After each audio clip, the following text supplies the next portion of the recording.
The Adventures of Sherlock Holmes, by Sir Arthur Conan Doyle. Adventure 1, A Scandal in Bohemia. To Sherlock Holmes she is always the woman. I have seldom heard him mention her under any other name. In his eyes she eclipses and predominates the whole of her sex. It was not that he felt any emotion akin to love for Irene Adler. All emotions, and that one particularly, were abhorrent to his cold, precise, but admirably balanced mind. He was, I take it, the most perfect reasoning and observing machine that the world has seen, but as a lover he would have placed himself in a false position. He never spoke of the softer passions, save with a gibe and a sneer. They were admirable things for the observer, excellent for drawing the veil from men's motives and actions. But for the trained reasoner to admit such intrusions into his own delicate and finely adjusted temperament was to introduce a distracting factor which might throw a doubt upon all his mental results. Grit in a sensitive instrument, or a crack in one of his own high-power lenses, would not be more disturbing than a strong emotion in a nature such as his. And yet there was but one woman to him, and that woman was the late Irene Adler, of dubious and questionable memory. I had seen little of Holmes lately.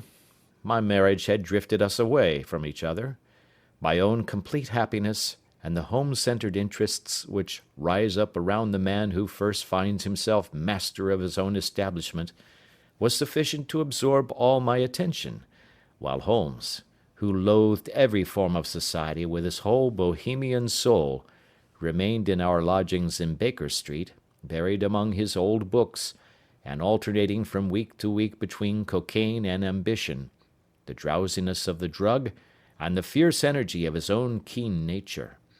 He was still, as ever, deeply attracted by the study of crime, and occupied his immense faculties and extraordinary powers of observation in following out those clues and clearing up those mysteries which had been abandoned as hopeless by the official police. From time to time I heard some vague account of his doings, of his summons to Odessa in the case of the Trepoff murder, of his clearing up of the singular tragedy of the Atkinson brothers at Trincomalee, and finally of the mission which he had accomplished so delicately and successfully for the reigning family of Holland. Beyond these signs of his activity, however, which I merely shared with all the readers of the daily press, I knew little of my former friend and companion. One night, it was on the 20th of March, 1888, I was returning from a journey to a patient, for I had now returned to civil practice, when my way led me through Baker Street. As I passed the well-remembered door, which must always be associated in my mind with my wooing and with the dark incidents of the study in scarlet, I was seized with a keen desire to see Holmes again, and to know how he was employing his extraordinary powers. His rooms were brilliantly lit, and even as I looked up, I saw his tall, spare figure pass twice in a dark silhouette against the blind. He was pacing the room swiftly, eagerly, with his head sunk upon his chest and his hands clasped behind him. To me, who knew his every mood and habit, his attitude and manner told their own story. He was at work again. He had risen out of his drug-created dreams and was hot upon the scent of some new problem. I rang the bell, and was shown up to the chamber which had formerly been in part my own. His manner was not effusive, it seldom was, but he was glad, I think, to see me. With hardly a word spoken, but with a kindly eye, he waved me to an armchair, threw across his case of cigars, and indicated a spirit case and a gasogene in the corner. Then he stood before the fire and looked me over in his singular introspective fashion. "Wedlock suits you," he remarked. "I think, Watson, that you have put on 7½ pounds since I saw you." "7," I answered. "Indeed, I should have thought a little more. Just a trifle more, I fancy, Watson. And in practice again, I observe. You did not tell me that you intended to go into harness." Then how do you know? I see it, I deduce it. How do I know that you have been getting yourself very wet lately, and that you have a most clumsy and careless servant girl? My dear Holmes, said I, this is too much. You would certainly have been burned had you lived a few centuries ago. It is true that I had a country walk on Thursday and came home in a dreadful mess, but as I have changed my clothes, I can't imagine how you deduce it. As to Mary Jane, she is incorrigible, and my wife has given her notice, but there again, I fail to see how you work it out. He chuckled to himself and rubbed his long, nervous hands together. It is simplicity itself, said he. My eyes tell me that on the inside of your left shoe, just where the firelight strikes it, the leather is scored by 6 almost parallel cuts. Obviously, they have been caused by someone who has very carelessly scraped round the edges of the sole in order to remove crusted mud from it. Hence, you see, my double deduction that you have been out in vile weather, and that you had a particularly malignant boot-slitting specimen of the London slavey. As to your practice, if a gentleman walks into my rooms smelling of iodoform, with a black mark of nitrate of silver upon his right forefinger, and a bulge on the right side of his top hat, to show where he has secreted his stethoscope, I must be dull indeed, if I do not pronounce him to be an active member of the medical profession. I could not help laughing at the ease with which he explained his process of deduction. When I hear you give your reasons, I remarked, the thing always appears to me to be so ridiculously simple that I could easily do it myself, though at each successive instance of your reasoning I am baffled until you explain your process. And yet I believe that my eyes are as good as yours. Quite so, he answered, lighting a cigarette, and throwing himself down into an armchair. You see, but you do not observe. The distinction is clear. For example, you have frequently seen the steps which lead up from the hall to this room. Frequently. How often? Well, some hundreds of times. Then how many are there? How many? I don't know. Quite so. You have not observed, and yet you have seen. That is just my point. Now, I know that there are 17 steps, because I have both seen and observed. By the way, since you are interested in these little problems, and since you are good enough to chronicle one or two of my trifling experiences, you may be interested in this. He threw over a sheet of thick, pink-tinted notepaper which had been lying open upon the table. It came by the last post, said he. Read it aloud. The note was undated, and without either signature or address. There will call upon you tonight at 7:45, it said, a gentleman who desires to consult you upon a matter of the very deepest moment. Your recent services to one of the royal houses of Europe have shown that you are one who may safely be trusted with matters which are of an importance which can hardly be exaggerated. This account of you we have from all quarters received. Be in your chamber then at that hour, and do not take it amiss if your visitor wear a mask. This is indeed a mystery, I remarked. What do you imagine that it means?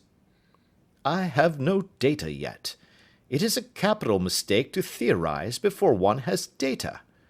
Insensibly one begins to twist facts to suit theories, instead of theories to suit facts. But the note itself, what do you deduce from it? I carefully examined the writing, and the paper upon which it was written. The man who wrote it was presumably well-to-do, I remarked, endeavouring to imitate my companion's processes. Such paper could not be bought under 1/2 crown a packet. It is peculiarly strong and stiff. Peculiar, that is the very word, said Holmes. It is not an English paper at all. Hold it up to the light. I did so, and saw a large E with a small g, a capital P, and a large capital G with a small t woven into the texture of the paper. "What do you make of that?" asked Holmes. "The name of the maker, no doubt, or his monogram, rather." "Not at all. The G with a small t stands for Gesellschaft, which is German for company. It is a customary contraction like our CO for company. P, of course, stands for Papier. Now for the EG. Let us glance at our Continental Gazetteer." He took down a heavy brown volume from his shelves. Iglonitz, here we are, Egria. It is in a German-speaking country, in Bohemia, not far from Carlsbad. Remarkable as being the scene of the death of Wallenstein, and for its numerous glass factories and paper mills. Ha ha, my boy, what do you make of that? His eyes sparkled, and he sent up a great blue triumphant cloud from his cigarette. "The paper was made in Bohemia," I said. "Precisely, and the man who wrote the note is a German. Do you note the peculiar construction of the sentence? 'This account of you we have from all quarters received'? A Frenchman or Russian could not have written that. It is the German who is so uncourteous to his verbs. It only remains, therefore, to discover what is wanted by this German who writes upon Bohemian paper and prefers wearing a mask to showing his face. And here he comes, if I am not mistaken, to resolve all our doubts." As he spoke, there was a sharp sound of horses' hoofs and grating wheels against the curb, followed by a sharp pull at the bell. Holmes whistled. "A pair, by the sound," said he. "Yes," he continued, glancing out of the window. "A nice little brougham and a pair of beauties. 150 guineas apiece. There's money in this case, Watson, if there is nothing else." "I think that I had better go, Holmes." "Not a bit, Doctor. Stay where you are. I am lost without my Boswell, and this promises to be interesting. It would be a pity to miss it." "But your client—" "Never mind him. I may want your help, and so may he. Here he comes. Sit down in that armchair, Doctor, and give us your best attention." A slow and heavy step, which had been heard upon the stairs and in the passage, paused immediately outside the door. Then there was a loud and authoritative tap. "Come in," said Holmes. A man entered who could hardly have been less than 6 feet 6 inches in height, with the chest and limbs of a Hercules. His dress was rich, with a richness which would, in England, be looked upon as akin to bad taste. Heavy bands of astrakhan were slashed across the sleeves and fronts of his double-breasted coat, while the deep blue cloak which was thrown over his shoulders was lined with flame-coloured silk, and secured at the neck with a brooch, which consisted of a single flaming beryl. Boots, which extended halfway up his calves, and which were trimmed at the tops with rich brown fur, completed the impression of barbaric opulence which was suggested by his whole appearance. He carried a broad-brimmed hat in his hand, while he wore across the upper part of his face, extending down past the cheekbones, a black vizard mask, which he had apparently adjusted that very moment, for his hand was still raised to it as he entered. From the lower part of the face he appeared to be a man of strong character, with a thick, hanging lip, and a long, straight chin suggestive of resolution pushed to the length of obstinacy. "You had my note?" he asked, with a deep, harsh voice and a strongly marked German accent. "I told you that I would call." He looked from one to the other of us, as if uncertain which to address. "Pray take a seat," said Holmes. "This is my friend and colleague, Dr. Watson, who is occasionally good enough to help me in my cases. Whom have I the honour to address?" "You may address me as the Count von Kramm, a Bohemian nobleman. I understand that this gentleman, your friend, is a man of honour and discretion, whom I may trust with a matter of the most extreme importance. If not, I should much prefer to communicate with you alone." I rose to go, but Holmes caught me by the wrist and pushed me back into my chair. "It is both or none," said he. "You may say before this gentleman anything which you may say to me." The Count shrugged his broad shoulders. "Then I must begin," said he, "by binding you both to absolute secrecy for 2 years. At the end of that time, the matter will be of no importance. At present it is not too much to say that it is of such weight, it may have an influence upon European history." "I promise," said Holmes. "And I." "You will excuse this mask," continued our strange visitor. "The august person who employs me wishes his agent to be unknown to you, and I may confess at once that the title by which I have just called myself is not exactly my own." "I was aware of it," said Holmes dryly.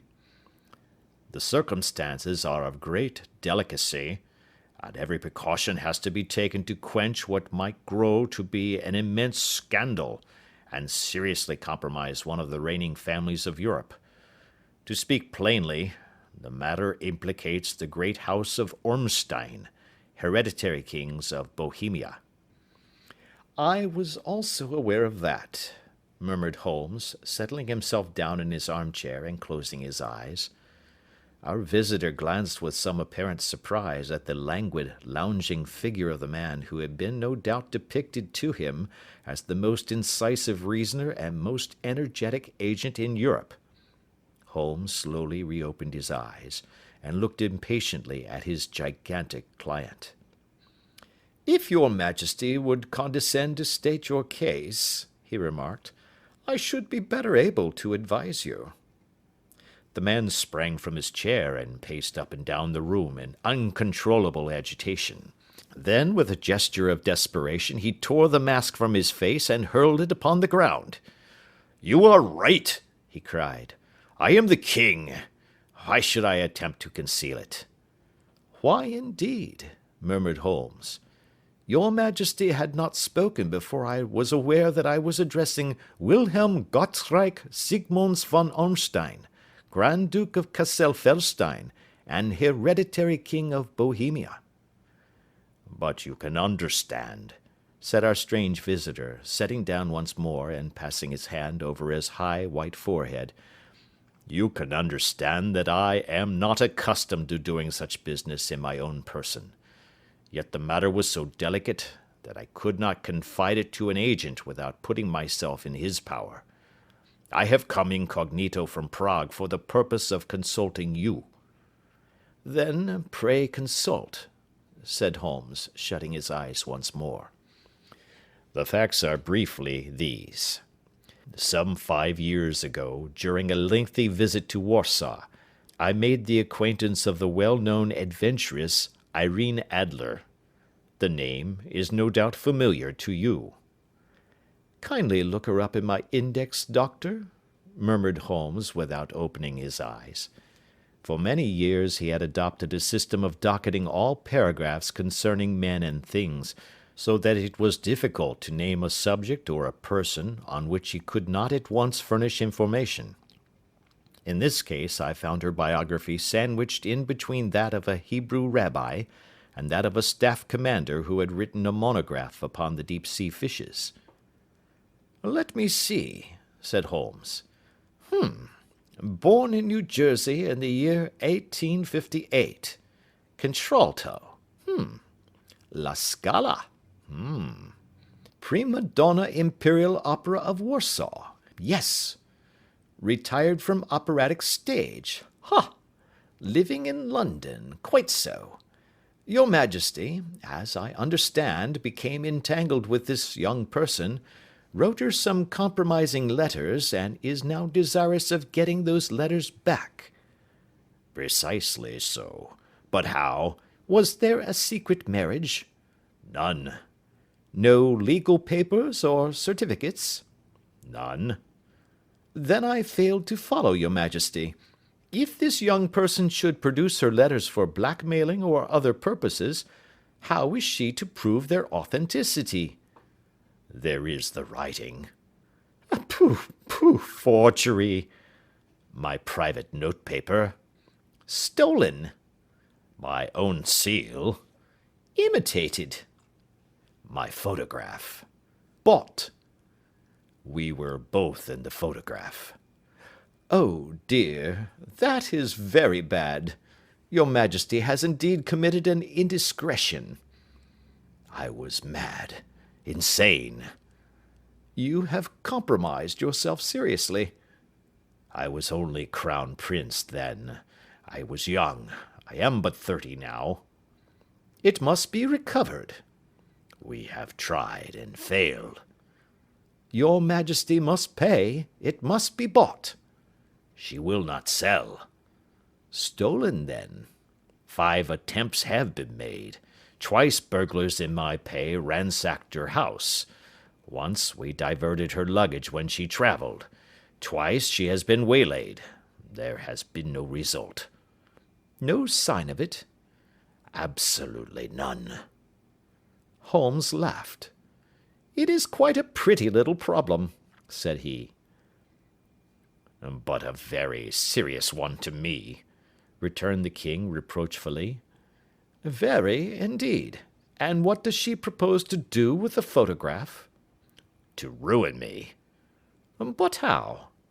I am about to be married. So I have heard.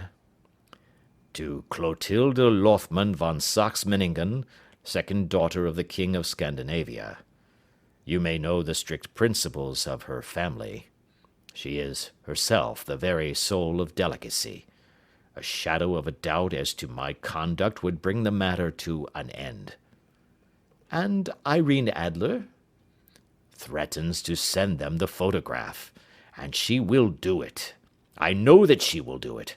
You do not know her, but she has a soul of steel. She has the face of the most beautiful of women, and the mind of the most resolute of men. Rather than I should marry another woman, there are no lengths to which she would not go. None. You are sure that she has not sent it yet? I am sure. And why? Because she has said that she would send it on the day when the betrothal was publicly proclaimed. That will be next Monday. Oh, then we have 3 days yet, said Holmes with a yawn. That is very fortunate, as I have 1 or 2 matters of importance to look into just at present. Your Majesty will, of course, stay in London for the present? Certainly. You will find me at the Langham under the name of the Count von Kram. Then I shall drop you a line to let you know how we progress. Pray do so. I shall be all anxiety. Then, as to money? You have carte blanche. Absolutely. I tell you that I would give 1 of the provinces of my kingdom to have that photograph. And for present expenses? The king took a heavy chamois leather bag from under his cloak and laid it on the table. There are 300 pounds in gold and 700 in notes, he said. Holmes scribbled a receipt upon a sheet of his notebook and handed it to him. And mademoiselle's address? He asked. Is Bryony Lodge, Serpentine Avenue, St. John's Wood. Holmes took a note of it. 1 other question, said he. Was the photograph a cabinet? It was. Then good night, your Majesty, and I trust that we shall soon have some good news for you. And good night, Watson, he added, as the wheels of the royal brougham rolled down the street. If you will be good enough to call tomorrow afternoon at 3 o'clock, I should like to chat this little matter over with you. Part 2. At 3 o'clock precisely, I was at Baker Street, but Holmes had not yet returned. The landlady informed me that he had left the house shortly after 8 o'clock in the morning. I sat down before the fire, however, with the intention of awaiting him, however long he might be.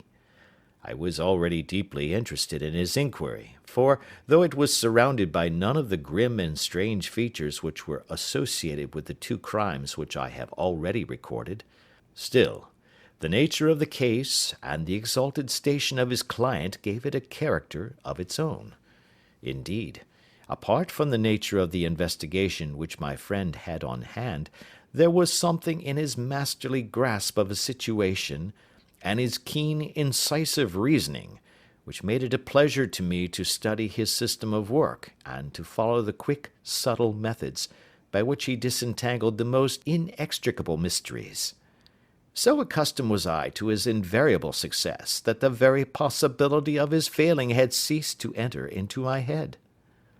It was close upon 4 before the door opened, and a drunken-looking groom, ill-kempt and side-whiskered, with an inflamed face and disreputable clothes, walked into the room. Accustomed as I was to my friend's amazing powers in the use of disguises, I had to look 3 times before I was certain that it was indeed he. With a nod he vanished into the bedroom, whence he emerged in 5 minutes, tweed-suited and respectable as of old.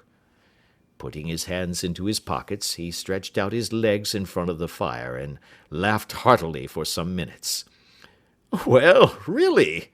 he cried, and then he choked and laughed again until he was obliged to lie back, limp and helpless, in the chair. "What is it?" "It's quite too funny. I am sure you could never guess how I employed my morning, or what I ended by doing." "I can't imagine. I suppose that you must have been watching the habits, and perhaps the house, of Miss Irene Adler?" "Quite so, but the sequel was rather unusual. I will tell you, however. I left the house a little after 8 o'clock this morning in the character of a groom out of work. There is a wonderful sympathy and freemasonry among horsey men. Be one of them, and you will know all that there is to know. I soon found Briony Lodge. It is a bijou villa, with a garden at the back, but built out in front right up to the road, 2 stories. Chubb lock to the door. Large sitting room on the right side, well furnished, with long windows almost to the floor, and those preposterous English window fasteners which a child could open. Behind there was nothing remarkable, save that the passage window could be reached from the top of the coach-house. I walked round it, and examined it closely from every point of view, but without noting anything of interest. I then lounged down the street and found, as I expected, that there was a mews in a lane which runs down by one wall of the garden. I lent the ostlers a hand in rubbing down their horses, and received in exchange 2d, a glass of half and half, 2 fills of shag tobacco, and as much information as I could desire about Miss Adler, to say nothing of 6 other people in the neighbourhood, in whom I was not in the least interested, but whose biographies I was compelled to listen to. "And what of Irene Adler?" I asked. "Oh, she has turned all the men's head down in that part. She is the daintiest thing under a bonnet on this planet. So say the Serpentine Mews to a man. She lives quietly, sings at concerts, drives out at 5 every day, and returns at 7 sharp for dinner. Seldom goes out at other times except when she sings. Has only 1 male visitor, but a good deal of him. He is dark, handsome, and dashing, never calls less than once a day, and often twice. He is a Mr. Godfrey Norton, of the Inner Temple. See the advantages of a cabman as a confidant. They had driven him home 12 times from Serpentine Mews, and knew all about him. When I had listened to all they had to tell, I began to walk up and down near Briony Lodge once more, and to think over my plan of campaign. This Godfrey Norton was evidently an important factor in the matter. He was a lawyer. That sounded ominous. What was the relation between them, and what the object of his repeated visits? Was she his client, his friend, or his mistress? If the former, she had probably transferred the photograph to his keeping. If the latter, it was less likely. On the issue of this question depended whether I should continue my work at Briony Lodge, or turn my attention to the gentlemen's chambers in the Temple. It was a delicate point, and it widened the field of my inquiry. I fear that I bore you with these details, but I have to let you see my little difficulties, if you are to understand the situation. I am following you closely, I answered. I was still balancing the matter in my mind when a hansom cab drove up to Briony Lodge, and a gentleman sprang out. He was a remarkably handsome man, dark, aquiline, and moustached, evidently the man of whom I had heard. He appeared to be in a great hurry, shouted to the cabman to wait, and brushed past the maid who opened the door with the air of a man who was thoroughly at home. He was in the house about half an hour, and I could catch glimpses of him in the windows of the sitting-room, pacing up and down, talking excitedly, and waving his arms. Of her I could see nothing. Presently he emerged, looking even more flurried than before. As he stepped up to the cab, he pulled a gold watch from his pocket and looked at it earnestly. "Drive like the devil!" he shouted. "First to Gross and Hankey's in Regent Street, and then to the Church of St. Monica in the Edgware Road. Half a guinea if you do it in 20 minutes. Away they went, and I was just wondering whether I should not do well to follow them, when up the lane comes a neat little landau, the coachman with his coat only half buttoned, and his tie under his ear, while all the tags of his harness were sticking out of the buckles. It hadn't pulled up before she shot out of the hall door and into it. I only caught a glimpse of her at the moment, but she was a lovely woman, with a face that a man might die for. "The Church of St. Monica, John," she cried, "and half a sovereign if you reach it in 20 minutes. This was quite too good to lose, Watson. I was just balancing whether I should run for it, or whether I should perch behind her landau, when a cab came through the street. The driver looked twice at such a shabby fare, but I jumped in before he could object. "The Church of St. Monica," said I, "and half a sovereign if you reach it in 20 minutes. It was 25 minutes to 12, and of course it was clear enough what was in the wind. My cabby drove fast.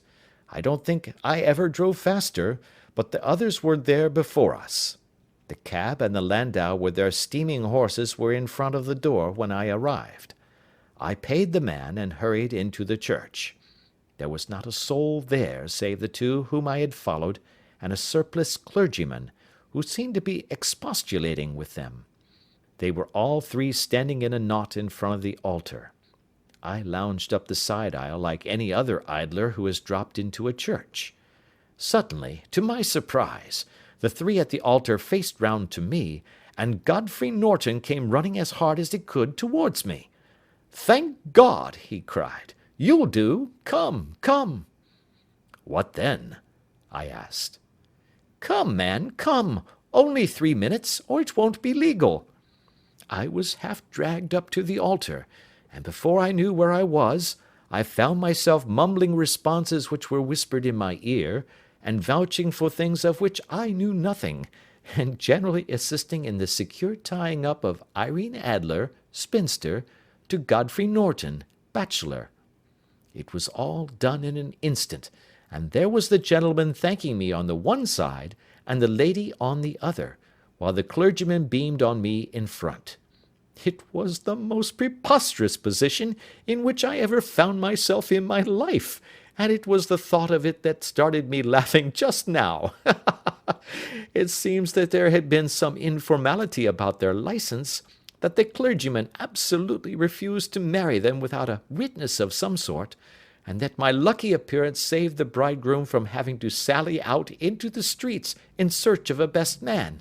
The bride gave me a sovereign, and I mean to wear it on my watch chain in memory of the occasion." "This is a very unexpected turn of affairs," said I. "And what then?" "Well, I found my plans very seriously menaced. It looked as if the pair might take an immediate departure, and so necessitate very prompt and energetic measures on my part. At the church door, however, they separated, he driving back to the Temple, and she to her own house. "I shall drive out in the park at 5 as usual," she said as she left him. I heard no more. They drove away in different directions, and I went off to make my own arrangements. "Which are?" "Some cold beef and a glass of beer," he answered, ringing the bell. "I have been too busy to think of food, and I am likely to be busier still this evening. By the way, Doctor, I shall want your cooperation." "I shall be delighted." "You don't mind breaking the law?" "Not in the least." "Nor running a chance of arrest?" "Not in a good cause." "Oh, the cause is excellent." "Then I am your man." "I was sure that I might rely on you." "But what is it you wish?" "When Mrs. Turner has brought in the tray I will make it clear to you. Now," he said, as he turned hungrily on the simple fare that our landlady had provided, "I must not discuss it while I eat, for I have not much time. It is nearly 5 now. In 2 hours we must be on the scene of action. Miss Irene, or Madame rather, returns from her drive at 7. We must be at Briony Lodge to meet her." "And what then?" "You must leave that to me. I have already arranged what is to occur. There is only one point on which I must insist. You must not interfere, come what may.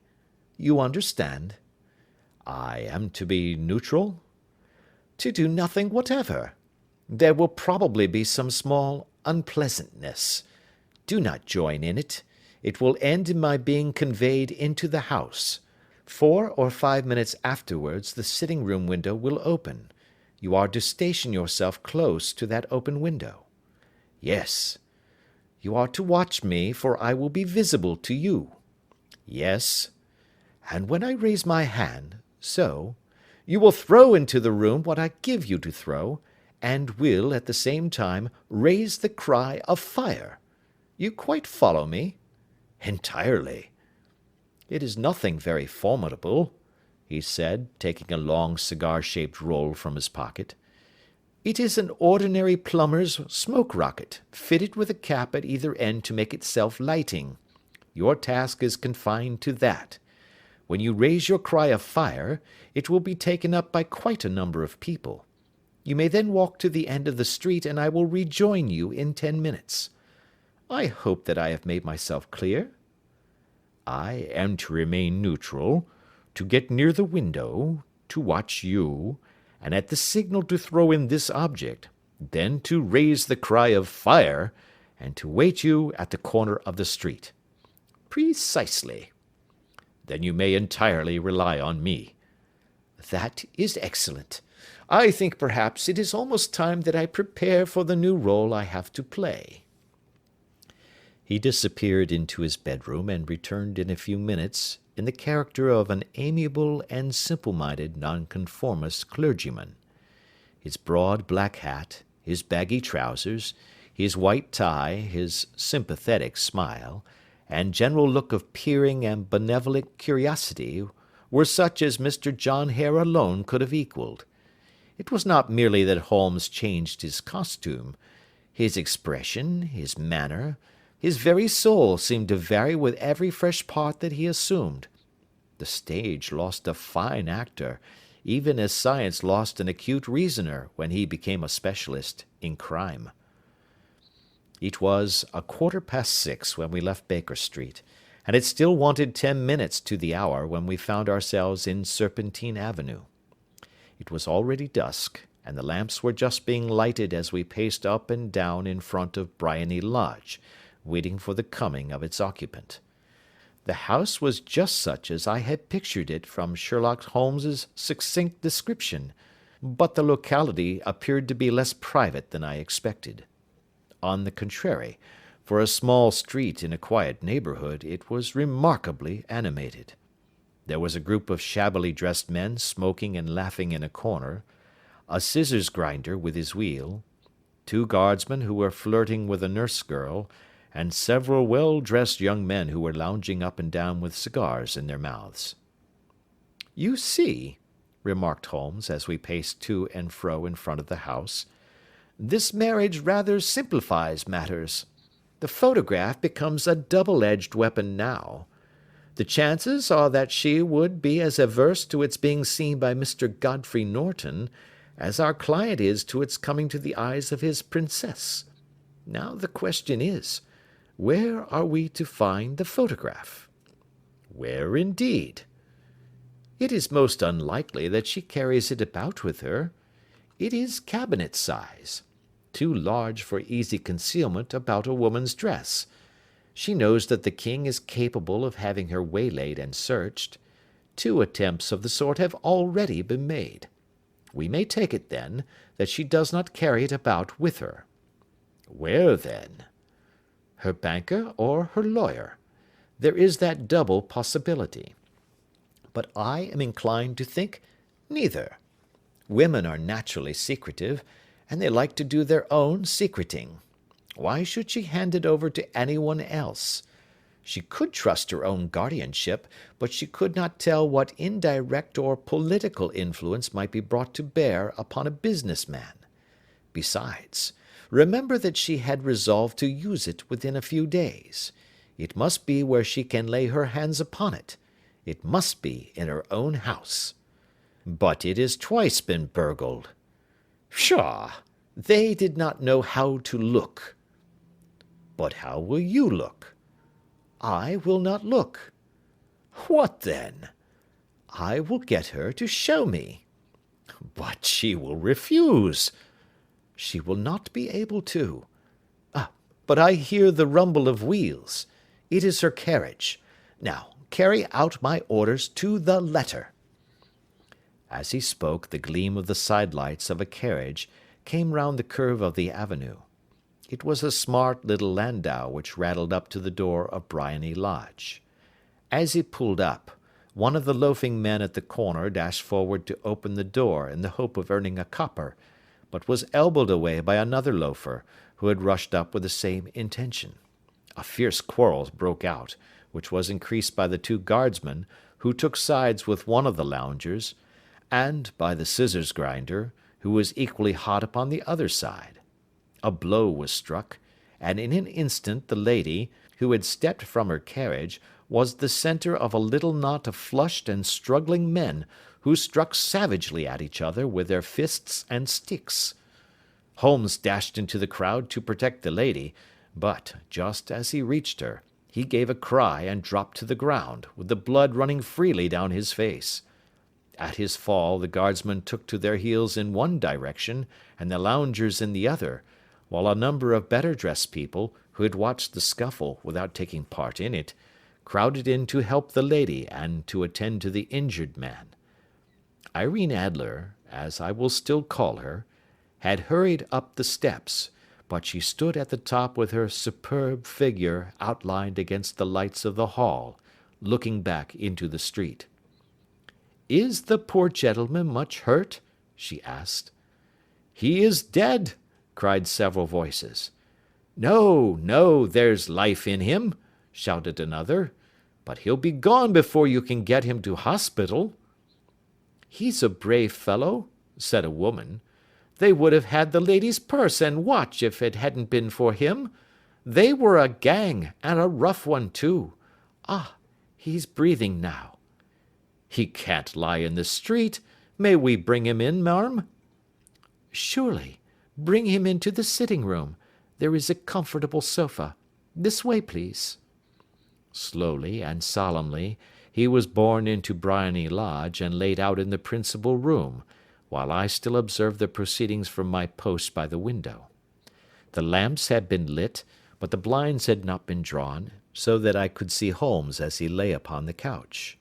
I do not know whether he was seized with compunction at that moment for the part he was playing, but I know that I never felt more heartily ashamed of myself in my life than when I saw the beautiful creature against whom I was conspiring, or the grace and kindliness with which she waited upon the injured man. And yet it would be the blackest treachery to Holmes to draw back now from the part which he had entrusted to me. I hardened my heart, and took the smoke rocket from under my ulster. After all, I thought, we are not injuring her. We are but preventing her from injuring another." Holmes had sat up upon the couch, and I saw him motion like a man who is in need of air. A maid rushed across and threw open the window. At the same instant I saw him raise his hand, and at the signal I tossed my rocket into the room with a cry of "Fire!" The word was no sooner out of my mouth than the whole crowd of spectators, well dressed and ill, gentlemen, ostlers, and servant maids, joined in a general shriek of "Fire!" Thick clouds of smoke curled through the room and out at the open window. I caught a glimpse of rushing figures, and a moment later the voice of Holmes from within, assuring them that it was a false alarm. Slipping through the shouting crowd, I made my way to the corner of the street, and in 10 minutes was rejoiced to find my friend's arm in mine, and to get away from the scene of uproar. He walked swiftly and in silence for some minutes until we had turned down one of the quiet streets which lead towards the Edgware Road. "You did it very nicely, Doctor," he remarked. "Nothing could have been better. It is all right." "You have the photograph?" "I know where it is." "And how did you find out?" "She showed me, as I told you she would." "I am still in the dark." "I do not wish to make a mystery," said he, laughing. "The matter was perfectly simple. You, of course, saw that everyone in the street was an accomplice. They were all engaged for the evening." "I guessed as much." "Then, when the row broke out, I had a little moist red paint in the palm of my hand. I rushed forward, fell down, clapped my hand to my face, and became a piteous spectacle. It is an old trick." "That also I could fathom." "Then they carried me in. She was bound to have me in. What else could she do? And into her sitting room, which was the very room which I suspected. It lay between that and her bedroom, and I was determined to see which. They laid me on a couch. I motioned for air. They were compelled to open the window, and you had your chance." "How did that help you?" "It was all important. When a woman thinks that her house is on fire, her instinct is at once to rush to the thing which she values most. It is a perfectly overpowering impulse, and I have more than once taken advantage of it. In the case of the Darlington substitution scandal it was of use to me, and also in the Arnsworth Castle business. A married woman grabs at her baby, an unmarried one reaches for her jewel box. Now it was clear to me that Our Lady of today had nothing in the house more precious to her than what we are in quest of. She would rush to secure it. The alarm of fire was admirably done. The smoke and shouting were enough to shake nerves of steel. She responded beautifully. The photograph is in a recess behind a sliding panel just above the right bell-pull. She was there in an instant, and I caught a glimpse of it as she half drew it out. When I cried out that it was a false alarm, she replaced it, glanced at the rocket, rushed from the room, and I have not seen her since. I rose, and making my excuses, escaped from the house. I hesitated whether to attempt to secure the photograph at once, but the coachman had come in, and as he was watching me narrowly, it seemed safer to wait. A little over-precipitance may ruin all. "And now?" I asked. "Our quest is practically finished. I shall call with the king to-morrow, and with you, if you care to come with us. We will be shown into the sitting-room to wait for the lady, but it is probable that when she comes, she may find neither of us nor the photograph. It might be a satisfaction to his majesty to regain it with his own hands." "And when will you call?" "At 8 in the morning.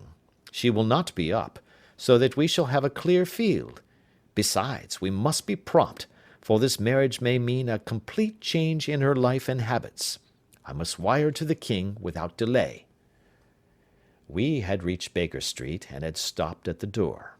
He was searching his pockets for the key when someone passing said, "Good night, Mr. Sherlock Holmes." There were several people on the pavement at the time, but the greeting appeared to come from a slim youth in an ulster who had hurried by. "I've heard that voice before," said Holmes, staring down the dimly lit street. "Now, I wonder who the deuce that could have been." Part 3. I slept at Baker Street that night, and we were engaged upon our toast and coffee in the morning, when the King of Bohemia rushed into the room. "You have really got it?" he cried, grasping Sherlock Holmes by either shoulder, and looking eagerly into his face. "Not yet." "But you have hopes?" "I have hopes." "Then come, I am all impatience to be gone." "We must have a cab." "No, my brougham is waiting." "Then that will simplify matters." We descended, and started off once more for Briony Lodge. "Irene Adler is married," remarked Holmes. "Married? When?" "Yesterday." "But to whom?" "To an English lawyer named Norton." "But she could not love him." "I am in hopes that she does." "And why in hopes?" "Because it would spare your majesty all fear of future annoyance. If the lady loves her husband, she does not love your majesty. If she does not love your majesty, there is no reason why she should interfere with your majesty's plan." "It is true, and yet, well, I wish she had been of my own station. What a queen she would have made!" He relapsed into a moody silence, which was not broken until we drew up in Serpentine Avenue. The door of Briony Lodge was open, and an elderly woman stood upon the steps. She watched us with a sardonic eye as we stepped from the brougham. "Mr. Sherlock Holmes, I believe?" said she. "I am Mr. Holmes," answered my companion, looking at her with a questioning and rather startled gaze. "Indeed! My mistress told me that you were likely to call. She left this morning with her husband by the 5:15 train from Charing Cross for the Continent." "What!" Sherlock Holmes staggered back, white with chagrin and surprise. "Do you mean that she has left England?" "Never to return." "And the papers?" asked the king hoarsely. "All is lost." "We shall see." He pushed past the servant, and rushed into the drawing-room, followed by the king and myself. The furniture was scattered about in every direction, with dismantled shelves and open drawers, as if the lady had hurriedly ransacked them before her flight. Holmes rushed at the bell-pull, tore back a small sliding shutter, and plunging in his hand, pulled out a photograph and a letter. The photograph was of Irene Adler herself in evening dress. The letter was superscribed to Sherlock Holmes, Esquire, to be left till called for. My friend tore it open, and we all three read it together. It was dated at midnight of the preceding night, and ran in this way: "My dear Mr. Sherlock Holmes, you really did it very well. You took me in completely. Until after the alarm of fire I had not a suspicion, but then when I found how I had betrayed myself, I began to think. I had been warned against you months ago. I had been told that, if the king employed an agent, it would certainly be you. And your address had been given me. Yet, with all this, you made me reveal what you wanted to know. Even after I became suspicious, I found it hard to think evil of such a dear, kind old clergyman. But, you know, I have been trained as an actress myself. Male costume is nothing new to me. I often take advantage of the freedom which it gives. I sent John, the coachman, to watch you, ran upstairs, got into my walking clothes, as I call them, and came down just as you departed. Well, I followed you to your door, and so made sure that I was really an object of interest to the celebrated Mr. Sherlock Holmes. Then I, rather imprudently, wished you good night, and started for the Temple to see my husband. We both thought the best resource was flight, when pursued by so formidable an antagonist. So you will find the nest empty when you call tomorrow. As to the photograph, your client may rest in peace. I love and am loved by a better man than he. The king may do what he will without hindrance from one whom he has cruelly wronged. I keep it only to safeguard myself, and to preserve a weapon which will always secure me from any steps which he might take in the future. I leave a photograph which he might care to possess, and I remain, dear Mr. Sherlock Holmes, very truly yours, Irene Norton, née Adler. "What a woman! Oh, what a woman!" cried the King of Bohemia, when we had all three read this epistle. "Did I not tell you how quick and resolute she was? Would she not have made an admirable queen? Is it not a pity that she was not on my level?" "From what I have seen of the lady, she seems indeed to be on a very different level to your Majesty," said Holmes coldly. "I am sorry that I have not been able to bring your Majesty's business to a more successful conclusion." "On the contrary, my dear sir," cried the king, "nothing could be more successful. I know that her word is inviolate. The photograph is now as safe as if it were in the fire." "I am glad to hear your Majesty say so." "I am immensely indebted to you. Pray tell me in what way I can reward you. This ring—" He slipped an emerald snake ring from his finger, and held it out upon the palm of his hand. "Your Majesty has something which I should value even more highly," said Holmes. "You have but to name it." "This photograph." The king stared in amazement. "Irene's photograph!" he cried. "Certainly, if you wish it." "I thank your Majesty. Then there is no more to be done in the matter. I have the honour to wish you a very good morning." He bowed, and turning away without observing the hand which the king had stretched out to him, he set off in my company for his chambers. And that was how a great scandal threatened to affect the kingdom of Bohemia, and how the best plans of Mr. Sherlock Holmes were beaten by a woman's wit. He used to make merry over the cleverness of woman, but I have not heard him do it of late, and when he speaks of Irene Adler, or when he refers to her photograph, it is always under the honourable title of the woman. End of Chapter 1. Adventure 2. The Red-Headed League. I had called upon my friend, Mr. Sherlock Holmes, one day in the autumn of last year, and found him in deep conversation with a very stout, florid-faced, elderly gentleman with fiery red hair. With an apology for my intrusion, I was about to withdraw, when Holmes pulled me abruptly into the room and closed the door behind me. "You could not possibly have come at a better time, my dear Watson," he said cordially. "I was afraid that you were engaged." "So I am, very much so." "Then I can wait in the next room." "Not at all. This gentleman, Mr. Wilson, has been my partner and helper in many of my most successful cases, and I have no doubt that he will be of the utmost use to me and yours also." The stout gentleman half rose from his chair and gave a bob of greeting, with a quick little questioning glance from his small, fat encircled eyes. "Try the settee," said Holmes, relapsing into his armchair and putting his fingertips together, as was his custom when in judicial moods. "I know, my dear Watson, that you share my love of all that is bizarre and outside the conventions and humdrum routine of everyday life.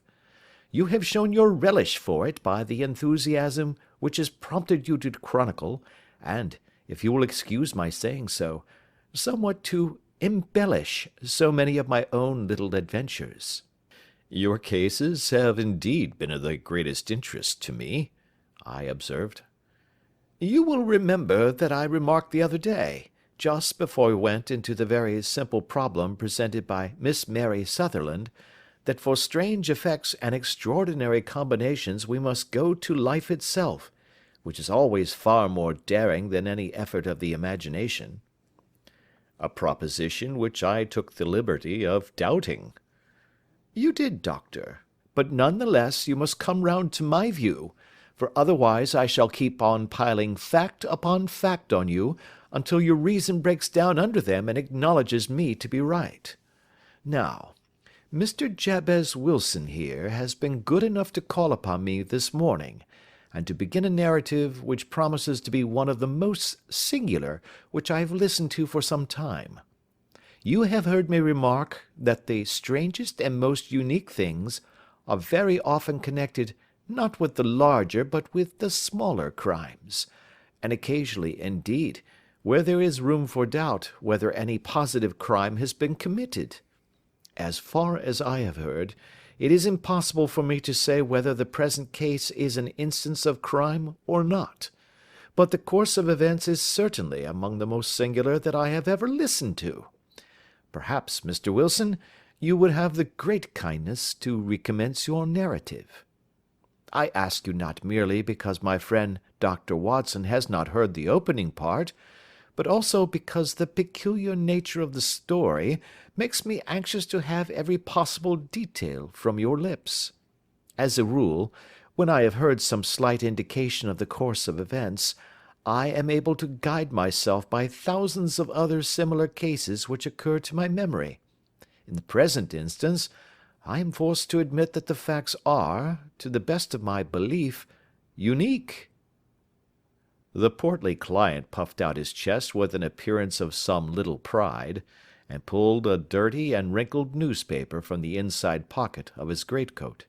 As he glanced down the advertisement column, with his head thrust forward and the paper flattened out upon his knee, I took a good look at the man and endeavoured, after the fashion of my companion, to read the indications which might be presented by his dress or appearance. I did not gain very much, however, by my inspection. Our visitor bore every mark of being an average, commonplace British tradesman, obese, pompous, and slow. He wore rather baggy grey shepherd's check trousers, a not over-clean black frock-coat, unbuttoned in the front, and a drab waistcoat with a heavy brassy Albert chain, and a square pierced bit of metal dangling down as an ornament. A frayed top hat and a faded brown overcoat with a wrinkled velvet collar lay upon a chair beside him. Altogether, look as I would, there was nothing remarkable about the man save his blazing red head, and the expression of extreme chagrin and discontent upon his features. Sherlock Holmes's quick eye took in my occupation, and he shook his head with a smile as he noticed my questioning glances. "Beyond the obvious facts that he has at some time done manual labour, that he takes snuff, that he is a Freemason, that he has been in China, and that he has done a considerable amount of writing lately, I can deduce nothing else." Mr. Jabez Wilson started up in his chair, with his forefinger upon the paper, but his eyes upon my companion. "How, in the name of good fortune, did you know all that, Mr. Holmes?" he asked. "How did you know, for example, that I did manual labour? It's as true as gospel, for I began as a ship's carpenter." "Your hands, my dear sir. Your right hand is quite a size larger than your left. You have worked with it, and the muscles are more developed." "Well, the snuff, then, and the Freemasonry?" "I won't insult your intelligence by telling you how I read that, especially as, rather against the strict rules of your order, you use an arc and compass breastpin." "Ah, of course, I forgot that. But the writing?" "What else can be indicated by that right cuff so very shiny for 5 inches, and the left one with the smooth patch near the elbow where you rested upon the desk?" "Well, but China?" "The fish that you have tattooed immediately above your right wrist could only have been done in China. I have made a small study of tattoo marks, and have even contributed to the literature of the subject. That trick of staining the fish's scales of a delicate pink is quite peculiar to China. When, in addition, I see a Chinese coin hanging from your watch chain, the matter becomes even more simple." Mr. Jabez Wilson laughed heavily. "Well, I never," said he. I thought at first that you had done something clever, but I see that there was nothing in it after all." "I begin to think, Watson," said Holmes, "that I make a mistake in explaining. Omne ignoratum pro magnifico, you know, and my poor little reputation, such as it is, will suffer shipwreck if I am so candid. Can you not find the advertisement, Mr. Wilson?" "Yes, I have got it now," he answered with his thick red finger planted halfway down the column. "Here it is. This is what began it all. You just read it for yourself, sir." I took the paper from him and read as follows: "To the Red-Headed League. On account of the bequest of the late Ezekiah Hopkins, of Lebanon, Pennsylvania, U.S.A., there is now another vacancy open which entitles a member of the League to a salary of £4 a week for purely nominal services. All red-headed men who are sound in body and mind, and above the age of 21 years, are eligible. Apply in person on Monday at 11 o'clock to Duncan Ross, at the offices of the League, 7 Pope's Court, Fleet Street." "What on earth does this mean?" I ejaculated after I had twice read over the extraordinary announcement.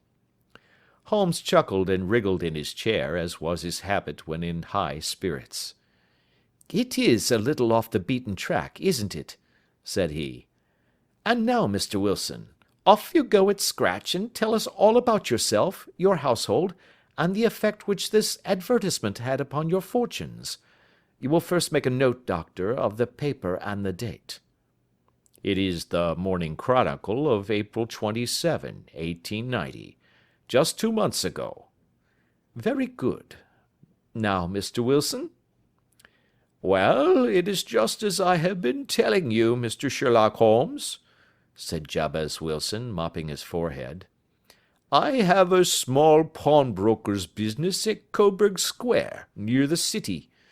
It's not a very large affair, and of late years it has not done more than just give me a living.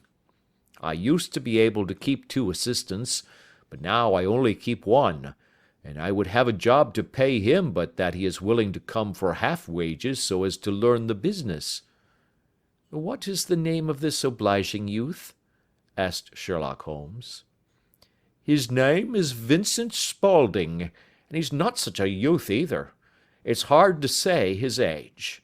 I should not wish a smarter assistant, Mr. Holmes, and I know very well that he could better himself and earn twice what I am able to give him. But, after all, if he is satisfied, why should I put ideas in his head?" "Why, indeed? You seem most fortunate in having an employee who comes under the full market price. It is not a common experience among employers in this age. I don't know that your assistant is not as remarkable as your advertisement." "Oh, he has his faults, too," said Mr. Wilson. "Never was such a fellow for photography. Snapping away with a camera when he ought to be improving his mind, and then diving down into the cellar like a rabbit into its hole to develop his pictures. That is his main fault, but on the whole, he's a good worker.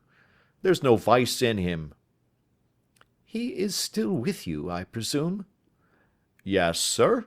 He and a girl of 14, who does a bit of simple cooking and keeps the place clean.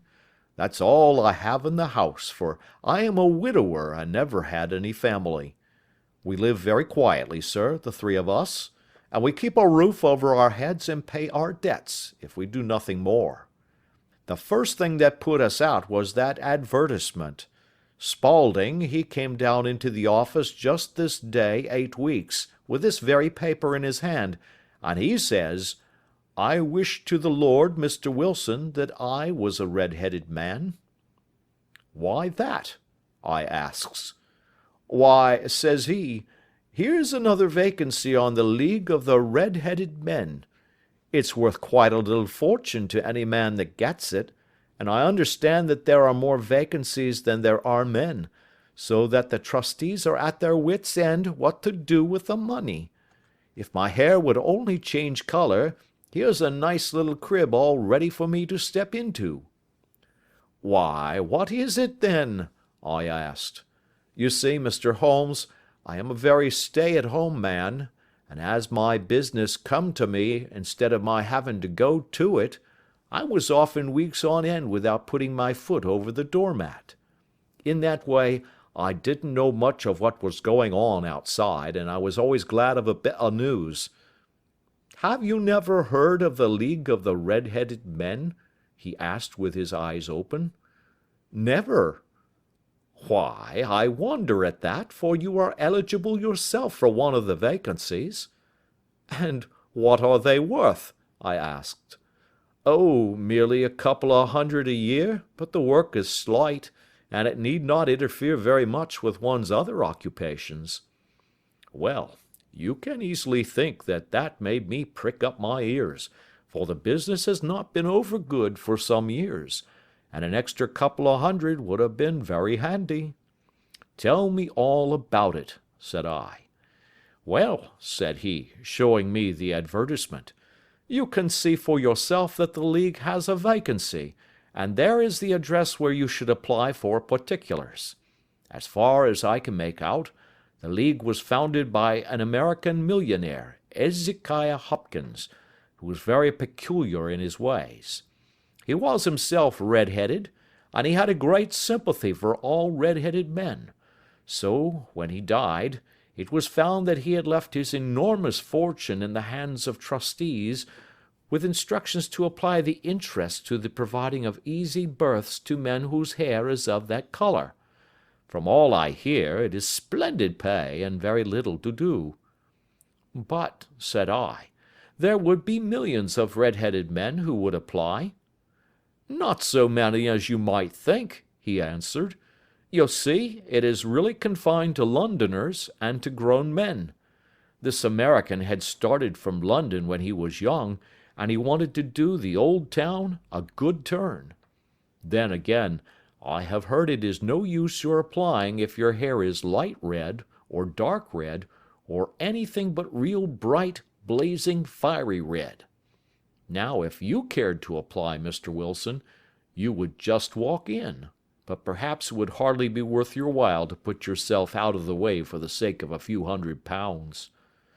Now, it is a fact, gentlemen, as you may see for yourselves, that my hair is of a very full and rich tint, so that it seemed to me that if there was to be any competition in the matter, I stood as good a chance as any man that I had ever met. Vincent Spaulding seemed to know so much about it that I thought he might prove useful, so I just ordered him to put up the shutters for the day, and to come right away with me. He was very willing to have a holiday, so we shut the business up and started off for the address that was given us in the advertisement. I never hope to see such a sight as that again, Mr. Holmes. From north, south, east, and west, every man who had a shade of red in his hair had tramped into the city to answer the advertisement. Fleet Street was choked with red-headed folk, and Pope's Court looked like a coster's orange barrow. I should not have thought there were so many in the whole country as were brought together by that single advertisement. Every shade of color they were, straw, lemon, orange, brick, Irish setter, liver, clay. But, as Spaulding said, there were not many who had the real vivid flame-colored tint. When I saw how many were waiting, I would have given it up in despair, but Spaulding would not hear of it. How he did it, I could not imagine, but he pushed and pulled and butted until he got me through the crowd, and right up to the steps which led to the office. There was a double stream upon the stair, some going up in hope, and some coming back dejected, but we wedged in as well as we could, and soon found ourselves in the office. "Your experience has been a most entertaining one," remarked Holmes as his client paused and refreshed his memory with a huge pinch of snuff. "Pray continue your very interesting statement." "There was nothing in the office but a couple of wooden chairs and a deal table, behind which sat a small man with a head that was even redder than mine. He said a few words to each candidate as he came up, and that he always managed to find some fault in them which would disqualify them. Getting a vacancy did not seem to be such a very easy matter, after all.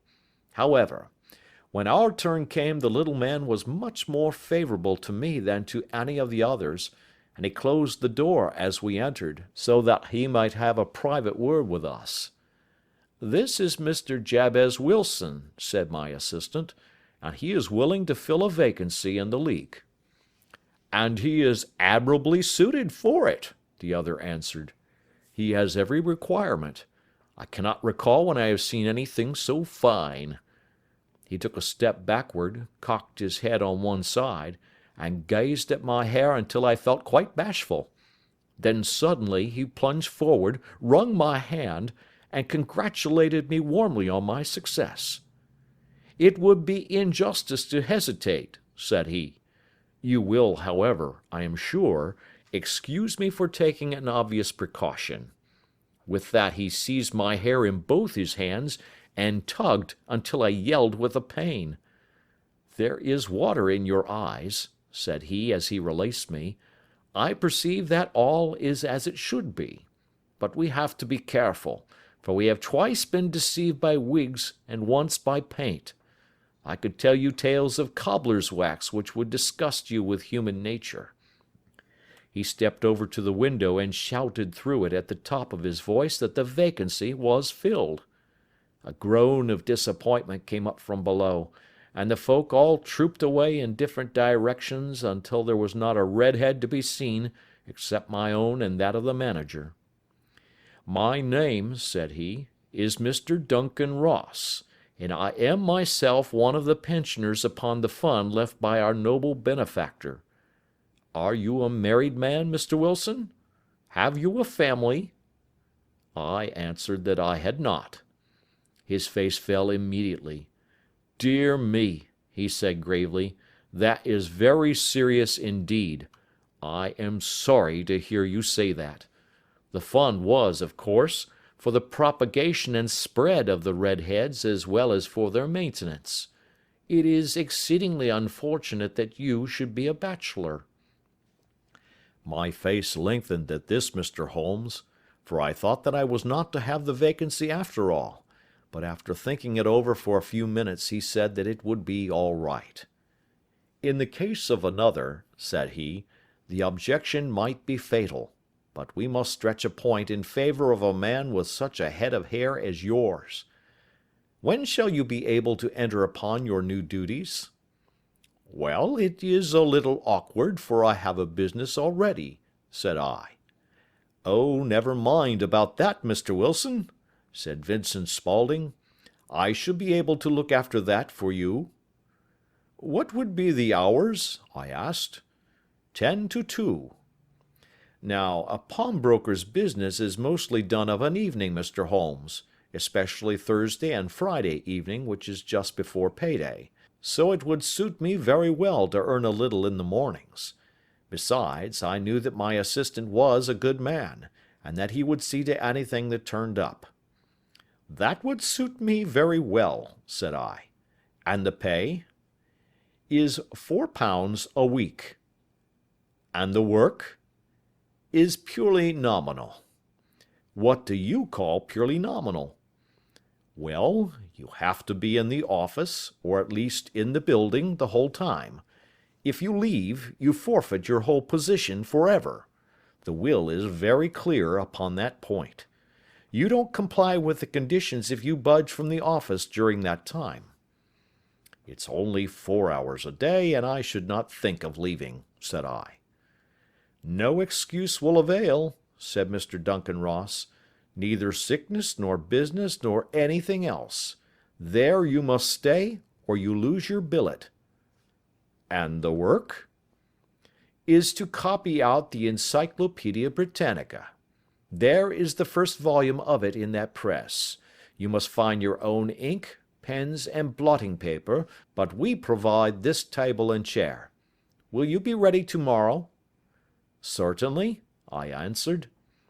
"Then good-bye, Mr. Jabez Wilson, and let me congratulate you once more on the important position which you have been fortunate enough to gain." He bowed me out of the room, and I went home with my assistant, hardly knowing what to say or do, I was so pleased at my own good fortune. Well, I thought over the matter all day, and by evening I was in low spirits again, for I had quite persuaded myself that the whole affair must be some great hoax or fraud, though what its object might be I could not imagine. It seemed altogether past belief that anyone could make such a will, or that they would pay such a sum for doing anything so simple as copying out the Encyclopaedia Britannica. Vincent Spaulding did what he could to cheer me up, but by bedtime I had reasoned myself out of the whole thing. However, in the morning I determined to have a look at it anyhow, so I bought a penny bottle of ink, and with a quill pen and 7 sheets of foolscap paper, I started off for Pope's Court. Well, to my surprise and delight, everything was as right as possible. The table was set out ready for me, and Mr. Duncan Ross was there to see that I got fairly to work. He started me off upon the letter A, and then he left me, but would drop in from time to see that all was right with me. At 2 o'clock he bade me good day, complimented me upon the amount that I had written, and locked the door of the office after me. This went on for day after day, Mr. Holmes, and on Saturday the manager came in and planked down 4 golden sovereigns for my week's work. It was the same next week, and the same the week after. Every morning I was there at 10, and every afternoon I left at 2. By degrees Mr. Duncan Ross took to coming in only once of a morning, and then, after a time, he did not come in at all. Still, of course, I never dared to leave the room for an instant, for I was not sure when he might come, and the billet was such a good one, and suited me so well, that I would not risk the loss of it. 8 weeks passed away like this, and I had written about abbots, and archery, and armor, and architecture in Attica, and hoped with diligence that I might get on to the bees before very long. It cost me something in foolscap, and I had pretty nearly filled a shelf with my writings, and then suddenly the whole business came to an end. To an end? Yes, sir, and no later than this morning. I went to my work as usual at 10 o'clock, but the door was shut and locked, with a little square of cardboard hammered on to the middle of the panel with a tack. Here it is, and you can read for yourself. He held up a piece of white cardboard about the size of a sheet of notepaper. It read in this fashion: "The Red-Headed League is dissolved. October 9, 1890. Sherlock Holmes and I surveyed this curt announcement and the rueful face behind it, until the comical side of the affair so completely overtopped every other consideration that we both burst out into a roar of laughter. "I cannot see that there is anything very funny," cried our client, flushing up to the roots of his flaming head. "If you can do nothing better than laugh at me, I can go elsewhere." "No, no," cried Holmes, shoving him back into the chair from which he had half risen. "I really wouldn't miss your case for the world. It is most refreshingly unusual. But there is, if you will excuse my saying so, something just a little funny about it. Pray, what steps did you take when you found the card upon the door?" "I was staggered, sir. I did not know what to do. Then I called at the offices round, but none of them seemed to know anything about it. Finally, I went to the landlord, who is an accountant living on the ground floor, and I asked him if he could tell me what had become of the Red-Headed League. He said that he had never heard of any such body. Then I asked him who Mr. Duncan Ross was. He answered that the name was new to him. "Well," said I, "the gentleman at number 4. "What, the red-headed man?" "Yes." "Oh," said he, "his name was William Morris.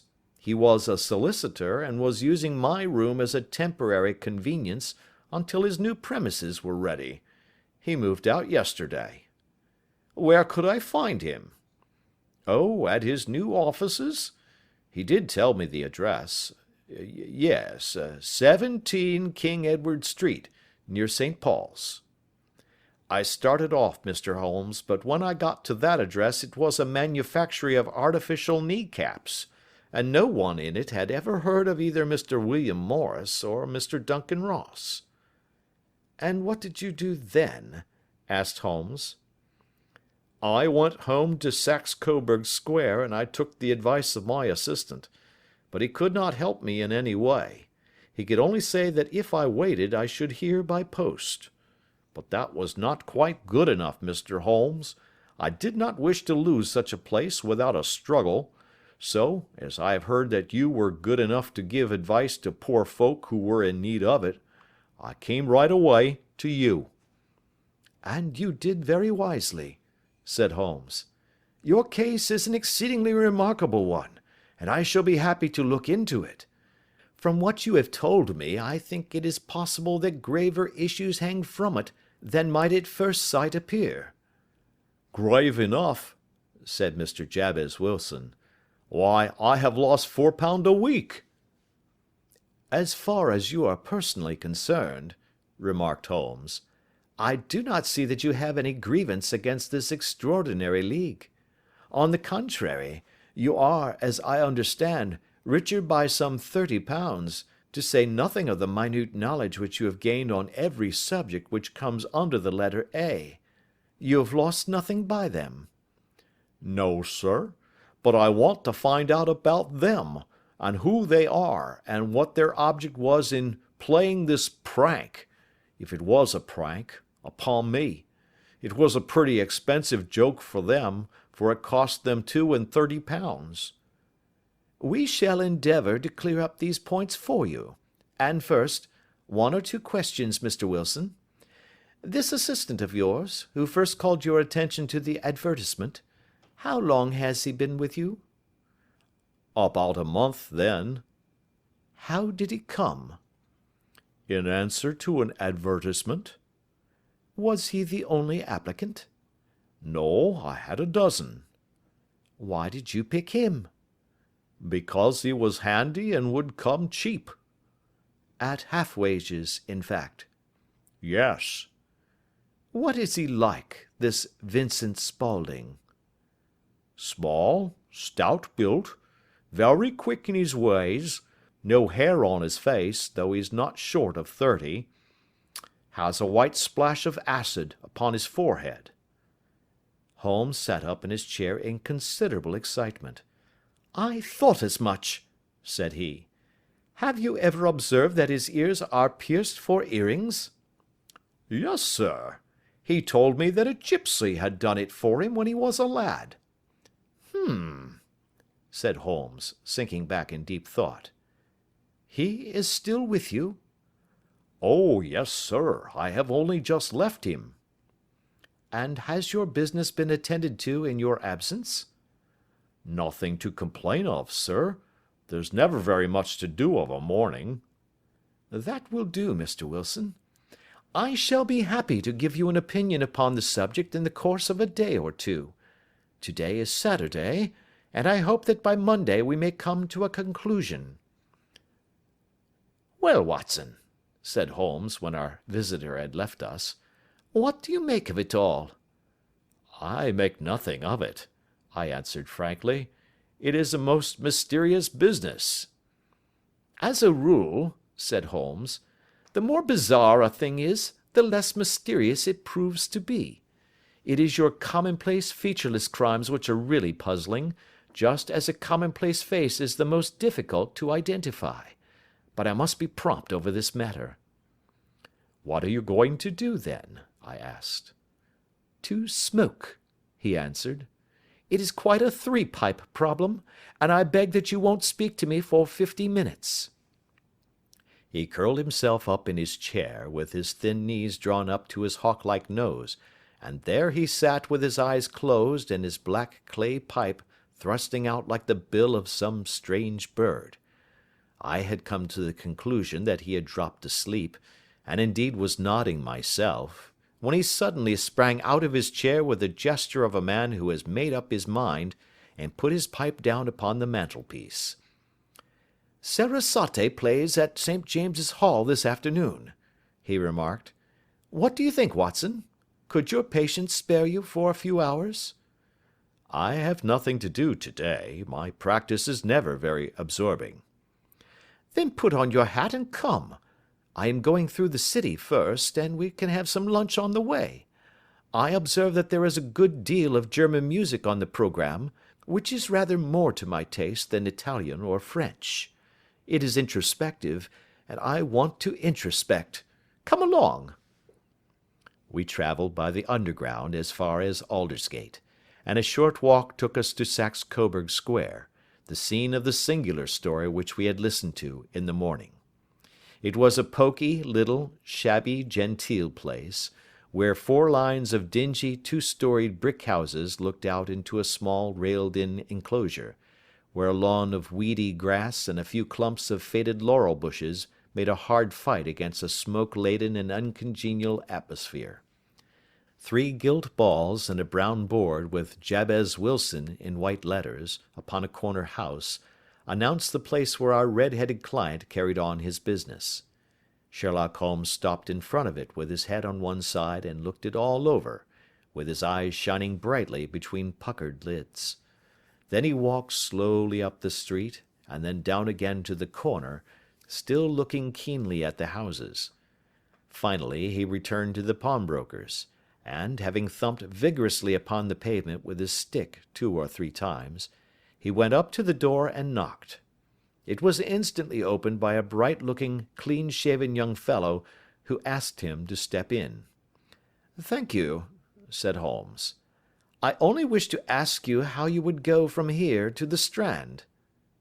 "Third right, 4th left," answered the assistant promptly, closing the door. "Smart fellow, that," observed Holmes as we walked away. "He is, in my judgment, the 4th smartest man in London, and for daring I am not sure that he has not a claim to be 3rd. I have known something of him before." "Evidently," said I, "Mr. Wilson's assistant counts for a good deal in this mystery of the Red-Headed League. I am sure that you inquired your way merely in order that you might see him." "Not him." "What then?" "The knees of his trousers." "And what did you see?"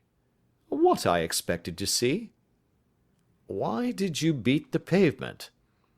"My dear doctor, this is a time for observation, not for talk. We are spies in an enemy's country.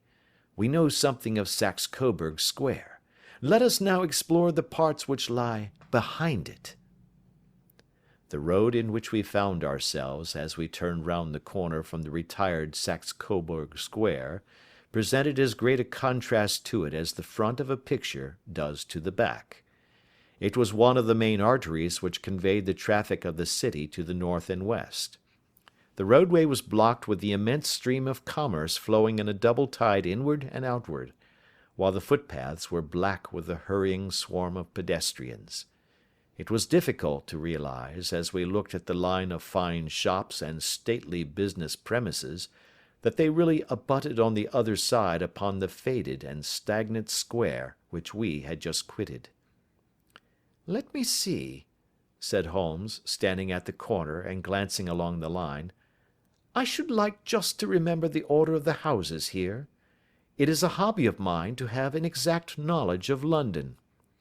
There is Mortimer's, the tobacconist, the Coburg branch of the City and Suburban Bank, the Vegetarian Restaurant, and McFarlane's Carriage Building Depot. That carries us right on to the other block. And now, doctor, we've done our work, so it's time we had some play. A sandwich and a cup of coffee, and then off to Violin Land, where all is sweetness and delicacy and harmony, and there are no red-headed clients to vex us with their conundrums." My friend was an enthusiastic musician, being himself not only a very capable performer, but a composer of no ordinary merit. All the afternoon he sat in the stalls, wrapped in the most perfect happiness, gently waving his long thin fingers in time to the music, while his gently smiling face and his languid, dreamy eyes were as unlike those of Holmes the sleuth-hound, Holmes the relentless, keen-witted, ready-handed criminal agent as it was possible to conceive. In his singular character, the dual nature alternately asserted itself, and his extreme exactness and astuteness represented, as I have often thought, the reaction against the poetic and contemplative mood which occasionally predominated in him. The swing of his nature took him from extreme languor to devouring energy, and as I knew well, he was never so truly formidable as when, for days on end, he had been lounging in his armchair amid his improvisations and his black-letter editions. Then it was that the lust of the chase would suddenly come upon him, and that his brilliant reasoning power would rise to the level of intuition, until those who were unacquainted with his methods would look askance at him as on a man whose knowledge was not that of other mortals. When I saw him that afternoon so enwrapped in the music at St. James's Hall, I felt that an evil time might be coming upon those whom he had set himself to hunt down. "You want to go home, no doubt, Doctor?" he remarked as we emerged. "Yes, it could be as well." "And I have some business to do which will take some hours. This business at Coburg Square is serious." "Why serious?" "A considerable crime is in contemplation. I have every reason to believe that we shall be in time to stop it. But today being Saturday rather complicates matters. I shall want your help tonight." "At what time?" 10 will be early enough. I shall be at Baker Street at 10. "Very well. And, I say, Doctor, there may be some little danger, so kindly put your army revolver in your pocket." He waved his hand, turned on his heel, and disappeared in an instant among the crowd. I trust that I am not more dense than my neighbours, but I was always oppressed with a sense of my own stupidity in my dealings with Sherlock Holmes. Here I had heard what he had heard, I had seen what he had seen, and yet from his words it was evident that he saw clearly not only what had happened but what was about to happen, while to me the whole business was still confused and grotesque. As I drove home to my house in Kensington, I thought over it all, with the extraordinary story of the red-headed copier of the Encyclopedia, down to the visit to Saxe Coburg Square, and the ominous words with which he had parted from me. What was this nocturnal expedition, and why should I go armed? Where were we going, and what were we to do? I had the hint from Holmes that this smooth-faced pawnbroker's assistant was a formidable man, a man who might play a deep game. I tried to puzzle it out, but only gave it up in despair and set the matter aside until night should bring an explanation. It was 9:15 when I started from home and made my way across the park, and so through Oxford Street to Baker Street. 2 hansoms were standing at the door, and as I entered the passage I heard the sound of voices from above. On entering his room, I found Holmes in animated conversation with 2 men, one of whom I recognized as Peter Jones, the official police agent, while the other was a long, thin, sad-faced man, with a very shiny hat and oppressively respectable frock coat. "Ha! Our party is complete," said Holmes, buttoning up his pea-jacket, and taking his heavy hunting crop from the rack. "Watson, I think you know Mr. Jones of Scotland Yard? Let me introduce you to Mr. Merryweather, who is to be our companion in tonight's adventure." "We're hunting in couples again, Doctor, you see," said Jones in his consequential way. "Our friend here is a wonderful man for starting a chase. All he wants is an old dog to help him do the running down." "I hope a wild goose may not prove to be the end of our chase," observed Mr. Merryweather gloomily. "You may place considerable confidence in Mr. Holmes, sir," said the police agent loftily. "He has his own little methods, which are, if you won't mind my saying so, just a little too theoretical and fantastic, but he has the makings of a detective in him. It is not too much to say that once or twice, as in that business of the Sholto murder and the Agra treasure, he has been more nearly correct than the official force." "Oh, if you say so, Mr. Jones, it is all right," said the stranger, with deference. "Still, I confess that I miss my rubber. It is the first Saturday night for 27 years that I have not had my rubber." "I think you will find," said Sherlock Holmes, "that you will play for a higher stake tonight than you have ever done yet, and that the play will be more exciting. For you, Mr. Merryweather, the stake will be some £30,000, and for you, Jones, it will be the man upon whom you wish to lay your hands." "John Clay, the murderer, thief, smasher, and forger. He's a young man, Mr. Merryweather, but he is at the head of his profession, and I would rather have my bracelets on him than on any criminal in London. He's a remarkable man, is young John Clay. His grandfather was a royal duke, and he himself has been to Eton and Oxford. His brain is as cunning as his fingers, and though we meet signs of him at every turn, we never know where to find the man himself. He'll crack a crib in Scotland one week, and be raising money to build an orphanage in Cornwall the next. I've been on his track for years and have never set eyes on him yet." "I hope that I may have the pleasure of introducing you tonight. I've had one or two little turns also with Mr. John Clay, and I agree with you that he is at the head of his profession. It is past 10, however, and quite time that we started. If you two will take the first hansom, Watson and I will follow in the second." Sherlock Holmes was not very communicative during the long drive, and lay back in the cab humming the tunes which he had heard in the afternoon. We rattled through an endless labyrinth of gas-lit streets, until we emerged into Farrington Street. "We are close there now," my friend remarked.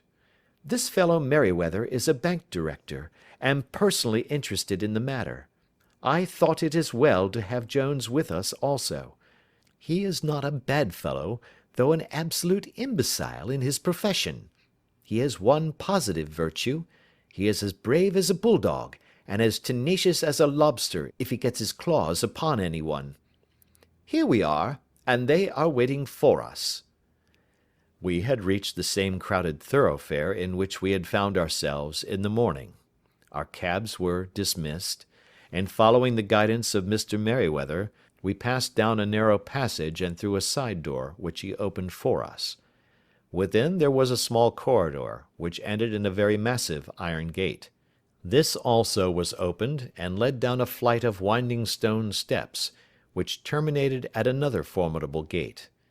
Mr. Merryweather stopped to light a lantern, and then conducted us down a dark, earth-smelling passage, and so, after opening a third door, into a huge vault or cellar, which was piled all round with crates and massive boxes.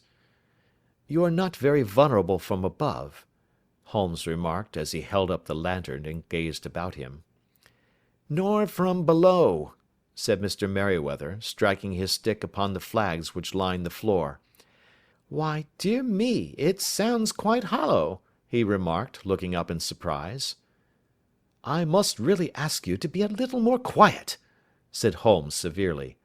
"You have already imperilled the whole success of our expedition. Might I beg that you would have the goodness to sit down upon one of these boxes, and not to interfere?"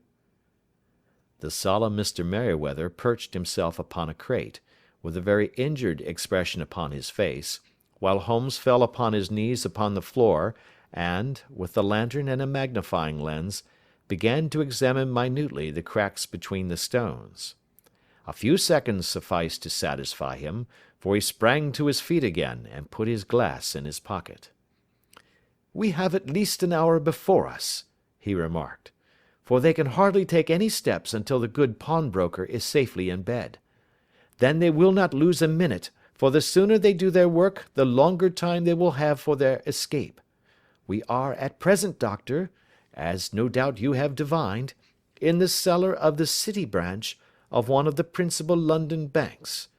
Mr. Merryweather is the chairman of directors, and he will explain to you that there are reasons why the more daring criminals of London should take a considerable interest in this cellar at present." "It is our French gold," whispered the director. "We have had several warnings that an attempt might be made upon it." "Your French gold?" "Yes. We had occasion some months ago to strengthen our resources, and borrowed for that purpose 30,000 napoleons from the Bank of France. It has become known that we have never had occasion to unpack the money, and that it is still lying in our cellar. The crate upon which I sit contains 2,000 napoleons packed between layers of lead foil. Our reserve of bullion is much larger at present than is usually kept in a single branch office, and the directors have had misgivings upon the subject." "Which were very well justified," observed Holmes. "And now it is time that we arranged our little plans. I expect that within an hour matters will come to a head. In the meantime, Mr. Merryweather, we must put the screen over that dark lantern." "And sit in the dark?" "I am afraid so. I had brought a pack of cards in my pocket, and I thought that, as we were a partie carrée, you might have your rubber after all. But I see that the enemy's preparations have gone so far that we cannot risk the presence of a light. And, first of all, we must choose our positions. These are daring men, and though we shall take them at a disadvantage, they may do us some harm unless we are careful. I shall stand behind this crate, and do you conceal yourselves behind those. Then, when I flash a light upon them, close in swiftly. If they fire, Watson, have no compunction about shooting them down." I placed my revolver, cocked, upon the top of the wooden case behind which I crouched. Holmes shot the slide across the front of his lantern and left us in pitch darkness, such an absolute darkness as I have never before experienced. The smell of hot metal remained to assure us that the light was still there, ready to flash out at a moment's notice. To me, with my nerves worked up to a pitch of expectancy, there was something depressing and subduing in the sudden gloom, and in the cold, dank air of the vault. "They have but one retreat," whispered Holmes. "That is back through the house into Saxe Coburg Square. I hope that you have done what I asked you, Jones." "I have an inspector and 2 officers waiting at the front door." "Then we have stopped all the holes, and now we must be silent and wait." What a time it seemed! From comparing notes afterwards it was but an hour and a quarter. Yet it appeared to me that the night must have almost gone, and the dawn be breaking above us. My limbs were weary and stiff, for I feared to change my position, yet my nerves were worked up to the highest pitch of tension, and my hearing was so acute that I could not only hear the gentle breathing of my companions, but I could distinguish the deeper, heavier in-breath of the bulky Jones from the thin, sighing note of the bank director. From my position I could look over the case in the direction of the floor. Suddenly, my eyes caught the glint of a light. At first it was but a lurid spark upon the stone pavement. Then it lengthened out until it became a yellow line, and then, without any warning or sound, a gash seemed to open, and a hand appeared, a white, almost womanly hand, which felt about in the centre of the little area of light. For a minute or more the hand, with its writhing fingers, protruded out of the floor. Then it was withdrawn as suddenly as it appeared, and all was dark again save the single lurid spark which marked a chink between the stones. Its disappearance, however, was but momentary.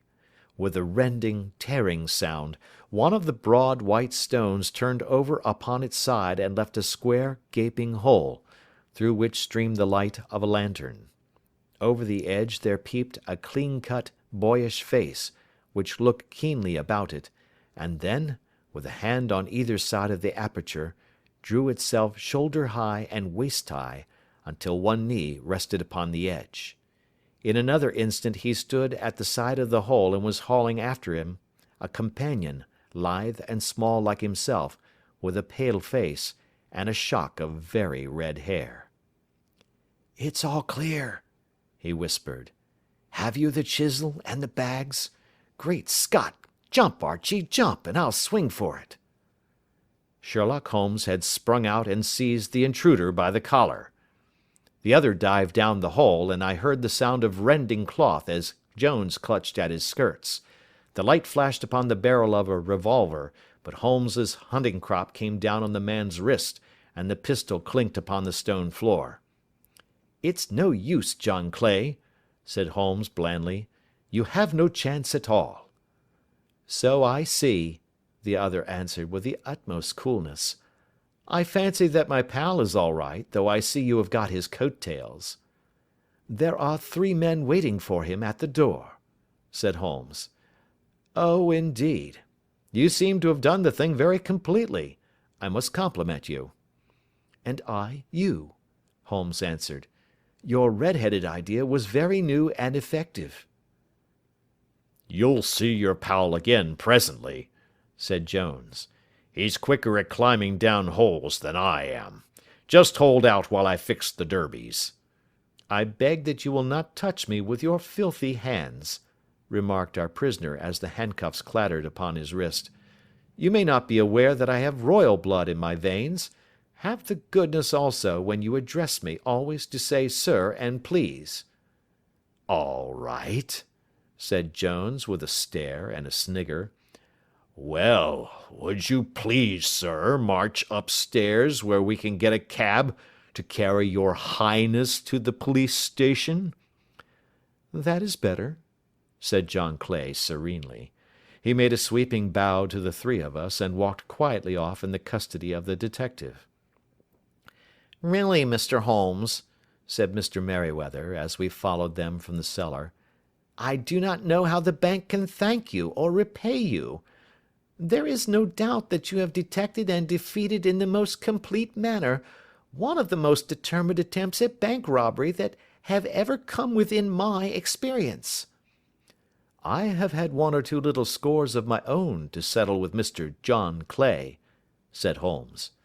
"I have been at some small expense over this matter, which I shall expect the bank to refund, but beyond that I am amply repaid by having had an experience which is in many ways unique, and by hearing the very remarkable narrative of the Red-headed League.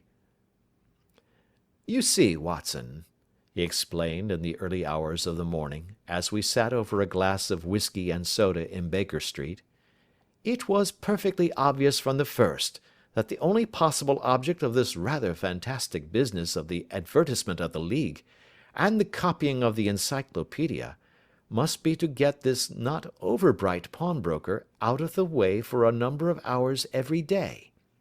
It was a curious way of managing it, but really it would be difficult to suggest a better.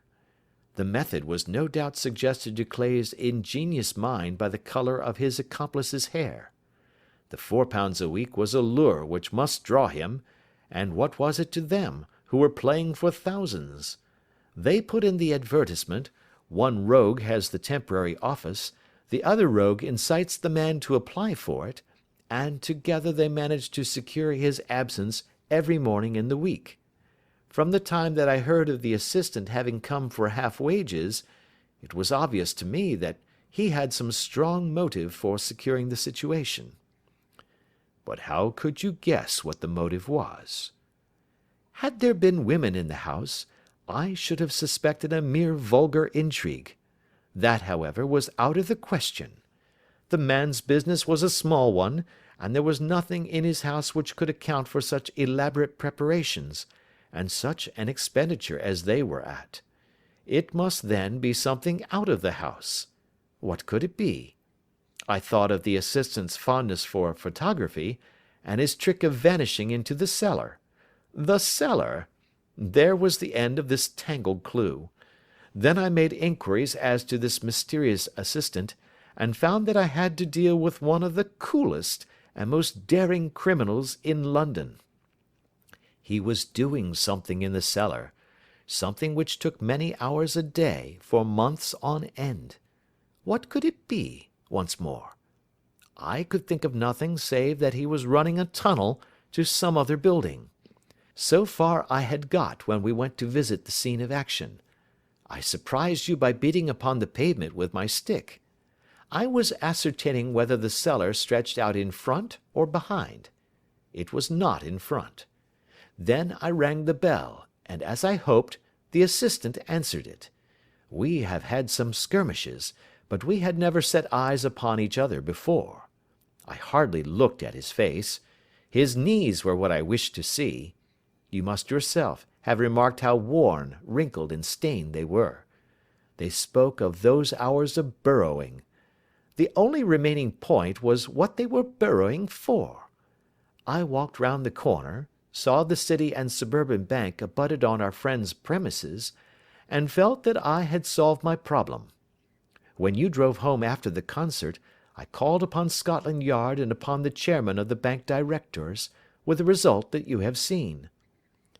And how could you tell that they would make their attempt tonight? I asked. Well, when they closed their League offices, that was a sign that they cared no longer about Mr. Jabez Wilson's presence. In other words, that they had completed their tunnel. But it was essential that they should use it soon, as it might be discovered, or the bullion might be removed. Saturday would suit them better than any other day, as it would give them 2 days for their escape. For all these reasons, I expected them to come tonight. You reasoned it out beautifully, I exclaimed in unfeigned admiration.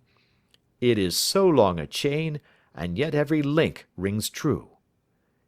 It saved me from ennui, he answered, yawning.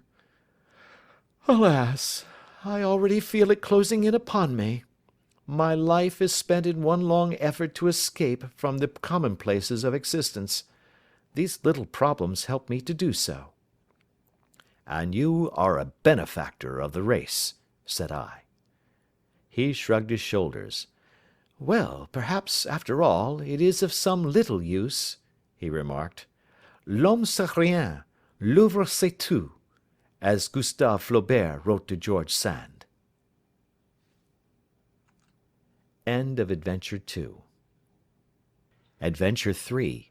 A Case of Identity. My dear fellow, said Sherlock Holmes as we sat on either side of the fire in his lodgings at Baker Street, life is infinitely stranger than anything which the mind of man could invent. We would not dare to conceive the things which are really mere commonplaces of existence. If we could fly out of that window hand in hand, hover over this great city, gently remove the roofs, and peep in at the queer things which are going on, the strange coincidences, the plannings, the cross purposes, the wonderful chains of events, working through generations, and leading to the most outré results, it would make all fiction with its conventionalities and foreseen conclusions most stale and unprofitable.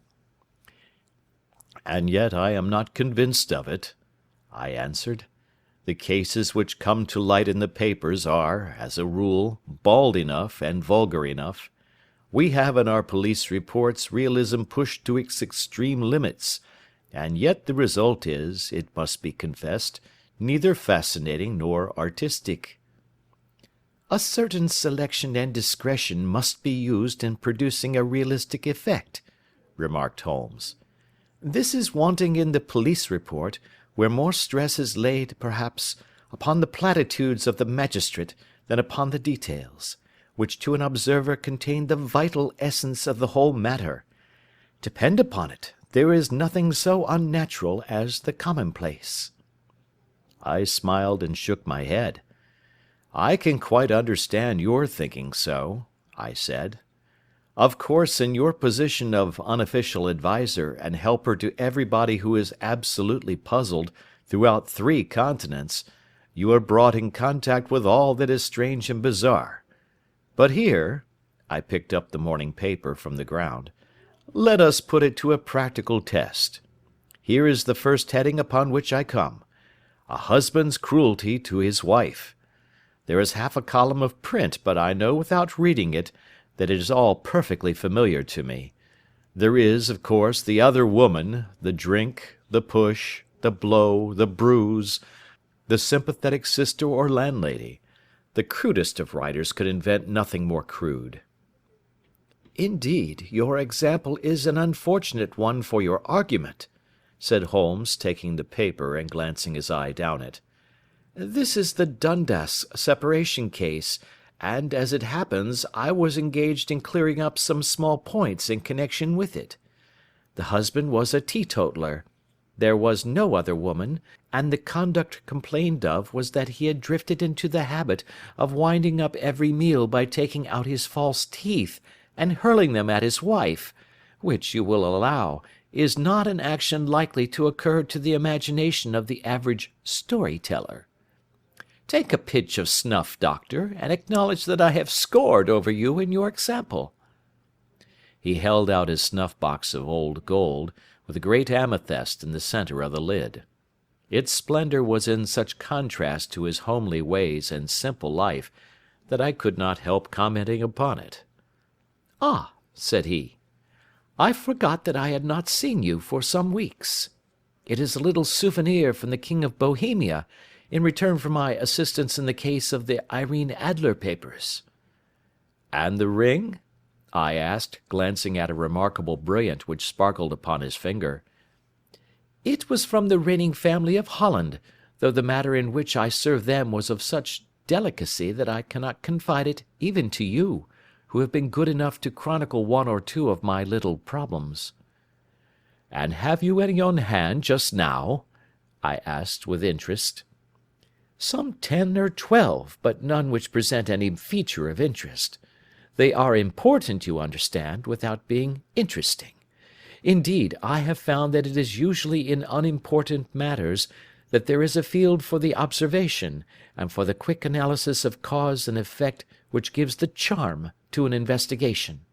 The larger crimes are apt to be the simpler, for the bigger the crime, the more obvious, as a rule, is the motive.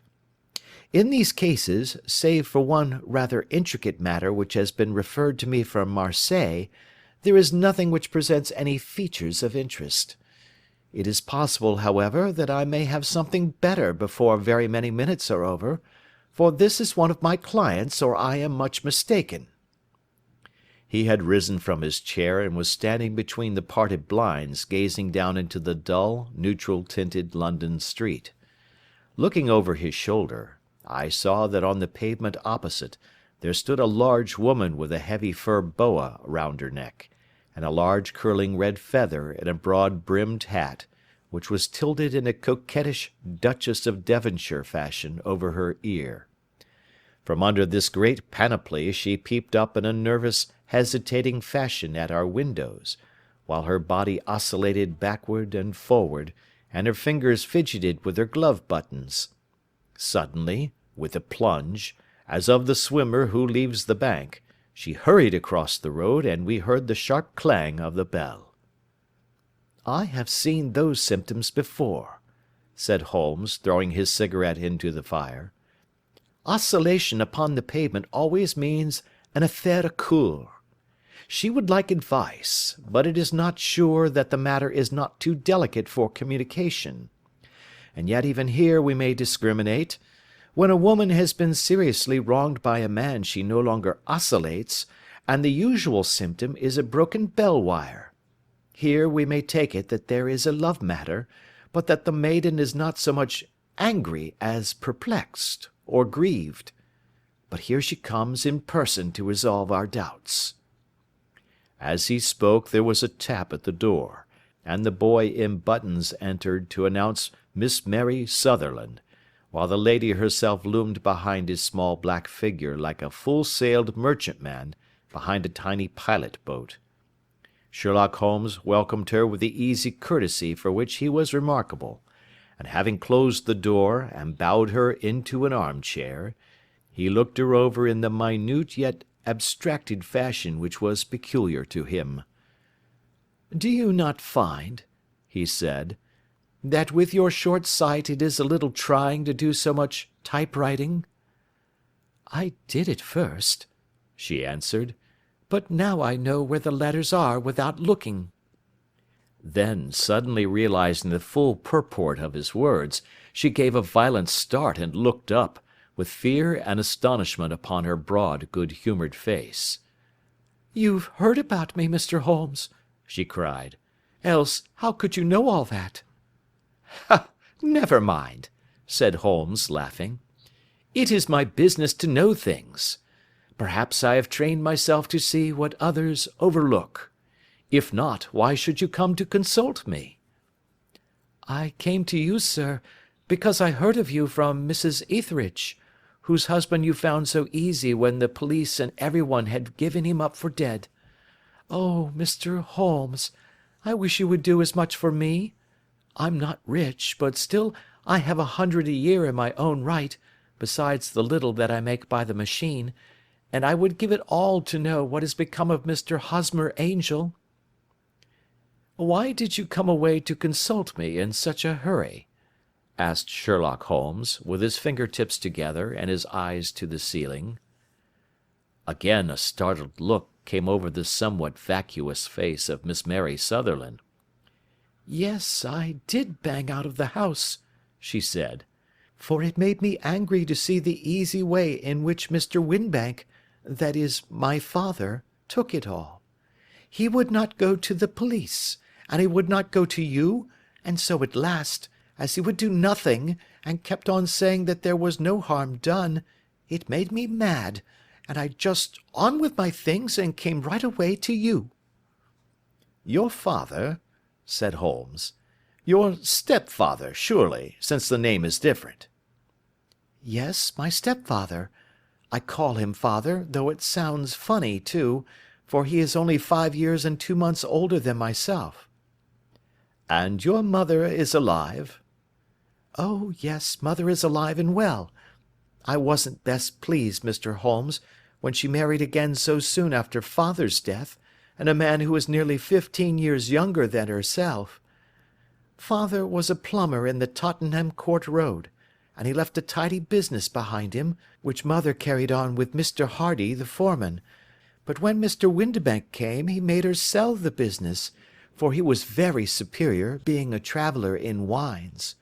They got £4,700 for the goodwill and interest, which wasn't near as much as father could have got if he had been alive." I had expected to see Sherlock Holmes impatient under this rambling and inconsequential narrative, but, on the contrary, he had listened with the greatest concentration of attention. "Your own little income," he asked, "does it come out of the business?" "Oh, no, sir. It is quite separate and was left me by my Uncle Ned in Auckland. It is in New Zealand stock, paying 4.5%. £2,500 was the amount, but I can only touch the interest." "You interest me extremely," said Holmes, "and since you draw so large a sum as 100 a year, with what you earn into the bargain, you no doubt travel a little and indulge yourself in every way. I believe that a single lady can get on very nicely upon an income of about £60. "I could do with much less than that, Mr. Holmes, but you understand that as long as I live at home I don't wish to be a burden to them, and so they have the use of the money just while I am staying with them. Of course, that is only just for the time. Mr. Windibank draws my interest every quarter and pays it over to mother, and I find that I can do pretty well with what I earn at typewriting. It brings me 2d. a sheet, and I can often do from 15 to 20 sheets in a day." "You have made your position very clear to me," said Holmes. "This is my friend, Dr. Watson, before whom you can speak as freely as before myself. Kindly tell us now all about your connection with Mr. Hosmer Angel." A flush stole over Miss Sutherland's face, and she picked nervously at the fringe of her jacket. "I met him first at the gasfitters' ball," she said. "They used to send father tickets when he was alive, and then afterwards they remembered us, and sent them to mother. Mr. Windibank did not wish us to go. He never did wish us to go anywhere. He would get quite mad if I wanted so much as to join a Sunday school treat. But this time I was set on going, and I would go, for what right had he to prevent? He said the folk were not fit for us to know, when all father's friends were to be there, and he said that I had nothing fit to wear, when I had my purple plush that I had never so much as taken out of the drawer. At last, when nothing else would do, he went off to France upon the business of the firm, but we went, mother and I, with Mr. Hardy, who used to be our foreman, and it was there I met Mr. Hosmer Angel." "I suppose," said Holmes, "that when Mr. Windibank came back from France, he was very annoyed at your having gone to the ball." "Oh, well, he was very good about it.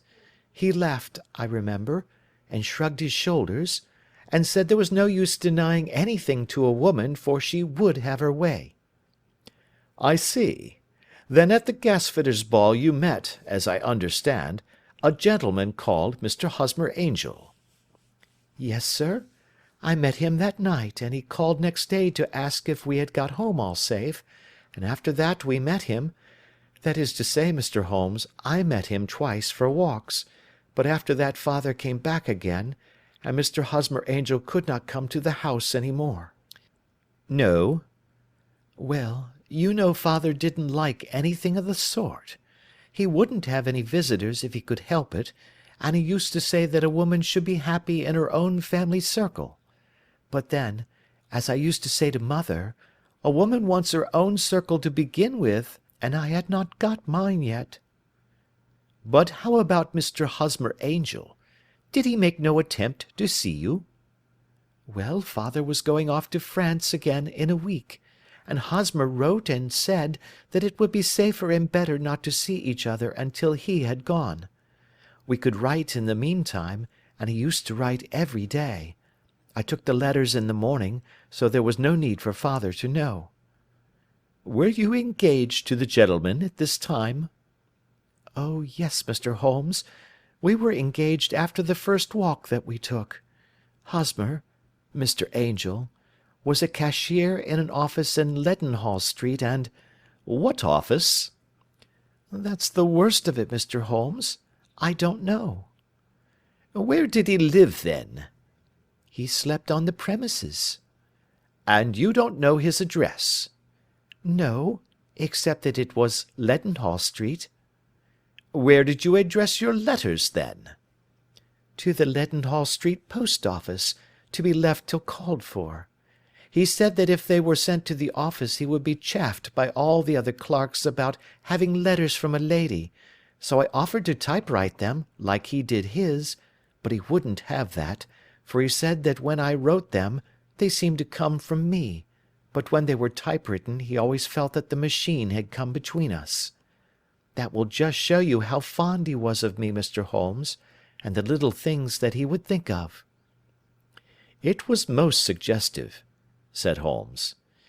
"It has long been an axiom of mine that the little things are infinitely the most important. Can you remember any other little things about Mr. Hosmer Angel?" "He was a very shy man, Mr. Holmes. He would rather walk with me in the evening than in the daylight, for he said that he hated to be conspicuous. Very retiring and gentlemanly he was. Even his voice was gentle. He'd had the quinsy and swollen glands when he was young, he told me, and it had left him with a weak throat and a hesitating, whispering fashion of speech. He was always well dressed, very neat and plain, but his eyes were weak just as mine are, and he wore tinted glasses against the glare." "Well, and what happened when Mr. Windibank, your stepfather, returned to France?" "Mr. Hosmer Angel came to the house again, and proposed that we should marry before father came back. He was in dreadful earnest, and made me swear, with my hands on the testament, that whatever happened I would always be true to him. Mother said he was quite right to make me swear, and that it was a sign of his passion. Mother was all in his favour from the first, and was even fonder of him than I was. Then, when they talked of marrying within the week, I began to ask about father, but they both said never to mind about father, but just to tell him afterwards, and mother said she would make it all right with him. I didn't quite like that, Mr. Holmes. It seemed funny that I should ask his leave, as he was only a few years older than me, but I didn't want to do anything on the sly, so I wrote to father at Bordeaux, where the company has its French offices, but the letter came back to me on the very morning of the wedding." "It missed him, then?" "Yes, sir, for he had started to England just before it arrived." "Ha! That was unfortunate. Your wedding was arranged, then, for the Friday. Was it to be in church?" "Yes, sir, but very quietly. It was to be at St. Saviour's, near King's Cross, and we were to have breakfast afterwards at the St. Pancras Hotel. Hosmer came for us in a hansom, but as there were two of us, he put us both into it and stepped himself into a four-wheeler, which happened to be the only other cab in the street. We got to the church first, and when the four-wheeler drove up we waited for him to step out, but he never did, and when the cabman got down from the box and looked, there was no one there. The cabman said that he could not imagine what had become of him, for he had seen him get in with his own eyes. That was last Friday, Mr. Holmes, and I have neither seen nor heard anything since then to throw any light upon what has become of him." "It seems to me that you have been very shamefully treated," said Holmes. "Oh, no, sir. He was too good and kind to leave me so. Why, all the morning he was saying to me that, whatever happened, I was to be true, and that even if something quite unforeseen occurred to separate us, I was always to remember that I was pledged to him, and that he would claim his pledge sooner or later. It seemed strange talk for a wedding morning, but what has happened since gives a meaning to it." "Most certainly it does. Your own opinion is, then, that some unforeseen catastrophe has occurred to him?" "Yes, sir. I believe that he foresaw some danger, or else he would not have talked so, and then I think that what he foresaw happened."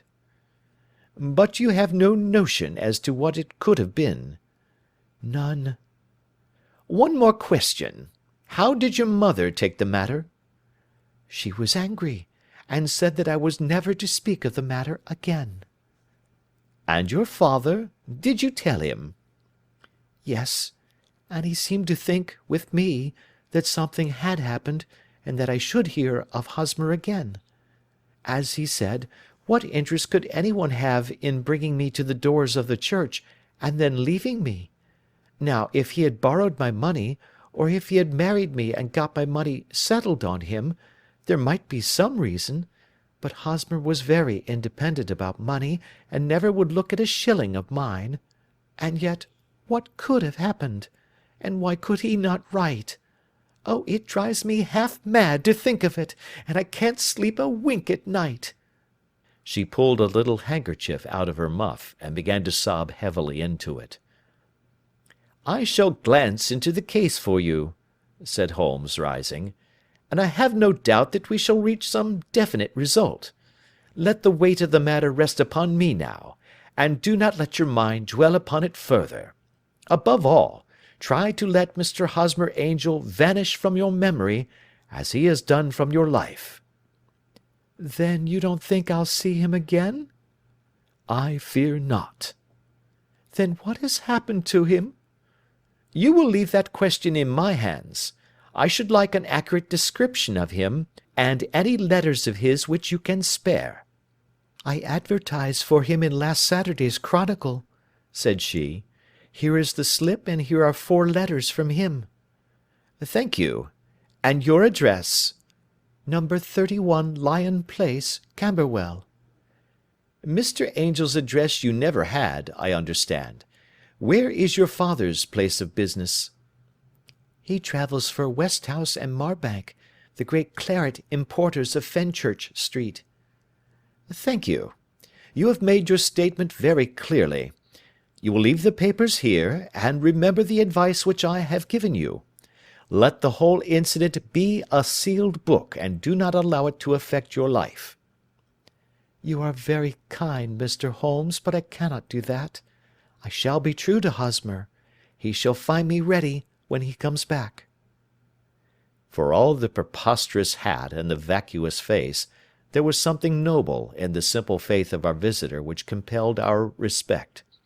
She laid her little bundle of papers upon the table and went her way, with a promise to come again whenever she might be summoned.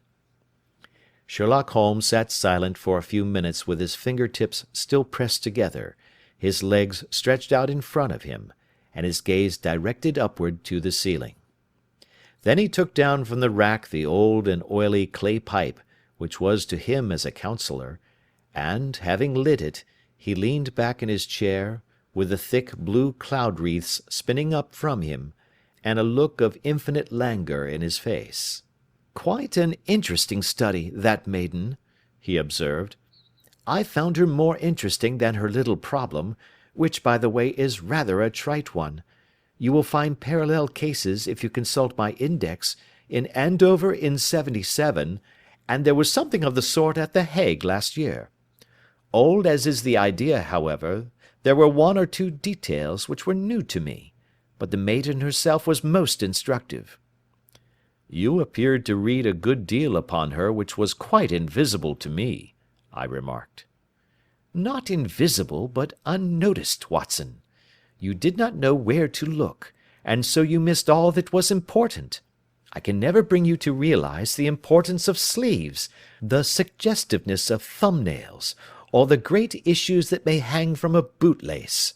Now, what did you gather from that woman's appearance? Describe it." "Well, she had a slate-coloured, broad-brimmed straw hat, with a feather of a brickish red. Her jacket was black, with black beads sewn upon it, and a fringe of little black jet ornaments.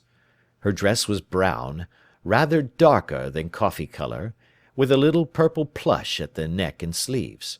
Her gloves were greyish and were worn through at the right forefinger. Her boots I didn't observe. She had small round hanging gold earrings, and a general air of being fairly well-to-do in a vulgar, comfortable, easy-going way." Sherlock Holmes clapped his hands softly together and chuckled. "'Pon my word, Watson, you are coming along wonderfully. You have really done very well indeed. It is true that you have missed everything of importance, but you have hit upon the method, and you have a quick eye for colour. Never trust to general impressions, my boy, but concentrate yourself upon details. My first glance is always at a woman's sleeve. In a man it is perhaps better first to take the knee of the trouser. As you observe, this woman had plush upon her sleeves, which is a most useful material for showing traces. The double line a little above the wrist, where the typewriter presses against the table, was beautifully defined. The sewing machine, of the hand type, leaves a similar mark, but only on the left arm, and on the side of it farthest from the thumb, instead of being right across the broadest part, as this was. I then glanced at her face, and, observing the dint of a pince-nez at either side of her nose, I ventured to remark upon short sight in typewriting, which seemed to surprise her." "It surprised me."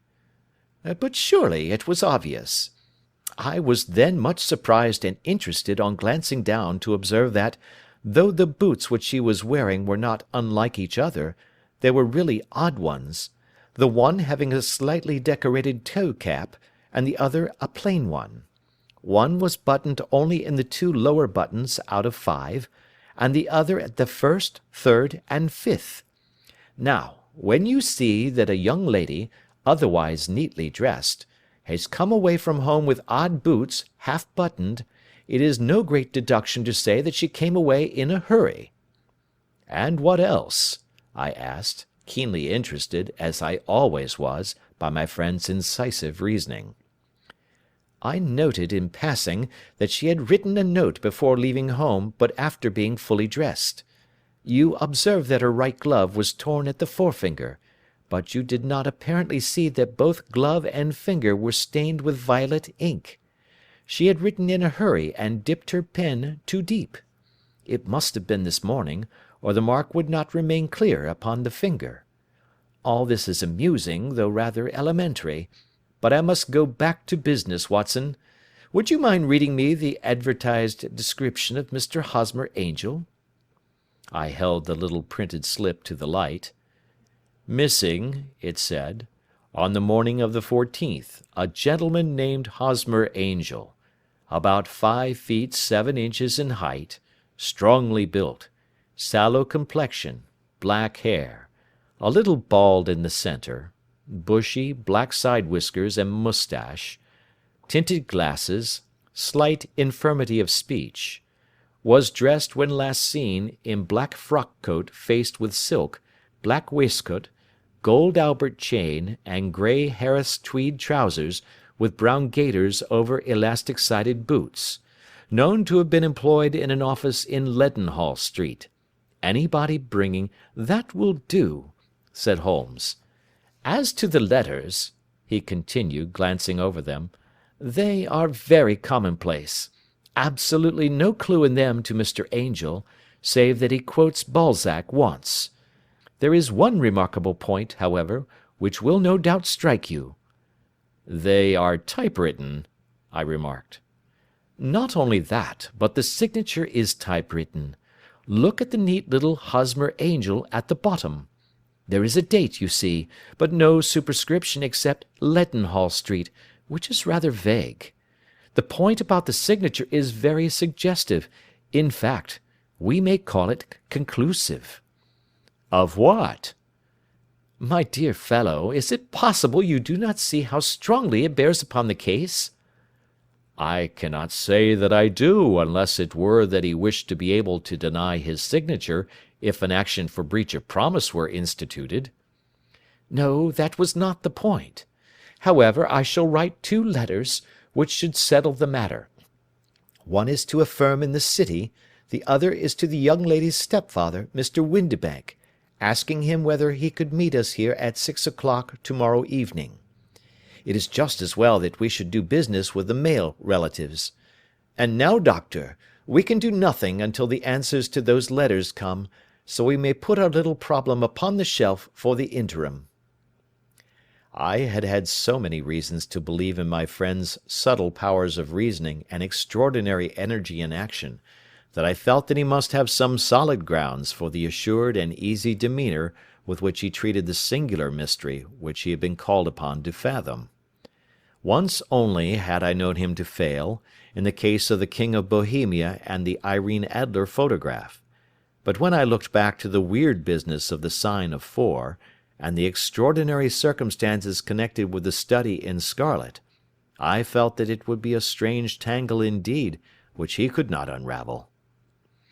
I left him then, still puffing at his black clay pipe, with the conviction that when I came again on the next evening, I would find that he held in his hands all the clues which would lead up to the identity of the disappearing bridegroom of Miss Mary Sutherland. A professional case of great gravity was engaging my own attention at the time, and the whole of next day I was busy at the bedside of the sufferer. It was not until close upon 6 o'clock that I found myself free, and was able to spring into a hansom and drive to Baker Street, half afraid that I might be too late to assist at the dénouement of the little mystery.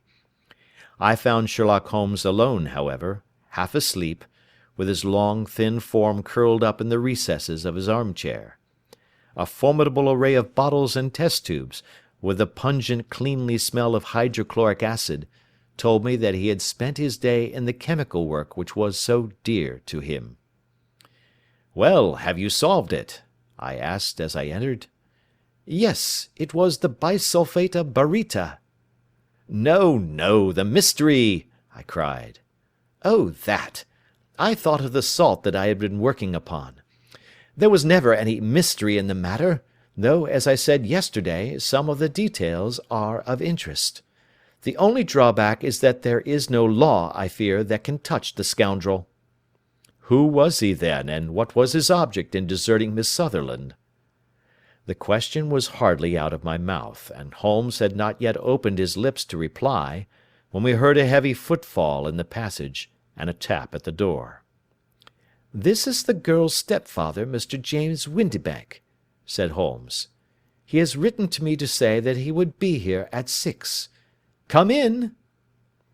The man who entered was a sturdy, middle-sized fellow, some 30 years of age, clean-shaven, and sallow-skinned, with a bland, insinuating manner, and a pair of wonderfully sharp and penetrating grey eyes. He shot a questioning glance at each of us, placed his shiny top-hat upon the sideboard, and with a slight bow sidled down into the nearest chair. "Good evening, Mr. James Windibank," said Holmes. "I think that this typewritten letter is from you, in which you have made an appointment with me for 6 o'clock?" "Yes, sir. I am afraid that I am a little late, but I am not quite my own master, you know. I am sorry that Miss Sutherland has troubled you about this little matter, for I think it is far better not to wash linen of the sort in public. It was quite against my wishes that she came, but she is a very excitable, impulsive girl, as you may have noticed, and she is not easily controlled when she has made up her mind on a point. Of course, I did not mind you so much, as you are not connected with the official police, but it is not pleasant to have a family misfortune like this noised abroad. Besides, it is a useless expense, for how could you possibly find this Hosmer Angel?" "On the contrary," said Holmes quietly, "I have every reason to believe that I will succeed in discovering Mr. Hosmer Angel." Mr. Windibank gave a violent start and dropped his gloves. "I am delighted to hear it," he said. "It is a curious thing," remarked Holmes, "that a typewriter has really quite as much individuality as a man's handwriting. Unless they are quite new, no two of them write exactly alike. Some letters get more worn than others, and some wear only on one side. Now, you remark in this note of yours, Mr. Windibank, that in every case there is some little slurring over of the E, and a slight defect in the tail of the R. There are 14 other characteristics, but those are the more obvious." "We do all our correspondence with this machine at the office, and no doubt it is a little worn," our visitor answered, glancing keenly at Holmes with his bright little eyes. "And now I will show you what is really a very interesting study, Mr. Windibank," Holmes continued. "I think of writing another little monograph some of these days on the typewriter and its relation to crime. It is a subject to which I have devoted some little attention. I have here 4 letters which purport to come from the missing man. They are all typewritten. In each case, not only are the E's slurred and the R's tailless, but you will observe, if you care to use my magnifying lens, that the 14 other characteristics to which I have alluded are there as well." Mr. Windibank sprang out of his chair and picked up his hat. "I cannot waste time over this sort of fantastic talk, Mr. Holmes," he said. "If you can catch the man, catch him, and let me know when you have done it." "Certainly," said Holmes, stepping over and turning the key in the door. "I let you know then that I have caught him." "What? Where?" shouted Mr. Windibank, turning white to his lips and glancing about him like a rat in a trap. "Oh, it won't do. Really it won't," said Holmes suavely. "There is no possible getting out of it, Mr. Windibank. It is quite too transparent, and it was a very bad compliment when you said that it was impossible for me to solve so simple a question. That's right. Sit down and let us talk it over." Our visitor collapsed into a chair, with a ghastly face and a glitter of moisture on his brow. It's not actionable," he stammered. "I am very much afraid that it is not. But between ourselves, Windibank, it was as cruel and selfish and heartless a trick in a petty way as ever came before me. Now, let me just run over the course of events, and you will contradict me if I go wrong." The man sat huddled up in his chair, with his head sunk upon his breast, like one who is utterly crushed. Holmes stuck his feet up on the corner of the mantelpiece, and leaning back with his hands in his pockets, began talking, rather to himself, as it seemed, than to us. "The man married a woman very much older than himself for her money," said he, and he enjoyed the use of the money of the daughter as long as she lived with them. It was a considerable sum, for people in their position, and the loss of it would have made a serious difference. It was worth an effort to preserve it. The daughter was of a good, amiable disposition, but affectionate and warm-hearted in her ways, so that it was evident that with her fair personal advantages, and her little income, she would not be allowed to remain single long. Now her marriage would mean, of course, the loss of 100 a year, so what does her stepfather do to prevent it?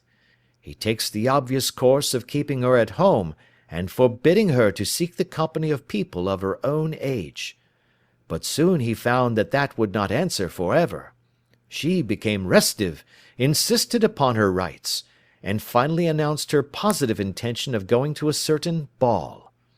What does her clever stepfather do then? He conceives an idea more creditable to his head than to his heart.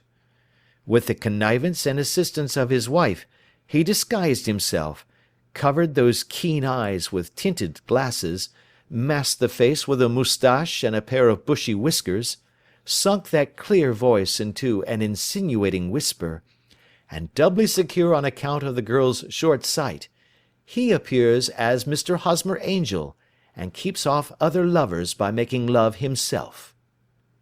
"It was only a joke at first," groaned our visitor. "We never thought that she would have been so carried away." Very likely not. However that may be, the young lady was very decidedly carried away, and having quite made up her mind that her stepfather was in France, the suspicion of treachery never for an instant entered her mind. She was flattered by the gentleman's attentions, and the effect was increased by the loudly expressed admiration of her mother.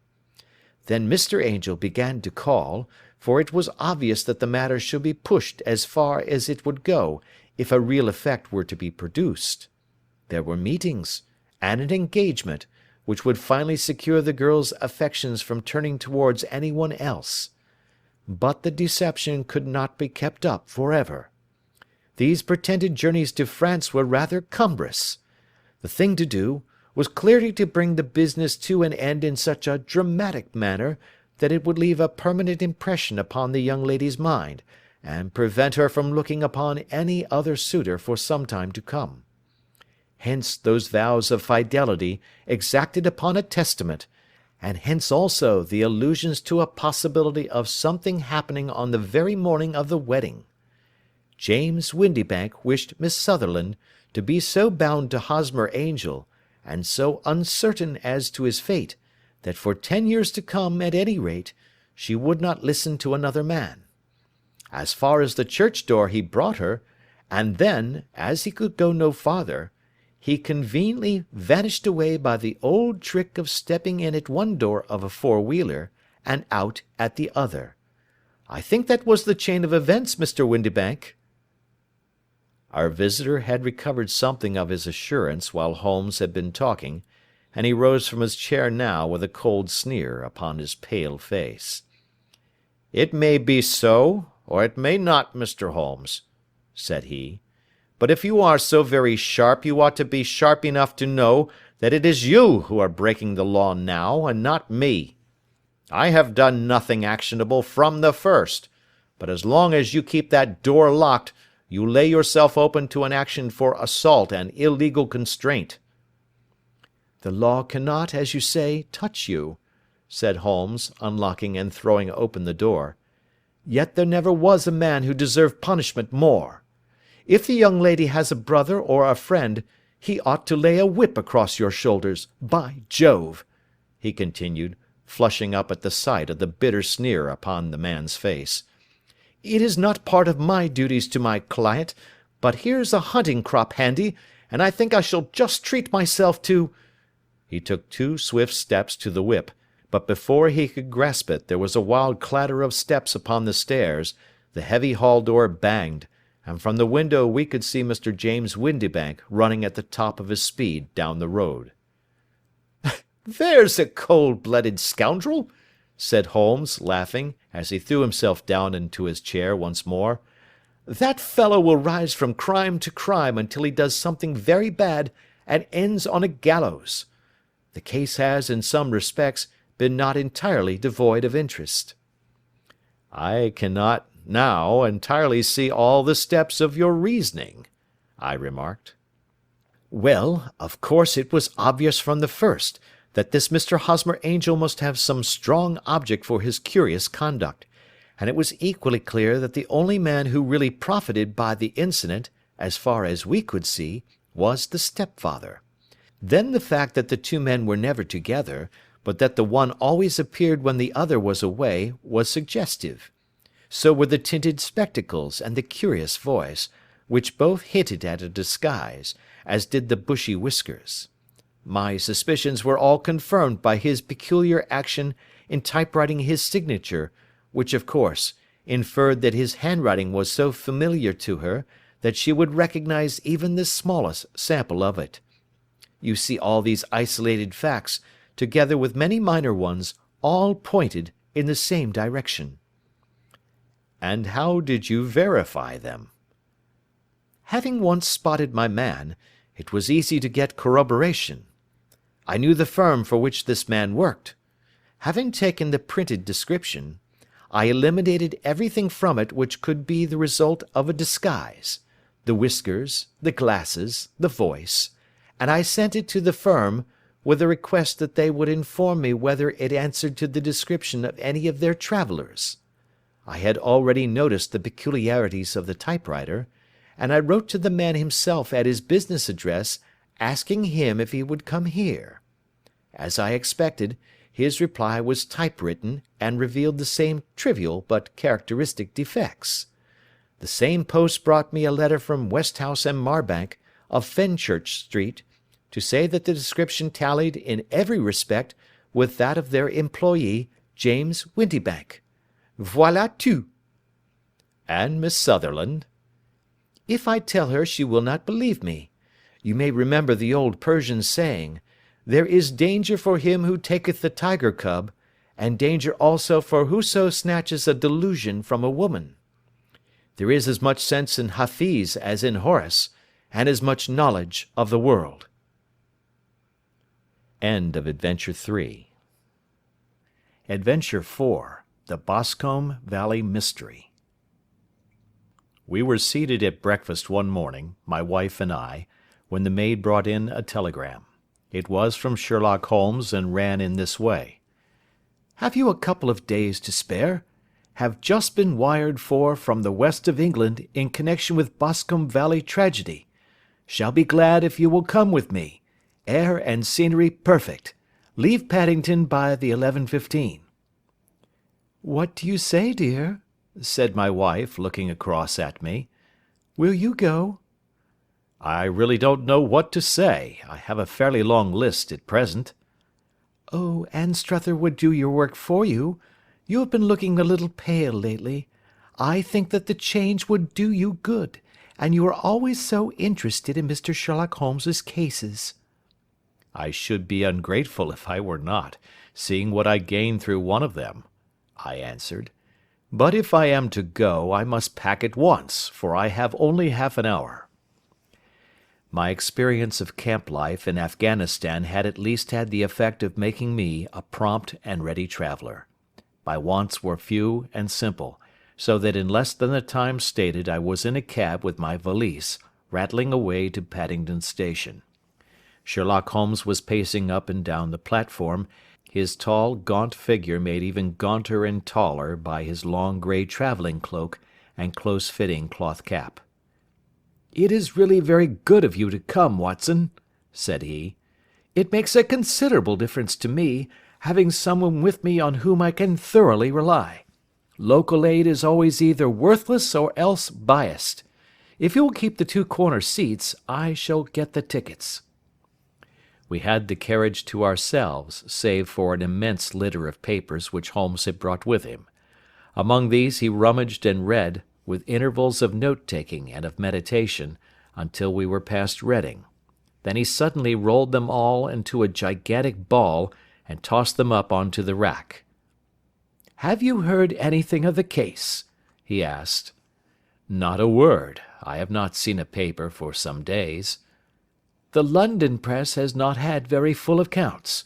I have just been looking through all the recent papers in order to master the particulars. It seems, from what I gather, to be one of those simple cases which are so extremely difficult." "That sounds a little paradoxical." "But it is profoundly true.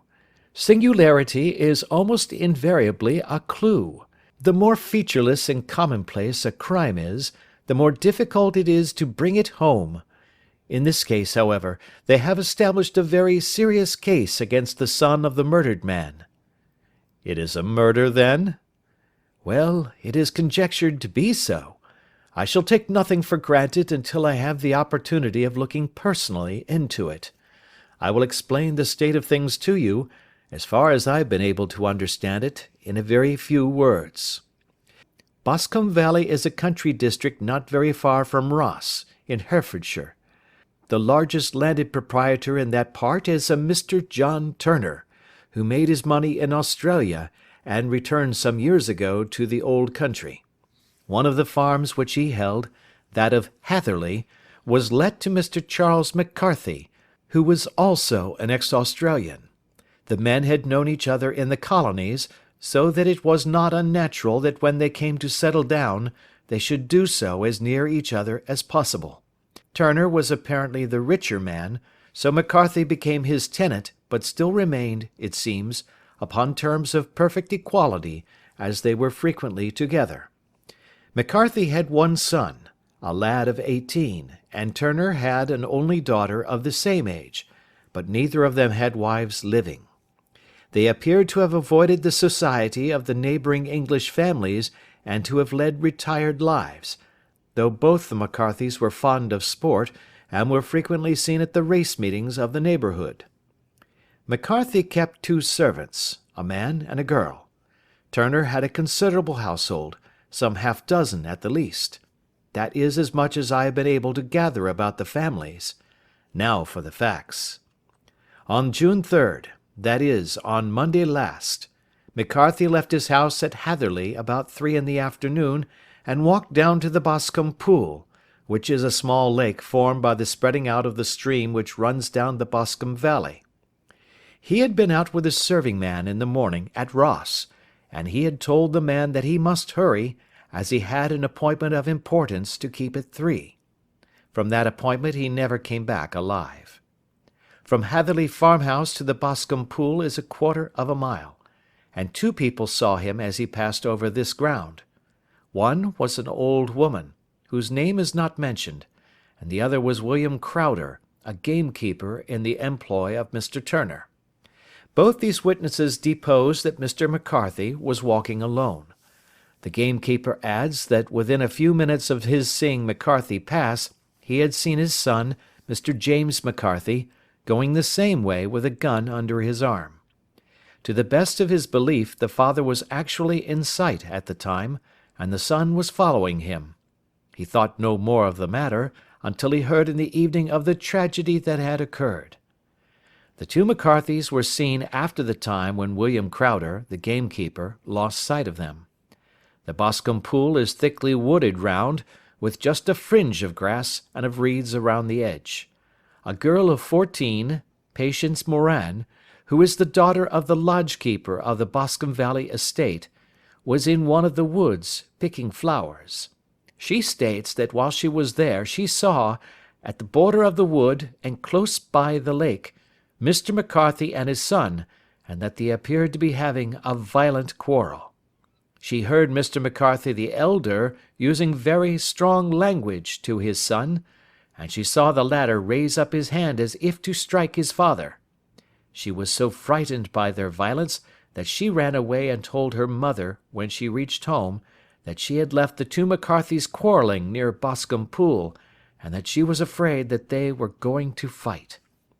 She had hardly said the words when young Mr. McCarthy came running up to the lodge to say that he had found his father dead in the wood, and to ask for the help of the lodge-keeper. He was much excited, without either his gun or his hat, and his right hand and sleeve were observed to be stained with fresh blood. On following him, They found the dead body stretched out upon the grass beside the pool. The head had been beaten in by repeated blows of some heavy and blunt weapon. The injuries were such as might very well have been inflicted by the butt end of his son's gun, which was found lying on the grass within a few paces of the body.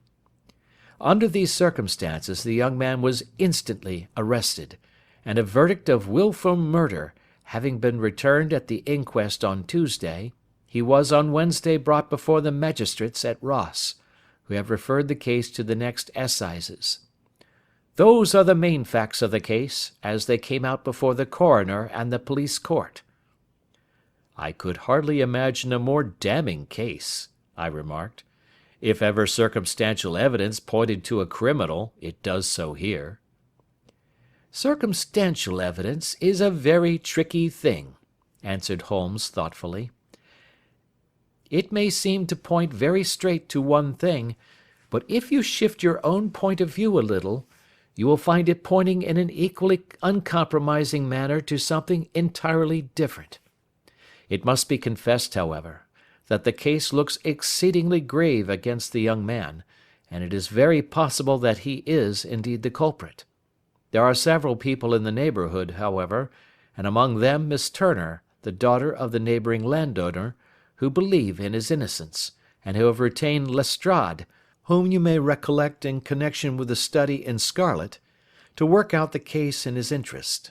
Lestrade, being rather puzzled, has referred the case to me, and hence it is that two middle-aged gentlemen are flying westward at 50 miles an hour, instead of quietly digesting their breakfasts at home." "I am afraid," said I, "that the facts are so obvious that you will find little credit to be gained out of this case." "There is nothing more deceptive than an obvious fact," he answered, laughing. "Besides, we may chance to hit upon some other obvious facts, which may have been by no means obvious to Mr. Lestrade. You know me too well to think that I am boasting when I say that I shall either confirm or destroy his theory by means which he is quite incapable of employing, or even of understanding. To take the first example to hand, I very clearly perceive that in your bedroom the window is upon the right-hand side, and yet I question whether Mr. Lestrade would have noted even so self-evident a thing as that. How on earth— My dear fellow, I know you well. I know the military neatness which characterizes you. You shave every morning, and in this season you shave by the sunlight, but since your shaving is less and less complete as we get farther back on the left side, until it becomes positively slovenly as we get round the angle of the jaw, it is surely very clear that that side is less illuminated than the other. I could not imagine a man of your habits looking at himself in an equal light and being satisfied with such a result. I only quote this as a trivial example of observation and inference. Therein lies my métier, and it is just possible that it may be of some service in the investigation which lies before us. There are one or two minor points which were brought out in the inquest, and which are worth considering. "What are they?" It appears that his arrest did not take place at once, but after the return to Hatherley Farm. On the inspector of constabulary informing him that he was a prisoner, he remarked that he was not surprised to hear it, and that it was no more than his deserts. This observation of his had the natural effect of removing any traces of doubt which might have remained in the minds of the coroner's jury. "It was a confession," I ejaculated. "No, for it was followed by a protestation of innocence." "Coming on the top of such a damning series of events, it was at least a most suspicious remark."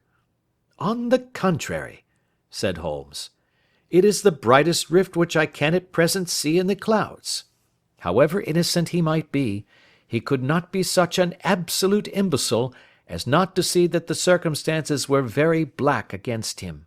Had he appeared surprised at his own arrest, or feigned indignation at it, I should have looked upon it as highly suspicious, because such surprise or anger would not be natural under the circumstances, and yet might appear to be the best policy to a scheming man.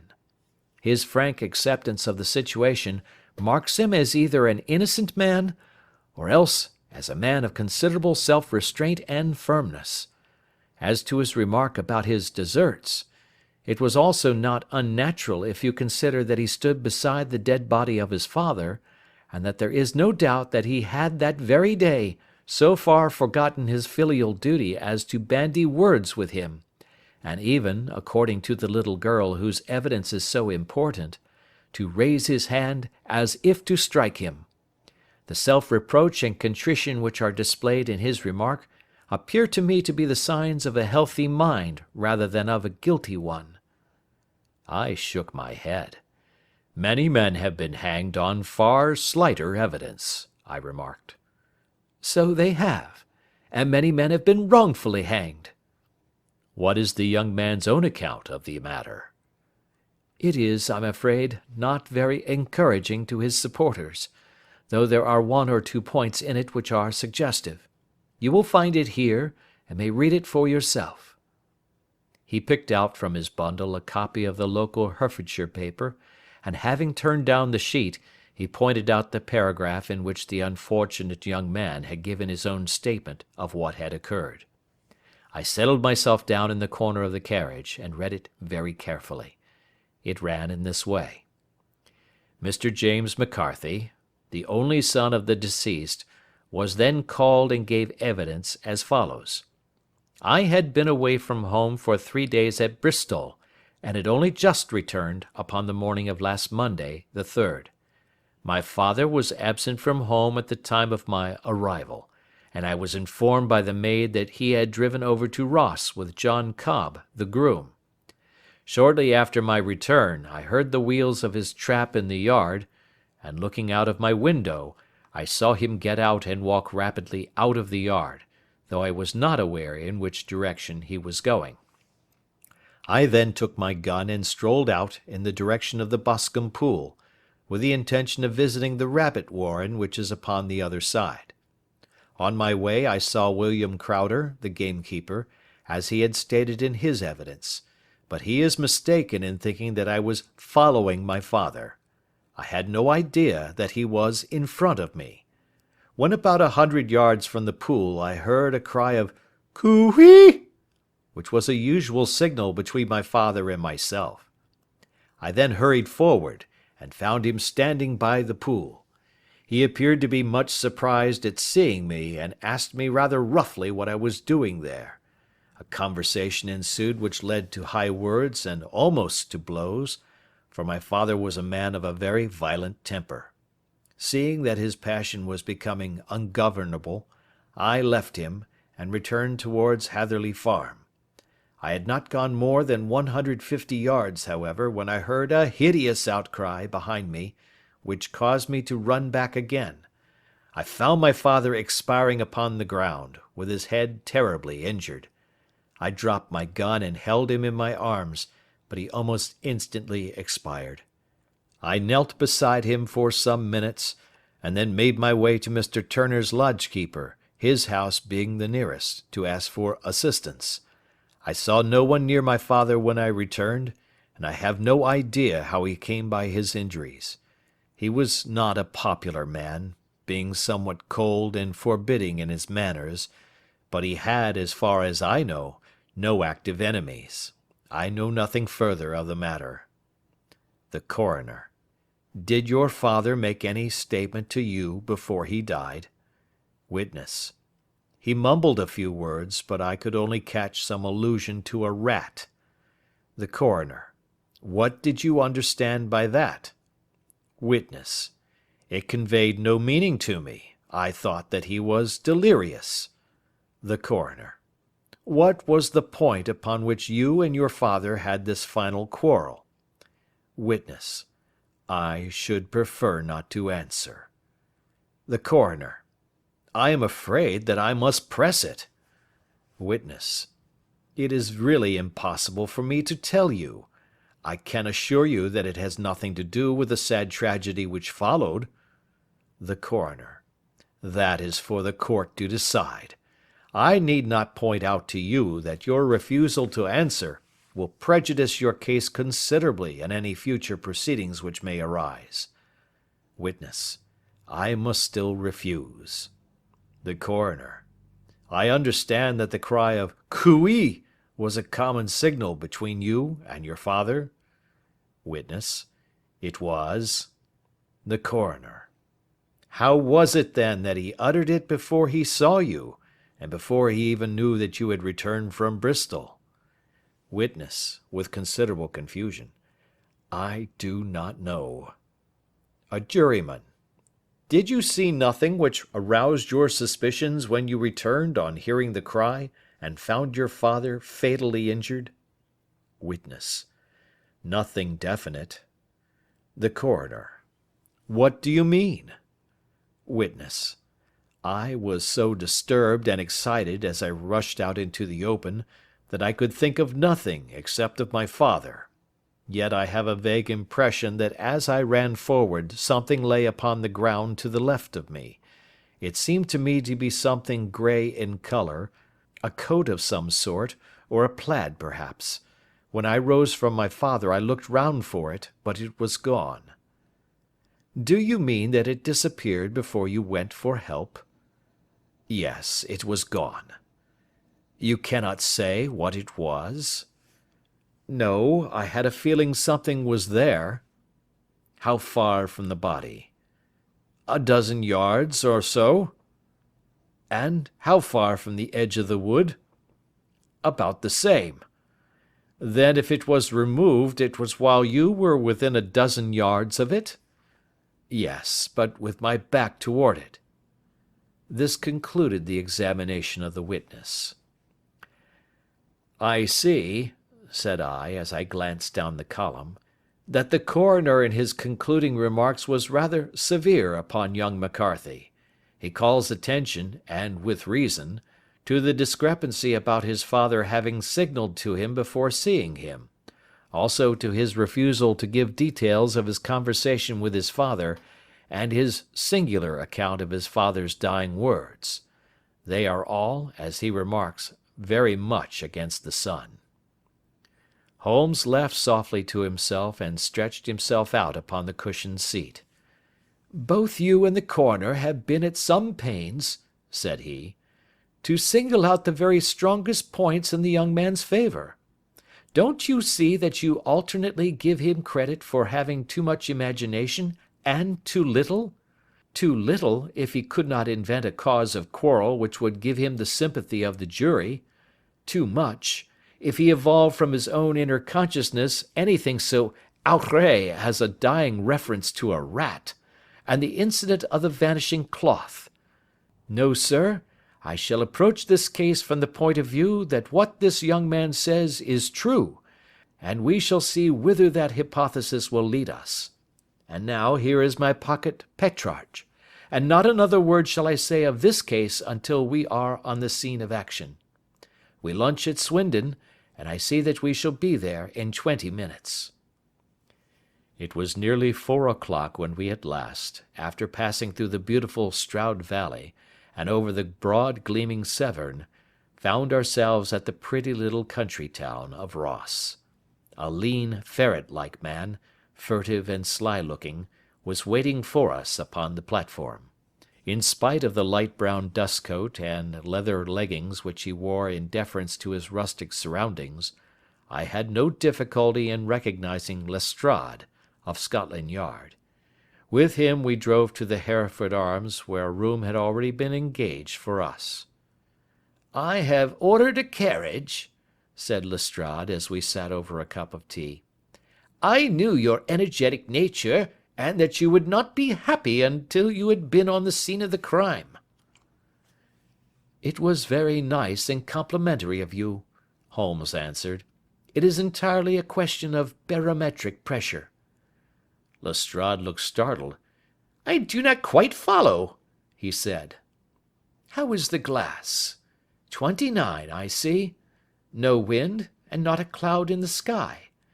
I have a case full of cigarettes here which need smoking, and the sofa is very much superior to the usual country hotel abomination. I do not think that it is probable that I shall use the carriage to-night." Lestrade laughed indulgently. "You have, no doubt, already formed your conclusions from the newspapers," he said. "The case is as plain as a pikestaff, and the more one goes into it, the plainer it becomes.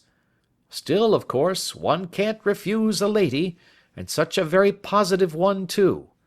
She has heard of you, and would have your opinion, though I repeatedly told her that there was nothing which you could do which I have not already done. Why, bless my soul, here is her carriage at the door."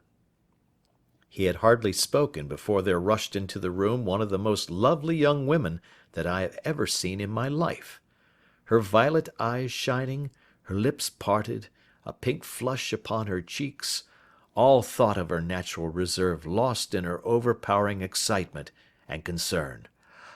"Oh, Mr. Sherlock Holmes!" she cried, glancing from one to the other of us, and finally, with a woman's quick intuition, fastening upon my companion. "I am so glad that you have come. I have driven down to tell you so. I know that James didn't do it.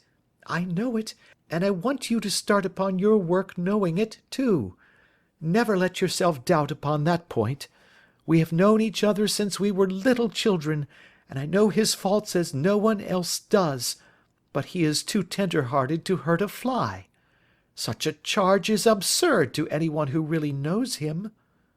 "I hope we may clear him, Miss Turner," said Sherlock Holmes. "You may rely upon my doing all that I can." "But you have read the evidence? You have formed some conclusion? Do you not see some loophole, some flaw? Do you not yourself think that he is innocent?" "I think that it is very probable." "There now!" she cried, throwing back her head and looking defiantly at Lestrade. "You hear? He gives me hopes."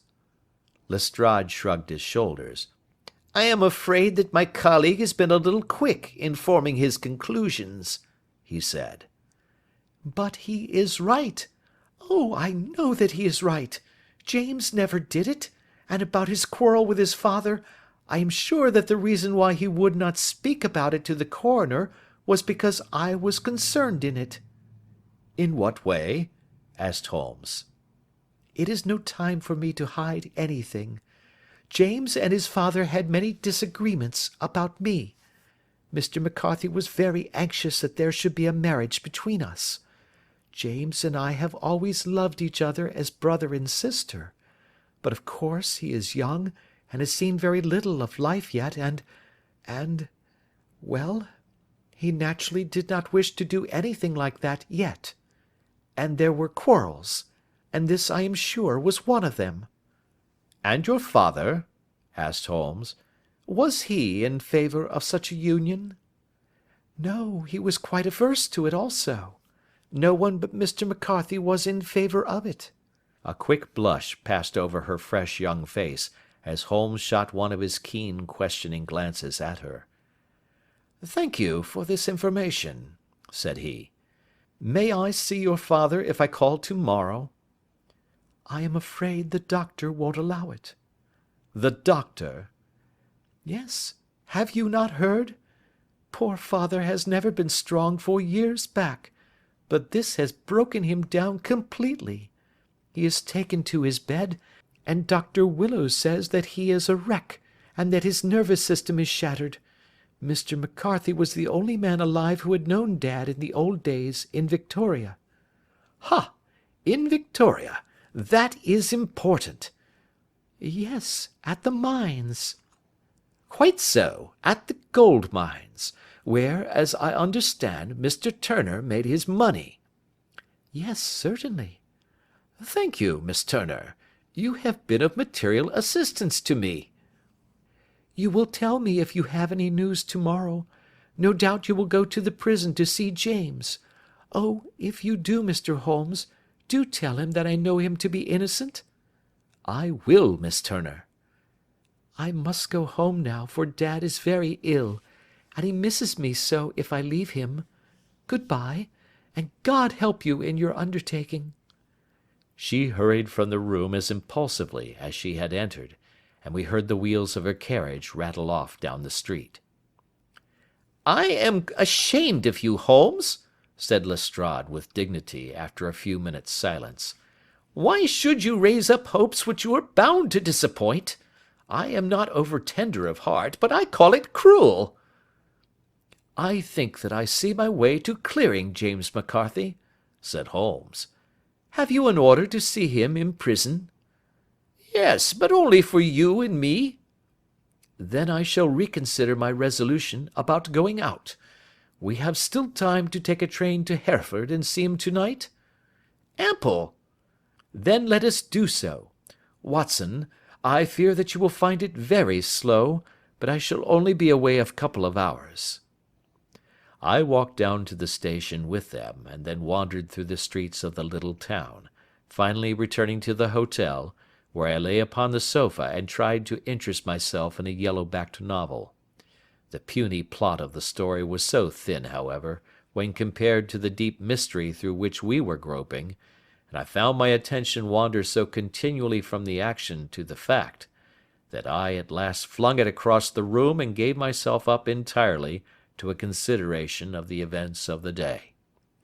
Supposing that this unhappy young man's story were absolutely true, then what hellish thing, what absolutely unforeseen and extraordinary calamity could have occurred between the time when he parted from his father and the moment when, drawn back by his screams, he rushed into the glade? It was something terrible and deadly. What could it be? Might not the nature of the injuries reveal something to my medical instincts? I rang the bell, and called for the weekly county paper, which contained a verbatim account of the inquest. In the surgeon's deposition it was stated that the posterior third of the left parietal bone and the left half of the occipital bone had been shattered by a heavy blow from a blunt weapon. I marked the spot upon my own head. Clearly such a blow must have been struck from behind. That was to some extent in favour of the accused, as when seen quarrelling he was face to face with his father. Still, it did not go for very much, for the older man might have turned his back before the blow fell. Still, it might be worth while to call Holmes's attention to it. Then there was the peculiar dying reference to a rat. What could that mean? It could not be delirium. A man dying from a sudden blow does not commonly become delirious. No, it was more likely to be an attempt to explain how he met his fate. But what could it indicate? I cudgelled my brains to find some possible explanation. And then the incident of the grey cloth seen by young McCarthy. If that were true, the murderer must have dropped some part of his dress, presumably his overcoat, in his flight, and must have had the hardihood to return and to carry it away at the instant when the son was kneeling with his back turned not a dozen paces off. What a tissue of mysteries and improbabilities the whole thing was! I did not wonder at Lestrade's opinion, and yet I had so much faith in Sherlock Holmes's insight that I could not lose hope as long as every fresh fact seemed to strengthen his conviction of young McCarthy's innocence. It was late before Sherlock Holmes returned. He came back alone, for Lestrade was staying in lodgings in the town. "The glass still keeps very high," he remarked as he sat down. "It is of importance that it should not rain before we are able to go over the ground. On the other hand, a man should be at his very best and keenest for such nice work as that, and I did not wish to do it when fagged by a long journey. I have seen young McCarthy." "And what did you learn from him?" "Nothing." "Could he throw no light?" "None at all. I was inclined to think at one time that he knew who had done it, and was screening him or her, but I am convinced now that he is as puzzled as everyone else. He is not a very quick-witted youth, though comely to look at and, I should think, sound at heart." "I cannot admire his taste," I remarked, "if it is indeed a fact that he was averse to a marriage with so charming a young lady as this Miss Turner." "Ah, thereby hangs a rather painful tale. This fellow is madly, insanely in love with her, but some 2 years ago, when he was only a lad, and before he really knew her, for she had been away 5 years at a boarding school, what does the idiot do but get into the clutches of a barmaid in Bristol, and marry her at a registry office? No one knows a word of the matter, but you can imagine how maddening it must be to him to be upbraided for not doing what he would give his very eyes to do, but what he knows to be absolutely impossible. It was sheer frenzy of this sort which made him throw his hands up into the air when his father, at their last interview, was goading him on to propose to Miss Turner. On the other hand, he had no means of supporting himself, and his father, who was by all accounts a very hard man, would have thrown him over utterly had he known the truth. It was with his barmaid wife that he had spent the last 3 days in Bristol, and his father did not know where he was. Mark that point. It is of importance. Good has come out of evil, however, for the barmaid, finding from the papers that he is in serious trouble and likely to be hanged, has thrown him over utterly and has written to him to say that she has a husband already in the Bermuda dockyard, so that there is really no tie between them. I think that that bit of news has consoled young McCarthy for all that he has suffered. But if he is innocent, who has done it? Ah, who? I would call your attention very particularly to 2 points. One is that the murdered man had an appointment with someone at the pool, and that the someone could not have been his son, for his son was away, and he did not know when he would return. The second is that the murdered man was heard to cry "Cooey" before he knew that his son had returned. Those are the crucial points upon which the case depends. And now let us talk about George Meredith, if you please, and we shall leave all minor matters until tomorrow. There was no rain, as Holmes had foretold, and the morning broke bright and cloudless. At 9 o'clock Lestrade called for us with the carriage, and we set off for Hatherley Farm and the Bascombe pool. "There is serious news this morning," Lestrade observed. "It is said that Mr. Turner, of the Hall, is so ill that his life is despaired of." "An elderly man, I presume?" said Holmes. "About 60. But his constitution has been shattered by his life abroad, and he has been in failing health for some time. This business has had a very bad effect upon him. He was an old friend of McCarthy's, and, I may add, a great benefactor to him, for I have learned that he gave him Hatherley Farm rent-free." "Indeed, that is interesting," said Holmes. "Oh yes, in 100 other ways he has helped him. Everybody about here speaks of his kindness to him. Really, does it not strike you as a little singular that this McCarthy, who appears to have had little of his own, and to have been under such obligations to Turner, should still talk of marrying his son to Turner's daughter, who is presumably heiress to the estate, and that in such a very cocksure manner, as if it were merely a case of a proposal and all else would follow? It is the more strange, since we know that Turner himself was averse to the idea. The daughter told us as much. Do you not deduce something from that?" "We have got to the deductions and the inferences," said Lestrade, winking at me. "I find it hard enough to tackle facts, Holmes, without flying away after theories and fancies." "You are right," said Holmes demurely. "You do find it very hard to tackle the facts." "Anyhow, I have grasped one fact which you seem to find it difficult to get hold of," replied Lestrade with some warmth. "And that is?" "That McCarthy Senior met his death from McCarthy Junior, and that all theories to the contrary are the merest moonshine." "Well, moonshine is a brighter thing than fog," said Holmes, laughing. "But I am very much mistaken if this is not Hatherley Farm upon the left." "Yes, that is it." It was a wide-spread, comfortable-looking building, 2-storied, slate-roofed, with great yellow blotches of lichen upon the grey walls. The drawn blinds and the smokeless chimneys, however, gave it a stricken look, as though the weight of this horror still lay heavy upon it. We called at the door, when the maid, at Holmes's request, showed us the boots which her master wore at the time of his death, and also a pair of the son's, though not the pair which he had then had. Having measured these very carefully from 7 or 8 different points, Holmes desired to be led to the courtyard, from which we all followed the winding track which led to Bascombe Pool. Sherlock Holmes was transformed when he was hot upon such a scent as this. Men who had only known the quiet thinker and logician of Baker Street would have failed to recognize him. His face flushed and darkened. His brows were drawn into 2 hard black lines, while his eyes shone out from beneath them with a steely glitter.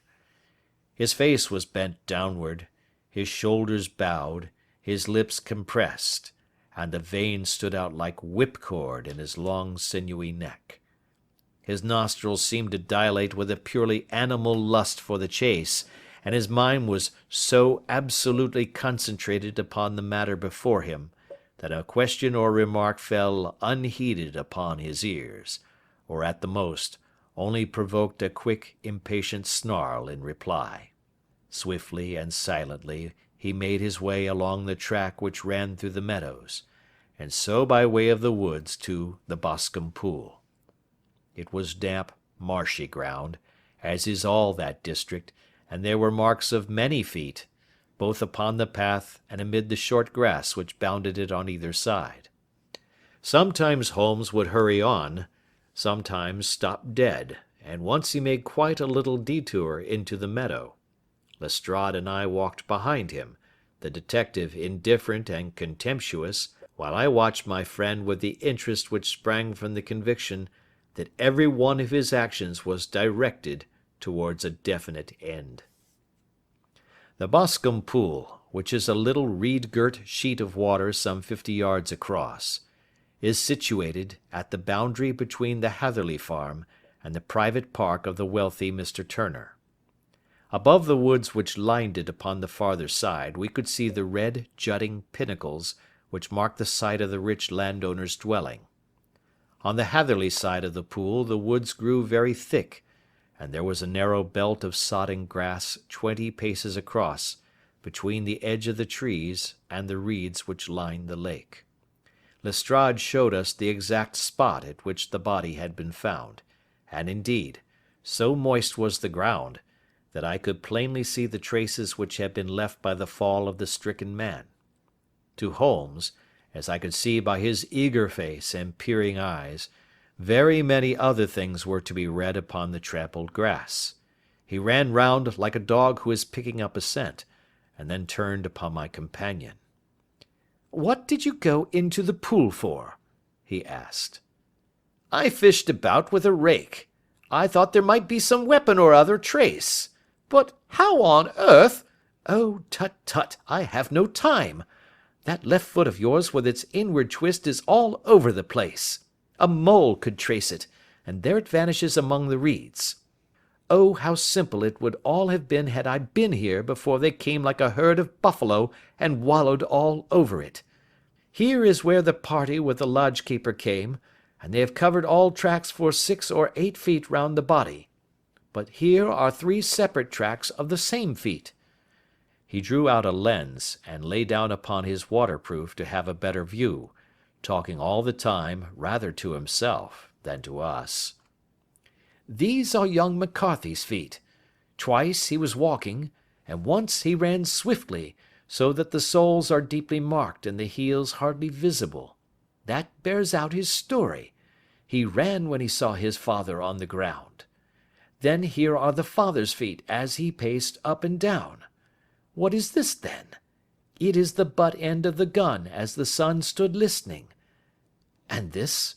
Ha ha! What have we here? Tiptoes! Tiptoes! Square, too, quite unusual boots. They come, they go, they come again. Of course, that was for the cloak. Now where did they come from?" He ran up and down, sometimes losing, sometimes finding the track until we were well within the edge of the wood, and under the shadow of a great beech, the largest tree in the neighbourhood. Holmes traced his way to the farther side of this, and lay down once more upon his face with a little cry of satisfaction. For a long time he remained there, turning over the leaves and dried sticks, gathering up what seemed to me to be dust into an envelope, and examining with his lens not only the ground, but even the bark of the tree as far as he could reach. A jagged stone was lying among the moss, and this also he carefully examined and retained. Then he followed a pathway through the wood until he came to the high road, where all traces were lost. "It has been a case of considerable interest," he remarked, returning to his natural manner. "I fancy that this grey house on the right must be the lodge. I think that I will go in and have a word with Morin, and perhaps write a little note. Having done that, we may drive back to our luncheon. You may walk to the cab, and I shall be with you presently." It was about 10 minutes before we regained our cab and drove back into Ross, Holmes still carrying with him the stone which he had picked up in the wood. "This may interest you, Lestrade," he remarked, holding it out. "The murder was done with it." "I see no marks." "There are none." "How do you know, then?" "The grass was growing under it. It had only lain there a few days. There was no sign of a place whence it had been taken. It corresponds with the injuries. There is no sign of any other weapon." "And the murderer?" "Is a tall man, left-handed, limps with the right leg, wears thick-soled shooting boots and a grey cloak, smokes Indian cigars, uses a cigar holder, and carries a blunt penknife in his pocket. There are several other indications, but these may be enough to aid us in our search." Lestrade laughed. "I am afraid that I am still a sceptic," he said. "Theories are all very well, but we have to deal with a hard-headed British jury." "Nous verrons," answered Holmes calmly. "You work your own method, and I shall work mine. I shall be busy this afternoon, and shall probably return to London by the evening train." "And leave your case unfinished?" "No, finished." "But the mystery?" "It is solved." "Who was the criminal, then?" "The gentleman I describe." "But who is he?" "Surely it would not be difficult to find out. This is not such a populous neighbourhood." Lestrade shrugged his shoulders. "I am a practical man," he said, "and I really cannot undertake to go about the country looking for a left-handed gentleman with a game leg. I should become the laughing-stock of Scotland Yard." "All right," said Holmes quietly. "I have given you the chance. Here are your lodgings. Good-bye. I shall drop you a line before I leave." Having left Lestrade at his rooms, we drove to our hotel, where we found lunch upon the table. Holmes was silent and buried in thought, with a pained expression upon his face, as one who finds himself in a perplexing position. "Look here, Watson," he said, when the cloth was cleared. "Just sit down in this chair and let me preach to you for a little. I don't know quite what to do, and I should value your advice. Light a cigar and let me expound." "Pray do so." "Well now, in considering this case there are 2 points about young McCarthy's narrative which struck us both instantly, although they impressed me in his favour and you against him. One was the fact that his father should, according to his account, cry cooee before seeing him. The other was his singular dying reference to a rat. He mumbled several words, you understand, but that was all that caught the son's ear. Now from this double point our research must commence, and we will begin it by presuming that what the lad says is absolutely true." "What of this cooee, then?" "Well, obviously, it could not have been meant for the son. The son, as far as he knew, was in Bristol. It was mere chance that he was within earshot. The cooee was meant to attract the attention of whoever it was that he had the appointment with. But cooee is a distinctly Australian cry, and one which is used between Australians. There is a strong presumption that the person whom McCarthy expected to meet him at Bascombe Pool was someone who had been in Australia. What of the rat, then?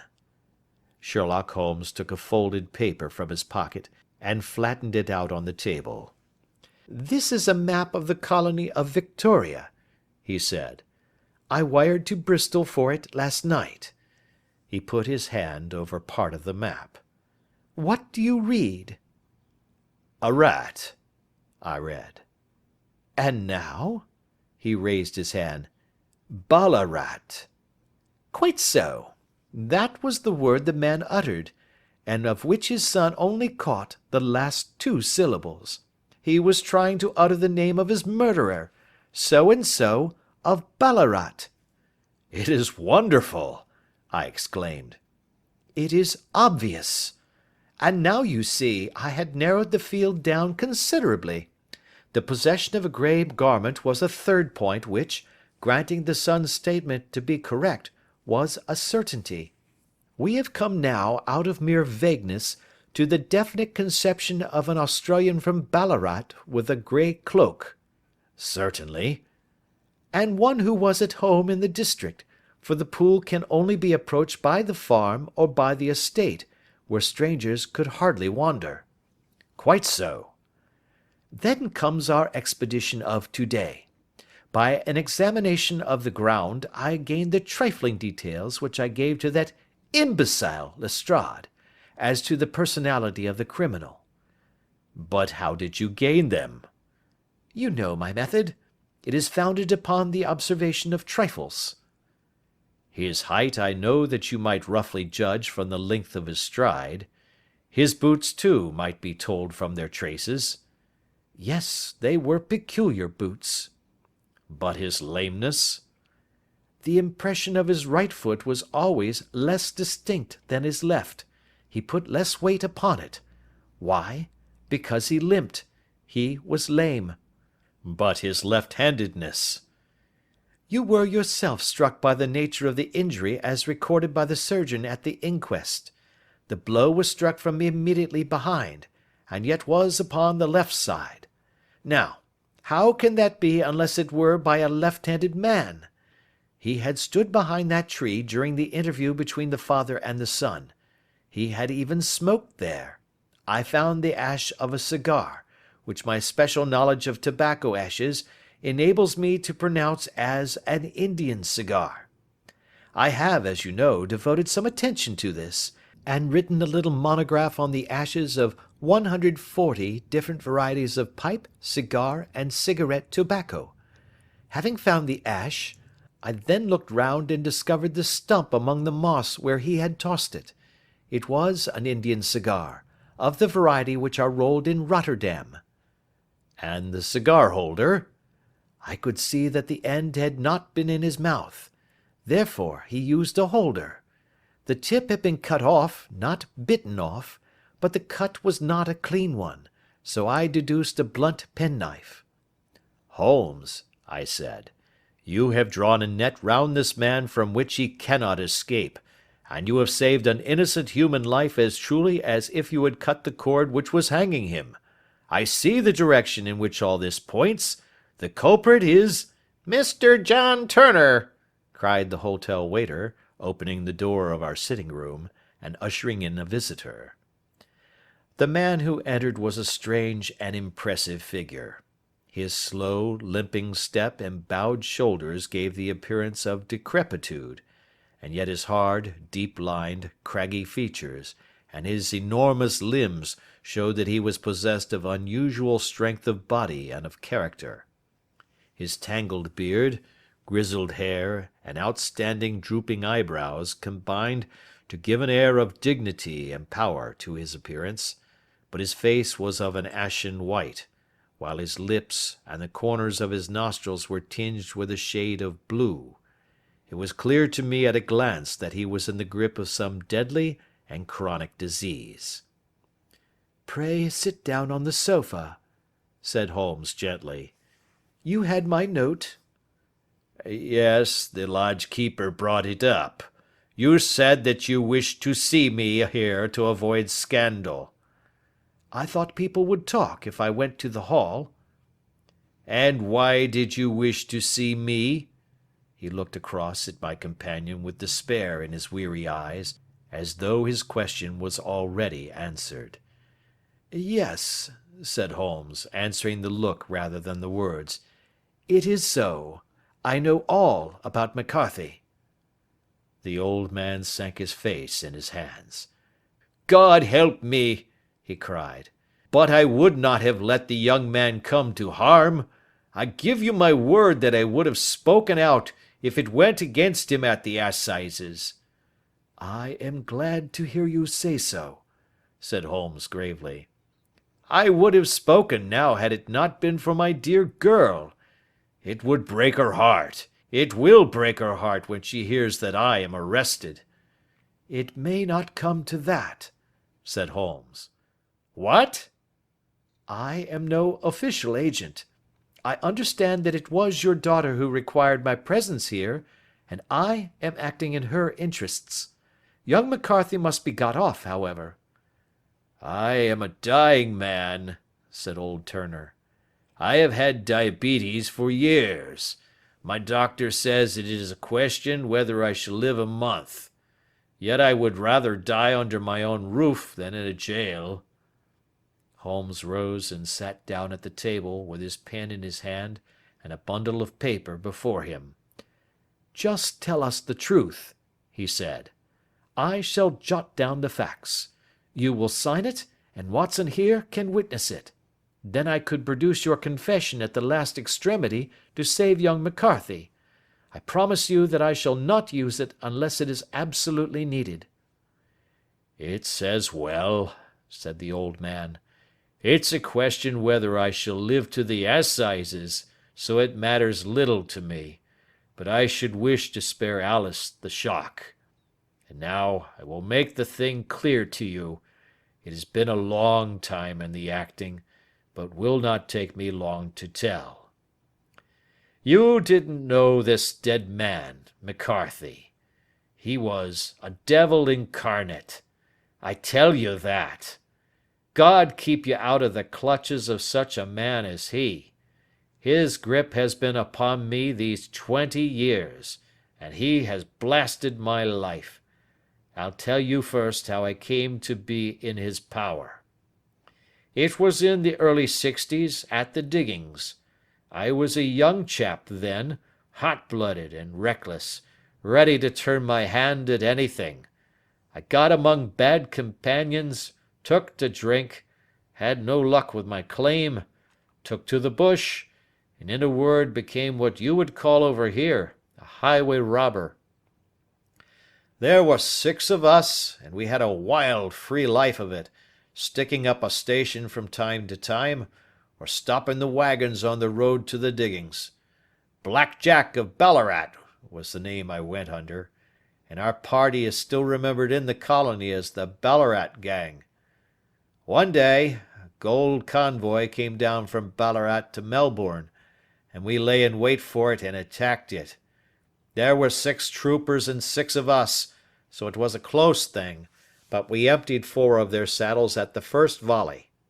3 of our boys were killed, however, before we got the swag. I put my pistol to the head of the wagon driver, who was this very man McCarthy. I wished to the Lord that I had shot him then, but I spared him, though I saw his wicked little eyes fixed on my face, as though to remember every feature. We got away with the gold, became wealthy men, and made our way over to England without being suspected.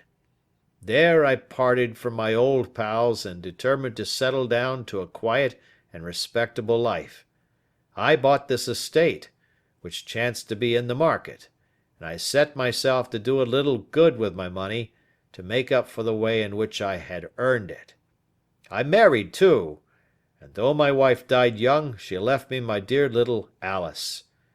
Even when she was just a baby, her wee hand seemed to lead me down the right path as nothing else had ever done. In a word, I turned over a new leaf, and did my best to make up for the past. All was going well when McCarthy laid his grip upon me.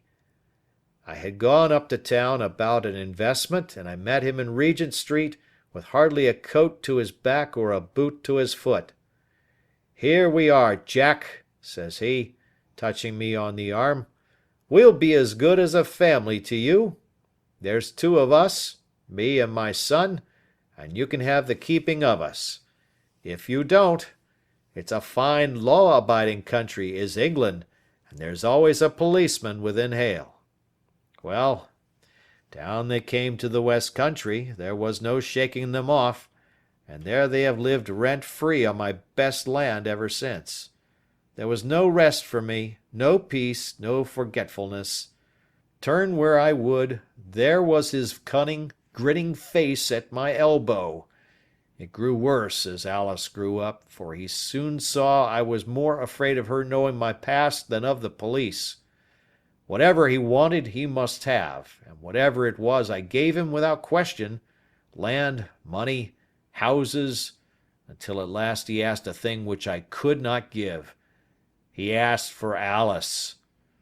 His son, you see, had grown up, and so had my girl, and as I was known to be in weak health, it seemed a fine stroke to him that his lad should step into the whole property. But there I was firm. I would not have his cursed stock mixed with mine. Not that I had any dislike to the lad, but his blood was in him, and that was enough. I stood firm. McCarthy threatened. I braved him to do his worst. We were to meet at the pool midway between our houses to talk it over. When I went down there I found him talking with his son, so I smoked a cigar and waited behind a tree until he should be alone. But as I listened to his talk, all that was black and bitter in me seemed to come uppermost. He was urging his son to marry my daughter, with as little regard for what she might think as if she were a slut from off the streets. It drove me mad to think that I and all that I held most dear should be in the power of such a man as this. Could I not snap the bond? I was already a dying and desperate man. Though clear of mind and fairly strong of limb, I knew that my own fate was sealed. But my memory and my girl, both could be saved if I could but silence that foul tongue. I did it, Mr. Holmes. I would do it again. Deeply as I have sinned, I have led a life of martyrdom to atone for it. But that my girl should be entangled in the same meshes which held me was more than I could suffer. I struck him down with no more compunction than if he had been some foul and venomous beast. His cry brought back his son, but I had gained the cover of the wood, though I was forced to go back to fetch the cloak which I had dropped in my flight. That is the true story, gentlemen, of all that occurred. Well, it is not for me to judge you, said Holmes, as the old man signed the statement which had been drawn out. I pray that we may never be exposed to such a temptation. I pray not, sir. And what do you intend to do? In view of your health, nothing.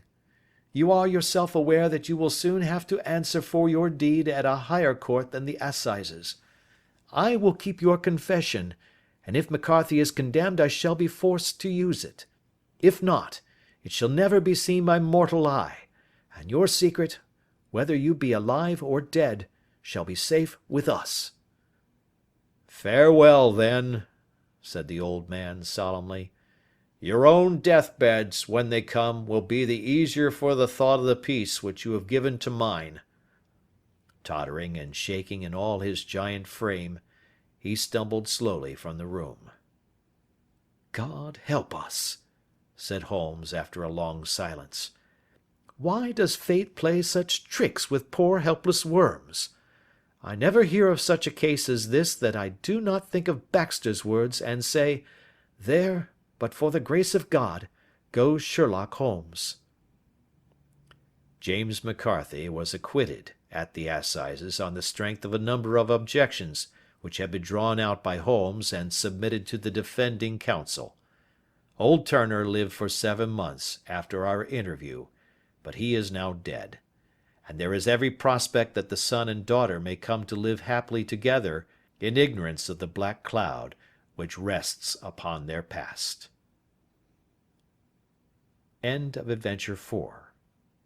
Adventure 5. The 5 Orange Pips. When I glance over my notes and records of the Sherlock Holmes cases between the years '82 and '90, I am faced by so many which present strange and interesting features that it is no easy matter to know which to choose and which to leave. Some, however, have already gained publicity through the papers, and others have not offered a field for those peculiar qualities which my friend possessed in so high a degree, and which it is the object of these papers to illustrate. Some, too, have baffled his analytical skill, and would be, as narratives, beginnings without an ending, while others have been but partially cleared up, and have their explanations founded rather upon conjecture and surmise than on the absolute logical proof which was so dear to him. There is, however, one of these last which was so remarkable in its details, and so startling in its results, that I am tempted to give some account of it, in spite of the fact that there are points in connection with it which never have been, and probably never will be, entirely cleared up. The year '87 furnished us with a long series of cases of greater or less interest, of which I retain the records. Among my headings under this one 12 months, I find an account of the adventure of the Paradol Chamber, of the Amateur Mendicant Society, who held a luxurious club in the lower vault of a furniture warehouse, of the facts connected with the loss of the British bark Sophie Anderson, of the singular adventures of the Grice Pattersons in the island of Uffa, and finally of the Camberwell poisoning case. In the latter, as may be remembered, Sherlock Holmes was able, by winding up the dead man's watch, to prove that it had been wound up 2 hours before, and that therefore the deceased had gone to bed within that time, a deduction which was of the greatest importance in clearing up the case. All these I may sketch out at some future date, but none of them present such singular features as the strange train of circumstances which I have now taken up my pen to describe. It was in the latter days of September, and the equinoctial gales had set in with exceptional violence.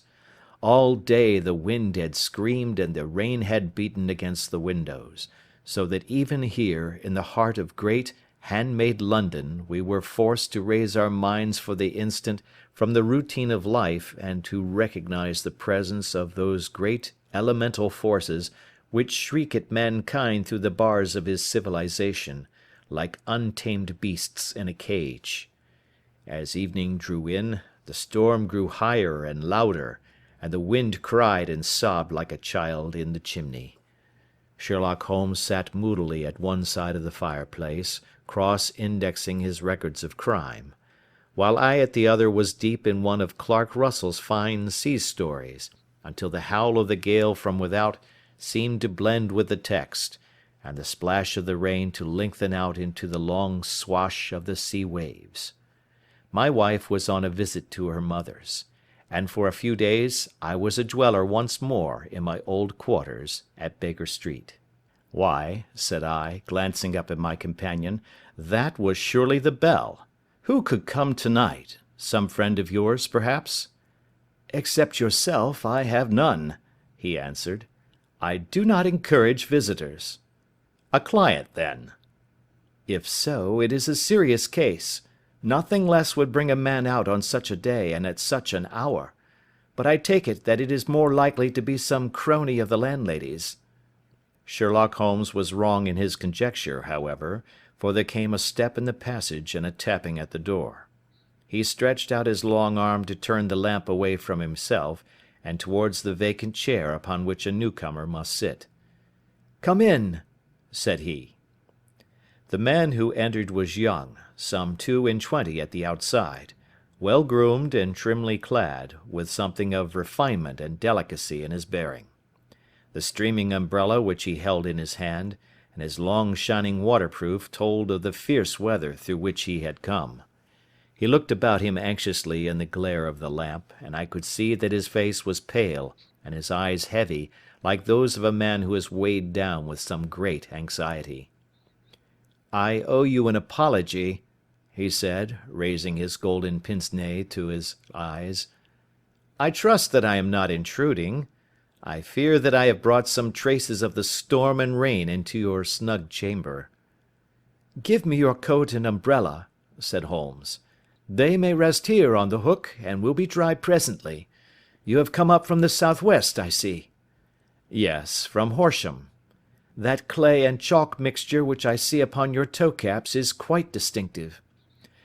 "I have come for advice." "That is easily got." "And help." "That is not always so easy." "I have heard of you, Mr. Holmes. I heard from Major Prendergast how you saved him in the Tankerville Club scandal." "Ah, of course. He was wrongfully accused of cheating at cards." "He said that you could solve anything." "He said too much." "That you are never beaten." "I have been beaten 4 times, 3 times by men and once by a woman." "But what is that compared with the number of your successes?" "It is true that I have been generally successful." "Then you may be so with me." "I beg that you will draw your chair up to the fire and favour me with some details as to your case."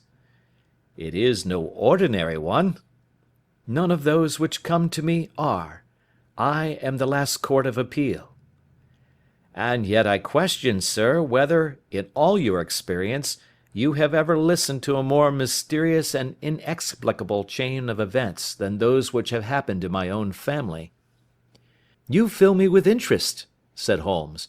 "Pray give us the essential facts from the commencement, and I can afterwards question you as to those details which seem to me to be most important."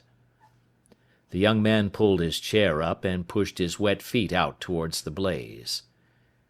"My name," said he, "is John Openshaw, but my own affairs have, as far as I can understand, little to do with this awful business. It is a hereditary matter, so in order to give you an idea of the facts I must go back to the commencement of the affair. You must know that my grandfather had 2 sons, my uncle Elias and my father Joseph. My father had a small factory at Coventry, which he enlarged at the time of the invention of bicycling. He was a patentee of the Openshaw unbreakable tire, and his business met with such success that he was able to sell it and to retire upon a handsome competence. My uncle Elias emigrated to America when he was a young man, and became a planter in Florida, where he was reported to have done very well. At the time of the war he fought in Jackson's army, and afterwards under Hood, where he rose to be a colonel. When Lee laid down his arms, my uncle returned to his plantation, where he remained for 3 or 4 years. About 1869 or 1870, he came back to Europe and took a small estate in Sussex, near Horsham. He had made a very considerable fortune in the States, and his reason for leaving them was his aversion to the negroes, and his dislike of the Republican policy in extending the franchise to them. He was a singular man, fierce and quick-tempered, very foul-mouthed when he was angry, and of a most retiring disposition. During all the years that he lived at Horsham, I doubt if ever he set foot in the town. He had a garden and 2 or 3 fields round his house, and there he would take his exercise, though very often for weeks on end he would never leave his room. He drank a great deal of brandy and smoked very heavily, but he would see no society and did not want any friends, not even his own brother. He didn't mind me. In fact, he took a fancy to me, for at the time when he saw me first I was a youngster of 12 or so. This would be in the year 1878, after he had been 8 or 9 years in England. He begged my father to let me live with him, and he was very kind to me in his way. When he was sober he used to be fond of playing backgammon and draughts with me, and he would make me his representative both with the servants and with the tradespeople. So that by the time that I was 16 I was quite master of the house. I kept all the keys and could go where I liked and do what I liked, so long that I did not disturb him in his privacy.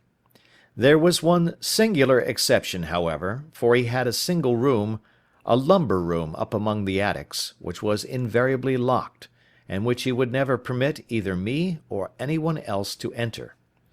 With a boy's curiosity, I have peeped through the keyhole, but I was never able to see more than such a collection of old trunks and bundles as would be expected in such a room. One day, it was in March, 1883, a letter with a foreign stamp lay upon the table in front of the Colonel's plate. It was not a common thing for him to receive letters, for his bills were all paid in ready money, and he had no friends of any sort. "From India," said he, as he took it up.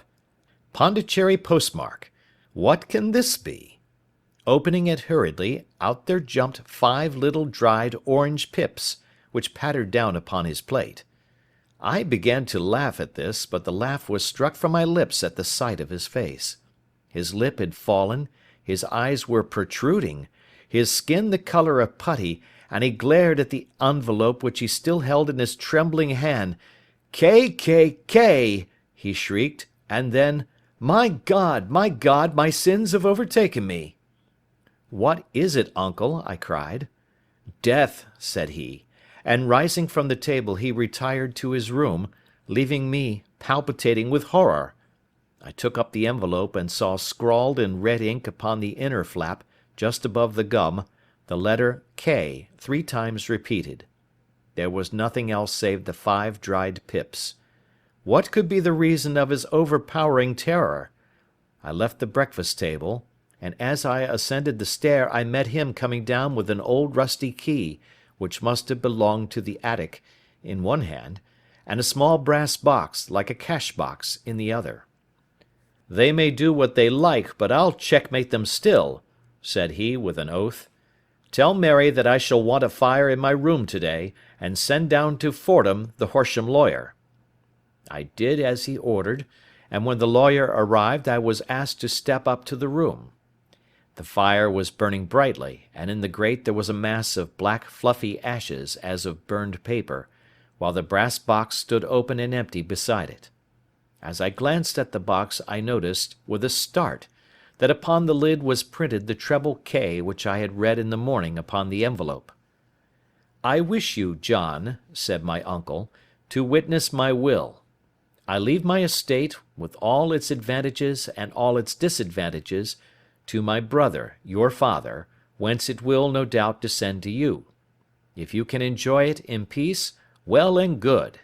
If you find you cannot, take my advice, my boy, and leave it to your deadliest enemy. I am sorry to give you such a two-edged thing, but I can't say what turn things are going to take. Kindly sign the paper where Mr. Fordham shows you." I signed the paper as directed, and the lawyer took it away with him. The singular incident made, as you may think, the deepest impression upon me, and I pondered over it and turned it every way in my mind without being able to make anything of it. Yet I could not shake off the vague feeling of dread which it left behind, though the sensation grew less keen as the weeks passed and nothing happened to disturb the usual routine of our lives. I could see a change in my uncle, however. He drank more than ever, and he was less inclined for any sort of society. Most of his time he would spend in his room, with the door locked upon the inside, but sometimes he would emerge in a sort of drunken frenzy, and would burst out of the house, and tear about the garden with a revolver in his hand, screaming out that he was afraid of no man, and that he was not to be cooped up, like a sheep in a pen, by man or devil. When these hot fits were over, however, he would rush tumultuously in at the door and lock and bar it behind him, like a man who can brazen it out no longer against the terror which lies at the roots of his soul. At such times I have seen his face, even on a cold day, glisten with moisture, as though it were new raised from a basin. Well, to come to an end of the matter, Mr. Holmes, and not to abuse your patience, there came a night when he made one of those drunken sallies from which he never came back. We found him, when we went to search for him, face downward in a little green-scummed pool, which lay at the foot of the garden. There was no sign of any violence, and the water was but 2 feet deep, so that the jury, having regard to his known eccentricity, brought in a verdict of suicide. But I, who knew how he winced from the very thought of death, had much ado to persuade myself that he had gone out of his way to meet it. The matter passed, however, and my father entered into possession of the estate and of some £14,000 which lay to his credit at the bank. "One moment," Holmes interposed. "Your statement is, I foresee, one of the most remarkable to which I have ever listened. Let me have the date of the reception by your uncle of the letter, and the date of his supposed suicide." The letter arrived on March 10, 1883. His death was 7 weeks later, upon the night of May 2nd. "Thank you. Pray proceed." When my father took over the Horsham property, he, at my request, made a careful examination of the attic, which had been always locked up. We found the brass box there, although its contents had been destroyed. On the inside of the cover was a paper label with the initials of KKK repeated upon it, and letters, memoranda, receipts, and a register written beneath. These, we presume, indicated the nature of the papers which had been destroyed by Colonel Openshaw. For the rest, there was nothing of much importance in the attic save a great many scattered papers and notebooks bearing upon my uncle's life in America. Some of them were of the war time and showed that he had done his duty well and had borne the repute of a brave soldier. Others were of a date during the reconstruction of the Southern States, and were mostly concerned with politics, for he had evidently taken a strong part in opposing the carpet-bag politicians who had been sent down from the north. Well, it was at the beginning of '84 when my father came to live at Horsham, and all went as well as possible with us until the January of '85. On the 4th day after the New Year, I heard my father give a sharp cry of surprise as we sat together at the breakfast table. There he was, sitting with a newly opened envelope in one hand, and 5 dried orange pips in the outstretched palm of the other one. He had always laughed at what he called my cock and bull story about the colonel, but he looked very scared and puzzled now that the same thing had come upon himself. "Why, what on earth does this mean, John?" he stammered. My heart had turned to lead. "It is KKK," said I. He looked inside the envelope. "So it is," he cried. "Here are the very letters. But what is this written above them?" "Put the papers on the sundial," I read, peeping over his shoulder. "What papers? What sundial?" he asked. "The sundial in the garden. There is no other," said I. "But the papers must be those that are destroyed." "Pooh!" said he, gripping hard at his courage. "We are in a civilized land here, and we can't have tomfoolery of this kind. Where does the thing come from?" "From Dundee," I answered, glancing at the postmark. "Some preposterous practical joke," said he. "What have I to do with sundials and papers? I shall take no notice of such nonsense." "I should certainly speak to the police," I said. "And to be laughed at for my pains. Nothing of the sort." "Then let me do so?" "No, I forbid you. I won't have a fuss made about such nonsense." It was in vain to argue with him, for he was a very obstinate man. I went about, however, with a heart which was full of forebodings. On the 3rd day after the coming of the letter, my father went from home to visit an old friend of his, Major Freebody, who is in command of one of the forts upon Portsdown Hill.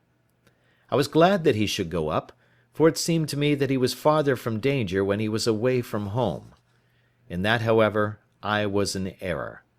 Upon the 2nd day of his absence, I received a telegram from the Major, imploring me to come at once.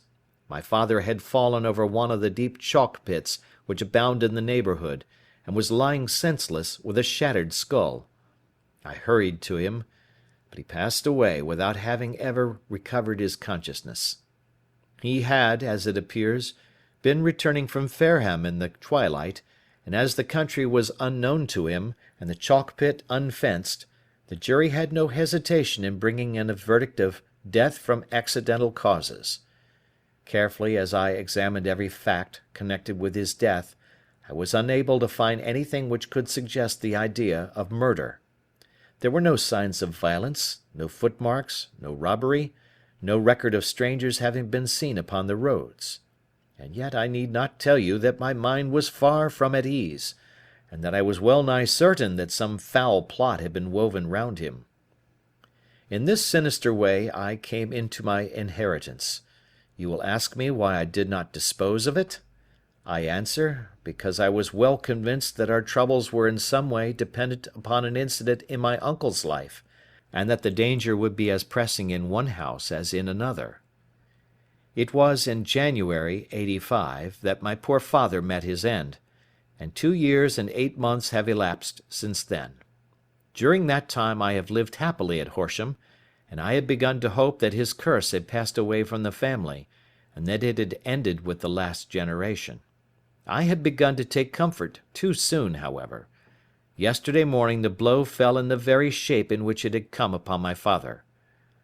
The young man took from his waistcoat a crumpled envelope, and turning to the table he shook out upon it 5 little dried orange pips. "This is the envelope," he continued. "The postmark is London, Eastern Division. Within are the very words which were upon my father's last message, KKK, and then, 'Put the papers on the sundial.'" "What have you done?" asked Holmes. "Nothing." "Nothing?" "To tell the truth," he sank his face into his thin white hands, "I have felt helpless. I have felt like one of those poor rabbits when the snake is writhing towards it. I seem to be in the grasp of some resistless, inexorable evil, which no foresight and no precautions can guard against." "Tut, tut!" cried Sherlock Holmes. "You must act, man, or you are lost. Nothing but energy can save you. This is no time for despair." "I have seen the police." "Ah! But they listened to my story with a smile.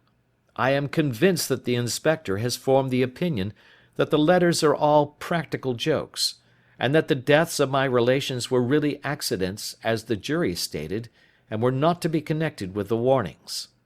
Holmes shook his clenched hands in the air. "Incredible imbecility!" he cried. "They have, however, allowed me a policeman, who may remain in the house with me." "Has he come with you to-night?" "No, his orders were to stay in the house." Again Holmes raved in the air. "Why did you come to me?" he cried, "and, above all, why did you not come at once?" "I did not know. It was only today that I spoke to Major Prendergast about my troubles, and was advised by him to come to you." "It is really 2 days since you had the letter. We should have acted before this. You have no further evidence, I suppose, than that which you have placed before us? No suggestive detail which might help us?" "There is one thing," said John Openshaw. He rummaged in his coat pocket, and drawing out a piece of discoloured blue-tinted paper, he laid it out upon the table. "I have some remembrance," said he, "that on the day when my uncle burned the papers I observed that the small unburned margins which lay amid the ashes were of this particular colour. I found this single sheet upon the floor of his room, and I am inclined to think that it may be one of the papers which has, perhaps, fluttered out from among the others, and in that way has escaped destruction. Beyond the mention of pips, I do not see that it helps us much. I think myself that it is a page from some private diary. The writing is undoubtedly my uncle's." Holmes moved the lamp, and we both bent over the sheet of paper, which showed by its ragged edge that it had indeed been torn from a book. It was headed March, 1869, and beneath were the following enigmatical notices: 4th. Hudson came. Same old platform. 7th. Set the pips on Macaulay, Paramore, and John Swain of St. Augustine. 9th. Macaulay cleared. 10th. John Swain cleared. 12th. Visited Paramore. All well. Thank you, said Holmes, folding up the paper and returning it to our visitor. And now you must on no account lose another instant. We cannot spare time even to discuss what you have told me. You must get home instantly and act. What shall I do? There is but one thing to do. It must be done at once. You must put this piece of paper which you have shown us into the brass box which you have described. You must also put in a note to say that all the other papers were burned by your uncle, and that this is the only one which remains. You must assert that in such words as will carry conviction with them. Having done this, you must at once put the box out upon the sundial as directed. Do you understand? Entirely. Do not think of revenge or anything of the sort at present.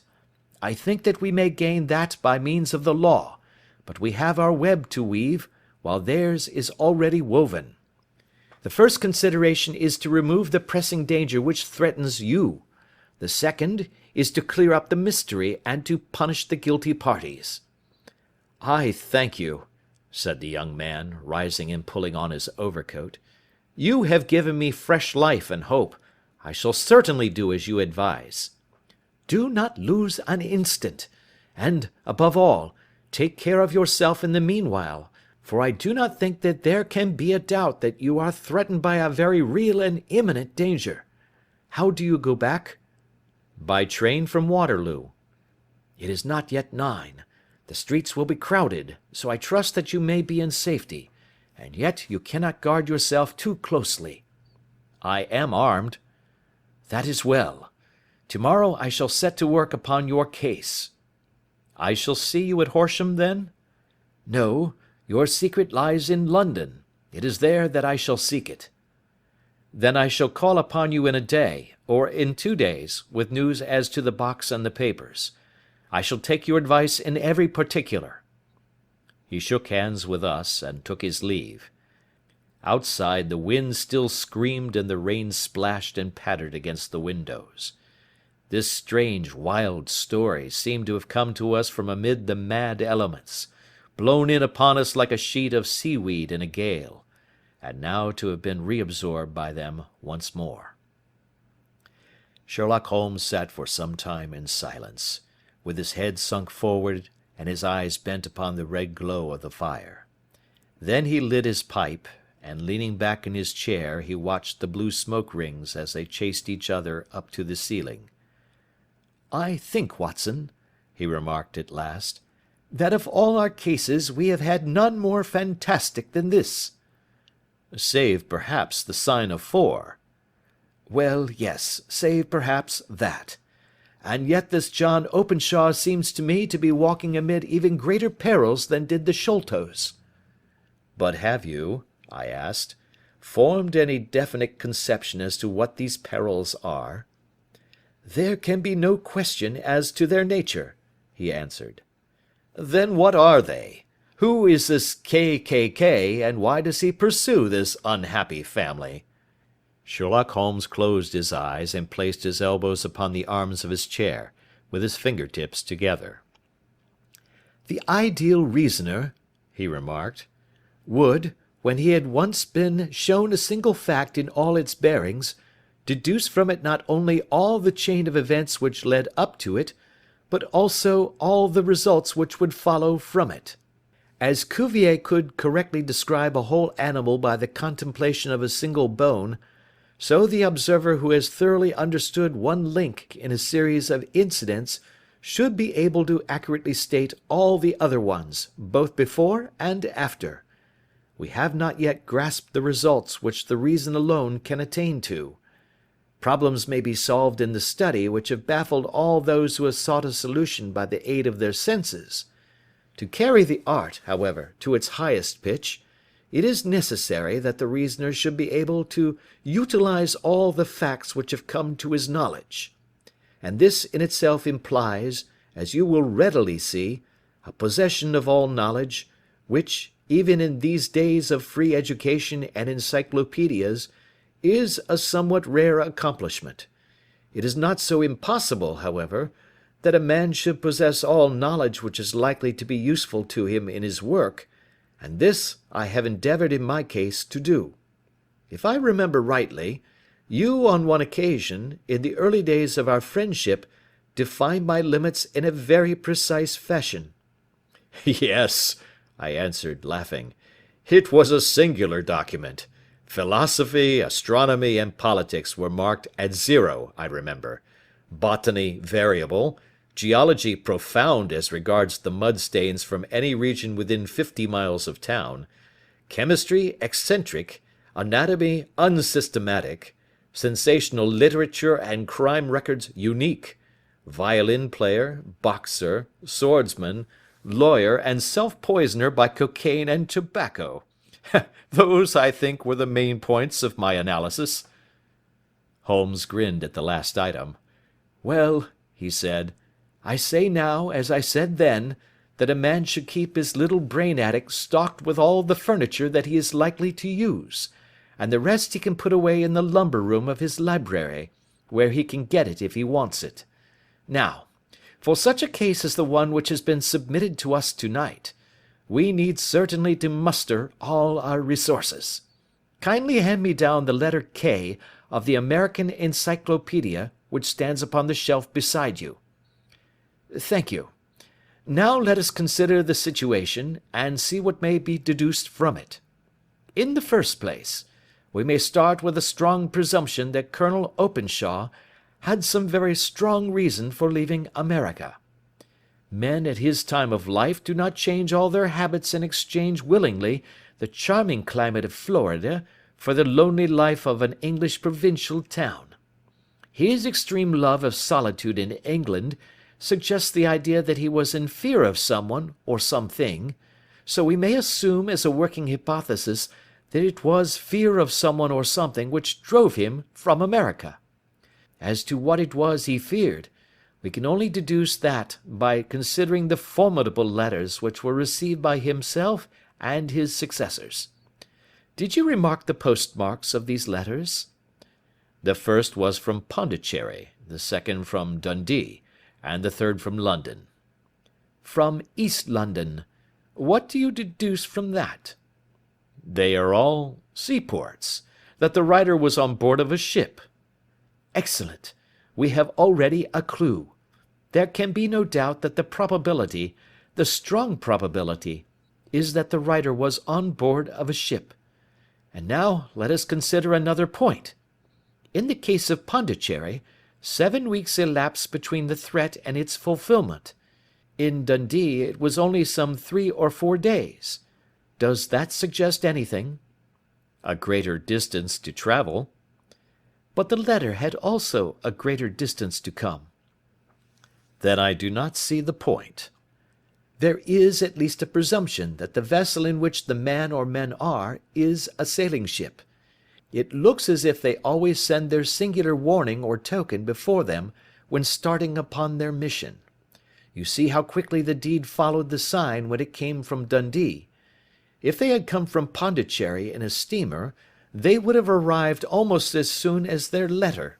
But, as a matter of fact, 7 weeks elapsed. I think that those 7 weeks represented the difference between the mail boat which brought the letter and the sailing vessel which brought the writer. It is possible.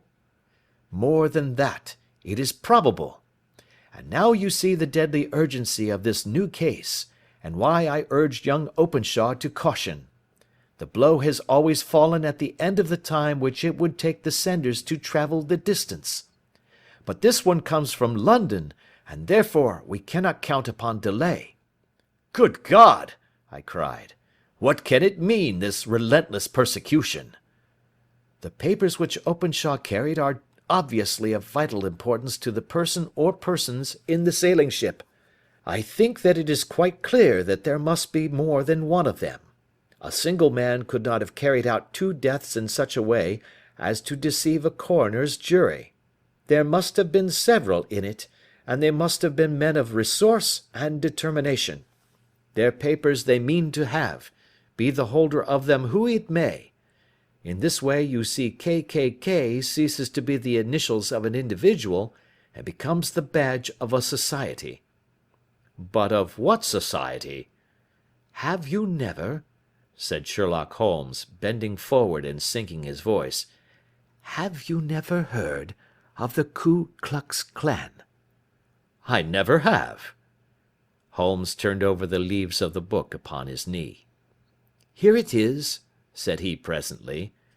"Ku Klux Klan, a name derived from the fanciful resemblance to the sound produced by cocking a rifle. This terrible secret society was formed by some ex-Confederate soldiers in the Southern States after the Civil War, and it rapidly formed local branches in different parts of the country, notably in Tennessee, Louisiana, the Carolinas, Georgia, and Florida. Its power was used for political purposes, principally for the terrorizing of the negro voters and the murdering and driving from the country of those who were opposed to its views. Its outrages were usually preceded by a warning sent to the marked man in some fantastic but generally recognized shape, a sprig of oak leaves in some parts, melon seeds or orange pips in others. On receiving this, the victim might either openly abjure his former ways, or might fly from the country. If he braved the matter out, death would unfailingly come upon him, and usually in some strange and unforeseen manner. So perfect was the organization of the society, and so systematic its methods, that there is hardly a case upon record where any man succeeded in braving it with impunity, or in which any of its outrages were traced home to the perpetrators. For some years the organization flourished in spite of the efforts of the United States government and of the better classes of the community in the South. Eventually, in the year 1869, the movement rather suddenly collapsed, although there have been sporadic outbreaks of the same sort since that date.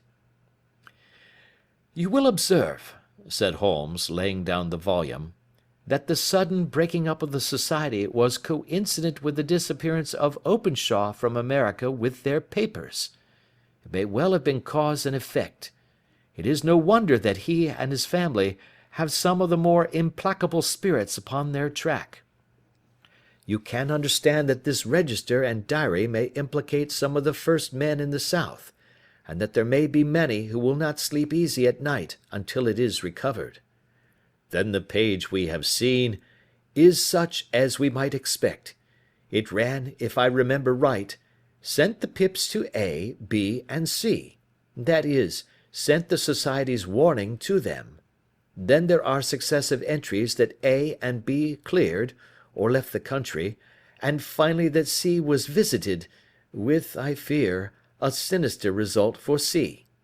Well, I think, Doctor, that we may let some light into this dark place, and I believe that the only chance young Openshaw has in the meantime is to do what I have told him. There is nothing more to be said or to be done tonight, so hand me over my violin, and let us try to forget for half an hour the miserable weather and the still more miserable ways of our fellow men." It had cleared in the morning, and the sun was shining with a subdued brightness through the dim veil which hangs over the great city. Sherlock Holmes was already at breakfast when I came down. "You will excuse me for not waiting for you," said he. "I have, I foresee, a very busy day before me in looking into this case of young Openshaw's." "What steps will you take?" I asked. "It will very much depend upon the results of my first inquiries. I may have to go down to Horsham after all." "You will not go there first?" "No, I shall commence with the city. Just ring the bell and the maid will bring up your coffee." As I waited, I lifted the unopened newspaper from the table and glanced my eye over it. It rested upon a heading which sent a chill to my heart. "Holmes!" I cried. "You are too late." "Ah," said he, laying down his cup. "I feared as much. How was it done?" He spoke calmly, but I could see that he was deeply moved. My eye caught the name of Openshaw, and the heading "Tragedy near Waterloo Bridge." Here is the account. Between 9 and 10 last night, Police Constable Cook, of the H Division, on duty near Waterloo Bridge, heard a cry for help and a splash in the water. The night, however, was extremely dark and stormy, so that, in spite of the help of several passers-by, it was quite impossible to effect a rescue. The alarm, however, was given, and by the aid of the water police, the body was eventually recovered. It proved to be that of a young gentleman whose name, as it appears from an envelope which was found in his pocket, was John Openshaw, and whose residence is near Horsham. It is conjectured that he may have been hurrying down to catch the last train from Waterloo Station, and that in his haste and the extreme darkness he missed his path and walked over the edge of one of the small landing places for river steamboats. The body exhibited no traces of violence, and there can be no doubt that the deceased had been the victim of an unfortunate accident, which should have the effect of calling the attention of the authorities to the condition of the riverside landing stages. We sat in silence for some minutes, Holmes more depressed and shaken than I had ever seen him. "That hurts my pride, Watson," he said at last. "It is a petty feeling, no doubt, but it hurts my pride. It becomes a personal matter with me now, and if God sends me health, I shall set my hand upon this gang. That he should come to me for help, and that I should send him away to his death." He sprang from his chair, and paced about the room in uncontrollable agitation, with a flush upon his sallow cheeks, and a nervous clasping and unclasping of his long thin hands. "They must be cunning devils," he exclaimed at last. "How could they have decoyed him down there? The embankment is not on the direct line to the station. The bridge no doubt was too crowded, even on such a night, for their purpose. Well, Watson, we shall see who will win in the long run. I am going out now." "To the police?" "No, I shall be my own police.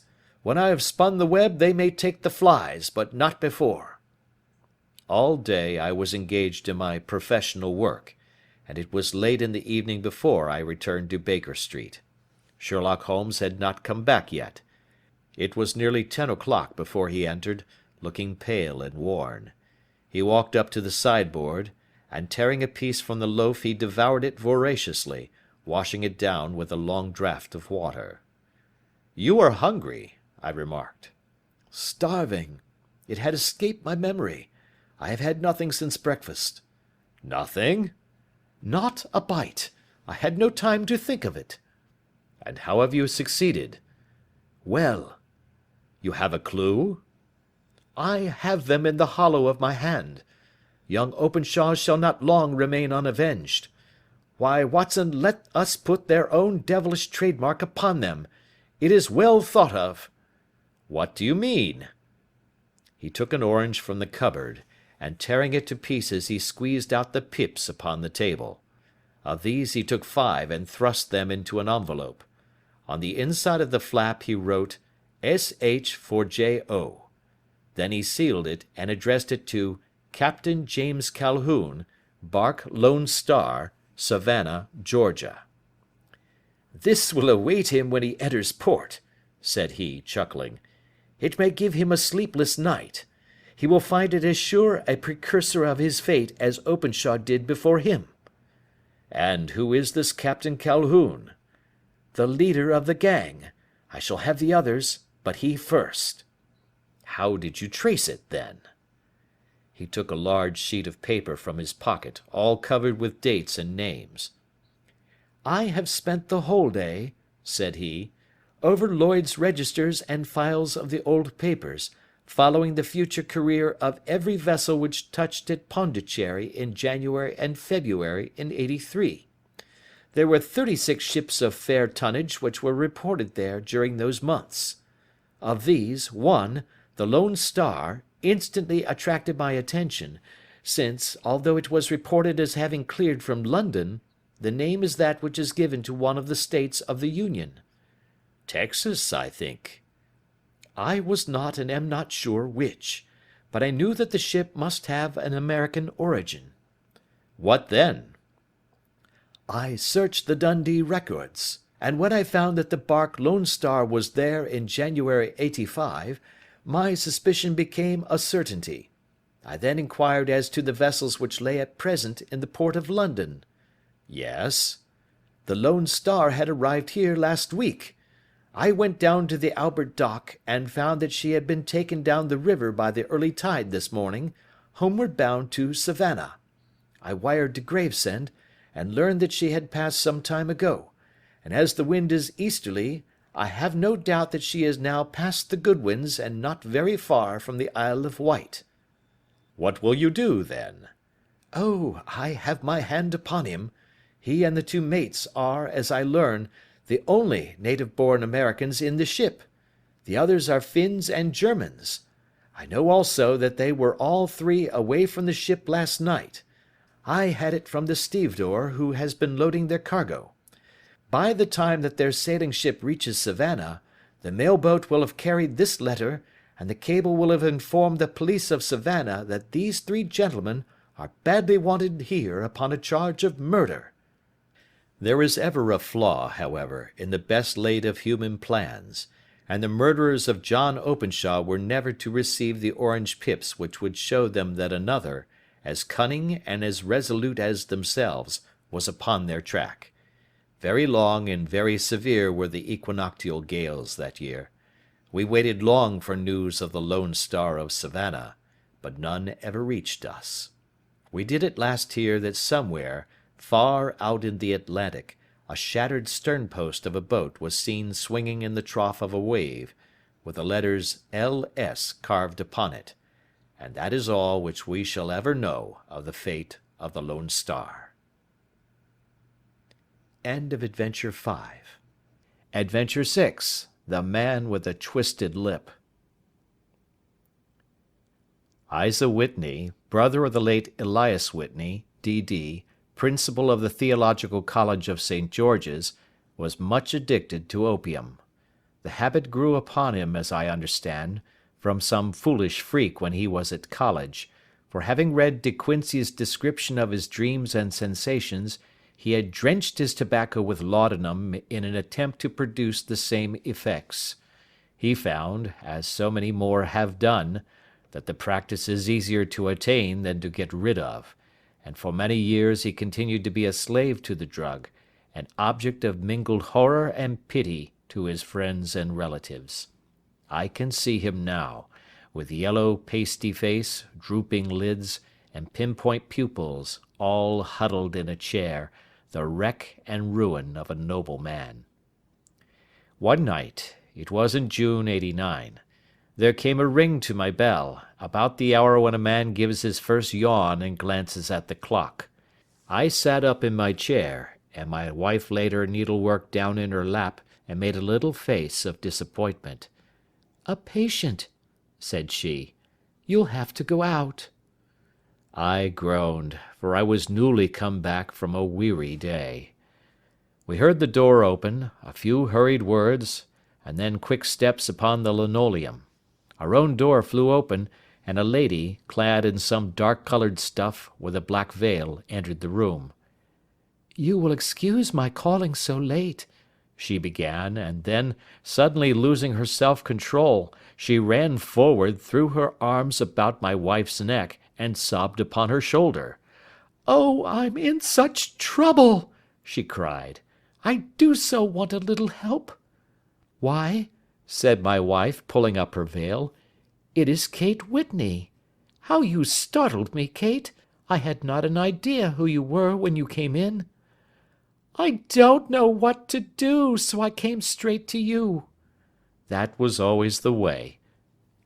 Folk who were in grief came to my wife like birds to a lighthouse. "It was very sweet of you to come. Now, you must have some wine and water, and sit here comfortably and tell us all about it. Or should you rather that I sent James off to bed?"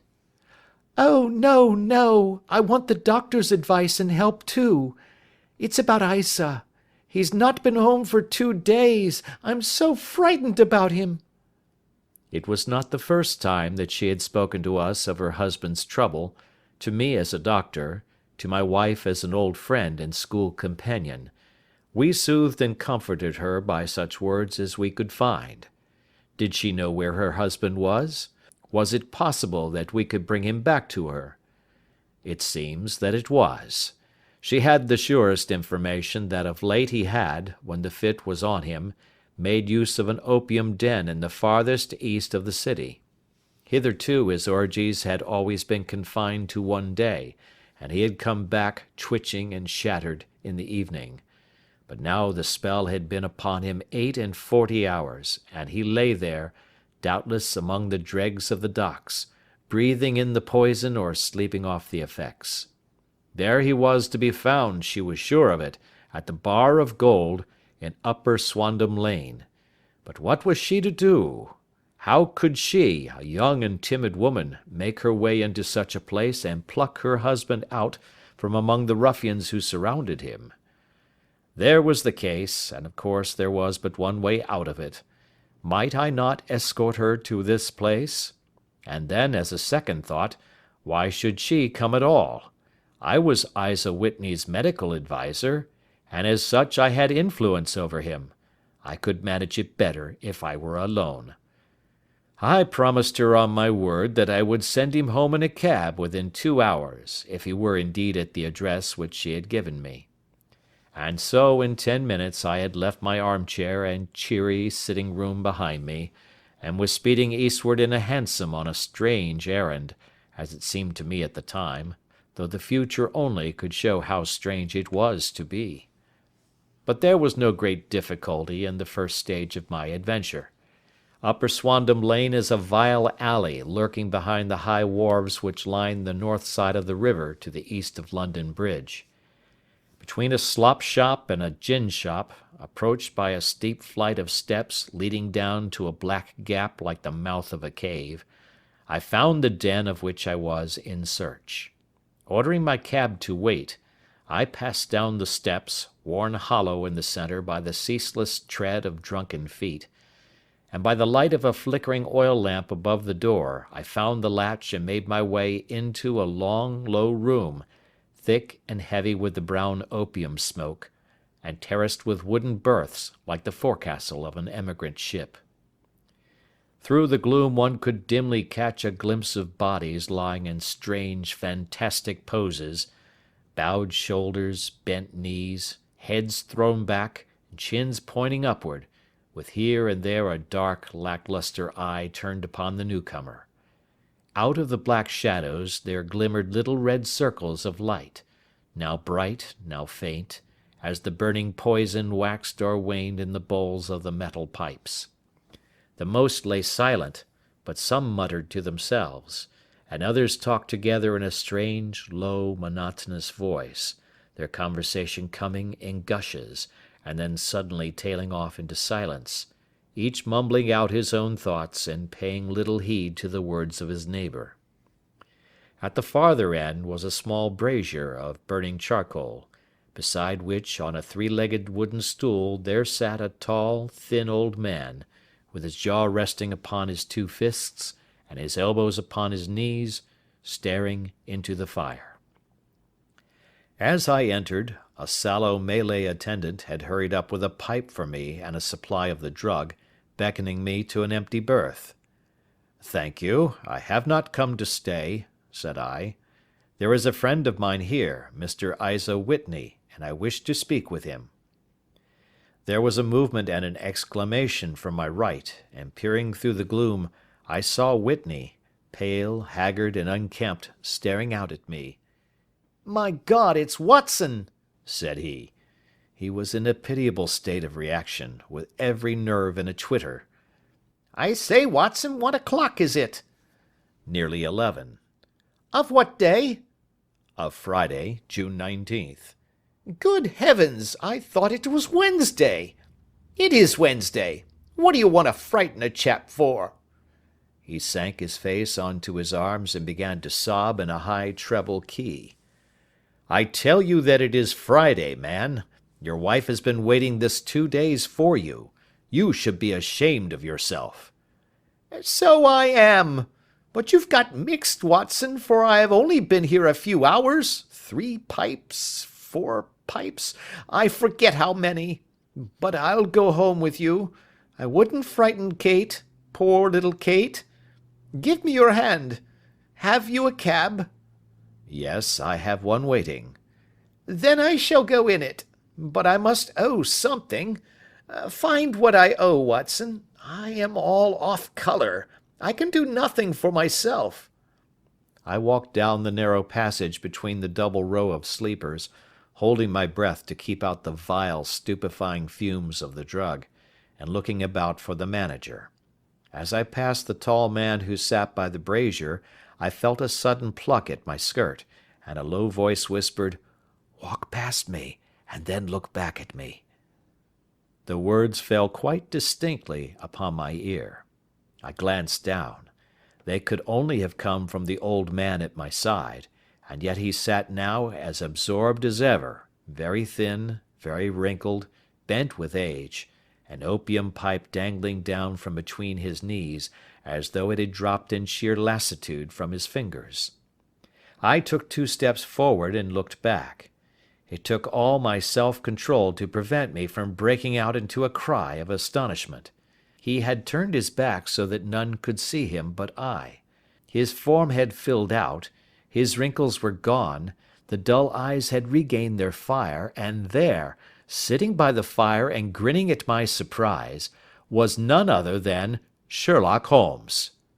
He made a slight motion to me to approach him, and instantly, as he turned his face half round to the company once more, subsided into a doddering, loose-lipped senility.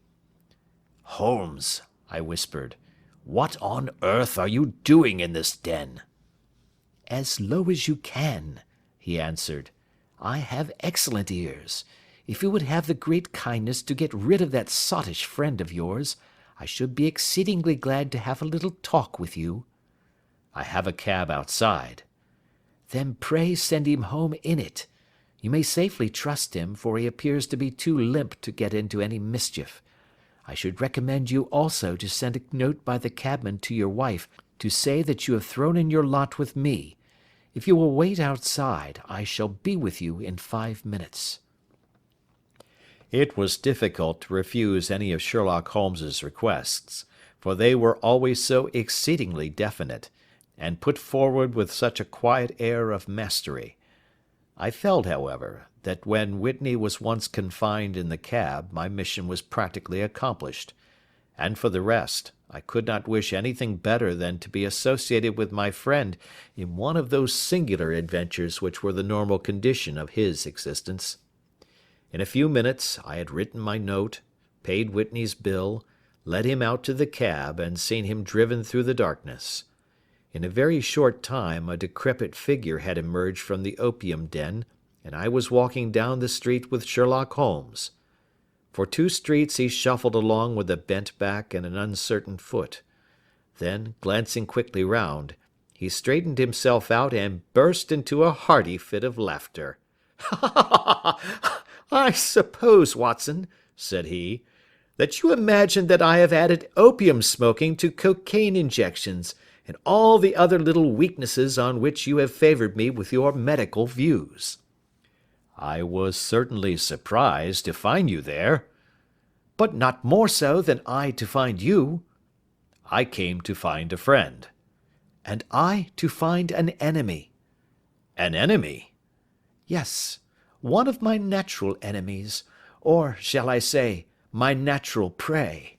Briefly, Watson, I am in the midst of a very remarkable inquiry, and I have hoped to find a clue in the incoherent ramblings of these sots, as I have done before now.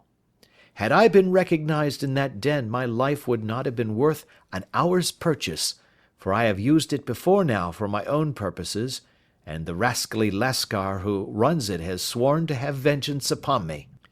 There is a trap-door at the back of that building, near the corner of Paul's Wharf, which could tell some strange tales of what has passed through it upon the moonless nights." "What? You do not mean bodies?" "Ay, bodies, Watson. We should be rich men if we had £1,000 for every poor devil who has been done to death in that den. It is the vilest murder trap on the whole riverside, and I fear that Neville St. Clair has entered it never to leave it more. But our trap should be here."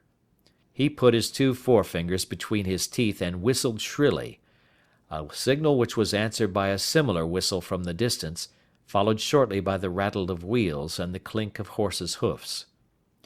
"Now, Watson," said Holmes, as a tall dog-cart dashed up through the gloom, throwing out 2 golden tunnels of yellow light from its side lanterns, "you'll come with me, won't you?"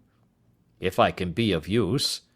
"Oh, a trusty comrade is always of use, and a chronicler still more so. My room at the Cedars is a double-bedded one." "The Cedars?" "Yes, that is Mr. St. Clair's house. I am staying there while I conduct the inquiry." "Where is it, then?" "Near Lee, in Kent. We have a 7-mile drive before us." "But I am all in the dark." "Of course you are. You'll know all about it presently. Jump up here. All right, John, we shall not need you. Here's half-a-crown. Look out for me tomorrow about 11. Give her head. So long, then." He flicked the horse with his whip, and we dashed away through the endless succession of sombre and deserted streets, which widened gradually, until we were flying across a broad balustraded bridge, with the murky river flowing sluggishly beneath us. Beyond lay another dull wilderness of bricks and mortar, its silence broken only by the heavy, regular footfall of the policemen, or the songs and shouts of some belated party of revellers. A dull wrack was drifting slowly across the sky, and a star or 2 twinkled dimly here and there through the rifts of the clouds. Holmes drove in silence, with his head sunk upon his breast, and the air of a man who is lost in thought, while I sat beside him, curious to learn what this new quest might be which seemed to tax his powers so sorely, and yet afraid to break in upon the current of his thoughts. We had driven several miles, and were beginning to get to the fringe of the belt of suburban villas, when he shook himself, shrugged his shoulders, and lit up his pipe with the air of a man who has satisfied himself that he is acting for the best. "You have a grand gift of silence, Watson," said he. "It makes you quite invaluable as a companion. 'Pon my word, it is a great thing for me to have someone to talk to, for my own thoughts are not over pleasant. I was wondering what I should say to this dear little woman to-night when she meets me at the door." "You forget that I know nothing about it." "I shall just have time to tell you the facts of the case before we get to Lee. It seems absurdly simple, and yet, somehow I can get nothing to go upon. There's plenty of thread, no doubt, but I can't get the end of it into my hand. Now, I'll state the case clearly and concisely to you, Watson, and maybe you can see a spark where all is dark to me." "Proceed, then." "Some years ago, to be definite, in May 1884, there came to Lee a gentleman, Neville St. Clair by name, who appeared to have plenty of money. He took a large villa, laid out the grounds very nicely, and lived generally in good style. By degrees he made friends in the neighbourhood, and in 1887 he married the daughter of a local brewer, by whom he now has 2 children. He had no occupation, but was interested in several companies, and went into town, as a rule, in the morning, returning by the 5:14 from Cannon Street every night. Mr. St. Clair is now 37 years of age, is a man of temperate habits, a good husband, a very affectionate father, and a man who is popular with all who know him. I may add that his whole debts at the present moment, as far as we have been able to ascertain, amount to £88 10s, while he has £220 standing to his credit in the Capital and Counties Bank. There is no reason, therefore, to think that money troubles have been weighing upon his mind. Last Monday Mr. Neville St. Clair went into town rather earlier than usual, remarking before he started that he had 2 important commissions to perform, and that he would bring his little boy home a box of bricks.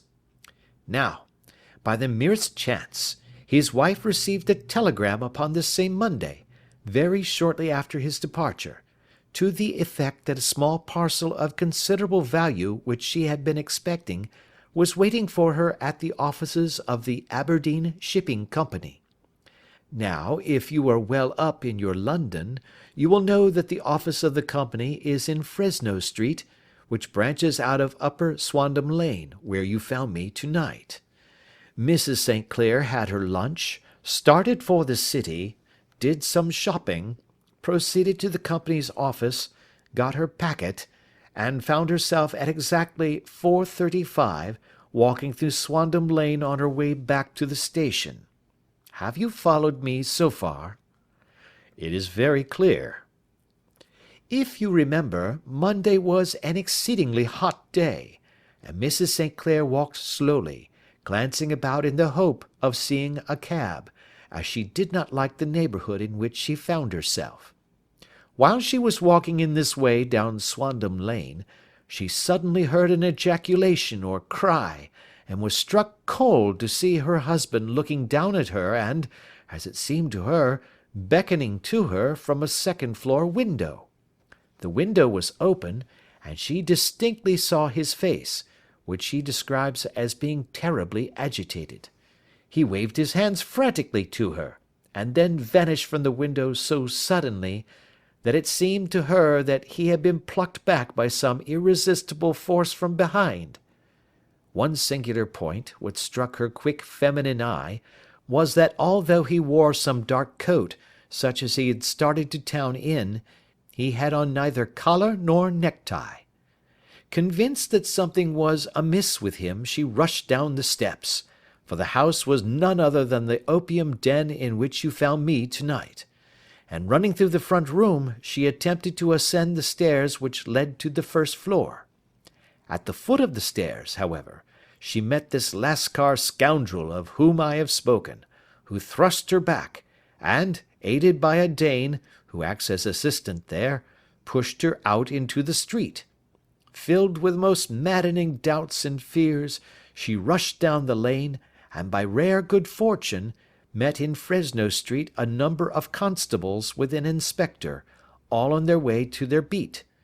The inspector and two men accompanied her back, and in spite of the continued resistance of the proprietor, they made their way to the room in which Mr. St. Clair had last been seen.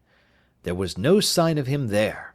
In fact, in the whole of that floor, there was no one to be found save a crippled wretch of hideous aspect, who, it seems, made his home there. Both he and the Lascar stoutly swore that no one else had been in the front room during the afternoon. So determined was their denial, that the inspector was staggered, and had almost come to believe that Mrs. St. Clair had been deluded when, with a cry, she sprang at a small deal box which lay upon the table, and tore the lid from it. Out there fell a cascade of children's bricks. It was the toy which he had promised to bring home. This discovery, and the evident confusion which the cripple showed, made the inspector realize that the matter was serious. The rooms were carefully examined, and results all pointed to an abominable crime. The front room was plainly furnished as a sitting room, and led into a small bedroom, which looked out upon the back of one of the wharves. Between the wharf and the bedroom window is a narrow strip, which is dry at low tide, but is covered at high tide with at least 4½ feet of water. The bedroom window was a broad one and opened from below. On examination, traces of blood were to be seen upon the window-sill, and several scattered drops were visible upon the wooden floor of the bedroom. Thrust away behind a curtain in the front room were all the clothes of Mr. Neville St. Clair, with the exception of his coat. His boots, his socks, his hat, and his watch, all were there.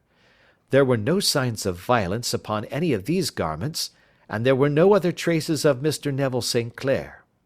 Out of the window he must apparently have gone, for no other exit could be discovered, and the ominous bloodstains upon the sill gave little promise that he could save himself by swimming, for the tide was at its very highest at the moment of the tragedy.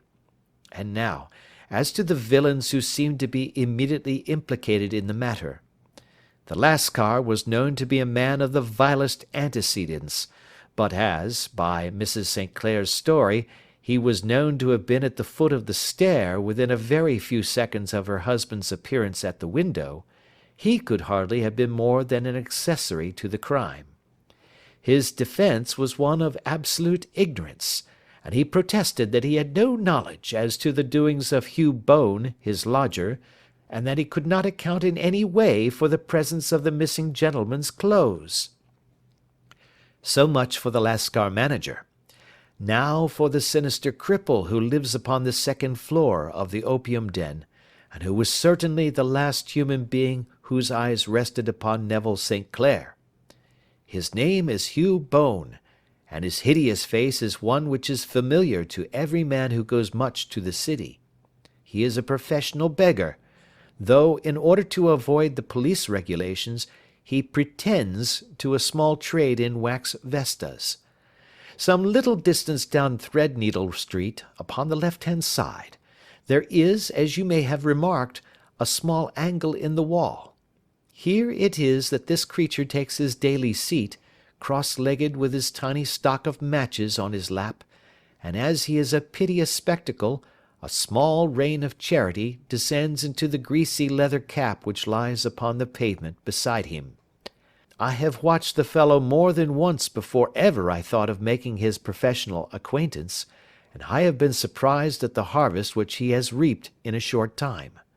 His appearance, you see, is so remarkable that no one can pass him without observing him. A shock of orange hair, a pale face disfigured by a horrible scar, which, by its contraction, has turned up the outer edge of his upper lip, a bulldog chin, and a pair of very penetrating dark eyes, which present a singular contrast to the colour of his hair, all mark him out from amid the common crowd of mendicants, and so too does his wit, for he is ever ready with a reply to any piece of chaff which may be thrown at him by the passers-by.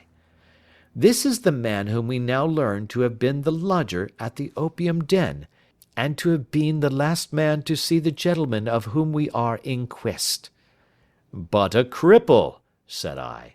What could he have done single-handed against a man in the prime of life? He is a cripple in the sense that he walks with a limp, but in other respects he appears to be a powerful and well-nurtured man. Surely your medical experience would tell you, Watson, that weakness in one limb is often compensated for by exceptional strength in the others. Pray continue your narrative. Mrs. St. Clair had fainted at the sight of the blood upon the window, and she was escorted home in a cab by the police, as her presence could be of no help to them in their investigations. Inspector Barton, who had charge of the case, made a very careful examination of the premises, but without finding anything which threw any light upon the matter. One mistake had been made in not arresting Boone instantly, as he was allowed some few minutes during which he might have communicated with his friend the Lascar, but this fault was soon remedied, and he was seized and searched, without anything being found which could incriminate him. There were, it is true, some blood-stains upon his right shirt-sleeve, but he pointed to his ring-finger, which had been cut near the nail, and explained that the bleeding came from there, adding that he had been to the window not long before, and that the stains which had been observed there came doubtless from the same source. He denied strenuously having ever seen Mr. Neville St. Clair, and swore that the presence of the clothes in his room was as much a mystery to him as to the police. As to Mrs. St. Clair's assertion that she had actually seen her husband at the window, he declared that she must have been either mad or dreaming. He was removed, loudly protesting, to the police station, while the inspector remained upon the premises in the hope that the ebbing tide might afford some fresh clue. And it did, though they hardly found upon the mud-bank what they had feared to find. It was Neville St. Clair's coat, and not Neville St. Clair, which lay uncovered as the tide receded. And what do you think they found in the pockets? I cannot imagine. No, I don't think you would guess. Every pocket stuffed with pennies and halfpennies, 421 pennies and 270 halfpennies. It was no wonder that it had not been swept away by the tide. But a human body is a different matter. There is a fierce eddy between the wharf and the house. It seemed likely enough that the weighted coat had remained when the stripped body had been sucked away into the river. But I understand that all the other clothes were found in the room. Would the body be dressed in a coat alone? No, sir, but the facts must be met speciously enough. Suppose that this man Boone had thrust Neville St. Clair through the window, there is no human eye which could have seen the deed. What would he do then? It would of course instantly strike him that he must get rid of the tell-tale garments. He would seize the coat then, and be in the act of throwing it out, when it would occur to him that it would swim and not sink.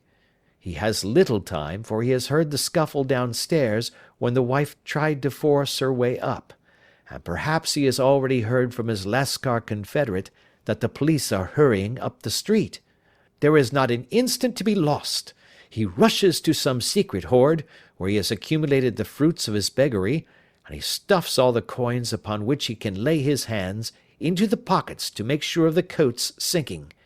He throws it out, and would have done the same with the other garments had not he heard the rush of steps below, and only just had time to close the window when the police appeared.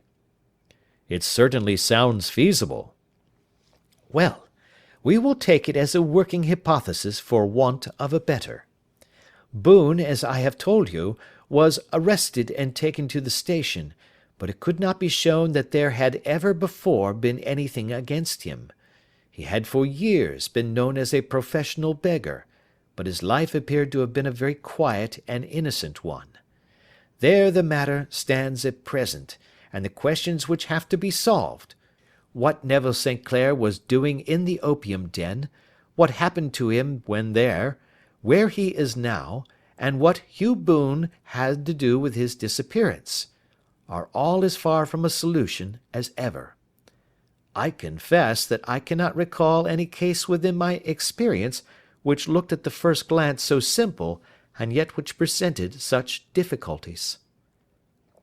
While Sherlock Holmes had been detailing this singular series of events, we had been whirling through the outskirts of the great town until the last straggling houses had been left behind, and we rattled along with a country hedge upon either side of us.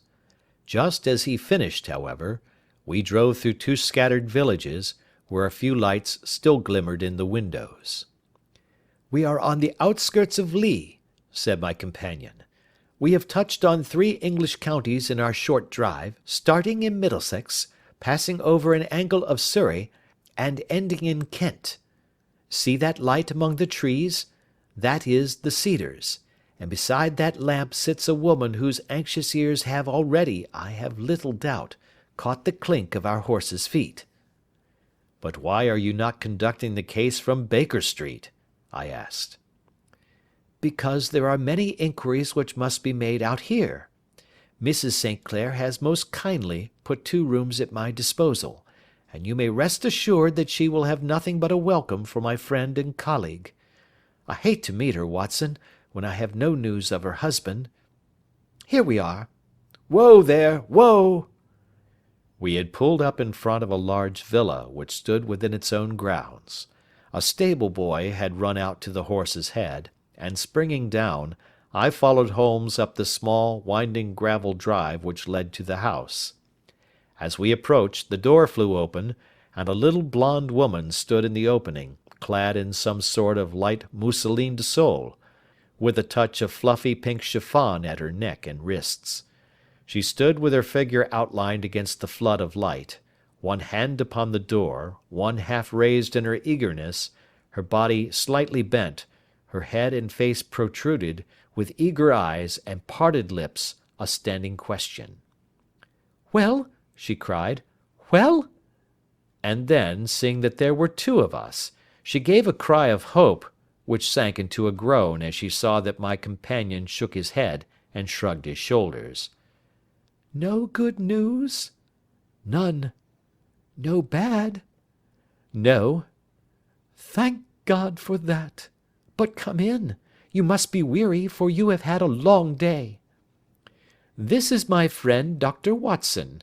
He has been of most vital use to me in several of my cases, and a lucky chance has made it possible for me to bring him out and associate him with this investigation. I am delighted to see you, said she, pressing my hand warmly. You will, I am sure, forgive anything that may be wanting in our arrangements, when you consider the blow which has come so suddenly upon us. My dear madam, said I am an old campaigner, and if I were not, I can very well see that no apology is needed. If I can be of any assistance, either to you or to my friend here, I shall be indeed happy. Now, Mr. Sherlock Holmes, said the lady, as we entered a well-lit dining-room, upon the table of which a cold supper had been laid out, I should very much like to ask you one or two plain questions, to which I beg that you will give a plain answer. Certainly, madam. Do not trouble about my feelings. I am not hysterical, nor given to fainting. I simply wish to hear your real opinion. Upon what point? In your heart of hearts, do you think that Neville is alive? Sherlock Holmes seemed to be embarrassed by the question. Frankly now, she repeated, standing upon the rug and looking keenly down at him as he leaned back in a basket chair. Frankly then, madam, I do not. You think that he is dead? I do. Murdered? I don't say that. Perhaps. And on what day did he meet his death? On Monday. Then perhaps, Mr. Holmes, you will be good enough to explain how it is that I have received a letter from him to-day.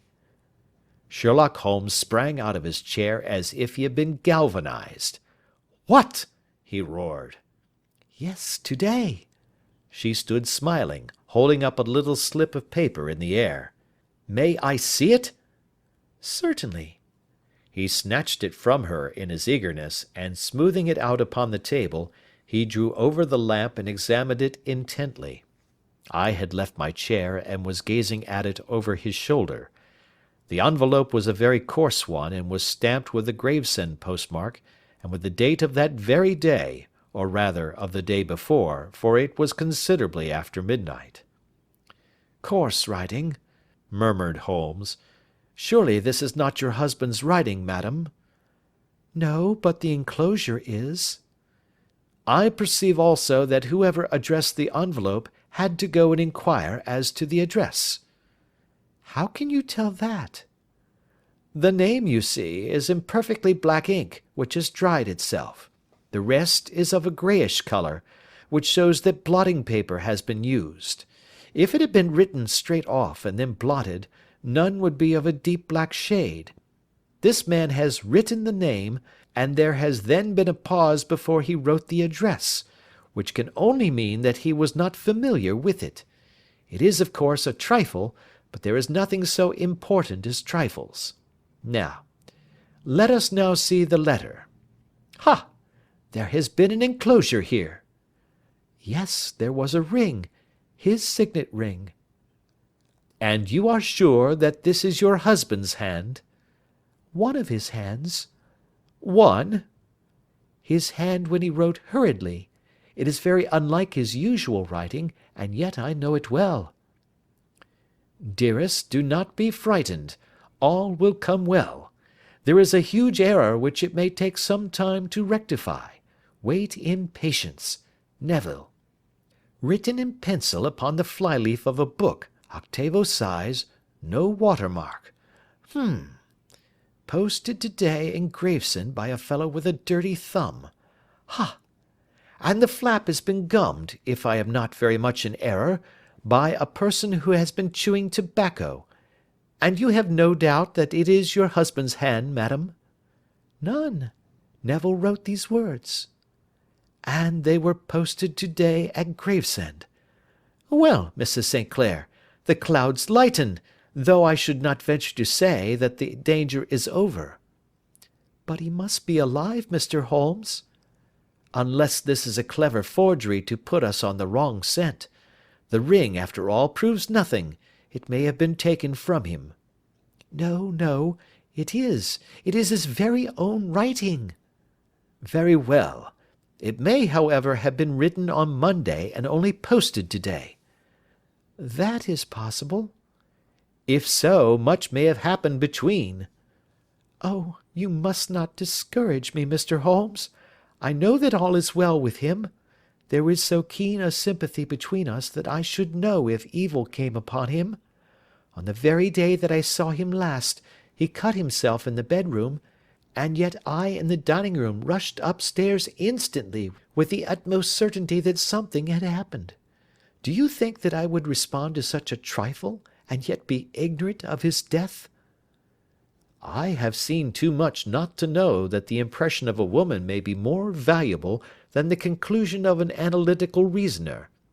And in this letter you certainly have a very strong piece of evidence to corroborate your view.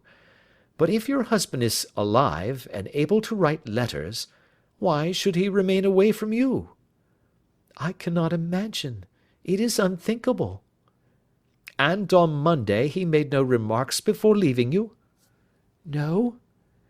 And you were surprised to see him in Swandam Lane? Very much so. Was the window open? Yes. Then he might have called to you? He might. He only, as I understand, gave an inarticulate cry. Yes. A call for help, you thought? Yes, he waved his hands. But it might have been a cry of surprise. Astonishment at the unexpected sight of you might cause him to throw up his hands? It is possible. And you thought he was pulled back? He disappeared so suddenly. He might have leaped back. You did not see anyone else in the room? No, but this horrible man confessed to having been there, and the Lascar was at the foot of the stairs.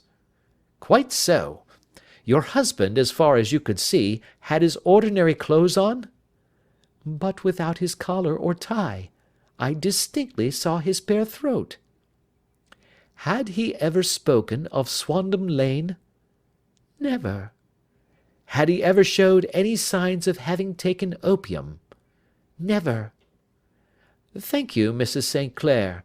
Those are the principal points about which I wish to be absolutely clear. We shall now have a little supper and then retire, for we may have a very busy day to-morrow. A large and comfortable double-bedded room had been placed at our disposal, and I was quickly between the sheets, for I was weary after my night of adventure. Sherlock Holmes was a man, however, who, when he had an unsolved problem upon his mind, would go for days, and even for a week, without rest, turning it over, rearranging his facts, looking at it from every point of view until he had either fathomed it or convinced himself that his data were insufficient. It was soon evident to me that he was now preparing for an all-night sitting. He took off his coat and waistcoat, put on a large blue dressing-gown, and then wandered about the room collecting pillows from his bed and cushions from the sofa and armchairs. With these he constructed a sort of Eastern divan, upon which he perched himself cross-legged, with an ounce of shag tobacco and a box of matches laid out in front of him. In the dim light of the lamp I saw him sitting there, an old briar pipe between his lips, his eyes fixed vacantly upon the corner of the ceiling, the blue smoke curling up from him, silent, motionless, and the light shining upon his strong-set aquiline features. So he sat as I dropped off to sleep, and so he sat when a sudden ejaculation caused me to wake up, and I found the summer sun shining into the apartment. The pipe was still between his lips, the smoke still curled upward, and the room was full of a dense tobacco haze, but nothing remained of the heap of shag which I had seen upon the previous night. "Awake, Watson?" he asked. "Yes." "Game for a morning drive?" "Certainly." "Then dress.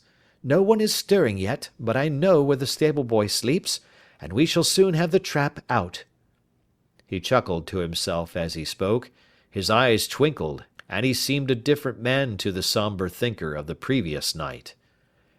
As I dressed, I glanced at my watch. It was no wonder that no one was stirring.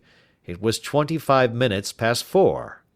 I had hardly finished when Holmes returned with the news that the boy was putting in the horse. "I want to test a little theory of mine," said he, pulling on his boots. "I think, Watson, that you are now standing in the presence of one of the most absolute fools in Europe.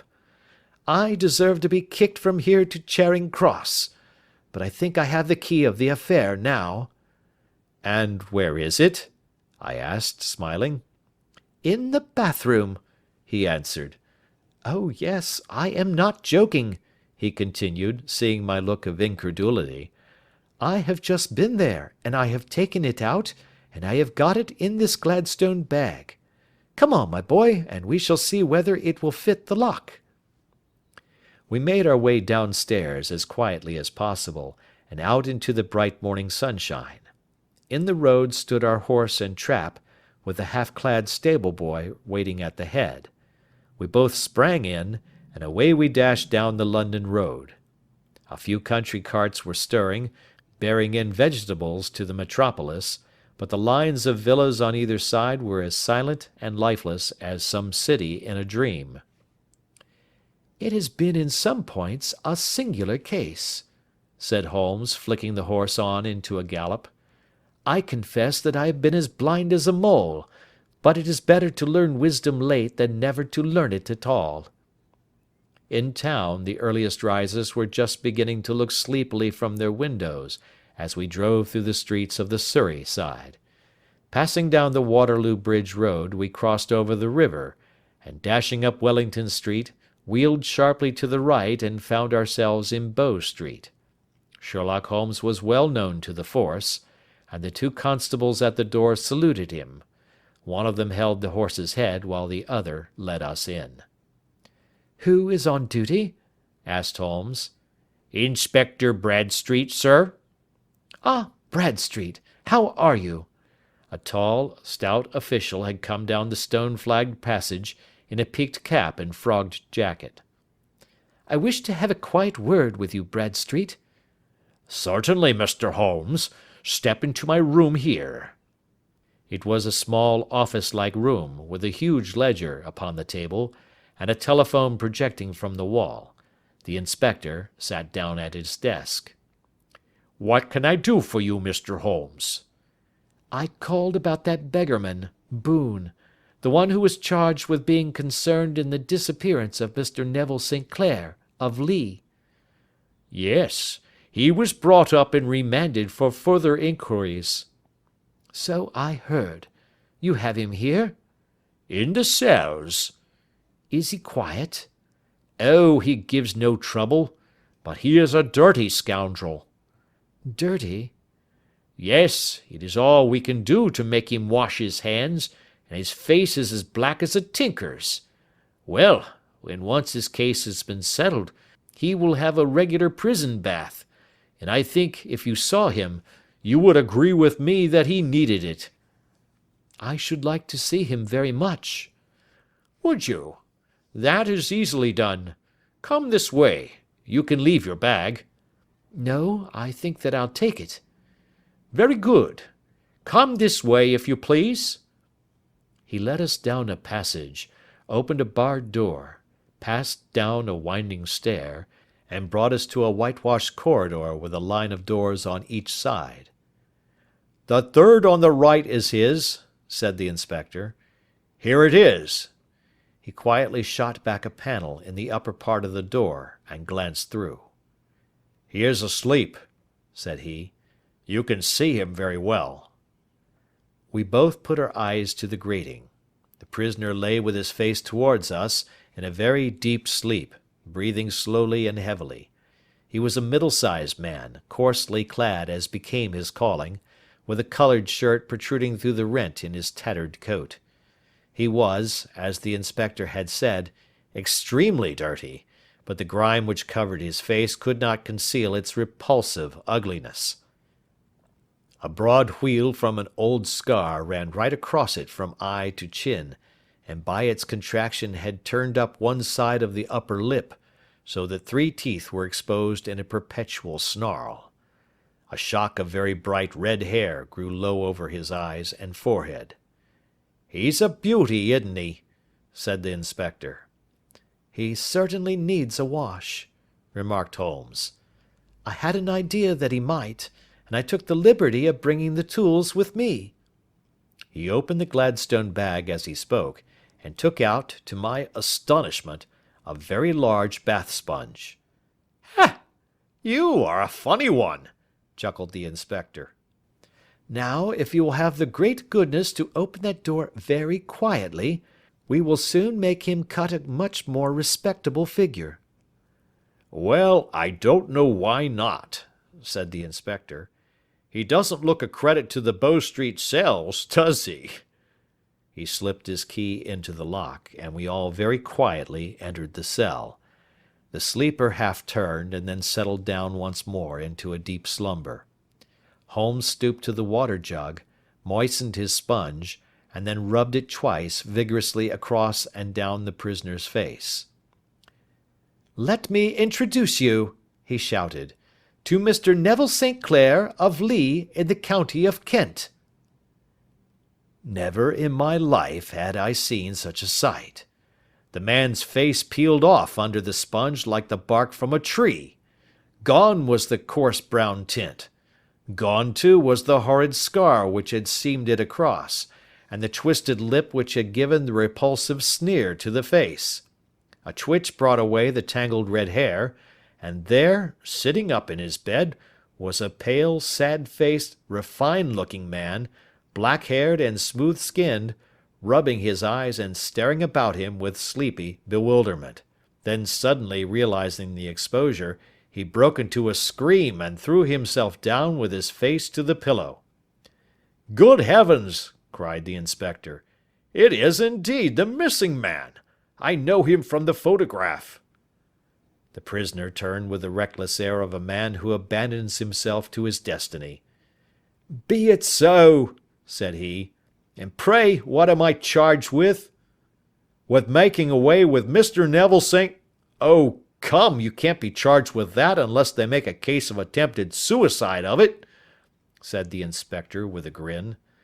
"Well, I've been 27 years in the force, but this takes the cake." "If I am Mr. Neville St. Clair, then it is obvious that no crime has been committed, and that therefore I am illegally detained." "No crime, but a very great error has been committed," said Holmes. "You would have done better to have trusted your wife." "It was not the wife, it was the children," groaned the prisoner. "God help me, I would not have them ashamed of their father. My God, what an exposure! What can I do?"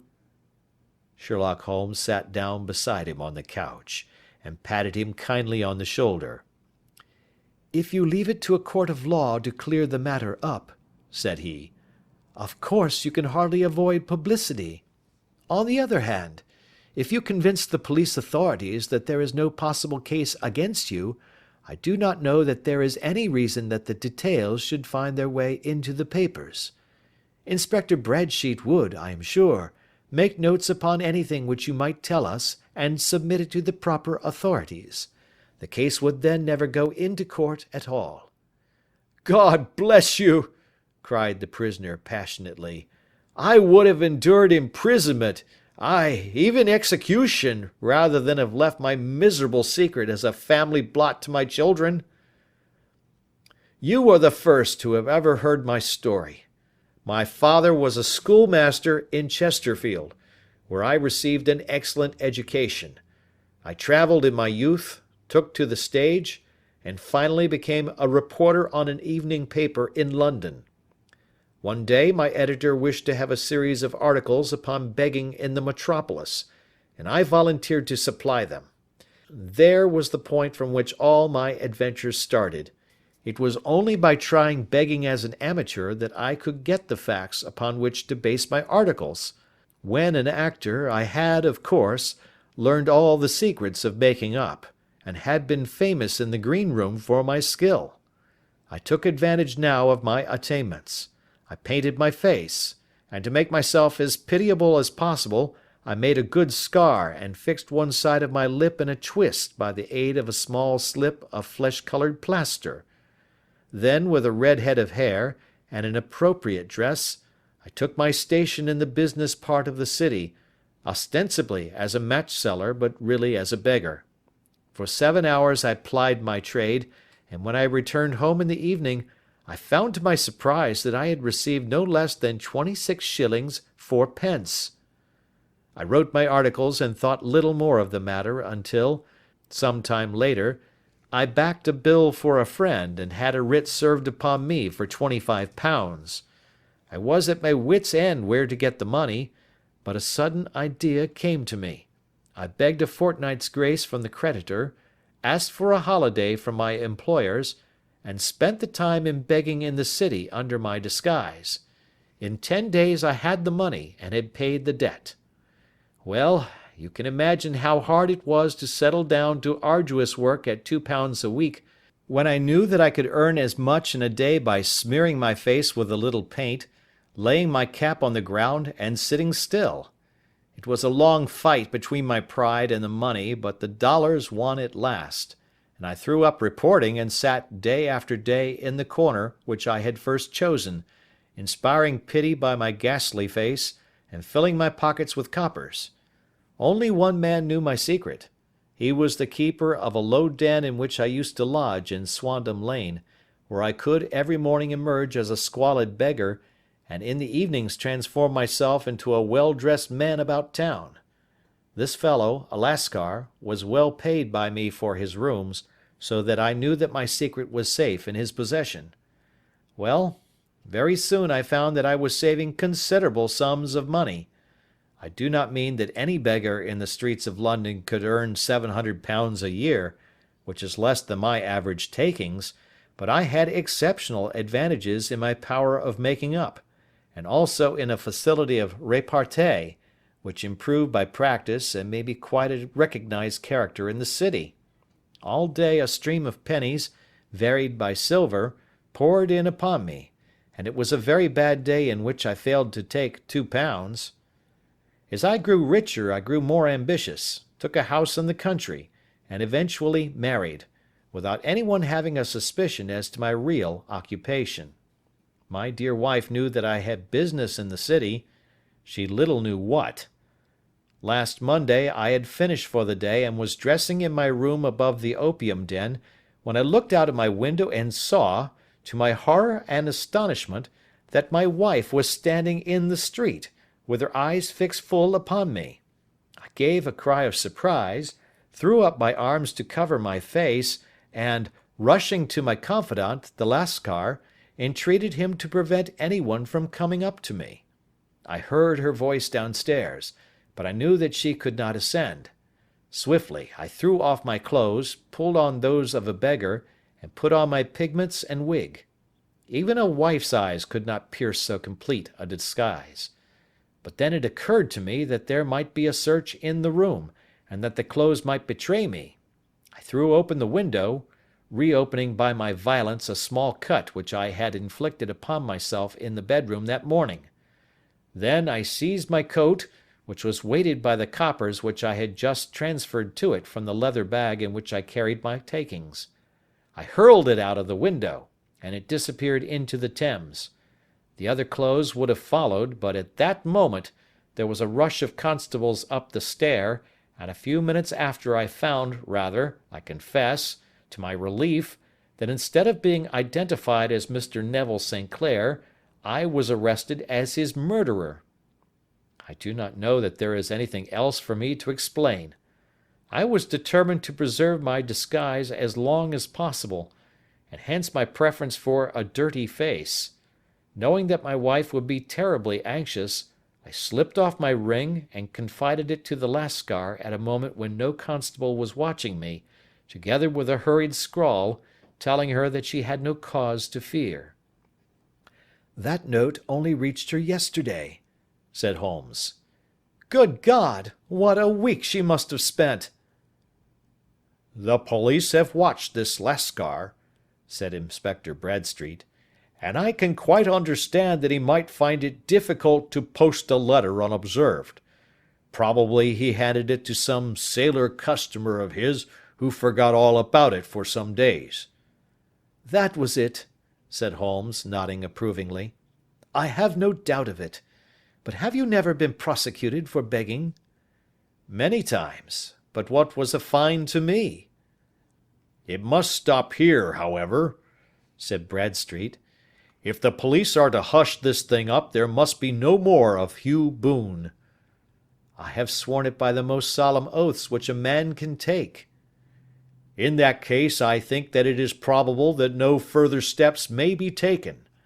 But if you are found again, then all must come out. I am sure, Mr. Holmes, that we are very much indebted to you for having cleared the matter up. I wish I knew how you reach your results."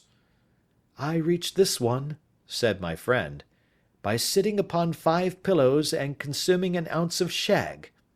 I think, Watson, that if we drive to Baker Street we shall be just in time for breakfast." End of Adventure 6. Adventure 7. The Adventure of the Blue Carbuncle. I had called upon my friend Sherlock Holmes upon the second morning after Christmas, with the intention of wishing him the compliments of the season.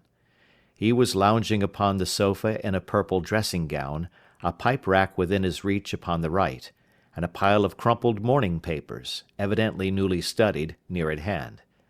Beside the couch was a wooden chair, and on the angle of the back hung a very seedy and disreputable hard felt hat, much the worse for wear, and cracked in several places.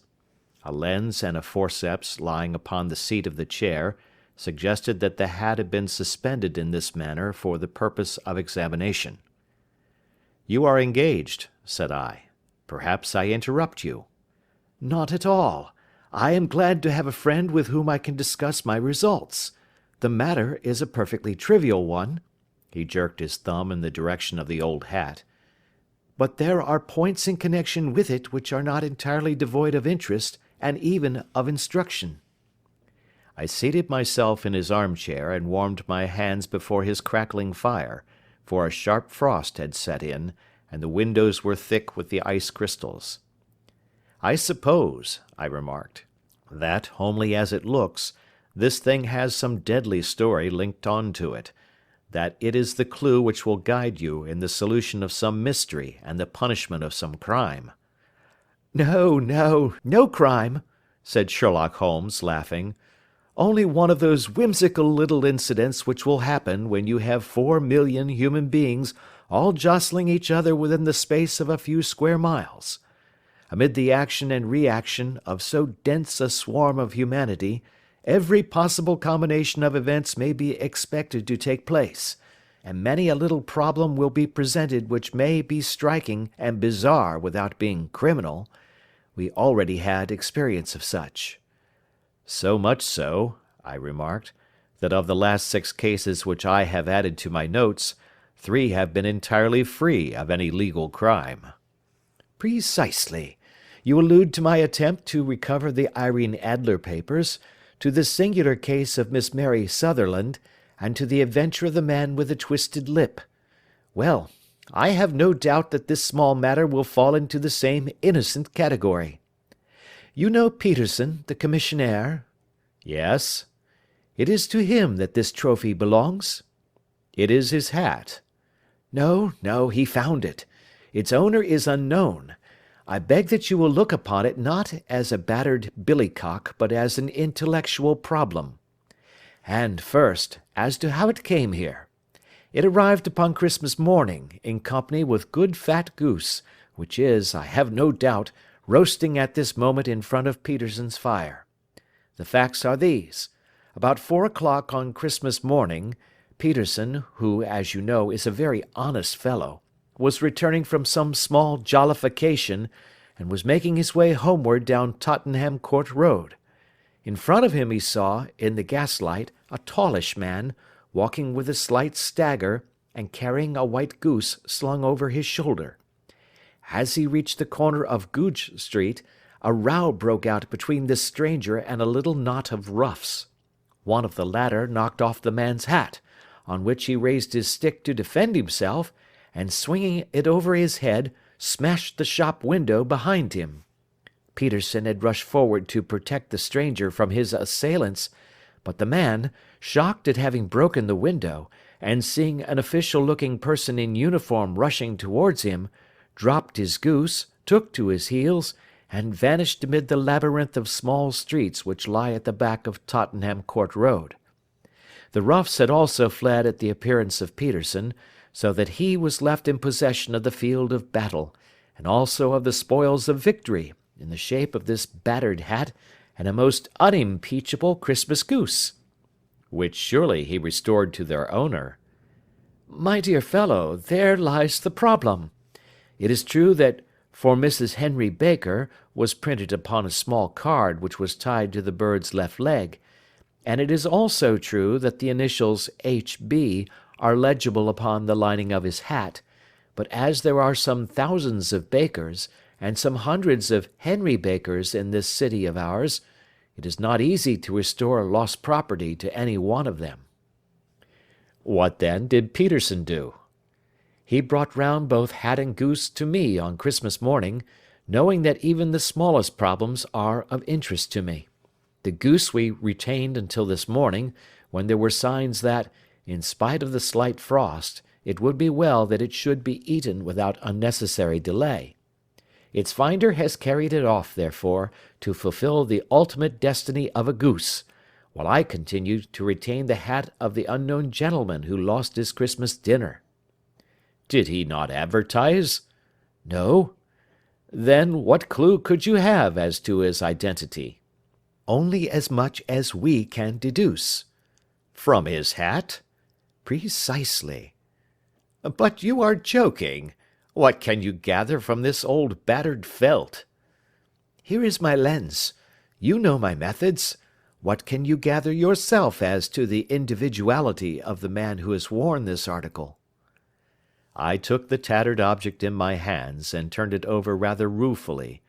It was a very ordinary black hat of the usual round shape, hard and much the worse for wear. The lining had been of red silk, but was a good deal discoloured. There was no maker's name, but, as Holmes had remarked, the initials H.B. were scrawled upon one side. It was pierced in the brim for a hat securer, but the elastic was missing. For the rest, it was cracked, exceedingly dusty, and spotted in several places, although there seemed to have been some attempt to hide the discoloured patches by smearing them with ink. I can see nothing, said I, handing it back to my friend. On the contrary, Watson, you can see everything. You fail, however, to reason from what you see. You are too timid in drawing your inferences. Then pray tell me what it is that you can infer from this hat. He picked it up and gazed at it in the peculiar introspective fashion which was characteristic of him. It is perhaps less suggestive than it might have been, he remarked, and yet there are a few inferences which are very distinct, and a few others which represent at least a strong balance of probability. That the man was highly intellectual is of course obvious upon the face of it, and also that he was fairly well-to-do within the last 3 years, although he has now fallen upon evil days. He had foresight, but has less now than formerly, pointing to a moral retrogression, which, when taken with the decline of his fortunes, seems to indicate some evil influence, probably drink, at work upon him. This may account also for the obvious fact that his wife has ceased to love him. My dear Holmes! He has, however, retained some degree of self-respect, he continued, disregarding my remonstrance. He is a man who leads a sedentary life, goes out little, is out of training entirely, is middle-aged, has grizzled hair which he has had cut within the last few days, and which he anoints with lime cream, These are the more patent facts which are to be deduced from this hat. Also, by the way, that it is extremely improbable that he has gas laid on in his house." "You are certainly joking, Holmes." "Not in the least. Is it possible that even now, when I give you these results, you are unable to see how they are attained?" "I have no doubt that I am very stupid, but I must confess that I am unable to follow you. For example, how did you deduce that this man was intellectual?" For answer, Holmes clapped the hat upon his head. It came right over the forehead and settled upon the bridge of his nose. "It is a question of cubic capacity," said he. "A man with so large a brain must have something in it." "The decline of his fortunes, then?" "This hat is 3 years old. These flat brims curled at the edge came in then. It is a hat of the very best quality. Look at the band of ribbed silk and the excellent lining. If this man could afford to buy so expensive a hat 3 years ago, and has had no hat since, then he has assuredly gone down in the world." "Well, that is clear enough, certainly. But how about the foresight and the moral retrogression?" Sherlock Holmes laughed. "Here is the foresight," said he, putting his finger upon the little disc and loop of the hat securer. "They are never sold upon hats. If this man ordered one, it is a sign of a certain amount of foresight, since he went out of his way to take this precaution against the wind. But since we see that he has broken the elastic and has not troubled to replace it, it is obvious that he has less foresight now than formerly, which is a distinct proof of a weakening nature. On the other hand, he has endeavoured to conceal some of these stains upon the felt by daubing them with ink, which is a sign that he has not entirely lost his self-respect." "Your reasoning is certainly plausible." "The further points, that he is middle-aged, that his hair is grizzled, that it has been recently cut, and that he uses lime cream, are all to be gathered from a close examination of the lower part of the lining. The lens discloses a large number of hair ends, clean cut by the scissors of the barber. They all appear to be adhesive, and there is a distinct odour of lime cream. This dust, you will observe, is not the gritty grey dust of the street, but the fluffy brown dust of the house, showing that it has been hung up indoors most of the time, while the marks of moisture upon the inside are proof positive that the wearer perspired very freely, and could therefore hardly be in the best of training." "But his wife? You said that she had ceased to love him." "This hat has not been brushed for weeks.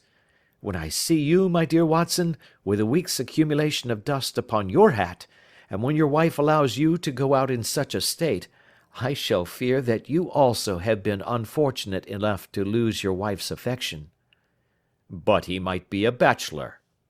"Nay, he was bringing home the goose as a peace offering to his wife. Remember the card upon the bird's leg." "You have an answer to everything. But how on earth do you deduce that the gas is not laid on in his house?" "One tallow stain, or even 2, might come by chance, but when I see no less than 5, I think that there can be little doubt that the individual must be brought into frequent contact with burning tallow. Walks upstairs at night probably, with his hat in one hand and a guttering candle in the other. Anyhow, he never got tallow stains from a gas jet. Are you satisfied?" "Well, it is very ingenious," said I, laughing. "But since, as you said just now, there has been no crime committed, and no harm done save the loss of a goose, all this seems to be rather a waste of energy." Sherlock Holmes had opened his mouth to reply, when the door flew open, and Peterson, the commissionaire, rushed into the apartment with flushed cheeks and the face of a man who is dazed with astonishment. "The goose, Mr. Holmes, the goose, sir," he gasped. "Eh? What of it, then? Has it returned to life and flapped off through the kitchen window?" Holmes twisted himself round upon the sofa to get a fairer view of the man's excited face. See here, sir. See what my wife found in its crop." He held out his hand, and displayed upon the centre of the palm a brilliantly scintillating blue stone, rather smaller than a bean in size, but of such purity and radiance that it twinkled like an electric point in the dark hollow of his hand. Sherlock Holmes sat up with a whistle. "By Jove, Peterson," said he, "this is a treasure trove indeed. I suppose you know what you have got?" "A diamond, sir. A precious stone. It cuts into glass as though it were putty." "It's more than a precious stone. It is the precious stone." "Not the Countess of Morcar's blue carbuncle!" I ejaculated. "Precisely so. I ought to know its size and shape, seeing that I have read the advertisement about it in the Times every day lately. It is absolutely unique, and its value can only be conjectured, but the reward offered of £1,000 is certainly not within a 20th part of the market price." £1,000! Great Lord of mercy!" The commissionaire plumped down into a chair, and stared from one to the other of us. "That is the reward, and I have reason to know that there are sentimental considerations in the background which would induce the Countess to part with half her fortune if she could but recover the gem." "It was lost, if I remember aright, at the Hotel Cosmopolitan," I remarked. "Precisely so, on December 22nd, just 5 days ago. John Horner, a plumber, was accused of having abstracted it from the lady's jewel case. The evidence against him was so strong that the case has been referred to the assizes. I have some account of the matter here, I believe." He rummaged amid his newspapers, glancing over the dates, until at last he smoothed one out, doubled it over, and read the following paragraph. "Hotel Cosmopolitan jewel robbery. John Horner, 26, plumber, was brought up upon the charge of having upon the 22nd instant abstracted from the jewel case of the Countess of Morcar the valuable gem known as the blue carbuncle.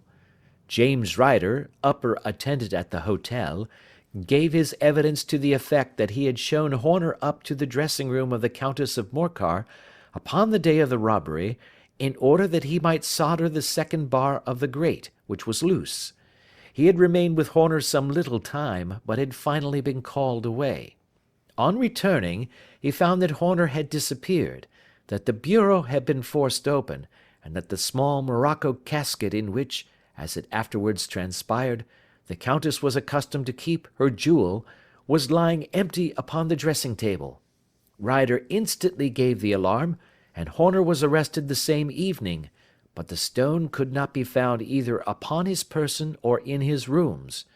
Catherine Cusack, maid to the Countess, deposed to having heard Ryder's cry of dismay on discovering the robbery, and to having rushed into the room, where she found matters as described by the last witness.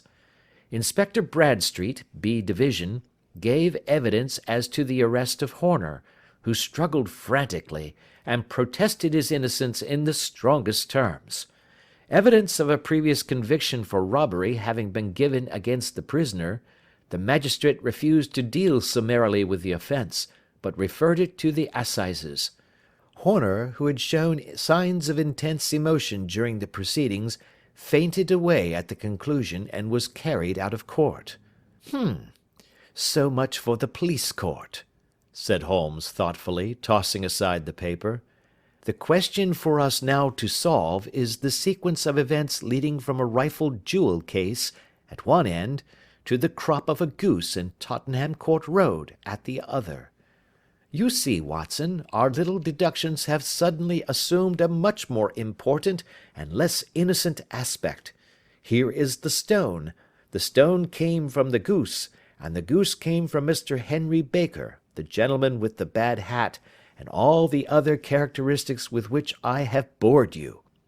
So now we must set ourselves very seriously to finding this gentleman, and ascertaining what part he has played in this little mystery. To do this, we must try the simplest means first, and these lie undoubtedly in an advertisement in all the evening papers. If this fail, I shall have recourse to other methods. What will you say? Give me a pencil and that slip of paper. Now then, found at the corner of Goodge Street, a goose and a black felt hat. Mr. Henry Baker can have the same by applying at 6:30 this evening at 221B Baker Street. That is clear and concise. Very, but will he see it? Well, he is sure to keep an eye on the papers, since, to a poor man, the loss was a heavy one. He was clearly so scared by his mischance in breaking the window, and by the approach of Peterson, that he thought of nothing but flight. But since then he must have bitterly regretted the impulse which caused him to drop his bird. Then again, the introduction of his name will cause him to see it, for everyone who knows him will direct his attention to it. Here you are, Peterson. Run down to the advertising agency and have this put in the evening papers.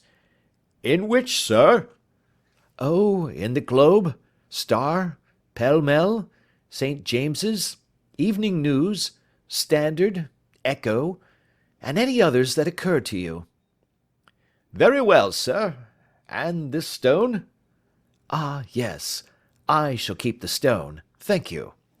And I say, Peterson, just buy a goose on your way back and leave it here with me, for we must have one to give to this gentleman in place of the one which your family is now devouring. When the commissionaire had gone, Holmes took up the stone and held it against the light. It's a bonny thing, said he. Just see how it glints and sparkles. Of course it is the nucleus and focus of crime. Every good stone is. They are the devil's pet baits. In the larger and older jewels, every facet may stand for a bloody deed. This stone is not yet 20 years old. It was found in the banks of the Amoy River in southern China, and is remarkable in having every characteristic of the carbuncle, save that it is blue in shade instead of ruby red. In spite of its youth, it has already a sinister history. There have been 2 murders, a vitriol throwing, a suicide, and several robberies brought about for the sake of this 40-grain weight of crystallized charcoal. Who would think that so pretty a toy would be a purveyor to the gallows and the prison? I'll lock it up in my strong box now and drop a line to the Countess to say that we have it. Do you think that this man Horner is innocent? I cannot tell. Well, then, do you imagine that this other one, Henry Baker, had anything to do with the matter? It is, I think, much more likely that Henry Baker is an absolutely innocent man, who had no idea that the bird which he was carrying was of considerably more value than if it were made of solid gold. That, however, I shall determine by a very simple test, if we have an answer to our advertisement. And you can do nothing until then? Nothing. In that case, I shall continue my professional round. But I shall come back in the evening at the hour you have mentioned, for I should like to see the solution of so tangled a business. Very glad to see you. I dine at 7. There is a woodcock, I believe. By the way, in view of recent occurrences, perhaps I ought to ask Mrs. Hudson to examine its crop. I had been delayed at a case, and it was a little after 6:30 when I found myself in Baker Street once more.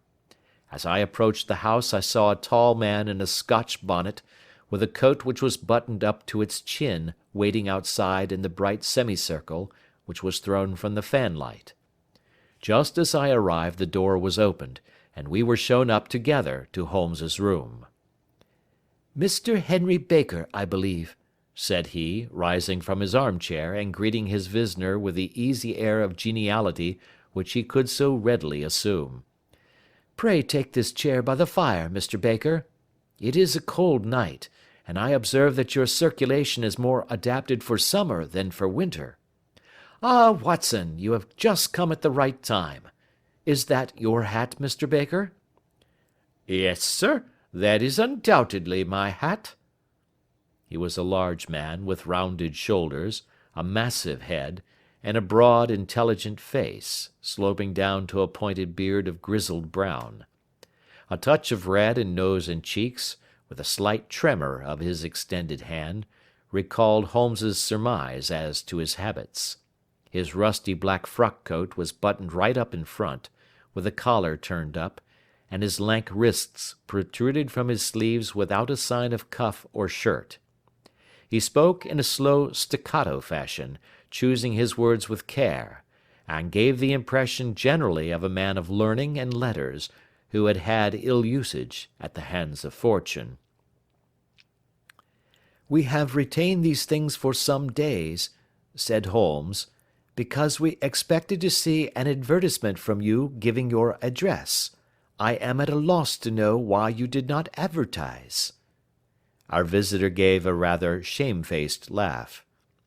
"Shillings have not been so plentiful with me as they once were," he remarked.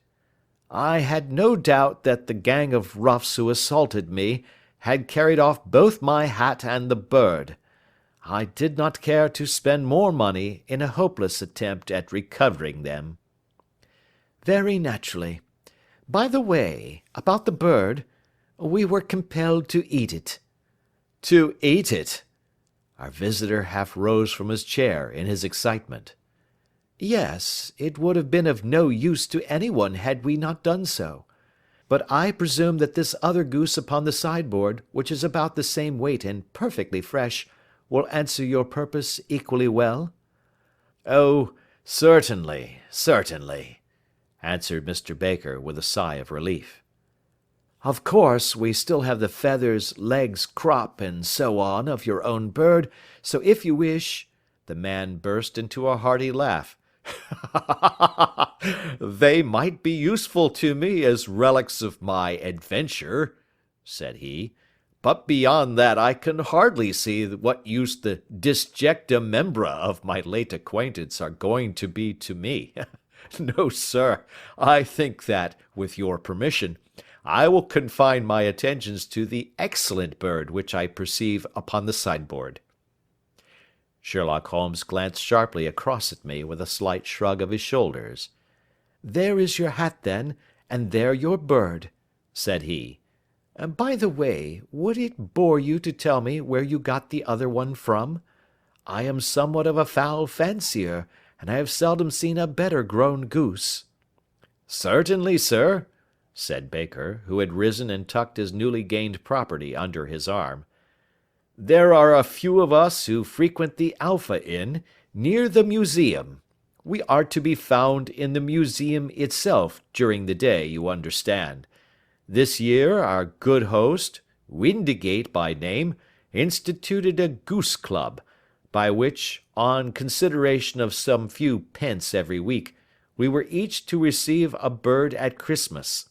My pence were duly paid, and the rest is familiar to you. I am much indebted to you, sir, for a Scotch bonnet is fitted neither to my years nor my gravity."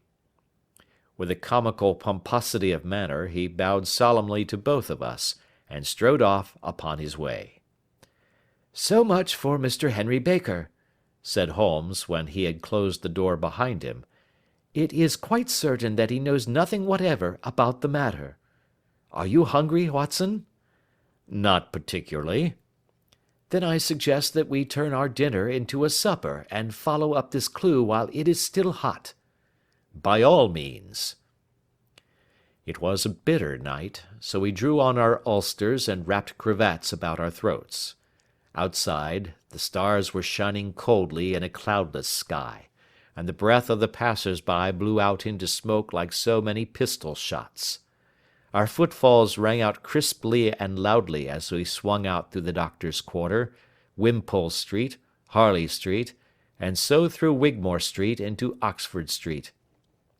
In a quarter of an hour we were in Bloomsbury at the Alpha Inn, which is a small public house at the corner of one of the streets which runs down into Holborn. Holmes pushed open the door of the private bar, and ordered 2 glasses of beer from the ruddy-faced, white-aproned landlord. "Your beer should be excellent if it is as good as your geese," said he. My geese! The man seemed surprised. Yes, I was speaking only half an hour ago to Mr. Henry Baker, who was a member of your goose club. Ah, yes, I see. But you see, sir, them's not our geese. Indeed. Whose then? Well, I got the 24 from a salesman in Covent Garden. Indeed. I know some of them. Which was it? Breckenridge is his name. Ah, I don't know him. Well, here's your good health, landlord, and prosperity to your house. Good night. Now for Mr. Breckenridge, he continued, buttoning up his coat as we came out into the frosty air. Remember, Watson, that though we have so homely a thing as a goose at one end of this chain, we have at the other a man who will certainly get 7 years penal servitude unless we can establish his innocence. It is possible that our inquiry may but confirm his guilt, but in any case, we have a line of investigation which has been missed by the police, and which a singular chance has placed in our hands. Let us follow it out to the bitter end. Faces to the south, then, and quick march! We passed across Holborn, down Endell Street, and so through a zigzag of slums to Covent Garden Market. One of the largest stalls bore the name of Breckenridge upon it, and the proprietor, a horsey-looking man, with a sharp face and trim side whiskers, was helping a boy to put up the shutters. "Good evening. It's a cold night," said Holmes. The salesman nodded, and shot a questioning glance at my companion. "Sold out of geese, I see," continued Holmes, pointing at the bare slabs of marble. "Let you have 500 tomorrow morning." "That's no good." "Well, there are some on the stall with the gas flare." "Ah, but I was recommended to you." "Who by?" "The landlord of the Alpha." "Oh, yes, I sent him a couple of dozen." "Fine birds they were, too. Now where did you get them from?"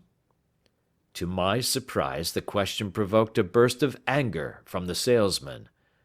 "Now then, mister," said he, with his head cocked and his arms akimbo, "what are you driving at?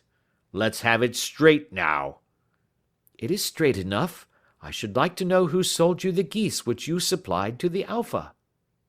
"Well then, I shan't tell you. So now." "Oh, it is a matter of no importance, but I don't know why you should be so warm over such a trifle." "Warm? You'd be as warm, maybe, if you were as pestered as I am. When I pay good money for a good article, there should be an end of the business.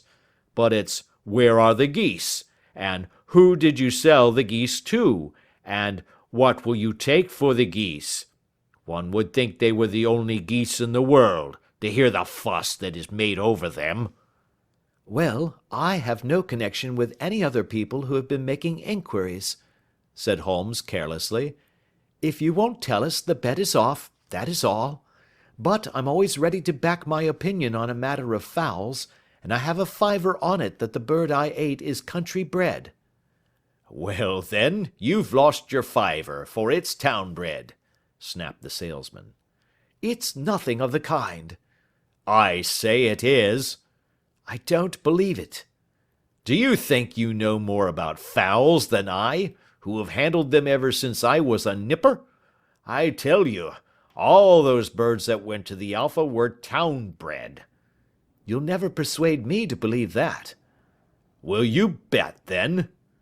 "It's merely taking your money, for I know that I am right. But I'll have a sovereign on with you just to teach you not to be obstinate." The salesman chuckled grimly. "Bring me the books, Bill," said he. The small boy brought round a small thin volume, and a great greasy-backed one, laying them out together beneath the hanging lamp. "Now then, Mr. Cocksure," said the salesman, "I thought that I was out of geese, but before I finish you'll find that there is still one left in my shop. You see this little book?" "Well?" "That's the list of the folk from whom I buy. Do you see? Well, then, Here on this page are the country folk, and the numbers after their names are where their accounts are in the big ledger. Now then, you see this other page in red ink? Well, that is a list of my town suppliers. Now, look at that third name. Just read it out to me. Mrs. Oakshott, 117 Brixton Road, 249, read Holmes. Quite so. Now turn that up in the ledger. Holmes turned to the page indicated. Here you are. Mrs. Oakshott, 117 Brixton Road, egg and poultry supplier. Now then, what's the last entry? December 22nd, 24 geese at 7 shillings 6 pence. Quite so. There you are. And underneath, sold to Mr. Windicate of the Alpha at 12 shillings. What have you to say now? Sherlock Holmes looked deeply chagrined. He drew a sovereign from his pocket and threw it down upon the slab, turning away with the air of a man whose disgust is too deep for words. A few yards off he stopped under a lamp-post and laughed in the hearty, noiseless fashion which was peculiar to him. When you see a man with whiskers of that cut, and the pink 'un protruding out of his pocket, you can always draw him by a bet, said he. I dare say that if I had put £100 down in front of him, that man would not have given me such complete information as was drawn from him by the idea that he was doing me on a wager. Well, Watson, we are, I fancy, nearing the end of our quest, and the only point which remains to be determined is whether we should go on to this Mrs. Oakshott tonight, or whether we should reserve it for tomorrow. It is clear from what that surly fellow said that there are others beside ourselves who are anxious about the matter, and I should—" His remarks were suddenly cut short by a loud hubbub which broke out from the stall which we had just left. Turning round we saw a little rat-faced fellow standing in the centre of the circle of yellow light which was thrown by the swinging lamp, while Breckenridge, the salesman, framed in the door of his stall, was shaking his fists fiercely at the cringing figure. "I've had enough of you and your geese," he shouted. "I wish you were all at the devil together. If you come pestering me any more with your silly talk, I'll set the dog at you. You bring Mrs. Oakshott here, and I'll answer her. But what have you to do with it? Did I buy the geese off you?"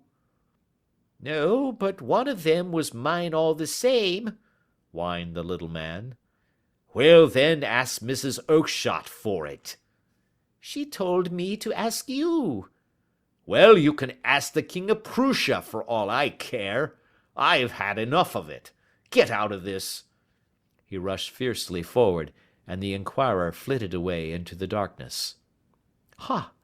This may save us a visit to Brixton Road," whispered Holmes. "Come with me, and we will see what is to be made of this fellow." Striding through the scattered knots of people who lounged round the flaring stalls, my companion speedily overtook the little man, and touched him upon the shoulder. He sprang round, and I could see in the gaslight that every vestige of colour had been driven from his face. "Who are you, then? What do you want?" he asked in a quavering voice.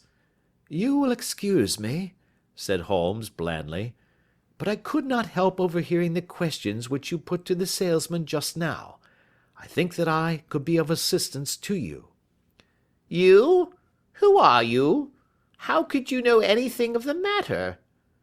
"My name is Sherlock Holmes. It is my business to know what other people don't know." "But you can know nothing of this." "Excuse me, I know everything of it. You are endeavouring to trace some geese which were sold by Mrs. Oakshott, of Brixton Road, to a salesman named Breckenridge, by him in turn to Mr. Windicate, of the Alpha, and by him to his club, of which Mr. Henry Baker is a member." "Oh, sir, you are the very man which I have longed to meet," cried the little fellow with outstretched hands and quivering fingers. "I can hardly explain to you how interested I am in this matter." Sherlock Holmes hailed a four-wheeler which was passing. "In that case we had better discuss it in a cosy room rather than in this wind-swept market-place," said he. "But pray tell me, before we go farther, who it is that I have the pleasure of assisting." The man hesitated for an instant. My name is John Robinson, he answered with a sidelong glance. "No, no, the real name," said Holmes sweetly. "It is always awkward doing business with an alias." A flush sprang to the white cheeks of the stranger. "Well, then," said he, "my real name is James Ryder." "Precisely so. Head attendant at the Hotel Cosmopolitan. Pray step into the cab, and I shall soon be able to tell you everything which you would wish to know." The little man stood glancing from one to the other of us with half-frightened, half-hopeful eyes, as one who is not sure whether he is on the verge of a windfall or of a catastrophe. Then he stepped into the cab, and in half an hour we were back in the sitting-room at Baker Street. Nothing had been said during our drive, but the high, thin breathing of our new companion, and the claspings and unclaspings of his hands, spoke of the nervous tension within him.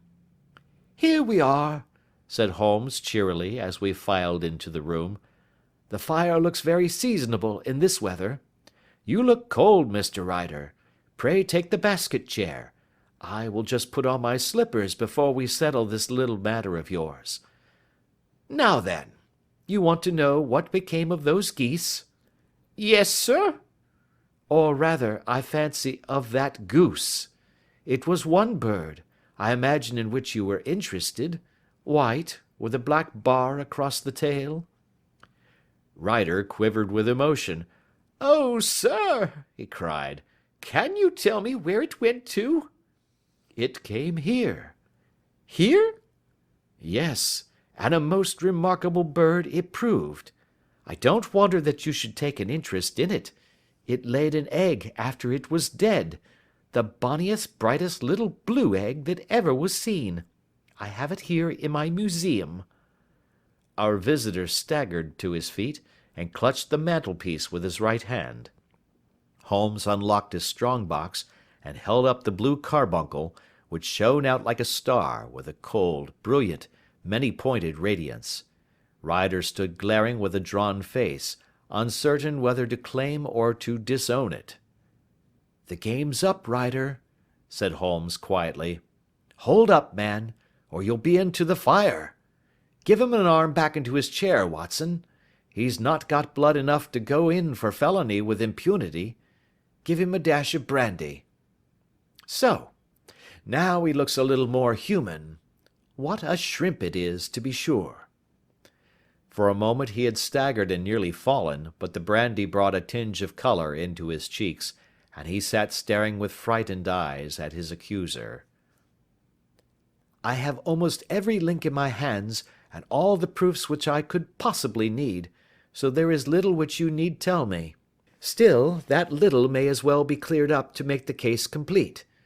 You had heard, Ryder, of this blue stone of the Countess of Morcar's?"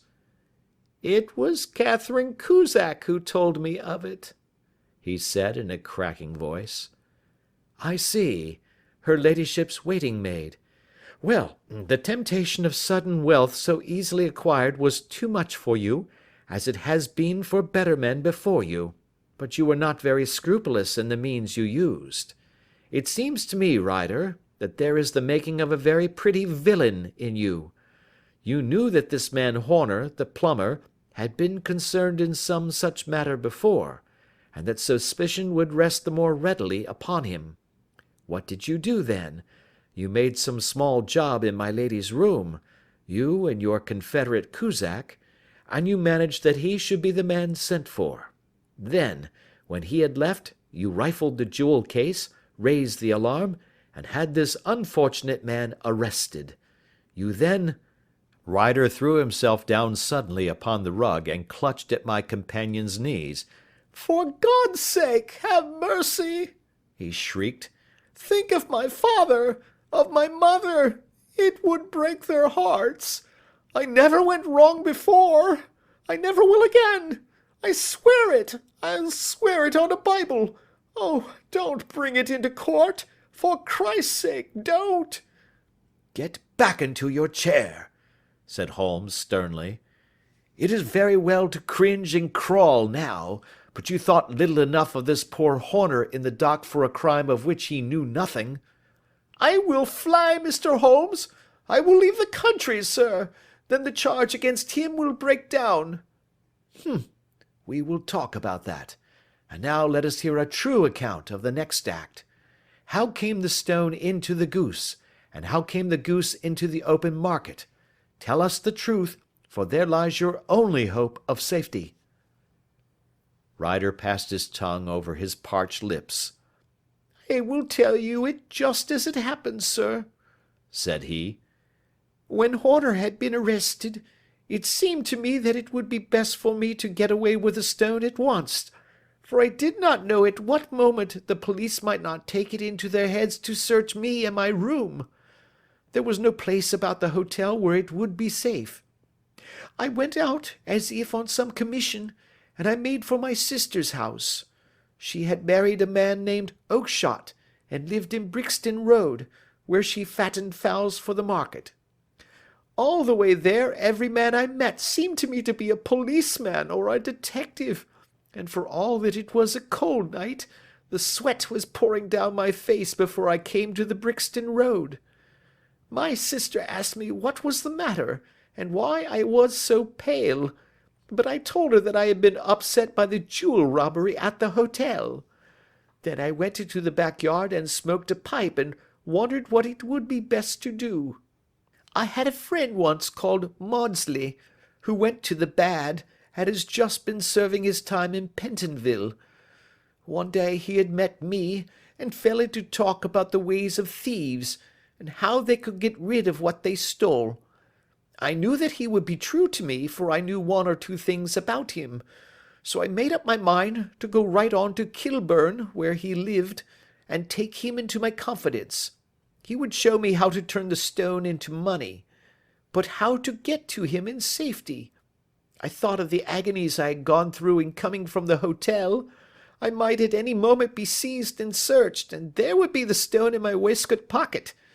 I was leaning against the wall at the time, and looking at the geese which were waddling about round my feet, and suddenly an idea came into my head which showed me how I could beat the best detective that ever lived. My sister had told me some weeks before that I might have the pick of her geese for a Christmas present, and I knew that she was always as good as her word. I would take my goose now, and in it I would carry my stone to Kilburn. There was a little shed in the yard, and behind this I drove one of the birds, a fine big one, white with a barred tail. I caught it, and prying its bill open, I thrust the stone down its throat as far as my finger could reach. The bird gave a gulp, and I felt the stone pass along its gullet and down into its crop. But the creature flapped and struggled, and out came my sister to know what was the matter. As I turned to speak to her, the brute broke loose and fluttered off among the others. 'Whatever were you doing with that bird, Jim?' says she. 'Well,' says I, 'you said you'd give me one for Christmas, and I was feeling which was the fattest.' 'Oh,' says she, 'we've set yours aside for you. Jem's bird, we call it. It's the big white one over yonder. There's 26 of them, which makes one for you, and one for us, and 24 for the market.' 'Thank you, Maggie,' says I, 'but if it is all the same to you, I'd rather have that one I was handling just now.' 'The other is a good 3 pound heavier,' said she, 'and we fattened it expressly for you.' 'Never mind, I'll have the other, and I'll take it now,' said I. 'Oh, just as you like,' said she, a little huffed. 'Which is it you want, then?' 'That white one with the barred tail, right in the middle of the flock.' 'Oh, very well, kill it and take it with you.' Well, I did what she said, Mr. Holmes, and I carried the bird all the way to Kilburn. I told my pal what I had done, for he was a man that it was easy to tell a thing like that to. He laughed until he choked, and we got a knife and opened the goose. My heart turned to water, for there was no sign of the stone, and I knew that some terrible mistake had occurred. I left the bird, rushed back to my sister's, and hurried into the backyard. There was not a bird to be seen there. 'Where are they all, Maggie?' I cried. 'Gone to the dealers, Jem.' 'Which dealers?' 'Breckenridge, of Covent Garden.' 'But was there another with a barred tail?' I asked. 'The same as the one I chose?' 'Yes, Jem, there were two barred-tailed ones, and I never could tell them apart.' Well, then, of course, I saw it all, and I ran off as hard as my feet would carry me to this man Breckenridge, but he had sold the lot at once, and not one word would he tell me as to where they had gone. You heard him yourselves to-night. Well, he has always answered me like that. My sister thinks that I am going mad. Sometimes I think that I am myself, and now I am myself a branded thief, without ever having touched the wealth for which I sold my character. God help me! God help me!" He burst into convulsive sobbing, with his face buried in his hands. There was a long silence, broken only by his heavy breathing and by the measured tapping of Sherlock Holmes's finger-tips upon the edge of the table. Then my friend rose and threw open the door. "Get out," said he. "What, sir? Oh, heaven bless you!" "No more words. Get out." And no more words were needed. There was a rush, a clatter upon the stairs, the bang of a door, and the crisp rattle of running footfalls from the street. "After all, Watson," said Holmes, reaching up his hand for his clay pipe, "I am not retained by the police to supply their deficiencies. If Horner were in danger it would be another thing, but this fellow will not appear against him, and the case must collapse. I suppose that I am commuting a felony, but it is just possible that I am saving a soul. This fellow will not go wrong again. He is too terribly frightened. Send him to jail now, and you will make him a jailbird for life. Besides, it is the season of forgiveness. Chance has put in our way a most singular and whimsical problem, and its solution is its own reward. If you will have the goodness to touch the bell, Doctor, we will begin another investigation, in which also a bird will be the chief feature." End of Adventure 7. Adventure 8. The Adventure of the Speckled Band. On glancing over my notes of the 70-odd cases in which I have during the last 8 years studied the methods of my friend Sherlock Holmes, I find many tragic, some comic, a large number merely strange, but none commonplace. For, working as he did rather for the love of his art than for the acquirement of wealth, he refused to associate himself with any investigation which did not tend towards the unusual, and even the fantastic. Of all these varied cases, however, I cannot recall any which presented more singular features than that which was associated with the well-known Surrey family of the Roylotts of Stoke Moran. The events in question occurred in the early days of my association with Holmes, when we were sharing rooms as bachelors in Baker Street. It is possible that I might have placed them upon record before, but a promise of secrecy was made at the time, from which I have only been freed during the last month by the untimely death of the lady to whom the pledge was given. It is perhaps as well that the fact should now come to light, for I have reasons to know that there are widespread rumours as to the death of Dr. Grimesby Roylott, which tend to make the matter even more terrible than the truth. It was early in April in the year '83 that I woke one morning to find Sherlock Holmes standing, fully dressed, by the side of my bed. He was a late riser, as a rule, and as the clock on the mantelpiece showed me that it was only 7:15, I blinked up at him in some surprise, and perhaps just a little resentment, for I was myself regular in my habits. "Very sorry to knock you up, Watson," said he, "but it's the common lot this morning. Mrs. Hudson has been knocked up. She retorted upon me, and I on you." "What is it then? A fire?" "No, a client. It seems that a young lady has arrived in a considerable state of excitement, who insists upon seeing me. She is waiting now in the sitting room. Now, when young ladies wander about the metropolis at this hour of the morning, and knock sleepy people up out of their beds, I presume that it is something very pressing which they have to communicate. Should it prove to be an interesting case, you would, I am sure, wish to follow it from the outset. I thought, at any rate, that I should call you and give you the chance." "My dear fellow, I would not miss it for anything." I had no keener pleasure than in following Holmes in his professional investigations, and in admiring the rapid deductions, as swift as intuitions, and yet always founded on a logical basis with which he unravelled the problems which were submitted to him. I rapidly threw on my clothes, and was ready in a few minutes to accompany my friend down to the sitting-room. A lady, dressed in black, and heavily veiled, who had been sitting in the window, rose as we entered. "Good morning, madam," said Holmes cheerily. "My name is Sherlock Holmes. This is my intimate friend and associate, Dr. Watson, before whom you can speak as freely as before myself. Ha! I am glad to see that Mrs. Hudson has had the good sense to light the fire. Pray draw up to it, and I shall order you a cup of hot coffee, for I observe that you are shivering." "It is not cold which makes me shiver," said the woman in a low voice, changing her seat as requested. "What then?" "It is fear, Mr. Holmes. It is terror." She raised her veil as she spoke, and we could see that she was indeed in a pitiable state of agitation, her face all drawn and grey, with restless, frightened eyes, like those of some hunted animal.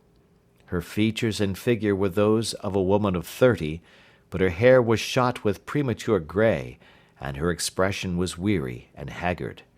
Sherlock Holmes ran her over with one of his quick, all-comprehensive glances.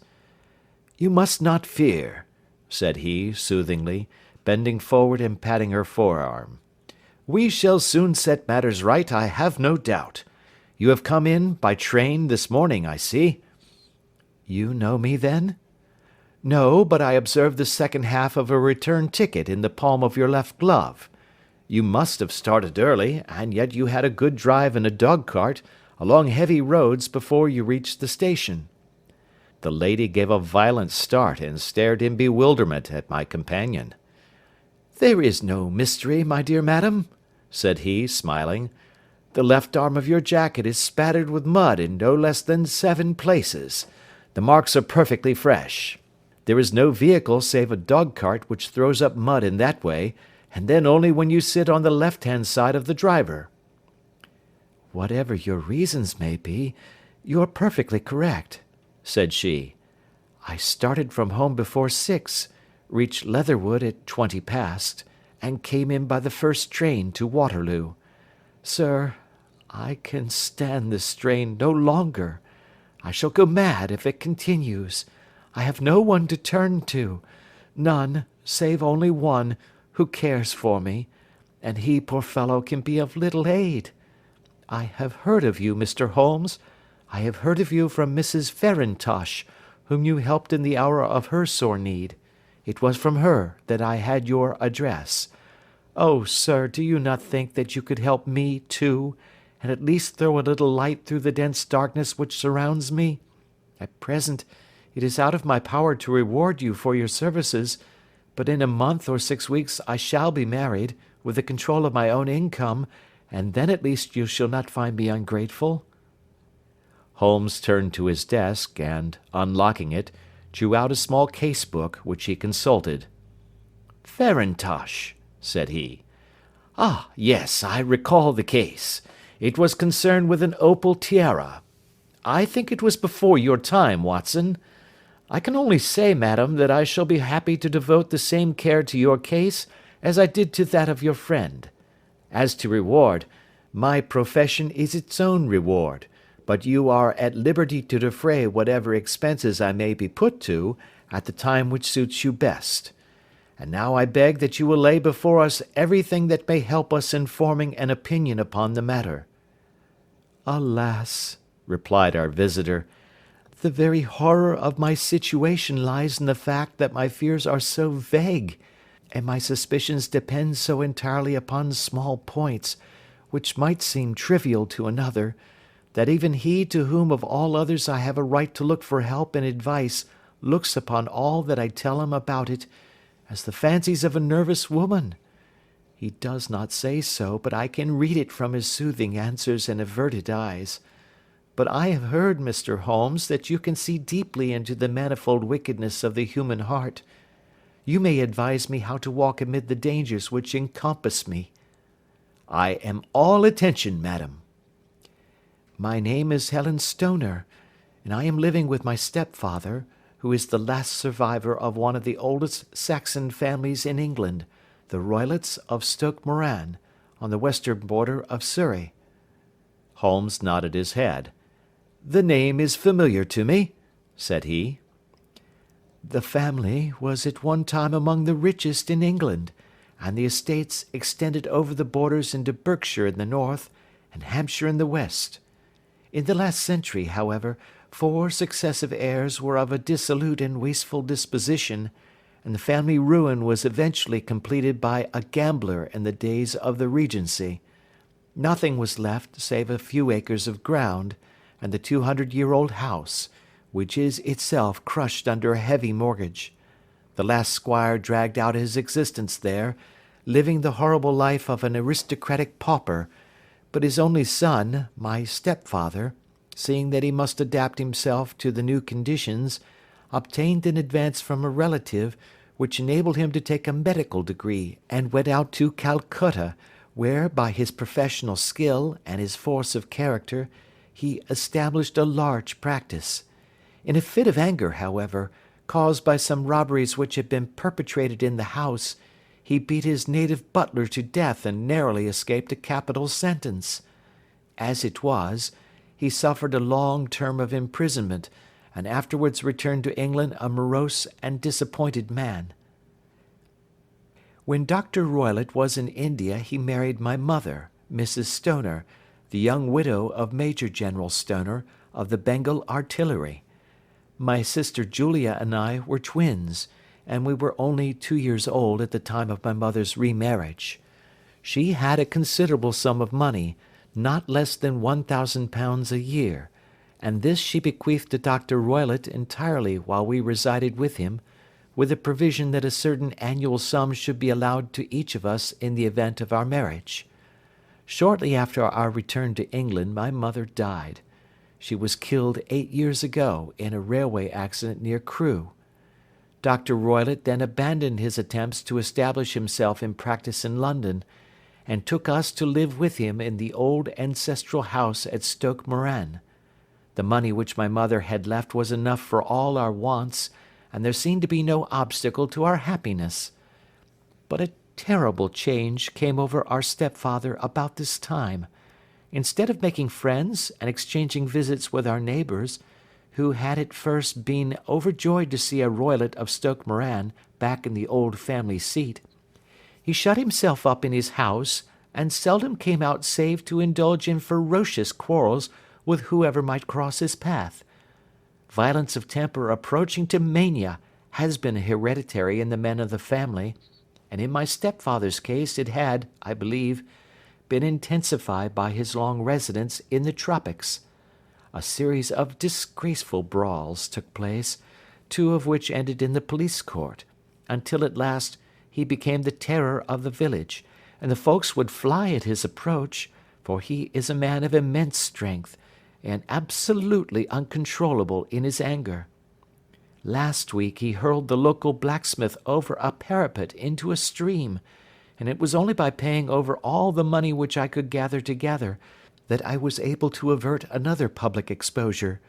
He had no friends at all save the wandering gipsies, and he would give these vagabonds leave to encamp upon the few acres of bramble-covered land which represent the family estate, and would accept in return the hospitality of their tents, wandering away with them sometimes for weeks on end. He has a passion also for Indian animals, which are sent over to him by a correspondent, and he has at this moment a cheetah and a baboon, which wander freely over his grounds and are feared by the villagers almost as much as their master. You can imagine from what I say that my poor sister Julia and I had no great pleasure in our lives. No servant would stay with us, and for a long time we did all the work of the house. She was but 30 at the time of her death, and yet her hair had already begun to whiten, even as mine has. Your sister is dead, then? She died just 2 years ago, and it is of her death that I wish to speak to you. You can understand that, living the life which I have described, we were little likely to see anyone of our own age and position. We had, however, an aunt, my mother's maiden sister, Miss Honoria Westphail, who lives near Harrow, and we were occasionally allowed to pay short visits at this lady's house. Julia went there at Christmas 2 years ago, and met there a half-pay major of marines, to whom she became engaged. My stepfather learned of the engagement when my sister returned, and offered no objection to the marriage, but within a fortnight of the day which had been fixed for the wedding, the terrible event occurred which has deprived me of my only companion." Sherlock Holmes had been leaning back in his chair with his eyes closed and his head sunk in a cushion, but he half opened his lids now and glanced across at his visitor. "Pray be precise as to details," said he. "It is easy for me to be so, for every event of that dreadful time is seared into my memory. The manor house is, as I have already said, very old, and only one wing is now inhabited. The bedrooms in this wing are on the ground floor, the sitting rooms being in the central block of the buildings. Of these bedrooms the first is Dr. Roylott's, the second my sister's, and the third my own. There is no communication between them, but they all open out into the same corridor. Do I make myself plain?" "Perfectly so." "The windows of the 3 rooms opened out upon the lawn. That fatal night, Dr. Roylott had gone to his room early, though we knew that he had not retired to rest, for my sister was troubled by the smell of the strong Indian cigars which it was his custom to smoke. She left her room, therefore, and came into mine, where she sat for some time, chatting about her approaching wedding. At 11 o'clock she rose to leave me, but she paused at the door, and looked back. 'Tell me, Helen,' said she, 'have you ever heard anyone whistle in the dead of the night?' 'Never,' said I. 'I suppose that you could not possibly whistle yourself in your sleep?' 'Certainly not. But why?' 'Because during the last few nights I have always, about 3 in the morning, heard a low, clear whistle. I am a light sleeper, and it has awakened me. I cannot tell where it came from, perhaps from the next room, perhaps from the lawn. I thought that I would just ask you whether you had heard it.' 'No, I have not. It must be those wretched gipsies in the plantation.' 'Very likely. And yet, if it were on the lawn, I wonder that you did not hear it also.' 'Ah, but I sleep more heavily than you.' 'Well, it is of no great consequence at any rate.' She smiled back at me, closed my door, and a few moments later I heard her key turn in the lock. 'Indeed,' said Holmes. 'Was it your custom always to lock yourselves in at night?' 'Always.' 'And why?' 'I think that I mentioned to you that the doctor kept a cheetah and a baboon. We had no feeling of security unless our doors were locked.' 'Quite so. Pray proceed with your statement.' 'I could not sleep that night. A vague feeling of impending misfortune impressed me.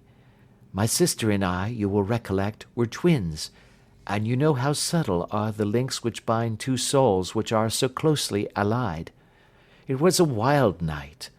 The wind was howling outside, and the rain was beating and splashing against the windows. Suddenly, amid all the hubbub of the gale, there burst forth the wild scream of a terrified woman, I knew that it was my sister's voice. I sprang from my bed, wrapped a shawl round me, and rushed into the corridor. As I opened my door, I seemed to hear a low whistle, such as my sister described, and a few moments later a clanging sound, as if a mass of metal had fallen. As I ran down the passage, my sister's door was unlocked, and revolved slowly upon its hinges. I stared at it horror-stricken, not knowing what was about to issue from it. By the light of the corridor lamp I saw my sister appear at the opening, her face blanched with terror, her hands groping for help, her whole figure swaying to and fro like that of a drunkard. I ran to her, and threw my arms round her, but at that moment her knees seemed to give way, and she fell to the ground. She writhed as one who is in terrible pain, and her limbs were dreadfully convulsed. At first, I thought that she had not recognized me, but as I bent over her she suddenly shrieked out in a voice which I shall never forget, "Oh, my God, Helen! It was the band! The speckled band!" There was something else which she would fain have said, and she stabbed with her finger into the air in the direction of the doctor's room, but a fresh convulsion seized her and choked her words. I rushed out, calling loudly for my stepfather, and I met him hastening from his room in his dressing-gown. When he reached my sister's side she was unconscious, and though he poured brandy down her throat and sent for medical aid from the village, all efforts were in vain, for she slowly sank and died without having recovered her consciousness. Such was the dreadful end of my beloved sister. "One moment," said Holmes. "Are you sure about this whistle and metallic sound? Could you swear to it?" "That was what the county coroner asked me at the inquiry. It is my strong impression that I heard it, and yet, among the crash of the gale and the creaking of an old house, I may possibly have been deceived." "Was your sister dressed?" "No, she was in her night-dress. In her right hand was found the charred stump of a match, and in her left a match-box." "Showing that she had struck a light and looked about her when the alarm took place. That is important. And what conclusions did the coroner come to?" "He investigated the case with great care, for Dr. Roylott's conduct had long been notorious in the county, but he was unable to find any satisfactory cause of death.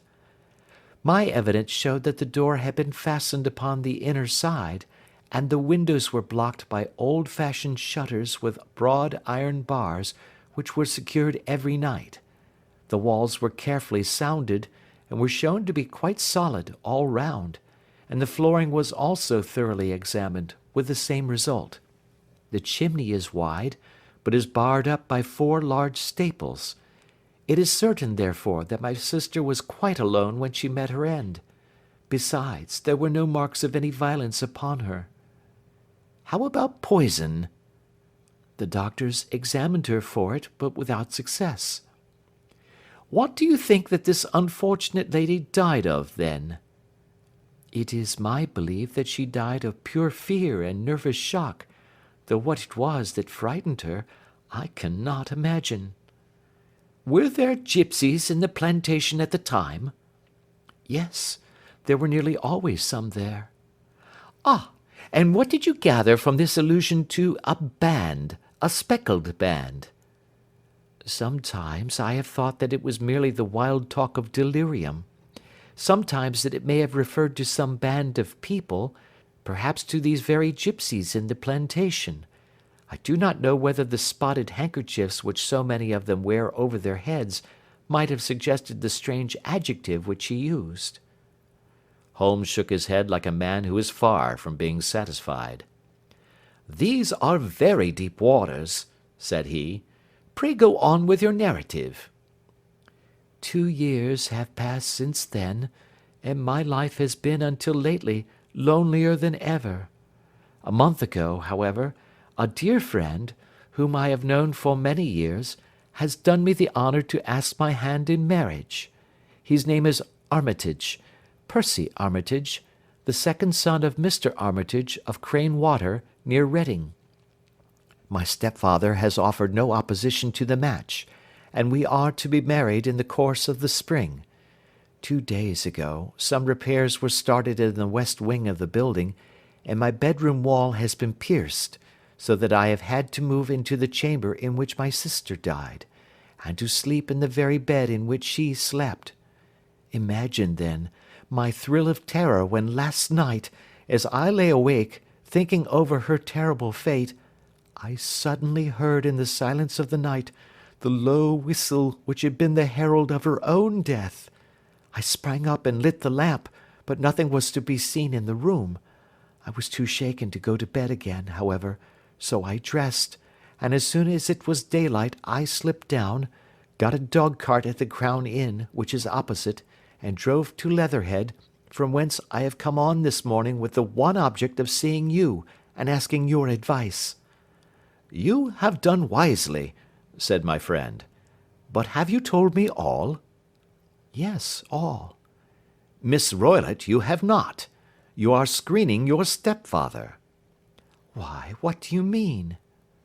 For answer Holmes pushed back the frill of black lace which fringed the hand that lay upon our visitor's knee. 5 little livid spots, the marks of 4 fingers and a thumb, were printed upon the white wrist. "You have been cruelly used," said Holmes. The lady coloured deeply and covered over her injured wrist. "He is a hard man," she said, "and perhaps he hardly knows his own strength." There was a long silence, during which Holmes leaned his chin upon his hands and stared into the crackling fire. "This is a very deep business," he said at last. "There are 1,000 details which I should desire to know before I decide upon our course of action. Yet we have not a moment to lose. If we were to come to Stoke Moran today, would it be possible for us to see over these rooms without the knowledge of your stepfather?" "As it happens, he spoke of coming into town today upon some most important business. It is probable that he will be away all day, and that there will be nothing to disturb you. We have a housekeeper now, but she is old and foolish, and I could easily get her out of the way." "Excellent. You are not averse to this trip, Watson?" "By no means." "Then we shall both come.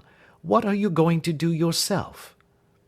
"I have 1 or 2 things which I would wish to do now that I am in town, but I shall return by the 12 o'clock train, so as to be there in time for your coming."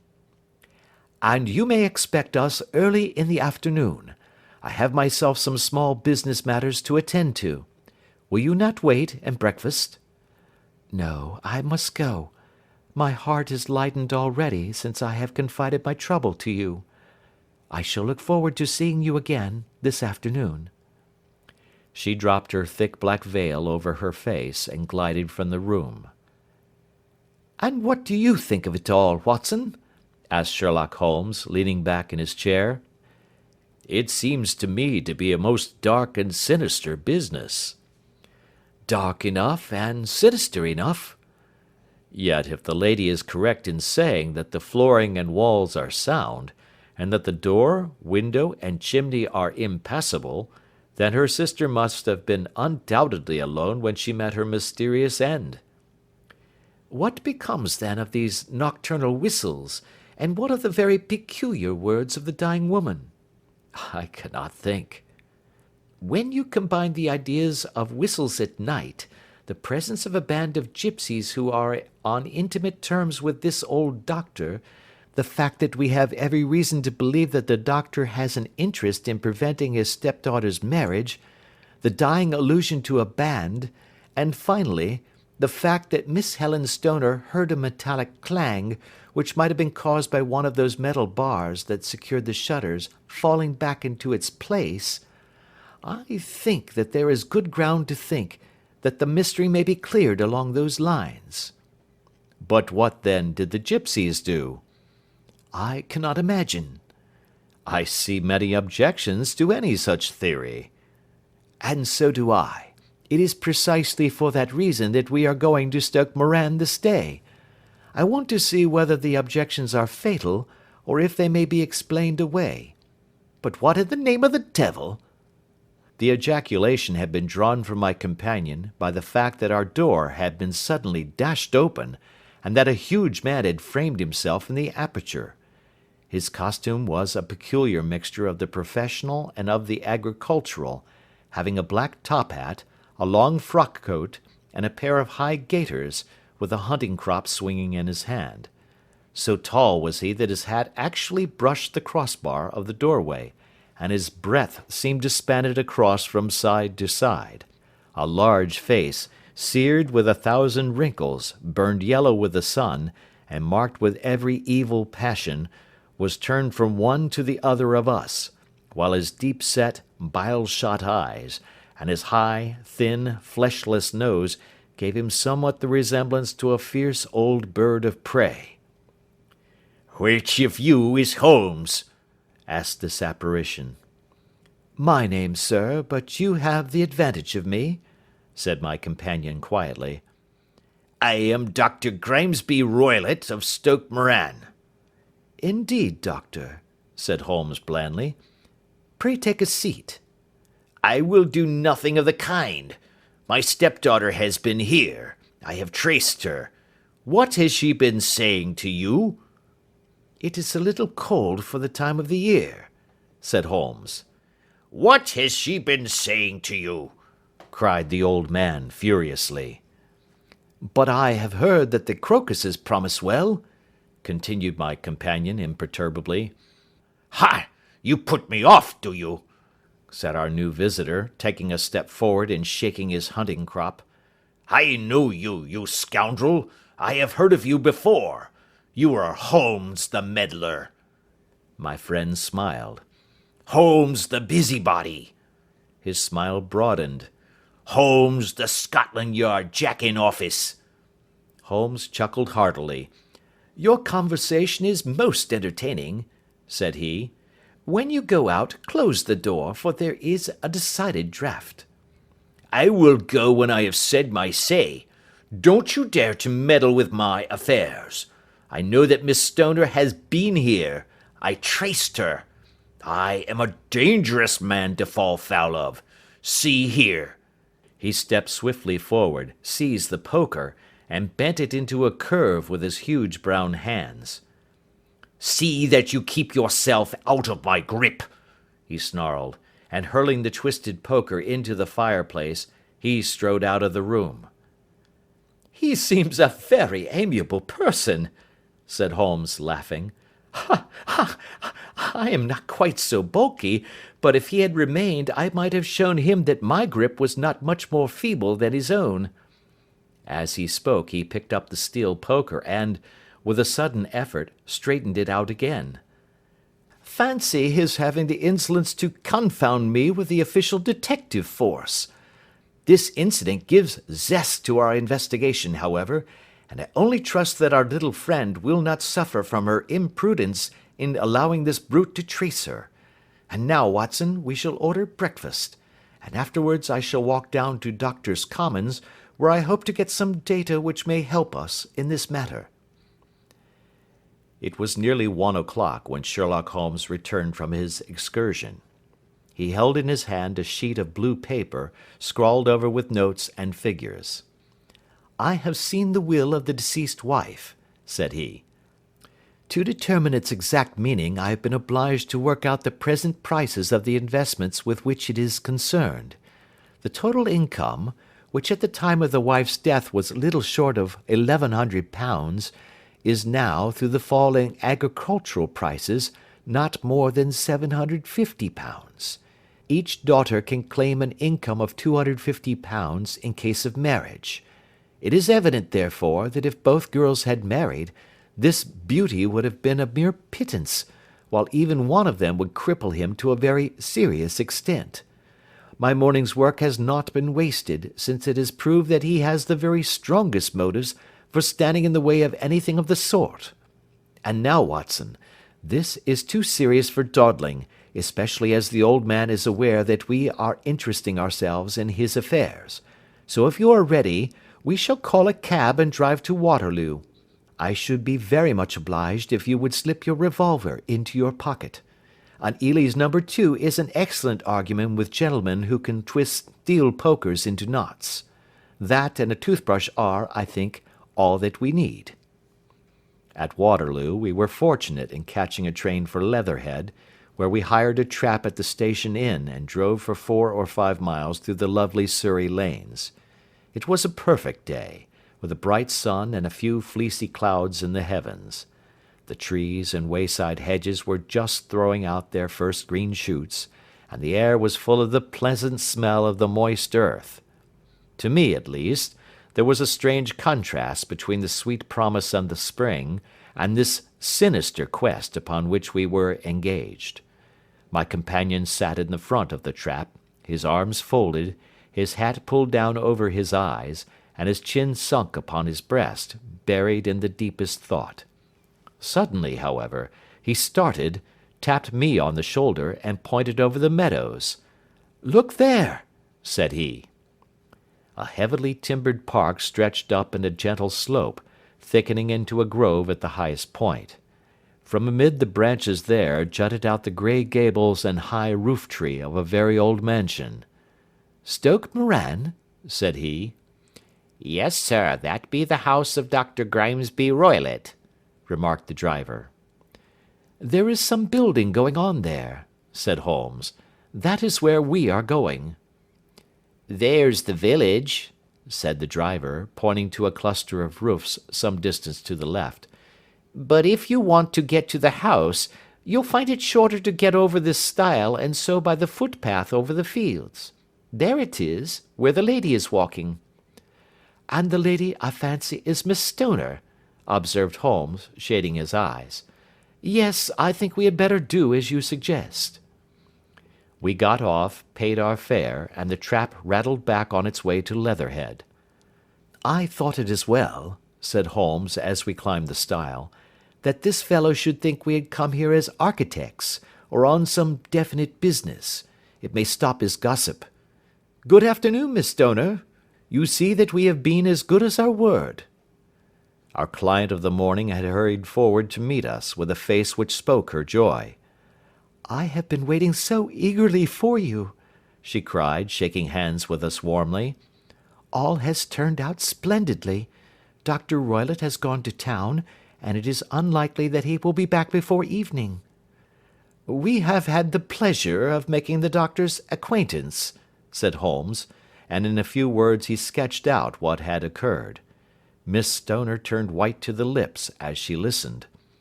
"Good heavens!" she cried. "He has followed me, then?"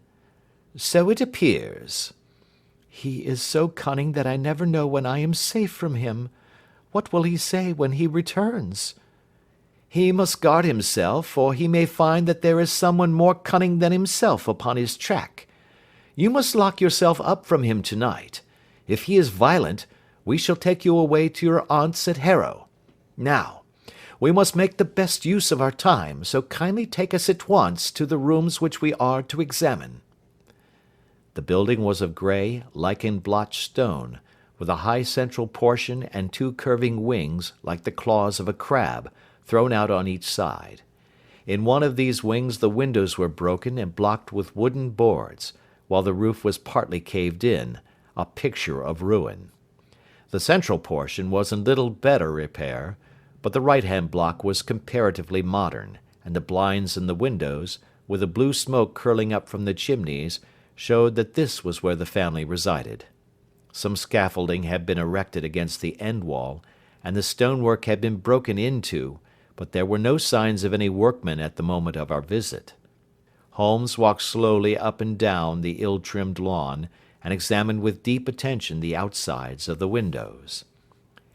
"This, I take it, belongs to the room in which you used to sleep, the centre one to your sister's, and the one next to the main building to Dr. Roylott's chamber?" "Exactly so, but I am now sleeping in the middle one." "Pending the alterations, as I understand. By the way, there does not seem to be any very pressing need for repairs at that end wall." "There were none. I believe that it was an excuse to move me from my room." "Ah, that is suggestive. Now, On the other side of this narrow wing runs the corridor from which these 3 rooms open. There are windows in it, of course. Yes, but very small ones, too narrow for anyone to pass through. As you both locked your doors at night, your rooms were unapproachable from that side. Now, would you have the kindness to go into your room and bar your shutters?" Miss Stoner did so, and Holmes, after a careful examination through the open window, endeavoured in every way to force the shutter open, but without success. There was no slit through which a knife could be passed to raise the bar. Then with his lens he tested the hinges, but they were of solid iron, built firmly into the massive masonry. Said he, scratching his chin in some perplexity. "My theory certainly presents some difficulties. No one could pass these shutters if they were bolted. Well, we shall see if the inside throws any light upon the matter." A small side door led into the whitewashed corridor from which the 3 bedrooms opened. Holmes refused to examine the 3rd chamber, so he passed at once to the 2nd, that in which Miss Stoner was now sleeping, and in which her sister had met with her fate.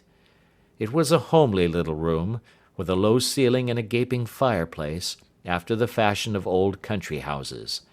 A brown chest of drawers stood in one corner, a narrow white counterpaned bed in another, and a dressing table on the left-hand side of the window. These articles, with 2 small wicker-work chairs, made up all the furniture in the room save for a square of Wilton carpet in the centre. The boards round and the panelling of the walls were of brown, worm-eaten oak, so old and discoloured that it may have dated from the original building of the house.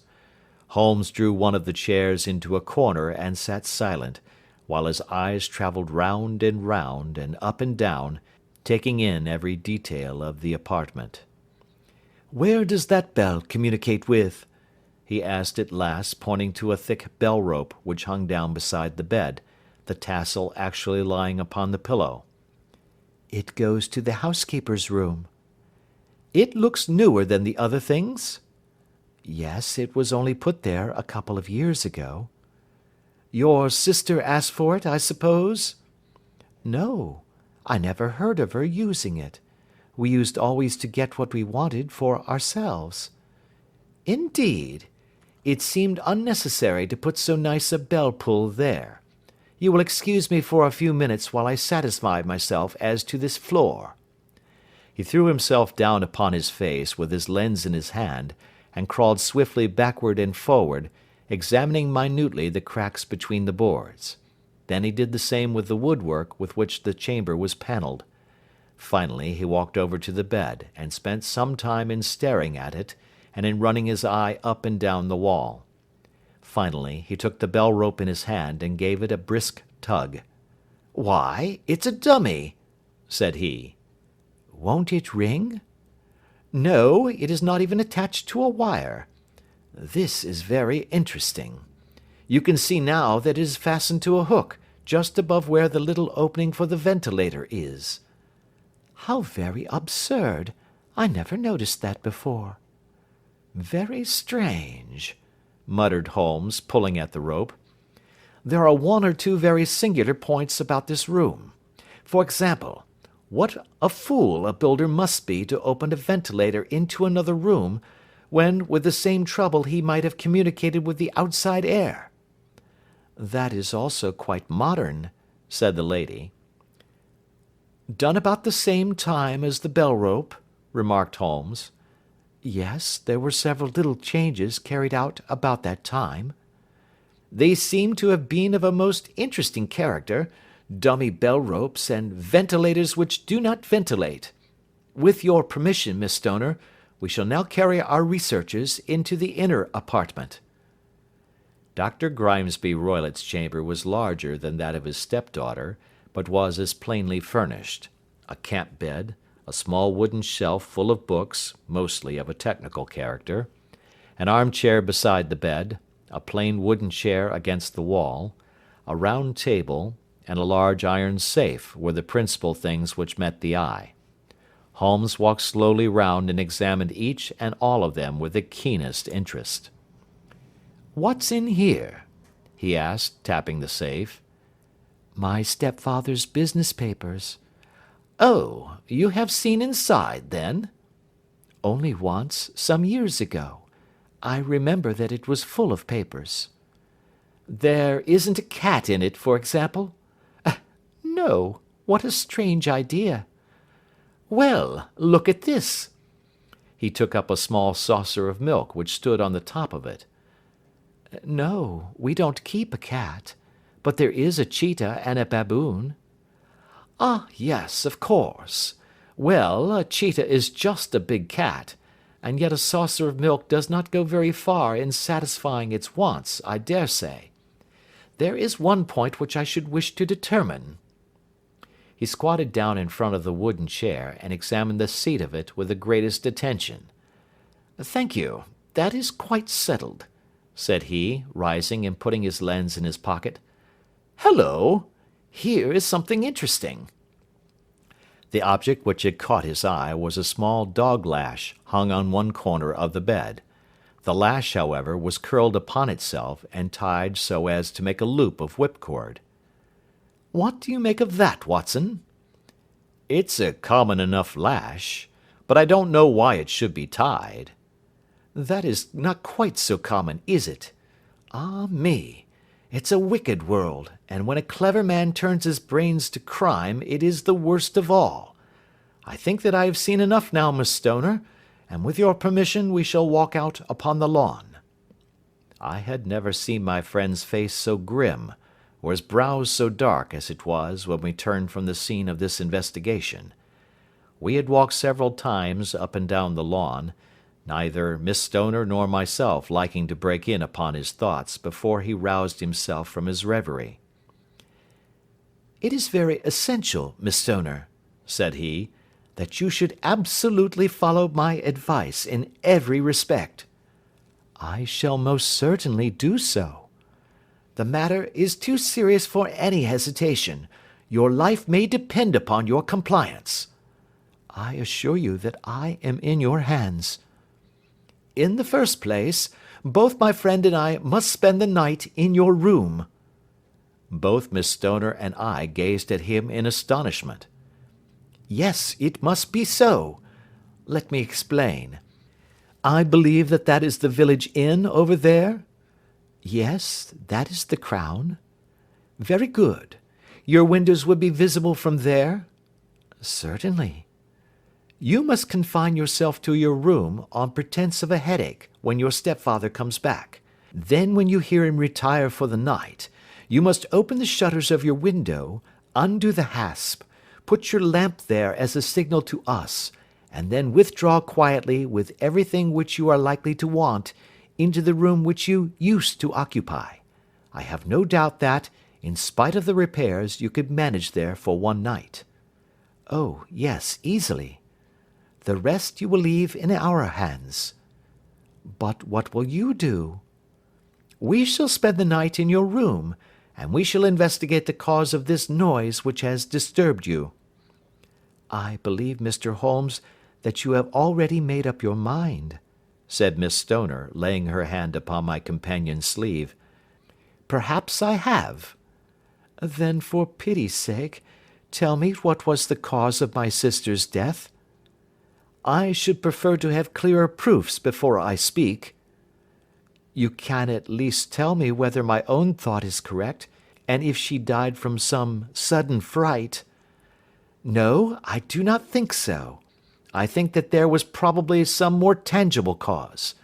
And now, Miss Stoner, we must leave you, for if Dr. Roylott returned and saw us, our journey would be in vain. Good-bye, and be brave, for if you will do what I have told you, you may rest assured that we shall soon drive away the dangers that threaten you." Sherlock Holmes and I had no difficulty in engaging a bedroom and sitting-room at the Crown Inn.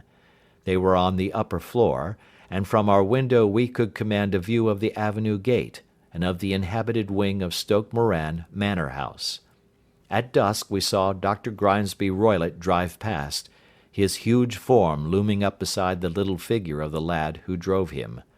The boy had some slight difficulty in undoing the heavy iron gates, and we heard the hoarse roar of the doctor's voice, and saw the fury with which he shook his clenched fists at him. The trap drove on, and a few minutes later we saw a sudden light spring up among the trees as the lamp was lit in one of the sitting rooms. "Do you know, Watson," said Holmes as we sat together in the gathering darkness, "I have really some scruples as to taking you tonight. There is a distinct element of danger." "Can I be of assistance?" "Your presence might be invaluable." "Then I shall certainly come."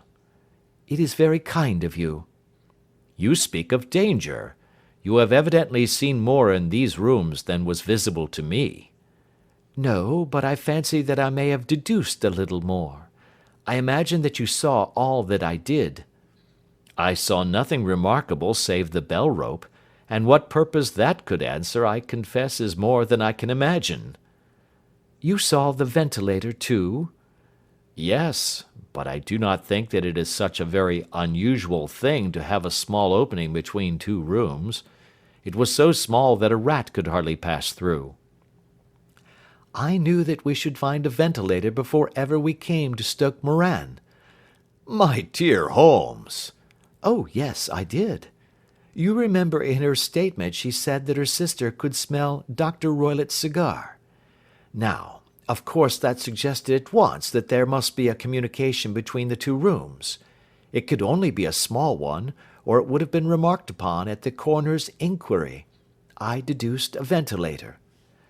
But what harm can there be in that? "Well, there is at least a curious coincidence of dates. A ventilator is made, a cord is hung, and a lady who sleeps in the bed dies. Does that not strike you?" I cannot as yet see any connection." "Did you observe anything very peculiar about that bed?" No. "It was clamped to the floor. Did you ever see a bed fastened like that before?" I cannot say that I have. "The lady could not move her bed. It must always be in the same relative position to the ventilator and to the rope. Or so we may call it, since it was clearly never meant for a bell pull." Holmes, I cried, I seem to see dimly what you are hinting at. We are only just in time to prevent some subtle and horrible crime. "Subtle enough, and horrible enough. When a doctor does go wrong he is the first of criminals. He has nerve and he has knowledge. Palmer and Pritchard were among the heads of their profession. This man strikes even deeper, but I think, Watson, that we shall be able to strike deeper still. Yet, we shall have horrors enough before the night is over. For goodness' sake let us have a quiet pipe, and turn our minds for a few hours to something more cheerful." About 9 o'clock the light among the trees was extinguished, and all was dark in the direction of the manor house. 2 hours passed slowly away, and then suddenly, just at the stroke of 11, a single bright light shone out right in front of us. "That is our signal," said Holmes, springing to his feet. "It comes from the middle window." As we passed out he exchanged a few words with the landlord, explaining that we were going on a late visit to an acquaintance, and that it was possible that we might spend the night there. A moment later we were out on the dark road, a chill wind blowing in our faces, and one yellow light twinkling in front of us through the gloom, to guide us on our sombre errand. There was little difficulty in entering the grounds, for unrepaired breaches gaped in the old park wall. Making our way among the trees, we reached the lawn, crossed it, and were about to enter through the window when out from a clump of laurel bushes there darted what seemed to be a hideous and distorted child, who threw itself upon the grass with writhing limbs, and then ran swiftly across the lawn into the darkness. "My God!" I whispered. "Did you see it?" Holmes was for the moment as startled as I. His hand closed like a vice upon my wrist in his agitation. Then he broke into a low laugh and put his lips to my ear. "It is a nice household," he murmured. "That is the baboon." I had forgotten the strange pets which the doctor affected. There was a cheetah, too. Perhaps we might find it upon our shoulders at any moment. I confess that I felt easier in my mind when, after following Holmes's example and slipping off my shoes, I found myself inside the bedroom. My companion noiselessly closed the shutters, moved the lamp onto the table, and cast his eyes round the room. All was as we had seen it in the daytime. Then, creeping up to me and making a trumpet of his hand, he whispered into my ear again so gently that it was all that I could do to distinguish the words. "The least sound would be fatal to our plans." I nodded to show that I had heard. "We must sit without light. He would see it through the ventilator." I nodded again. "Do not go asleep. Your very life may depend upon it. Have your pistol ready in case we should need it. I will sit on the side of the bed, and you in that chair." I took out my revolver and laid it on the corner of the table. Holmes had brought up a long, thin cane, and this he placed upon the bed beside him. By it he laid the box of matches and the stump of a candle. Then he turned down the lamp, and we were left in darkness. How shall I ever forget that dreadful vigil? I could not hear a sound, not even the drawing of a breath, and yet I knew that my companion sat open-eyed, within a few feet of me, in the same state of nervous tension in which I was myself. The shutters cut off the least ray of light, and we waited in absolute darkness. From outside came the occasional cry of a night bird, and once at our very window a long-drawn cat-like whine, which told us that the cheetah was indeed at liberty. Far away we could hear the deep tones of the parish clock, which boomed out every quarter of an hour. How long they seemed, those quarters! 12 struck, and 1, and 2, and 3, and still we sat waiting silently for whatever might befall. Suddenly, there was the momentary gleam of a light up in the direction of the ventilator, which vanished immediately, but was succeeded by a strong smell of burning oil and heated metal. Someone in the next room had lit a dark lantern. I heard a gentle sound of movement, and then all was silent once more, though the smell grew stronger. For half an hour I sat with straining ears. Then suddenly another sound became audible, a very gentle, soothing sound, like that of a small jet of steam escaping continually from a kettle. The instant that we heard it, Holmes sprang from the bed, struck a match, and lashed furiously with his cane at the bell-pull. "You see it, Watson?" he yelled. "You see it?" But I saw nothing. At the moment when Holmes struck the light, I heard a low, clear whistle, but the sudden glare flashing into my weary eyes made it impossible for me to tell what it was at which my friend lashed so savagely. I could, however, see that his face was deadly pale and filled with horror and loathing.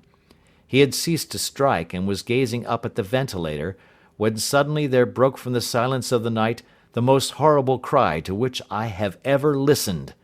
It swelled up louder and louder, a hoarse yell of pain and fear and anger all mingled in the one dreadful shriek. They say that away down in the village, and even in the distant parsonage, that cry raised the sleepers from their beds. It struck cold to our hearts, and I stood gazing at Holmes, and he at me, until the last echoes of it had died away into the silence from which it rose. "What can it mean?" I gasped. "It means that it is all over," Holmes answered, "and perhaps, after all, it is for the best. Take your pistol and we will enter Dr. Roylott's room." With a grave face he lit the lamp and led the way down the corridor. Twice he struck at the chamber door without any reply from within. Then he turned the handle and entered, I at his heels with the cocked pistol in my hand. It was a singular sight which met our eyes. On the table stood a dark lantern with the shutter half open, throwing a brilliant beam of light upon the iron safe, the door of which was ajar. Beside this table, on the wooden chair, sat Dr. Grimesby Roylott, clad in a long grey dressing-gown, his bare ankles protruding beneath, and his feet thrust into red heelless Turkish slippers. Across his lap lay the short stock with the long lash which we had noticed during the day.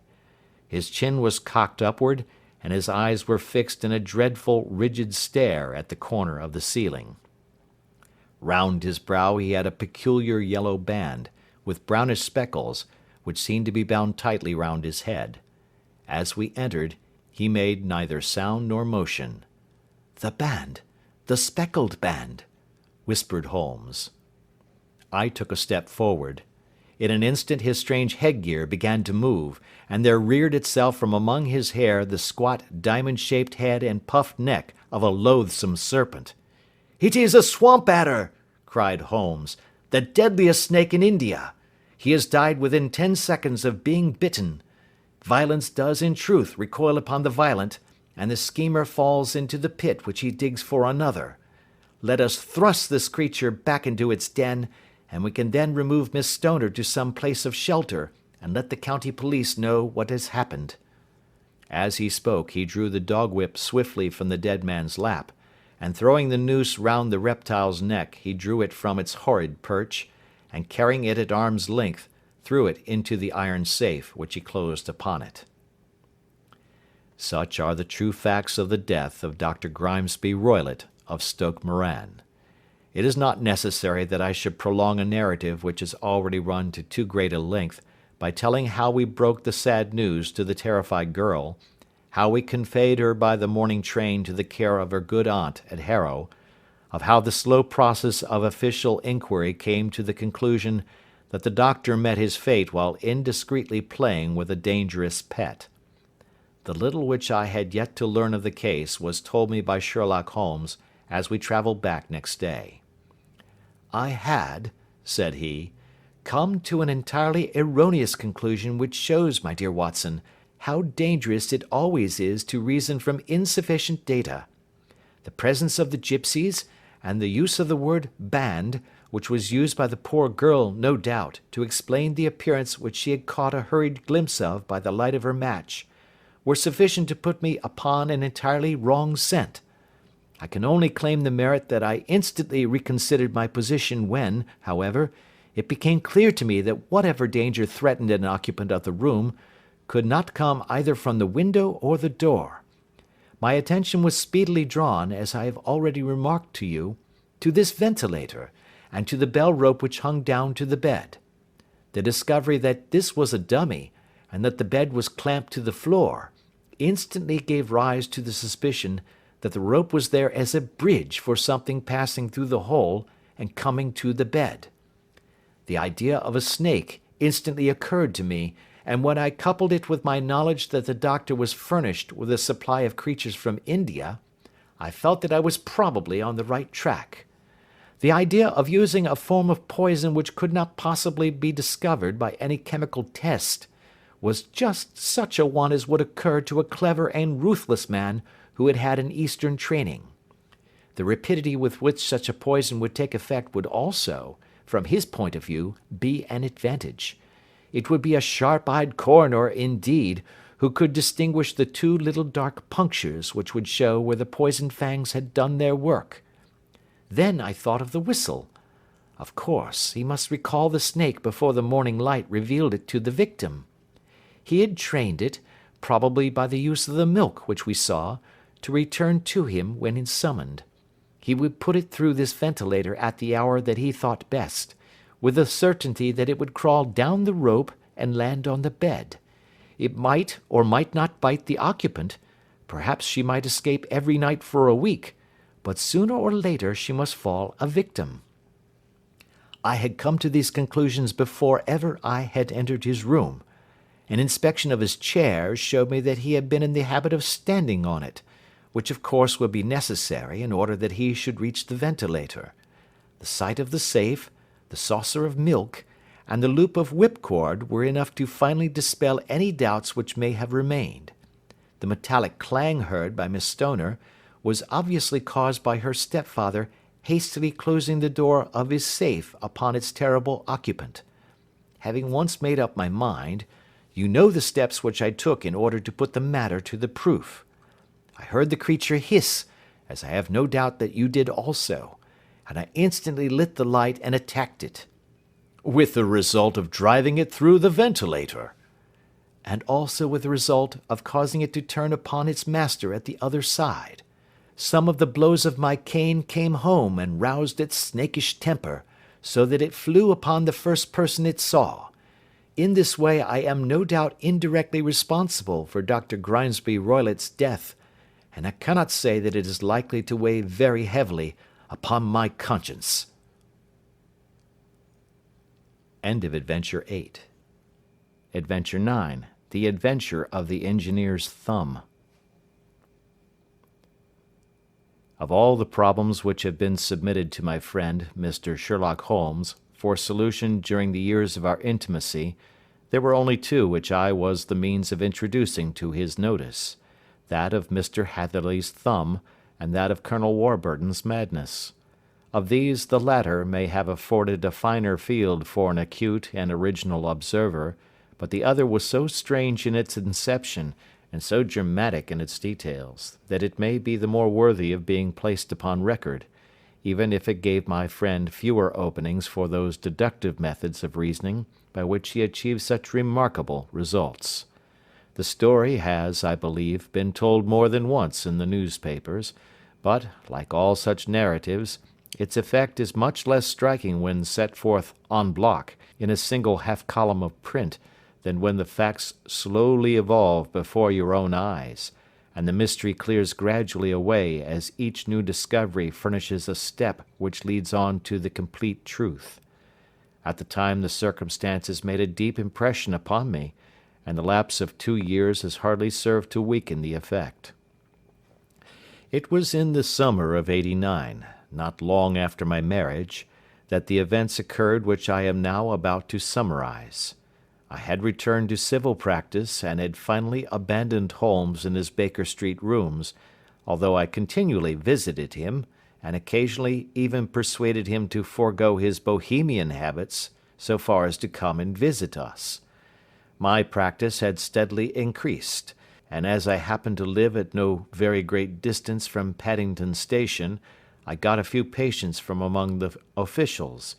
One of these, whom I had cured of a painful and lingering disease, was never weary of advertising my virtues, and of endeavouring to send me on every sufferer over whom he might have any influence.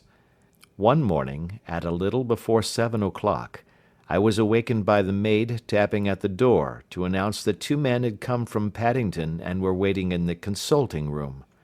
I dressed hurriedly, for I knew by experience that railway cases were seldom trivial, and hastened downstairs. As I descended, my old ally, the guard, came out of the room and closed the door tightly behind him. "I've got him here," he whispered, jerking his thumb over his shoulder. "He's all right." "What is it, then?" I asked, for his manner suggested that it was some strange creature which he had caged up in my room. "It's a new patient," he whispered. "I thought I'd bring him round myself. Then he couldn't slip away. There he is, all safe and sound. I must go now, doctor. I have my duties just the same as you." And off he went, this trusty toot, without even giving me time to thank him. I entered my consulting room and found a gentleman seated by the table. He was quietly dressed in a suit of heather tweed, with a soft cloth cap which he had laid down upon my books. Round one of his hands he had a handkerchief wrapped, which was mottled all over with blood stains. He was young, not more than 25, I should say, with a strong masculine face, but he was exceedingly pale, and gave me the impression of a man who was suffering from some strong agitation, which it took all his strength of mind to control. "I am sorry to knock you up so early, doctor," said he, "but I have had a very serious accident during the night. I came in by train this morning, and on inquiring at Paddington as to where I might find a doctor, a worthy fellow very kindly escorted me here. I gave the maid a card, but I see that she has left it upon the side table." I took it up and glanced at it. Mr. Victor Hatherley, Hydraulic Engineer, 16A, Victoria Street, 3rd floor. That was the name, style, and abode of my morning visitor. I regret that I have kept you waiting, said I, sitting down in my library chair. You are fresh from a night journey, I understand, which is in itself a monotonous occupation. Oh, my night could not be called monotonous, said he, and laughed. He laughed very heartily, with a high, ringing note, leaning back in his chair and shaking his sides. All my medical instincts rose up against that laugh. "Stop it!" I cried. "Pull yourself together!" And I poured out some water from a carafe. It was useless, however. He was off in one of those hysterical outbursts which come upon a strong nature when some great crisis is over and gone. Presently he came to himself once more, very weary and pale-looking. "I have been making a fool of myself," he gasped. "Not at all. Drink this." I dashed some brandy into the water, and the colour began to come back to his bloodless cheeks. "That's better," said he. "And now, doctor, perhaps you would kindly attend to my thumb, or rather to the place where my thumb used to be?" He unwound the handkerchief and held out his hand. It gave even my hardened nerves a shudder to look at it. There were 4 protruding fingers and a horrid red, spongy surface where the thumb should have been. It had been hacked or torn right out from the roots. "Good heavens!" I cried. "This is a terrible injury. It must have bled considerably." "Yes, it did. I fainted when it was done, and I think that I must have been senseless for a long time. When I came to, I found that it was still bleeding, so I tied one end of my handkerchief very tightly round the wrist and braced it up with a twig." "Excellent. You should have been a surgeon." "It is a question of hydraulics, you see, and came within my own province."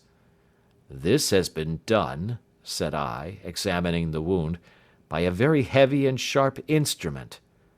"A thing like a cleaver," said he. "An accident, I presume?" "By no means." "What? A murderous attack?" "Very murderous indeed." "You horrify me." I sponged the wound, cleaned it, dressed it, and finally covered it over with cotton wadding and carbolized bandages. He lay back without wincing, though he bit his lip from time to time. "How is that?" I asked when I had finished. "Capital.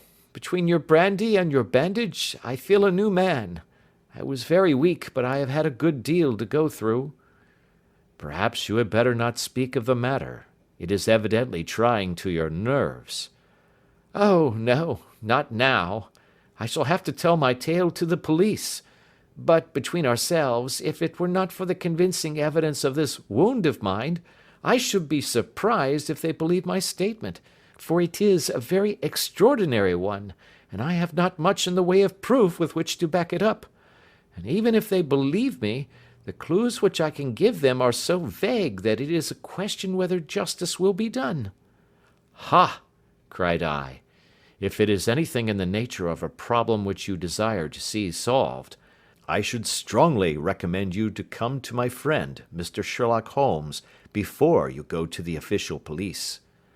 "Oh, I have heard of that fellow," answered my visitor, "and I should be very glad if he would take the matter up, though of course I must use the official police as well. Would you give me an introduction to him?" "I'll do better. I'll take you round to him myself." "I should be immensely obliged to you." "We'll call a cab and go together. We shall just be in time to have a little breakfast with him. Do you feel equal to it?" "Yes, I shall not feel easy until I have told my story." "Then my servant will call a cab and I shall be with you in an instant." I rushed upstairs, explained the matter shortly to my wife, and in 5 minutes was inside a hansom driving with my new acquaintance to Baker Street. Sherlock Holmes was, as I expected, lounging about his sitting room in his dressing gown, reading the agony column of the Times and smoking his before breakfast pipe, which was composed of all the plugs and dottles left from his smokes of the day before, all carefully dried and collected on the corner of the mantelpiece. He received us in his quietly genial fashion, ordered fresh rashers and eggs, and joined us in a hearty meal. When it was concluded he settled our new acquaintance upon the sofa, placed a pillow beneath his head, and laid a glass of brandy and water within his reach. "It is easy to see that your experience has been no common one, Mr. Hatherley," said he. "Pray lie down there and make yourself absolutely at home. Tell us what you can, but stop when you are tired, and keep up your strength with a little stimulant." "Thank you," said my patient, "but I have felt another man since the doctor bandaged me, and I think that your breakfast has completed the cure. I shall take up as little of your valuable time as possible, so I shall start at once upon my peculiar experiences." Holmes sat in his big armchair with the weary, heavy-lidded expression which veiled his keen and eager nature, while I sat opposite to him, and we listened in silence to the strange story which our visitor detailed to us. "You must know," said he, "that I am an orphan and a bachelor, residing alone in lodgings in London. By profession I am a hydraulic engineer, and I have had considerable experience of my work during the 7 years that I was apprenticed to Venner and Matheson, the well-known firm of Greenwich. 2 years ago, having served my time, and having also come into a fair sum of money through my poor father's death, I determined to start in business for myself, and took professional chambers in Victoria Street. I suppose that everyone finds his first independent start in business a dreary experience. To me, it has been exceptionally so. During 2 years I have had 3 consultations and 1 small job, and that is absolutely all that my profession has brought me. My gross takings amount to £27 10s. Every day, from 9 in the morning until 4 in the afternoon, I waited in my little den, until at last my heart began to sink, and I came to believe that I should never have any practice at all. Yesterday, however, just as I was thinking of leaving the office, my clerk entered to say there was a gentleman waiting, who wished to see me upon business. He brought up a card, too, with the name of Colonel Lysander Stark engraved upon it. Close at his heels came the colonel himself, a man rather over the middle size, but of an exceeding thinness. I do not think that I have ever seen so thin a man. His whole face sharpened away into nose and chin, and the skin of his cheeks was drawn quite tense over his outstanding bones. Yet this emaciation seemed to be his natural habit, and due to no disease, for his eye was bright, his step brisk, and his bearing assured. He was plainly but neatly dressed, and his age, I should judge, would be nearer 40 than 30. "Mr. Hatherley," said he, with something of a German accent, "you have been recommended to me, Mr. Hatherley, as being a man who is not only proficient in his profession, but is also discreet and capable of preserving a secret." I bowed, feeling as flattered as any young man would at such an address. "May I ask who it was who gave me so good a character?" "Well, perhaps it is better that I should not tell you that just at this moment. I have it from the same source that you are both an orphan and a bachelor, and are residing alone in London." "That is quite correct," I answered, "but you will excuse me if I say that I cannot see how all this bears upon my professional qualifications. I understand that it was on a professional matter that you wished to speak to me?" "Undoubtedly so, but you will find that all I say is really to the point. I have a professional commission for you, but absolute secrecy is quite essential. Absolute secrecy, you understand, and of course we may expect that more from a man who is alone than from one who lives in the bosom of his family." "If I promise to keep a secret," said I, "you may absolutely depend upon my doing so." He looked very hard at me as I spoke, and it seemed to me that I had never seen so suspicious and questioning an eye. "Do you promise, then?" said he at last. "Yes, I promise." Absolute and complete silence before, during, and after? No reference to the matter at all, either in word or writing? I have already given you my word. Very good. He suddenly sprang up, and darting like lightning across the room, he flung open the door. The passage outside was empty. That's all right, said he, coming back. I know that clerks are sometimes curious as to their master's affairs. Now we can talk in safety. He drew up his chair very close to mine, and began to stare at me again with the same questioning and thoughtful look. A feeling of repulsion and of something akin to fear had begun to rise within me at the strange antics of this fleshless man. Even my dread of losing a client could not restrain me from showing my impatience. I beg that you will state your business, sir, said I. My time is of value. Heaven forgive me for that last sentence, but the words came to my lips. How would 50 guineas for a night's work suit you? He asked. Most admirably. I say a night's work, but an hour's would be nearer the mark. I simply want your opinion about a hydraulic stamping machine which has got out of gear.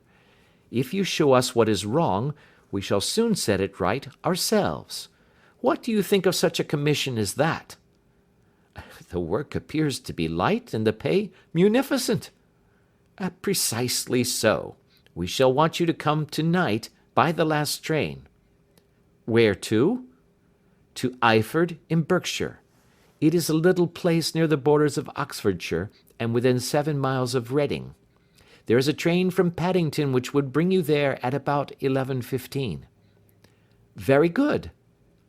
I shall come down in a carriage to meet you. There is a drive, then? Yes, our little place is quite out in the country. It is a good 7 miles from Eyford Station. Then we can hardly get there before midnight. I suppose there would be no chance of a train back. I should be compelled to stop the night. Yes, we could easily give you a shakedown. That is very awkward. Could I not come at some more convenient hour? We have judged it best that you should come late.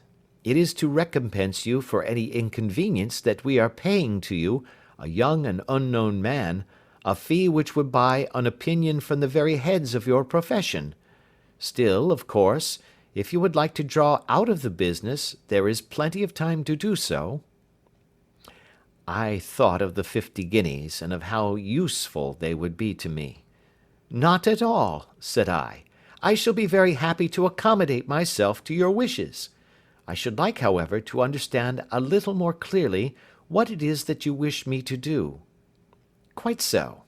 It is very natural that the pledge of secrecy which we have exacted from you should have aroused your curiosity. I have no wish to commit you to anything without your having it all laid before you. I suppose that we are absolutely safe from eavesdroppers? Entirely. Then the matter stands thus. You are probably aware that Fuller's earth is a valuable product, and that it is only found in 1 or 2 places in England? I have heard so. Some little time ago I bought a small place, a very small place, within 10 miles of Reading. I was fortunate enough to discover that there was a deposit of Fuller's earth in one of my fields. On examining it, however, I found that this deposit was a comparatively small one, and that it formed a link between 2 very much larger ones upon the right and left, both of them, however, in the grounds of my neighbours. These good people were absolutely ignorant that their land contained that which was quite as valuable as a gold mine. Naturally, it was to my interest to buy their land before they discovered its true value, but unfortunately I had no capital by which I could do this. I took a few of my friends into the secret, however, and they suggested that we should quietly and secretly work our own little deposit, and that in this way we should earn the money which would enable us to buy the neighbouring fields. This we have now been doing for some time, and in order to help us in our operations, we erected a hydraulic press. This press, as I have already explained, has got out of order, and we wish your advice upon the subject. We guard our secret very jealously, however, and if it once became known that we had hydraulic engineers coming to our little house, it would soon rouse inquiry, and then, if the facts came out, it would be good-bye to any chance of getting these fields and carrying out our plans. That is why I have made you promise me that you will not tell a human being that you are going to Eyford tonight. I hope that I make it all plain?" "I quite follow you," said I.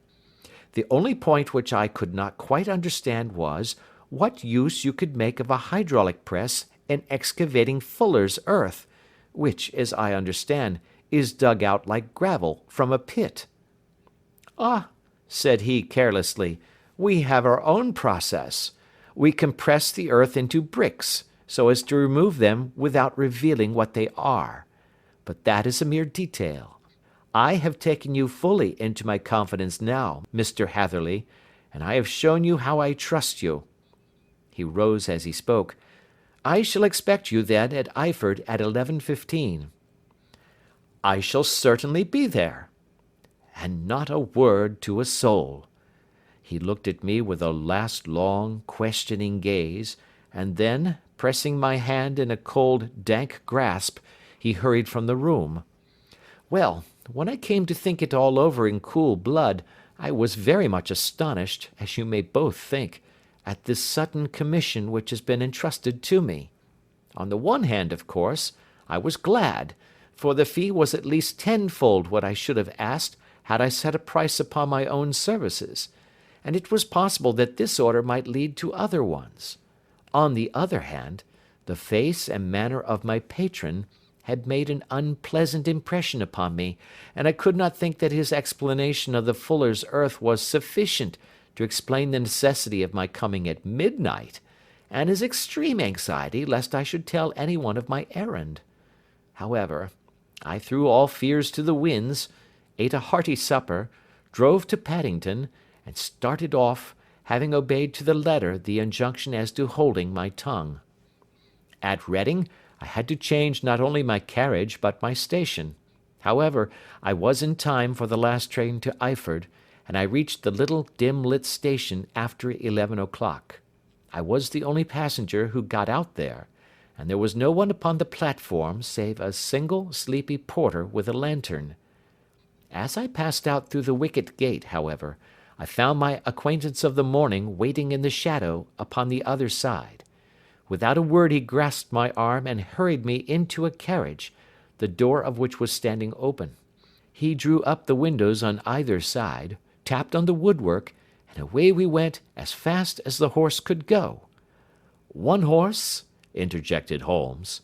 "Yes, only one." "Did you observe the colour?" "Yes, I saw it by the side lights when I was stepping into the carriage. It was a chestnut."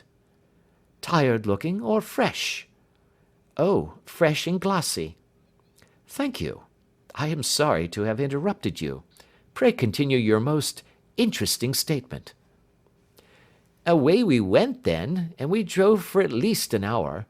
Colonel Lysander Stark had said that it was only 7 miles, but I should think, from the rate that we seemed to go, and from the time that we took, that it must have been nearer 12.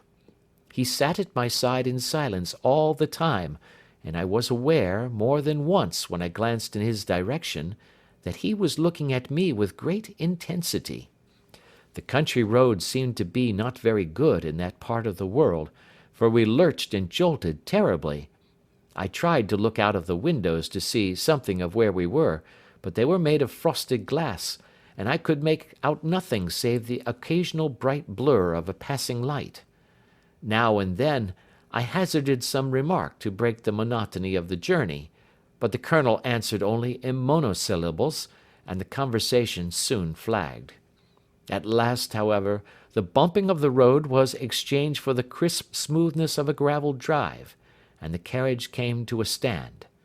Colonel Lysander Stark sprang out, and, as I followed after him, pulled me swiftly into a porch which gaped in front of us. We stepped, as it were, right out of the carriage and into the hall, so that I failed to catch the most fleeting glance of the front of the house. The instant that I had crossed the threshold, the door slammed heavily behind us, and I heard faintly the rattle of the wheels as the carriage drove away. It was pitch dark inside the house, and the Colonel fumbled about looking for matches and muttering under his breath. Suddenly a door opened at the other end of the passage, and a long, golden bar of light shot out in our direction. It grew broader, and a woman appeared with a lamp in her hand, which she held above her head, pushing her face forward and peering at us. I could see that she was pretty, and from the gloss with which the light shone upon her dark dress, I knew that it was a rich material. She spoke a few words in a foreign tongue, in a tone as though asking a question, and when my companion answered in a gruff monosyllable, she gave such a start that the lamp nearly fell from her hand. Colonel Stark went up to her, whispered something in her ear, and then, pushing her back into the room from whence she had come, he walked towards me again with the lamp in his hand. "Perhaps you will have the kindness to wait in this room for a few minutes," said he, throwing open another door. It was a quiet, little, plainly furnished room, with a round table in the centre, on which several German books were scattered. Colonel Stark laid down the lamp on the top of a harmonium beside the door. "I shall not keep you waiting an instant," said he, and vanished into the darkness. I glanced at the books upon the table, and in spite of my ignorance of German I could see that 2 of them were treatises on science, the others being volumes of poetry.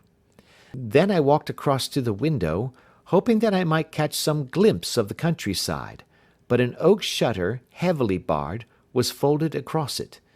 It was a wonderfully silent house.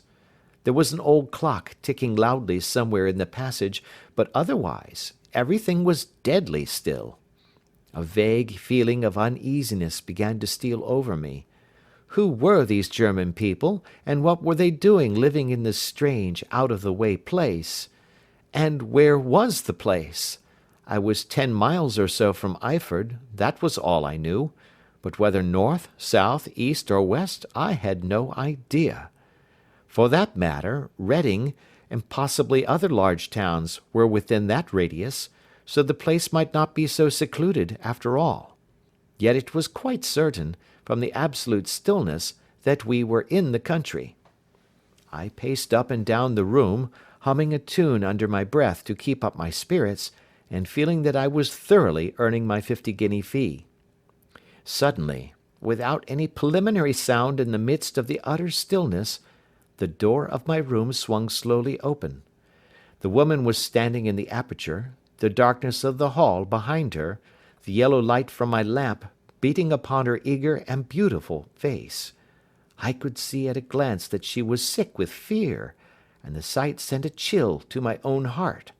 She held up one shaking finger to warn me to be silent, and she shot a few whispered words of broken English at me, her eyes glancing back, like those of a frightened horse, into the gloom behind her.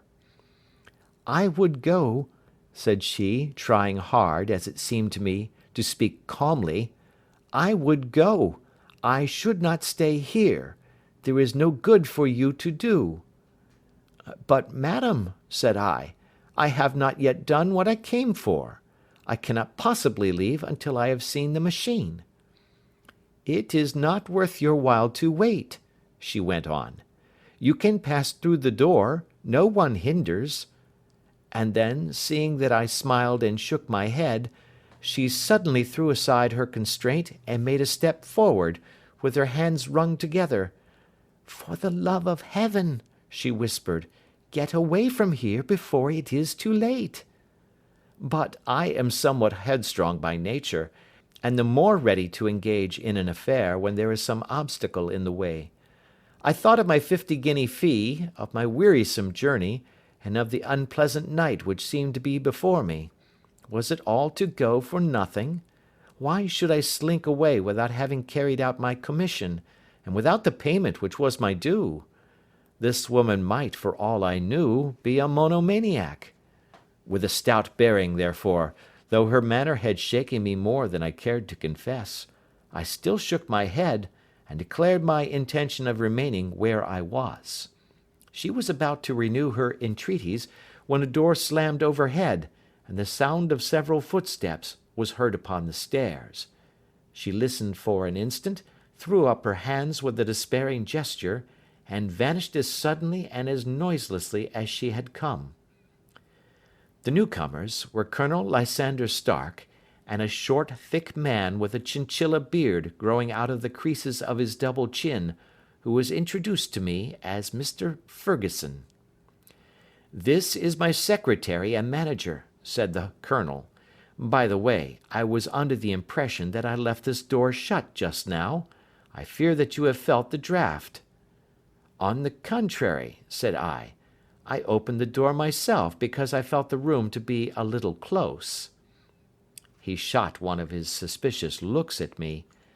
"Perhaps we had better proceed to business, then," said he. "Mr. Ferguson and I will take you up to see the machine." "I had better put my hat on, I suppose." "Oh, no, it is in the house." "What? You dig fuller's earth in the house?" "No, no, this is only where we compress it. But never mind that. All we wish you to do is to examine the machine, and to let us know what is wrong with it." We went upstairs together, the colonel first with the lamp, the fat manager and I behind him. It was a labyrinth of an old house, with corridors, passages, narrow winding staircases, and little low doors, the thresholds of which were hollowed out by the generations who had crossed them. There were no carpets, and no signs of any furniture above the ground floor, while the plaster was peeling off the walls, and the damp was breaking through in green, unhealthy blotches. I tried to put on as unconcerned an air as possible, but I had not forgotten the warnings of the lady, even though I disregarded them, and I kept a keen eye upon my two companions. Ferguson appeared to be a morose and silent man, but I could see from the little that he said that he was at least a fellow countryman. Colonel Lysander Stark stopped at last before a low door, which he unlocked. Within was a small square room, in which the three of us could hardly get at one time. Ferguson remained outside, and the colonel ushered me in. "We are now," said he, "actually within the hydraulic press, and it would be a particularly unpleasant thing for us if anyone were to turn it on. The ceiling of this small chamber is really the end of the descending piston, and it comes down with the force of many tons upon this metal floor. There are small lateral columns of water outside which receive the force, and which transmit and multiply it in the manner which is familiar to you. The machine goes readily enough, but there is some stiffness in the working of it, and it has lost a little of its force. Perhaps you will have the goodness to look it over, and to show us how we can set it right." I took the lamp from him, and I examined the machine very thoroughly. It was, indeed, a gigantic one, and capable of exercising enormous pressure. When I passed outside, however, and pressed down the levers which controlled it, I knew at once by the whishing sound that there was a slight leakage, which allowed a regurgitation of water through one of the side cylinders. An examination showed that one of the india rubber bands which was round the head of a driving rod had shrunk so as to not quite fill the socket along which it worked. This was clearly the cause of the loss of power, and I pointed it out to my companions, who followed my remarks very carefully and asked several practical questions as to how they should proceed to set it right. When I had made it clear to them, I returned to the main chamber of the machine, and took a good look at it to satisfy my own curiosity. It was obvious at a glance that the story of the fuller's earth was the merest fabrication, for it would be absurd to suppose that so powerful an engine could be designed for so inadequate a purpose. The walls were of wood, but the floor consisted of a large iron trough, and when I came to examine it, I could see a crust of metallic deposit all over it. I had stooped and was scraping at this to see exactly what it was, when I heard a muttered exclamation in German, and saw the cadaverous face of the colonel looking down at me. "What are you doing there?" he asked. I felt angry at having been tricked by so elaborate a story as that which he had told me. "I was admiring your fuller's earth," said I. "I think that I should be better able to advise you as to your machine if I knew what the exact purpose was for which it was used." The instant that I uttered the words I regretted the rashness of my speech. His face set hard, and a baleful light sprang up in his grey eyes. "Very well," said he, "you shall know all about the machine." He took a step backward, slammed the little door, and turned the key in the lock. I rushed towards it and pulled at the handle, but it was quite secure, and did not give in the least to my kicks and shoves. "Hello!" I yelled. "Hullo! Colonel, let me out!" And then suddenly in the silence, I heard a sound which set my heart into my mouth. It was the clank of the levers and the swish of the leaking cylinder. He had set the engine at work. The lamp still stood upon the floor where I had placed it when examining the trough. By its light I saw that the black ceiling was coming down upon me, slowly, jerkily, but, as none knew better than myself, with a force which must within a minute grind me to a shapeless pulp. I threw myself screaming against the door, and dragged with my nails at the lock. I implored the colonel to let me out, but the remorseless clanking of the levers drowned my cries. The ceiling was only a foot or two above my head, and with my hand upraised I could feel its hard, rough surface. Then it flashed through my mind that the pain of my death would depend very much upon the position in which I met it. If I lay on my face, the weight would come upon my spine, and I shuddered to think of that dreadful snap. Easier the other way, perhaps, and yet, had I the nerve to lie and look up at that deadly black shadow wavering down upon me? Already I was unable to stand erect, when my eye caught something which brought a gush of hope back to my heart. I have said that though the floor and ceiling were of iron, the walls were of wood. As I gave a last hurried glance around, I saw a thin line of yellow light between two of the boards, which broadened and broadened as a small panel was pushed backwards. For an instant I could hardly believe that here was indeed a door which led away from death. The next instant I threw myself through, and lay half fainting upon the other side. The panel had closed again behind me, but the crash of the lamp, and a few moments afterwards the clang of the two slabs of metal, told me how narrow had been my escape. I was recalled to myself by a frantic plucking at my wrist, and I found myself lying upon the stone floor of a narrow corridor, while a woman bent over me and tugged at me with her left hand, while she held a candle in her right. It was the same good friend whose warning I had so foolishly rejected. "Come, come," she cried breathlessly. "They will be here in a moment. They will see that you are not there. Oh, do not waste the so precious time, but come." This time, at least, I did not scorn her advice. I staggered to my feet, and ran with her along the corridor and down a winding stair. The latter led to another broad passage, and just as we reached it we heard the sound of running feet and the shouting of two voices, one answering the other from the floor on which we were, and from the one beneath. My guide stopped and looked about her like one who is at her wit's end. Then she threw open a door which led into a bedroom, through the window of which the moon was shining brightly. "It is your only chance," said she. "It is high, but it may be that you can jump it." As she spoke, a light sprang into view at the further end of the passage, and I saw the lean figure of Colonel Lysander Stark rushing forward with a lantern in one hand and a weapon like a butcher's cleaver in the other. I rushed across the bedroom, flung open the window, and looked out. How quiet and sweet and wholesome the garden looked in the moonlight, and it could not be more than 30 feet down. I clambered out upon the sill, but I hesitated to jump until I should have heard what passed between my saviour and the ruffian who pursued me. If she were ill used, then at any risks I was determined to go back to her assistance. The thought had hardly flashed through my mind before he was at the door, pushing his way past her, and she threw her arms round him and tried to hold him back. "Fritz, Fritz," she cried in English, "remember your promise after the last time. You said it should not be again. He will be silent. Oh, he will be silent." "You are mad, Elise," he shouted, struggling to break away from her. "You will be the ruin of us. He has seen too much. Let me pass, I say."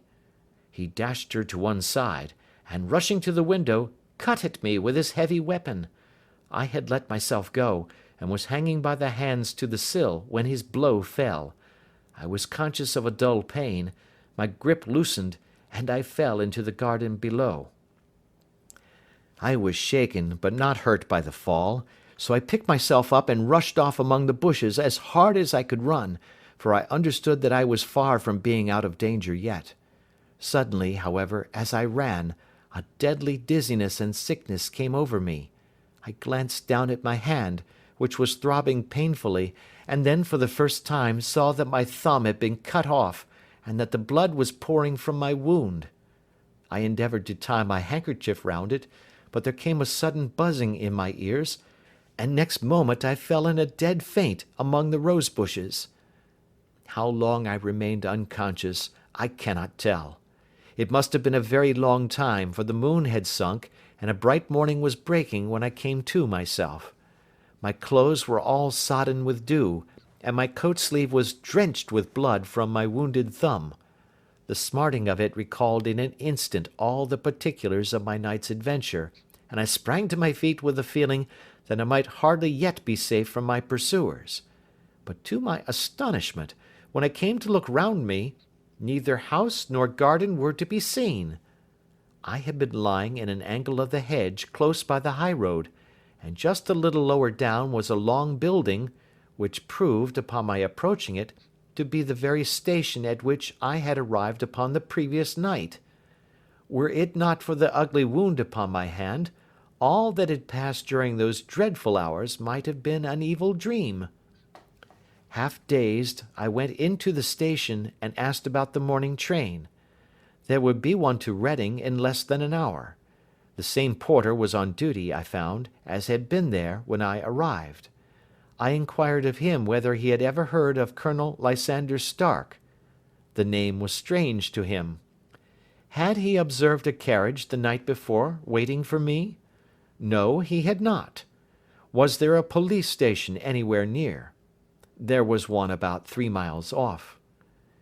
It was too far for me to go, weak and ill as I was. I determined to wait until I got back to town before telling my story to the police. It was a little past 6 when I arrived, so I went first to have my wound dressed, and then the doctor was kind enough to bring me along here. I put the case into your hands, and shall do exactly what you advise. We both sat in silence for some little time after listening to this extraordinary narrative. Then Sherlock Holmes pulled down from the shelf one of the ponderous commonplace books in which he placed his cuttings. "Here is an advertisement which will interest you," said he. "It appeared in all the papers about a year ago. Listen to this. Lost, on the 9th instant, Mr. Jeremiah Hayling, aged 26, a hydraulic engineer. Left his lodgings at 10 o'clock at night, and has not been heard of since. Was dressed in, etc., etc. Ha! That represents the last time that the Colonel needed to have his machine overhauled, I fancy." "Good heavens!" cried my patient. "Then that explains what the girl said." "Undoubtedly. It is quite clear that the Colonel was a cool and desperate man, who was absolutely determined that nothing should stand in the way of his little game, like those out-and-out pirates who will leave no survivor from a captured ship. Well, every moment now is precious, so if you feel equal to it, we shall go down to Scotland Yard at once as a preliminary to starting for Eyford." Some 3 hours or so afterwards we were all in the train together, bound from Reading to the little Berkshire village. There were Sherlock Holmes, the hydraulic engineer, Inspector Bradstreet of Scotland Yard, a plain-clothes man, and myself. Bradstreet had spread an ordnance map of the county out upon the seat, and was busy with his compasses drawing a circle with Iford for its centre. "There you are," said he. "That circle is drawn at a radius of 10 miles from the village. The place we want must be somewhere near that line. You said 10 miles, I think, sir?" "It was an hour's good drive." "And you think that they brought you back all that way when you were unconscious?" "They must have done so. I have a confused memory, too, of having been lifted and conveyed somewhere." "What I cannot understand," said I, "is why they should have spared you when they found you lying fainting in the garden. Perhaps the villain was softened by the woman's entreaties." "I hardly think that likely. I never saw a more inexorable face in my life." "Oh, we shall soon clear up all that," said Bradstreet. "Well, I have drawn my circle, and I only wish I knew at what point upon it the folk that we are in search of are to be found." "I think I could lay my finger on it," said Holmes quietly. "Really now," cried the inspector, "you have formed your opinion. Come now, we shall see who agrees with you. I say it is south, for the country is more deserted there." "And I say east," said my patient. "I am for west," remarked the plain-clothes man. "There are several quiet little villages up there."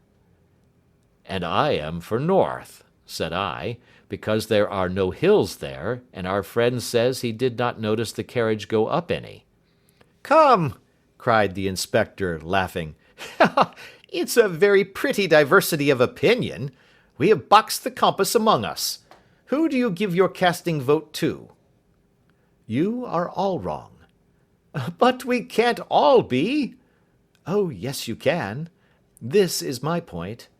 He placed his finger in the centre of the circle. "This is where we shall find them." "But the 12-mile drive?" gasped Hatherley. 6 out and 6 back. Nothing simpler. You say yourself that the horse was fresh and glossy when you got in. How could it be that it had gone 12 miles over heavy roads?"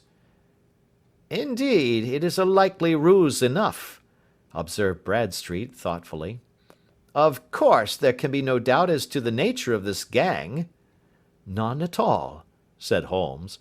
"They are coiners on a large scale, and have used the machine to form the amalgam which has taken the place of silver." "We have known for some time that a clever gang was at work," said the inspector. "They have been turning out half-crowns by the thousand. We even traced them as far as Reading, but could get no farther, for they had covered their traces in a way that showed that they were very old hands. But now, thanks to this lucky chance, I think that we have got them right enough." But the inspector was mistaken, for those criminals were not destined to fall into the hands of justice.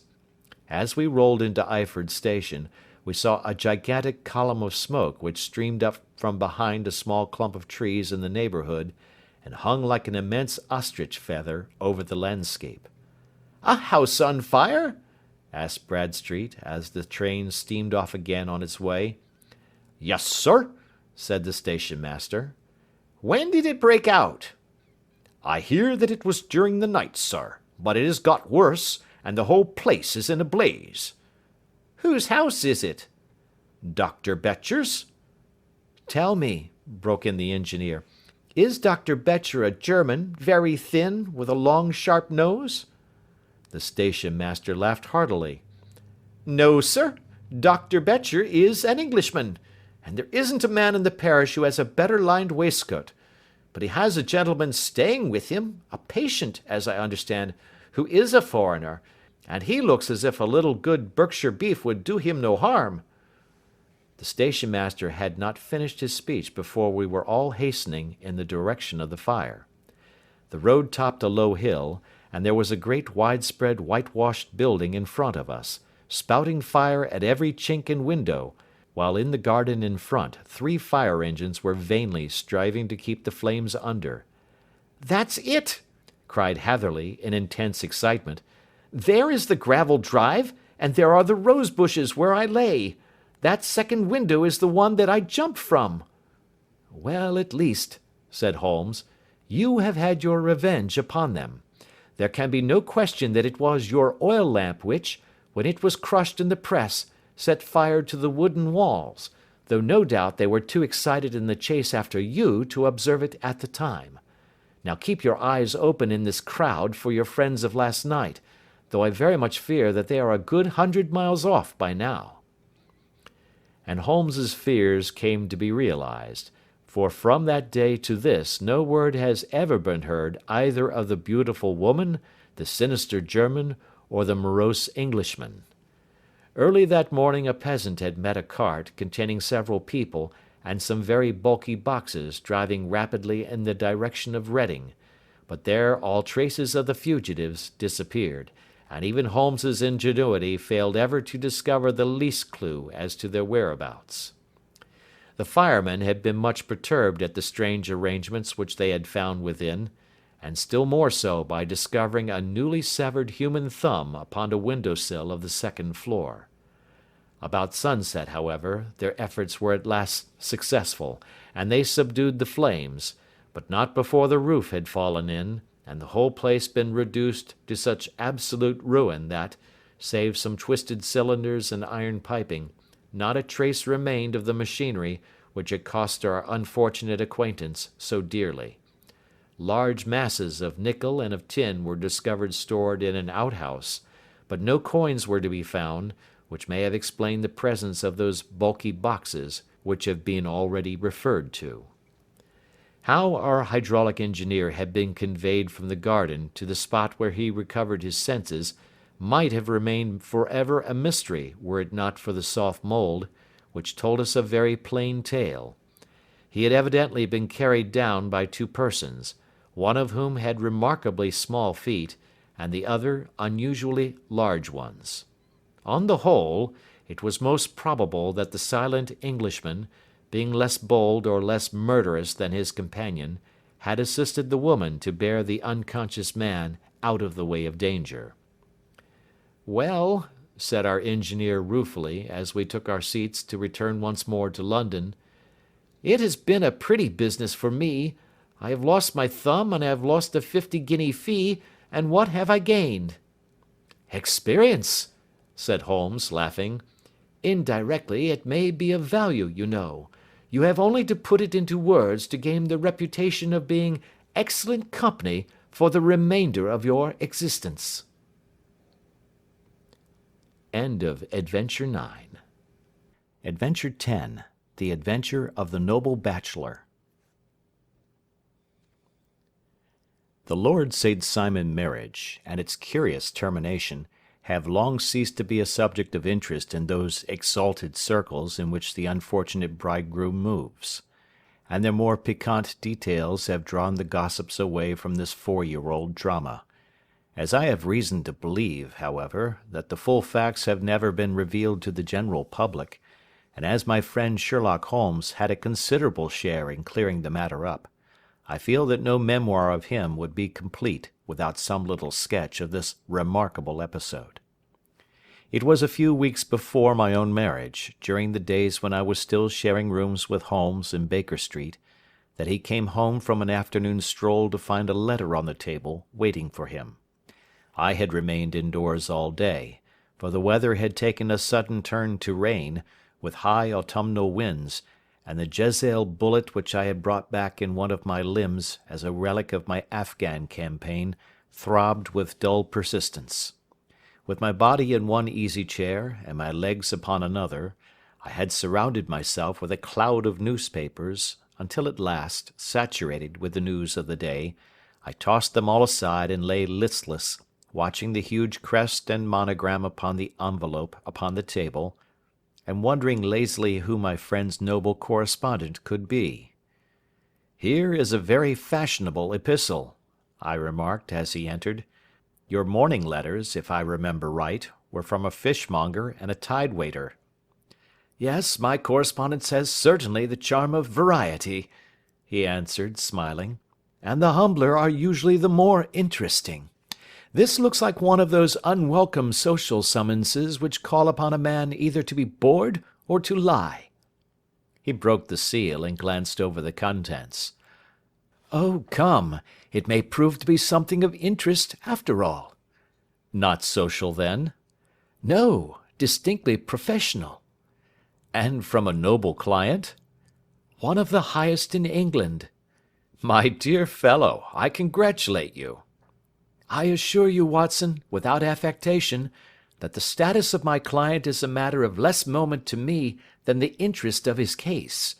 It is just possible, however, that also may not be wanting in this new investigation. You have been reading the papers diligently of late, have you not?" "It looks like it," said I ruefully, pointing to a huge bundle in the corner. "I have had nothing else to do." "It is fortunate, for you will perhaps be able to post me up.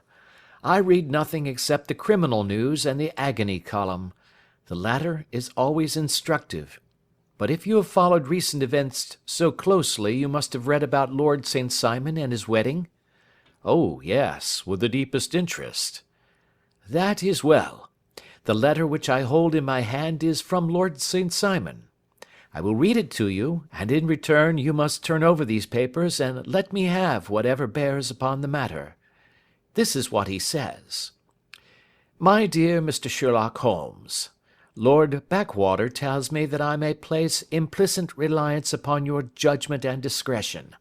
I have determined, therefore, to call upon you and to consult you in reference to the very painful event which has occurred in connection with my wedding. Mr. Lestrade, of Scotland Yard, is acting already in the matter, but he assures me that he sees no objection to your cooperation, and that he even thinks that it might be of some assistance. I will call at 4 o'clock in the afternoon, and should you have any other engagement at that time, I hope that you will postpone it, as this matter is of paramount importance. Yours faithfully, St. Simon." It is dated from Grosvenor Mansions, written with a quill pen, and the noble lord has had the misfortune to get a smear of ink upon the outer side of his right little finger, remarked Holmes as he folded up the epistle. "He says 4 o'clock. It is 3 now. He will be here in an hour." "Then I have just time, with your assistance, to get clear upon the subject. Turn over those papers and arrange the extracts in their order of time, while I take a glance as to who our client is." He picked a red-covered volume from a line of books of reference beside the mantelpiece. "Here he is," said he, sitting down and flattening out upon his knee. "Lord Robert Walsingham de Vere St. Simon, second son of the Duke of Balmoral. Arms, azure, 3 caltrops in chief over a fess sable. Born in 1846. He's 41 years of age, which is mature for marriage.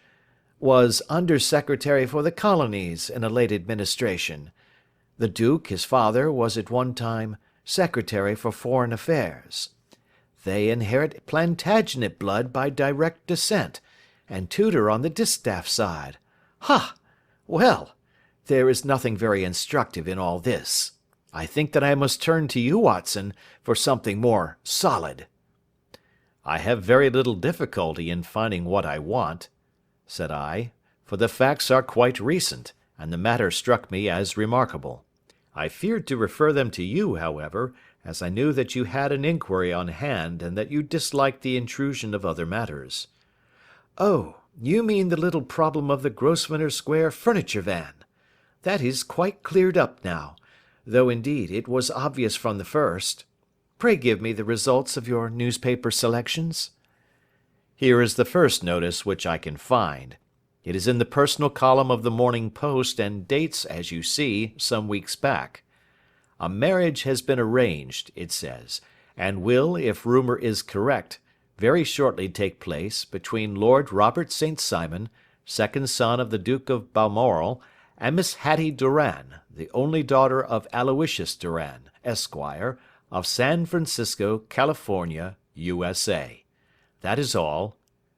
"Terse and to the point," remarked Holmes, stretching his long thin legs towards the fire. "There was a paragraph amplifying this in one of the society papers of the same week," Ah, here it is. There will soon be a call for protection in the marriage market, for the present free trade principle appears to tell heavily against our home product. One by one the management of the noble houses of Great Britain is passing into the hands of our fair cousins from across the Atlantic. An important addition has been made during the last week to the list of the prizes which have been borne away by these charming invaders. Lord St. Simon, who has shown himself for over 20 years proof against the little god's arrows, has now definitely announced his approaching marriage with Miss Hattie Doran, the fascinating daughter of a California millionaire. Miss Doran, whose graceful figure and striking face attracted much attention at the Westbury House festivities, is an only child, and is currently reported that her dowry will run to considerably over the 6 figures, with expectancies for the future. As it is an open secret that the Duke of Balmoral has been compelled to sell his pictures within the last few years, and as Lord St. Simon has no property of his own save the small estate of Birchmoor, it is obvious that the Californian heiress is not the only gainer by an alliance which will enable her to make the easy and common transition from a Republican lady to a British peeress. Anything else? Asked Holmes, yawning. Oh, yes, plenty. Then there is another note in the Morning Post to say that the marriage would be an absolutely quiet one, that it would be at St. George's, Hanover Square, that only half a dozen intimate friends would be invited, and that the party would return to the furnished house at Lancaster Gate which has been taken by Mr. Aloysius Doran. 2 days later, that is, on Wednesday last, there is a curt announcement that the wedding had taken place, and that the honeymoon would be passed at Lord Backwater's place, near Petersfield. Those are all the notices which appeared before the disappearance of the bride. Before the what? Asked Holmes with a start. The vanishing of the lady. When did she vanish, then? At the wedding breakfast. Indeed. This is more interesting than it promised to be. Quite dramatic, in fact. Yes, it struck me as being a little out of the common. They often vanish before the ceremony, and occasionally during the honeymoon, but I cannot call to mind anything quite so prompt as this. Pray let me have the details. I warn you that they are very incomplete. Perhaps we might make them less so. Such as they are set forth in a single article of a morning paper of yesterday, which I will read to you. It is headed, Singular Occurrence at a Fashionable Wedding. The family of Lord Robert St. Simon has been thrown into the greatest consternation by the strange and painful episodes which have taken place in connection with his wedding. The ceremony, as shortly announced in the papers of yesterday, occurred on the previous morning, but it is only now that it has been possible to confirm the strange rumours which have been so persistently floating about. In spite of the attempts of the friends to hush the matter up, so much public attention has now been drawn to it that no good purpose can be served by affecting to disregard what is a common subject for conversation. The ceremony, which was performed at St. George's, Hanover Square, was a very quiet one, no one being present save the father of the bride, Mr. Aloysius Doran, the Duchess of Balmoral, Lord Backwater, Lord Eustace and Lady Clara St. Simon, the younger brother and sister of the bridegroom, and Lady Alicia Whittington. The whole party proceeded afterwards to the house of Mr. Aloysius Doran at Lancaster Gate, where breakfast had been prepared. It appears that some little trouble was caused by a woman, whose name has not been ascertained, who endeavoured to force her way into the house after the bridal party, alleging that she had some claim upon Lord St. Simon.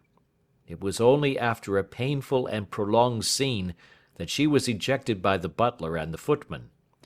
The bride, who had fortunately entered the house before this unpleasant interruption, had sat down to breakfast with the rest, when she complained of a sudden indisposition and retired to her room.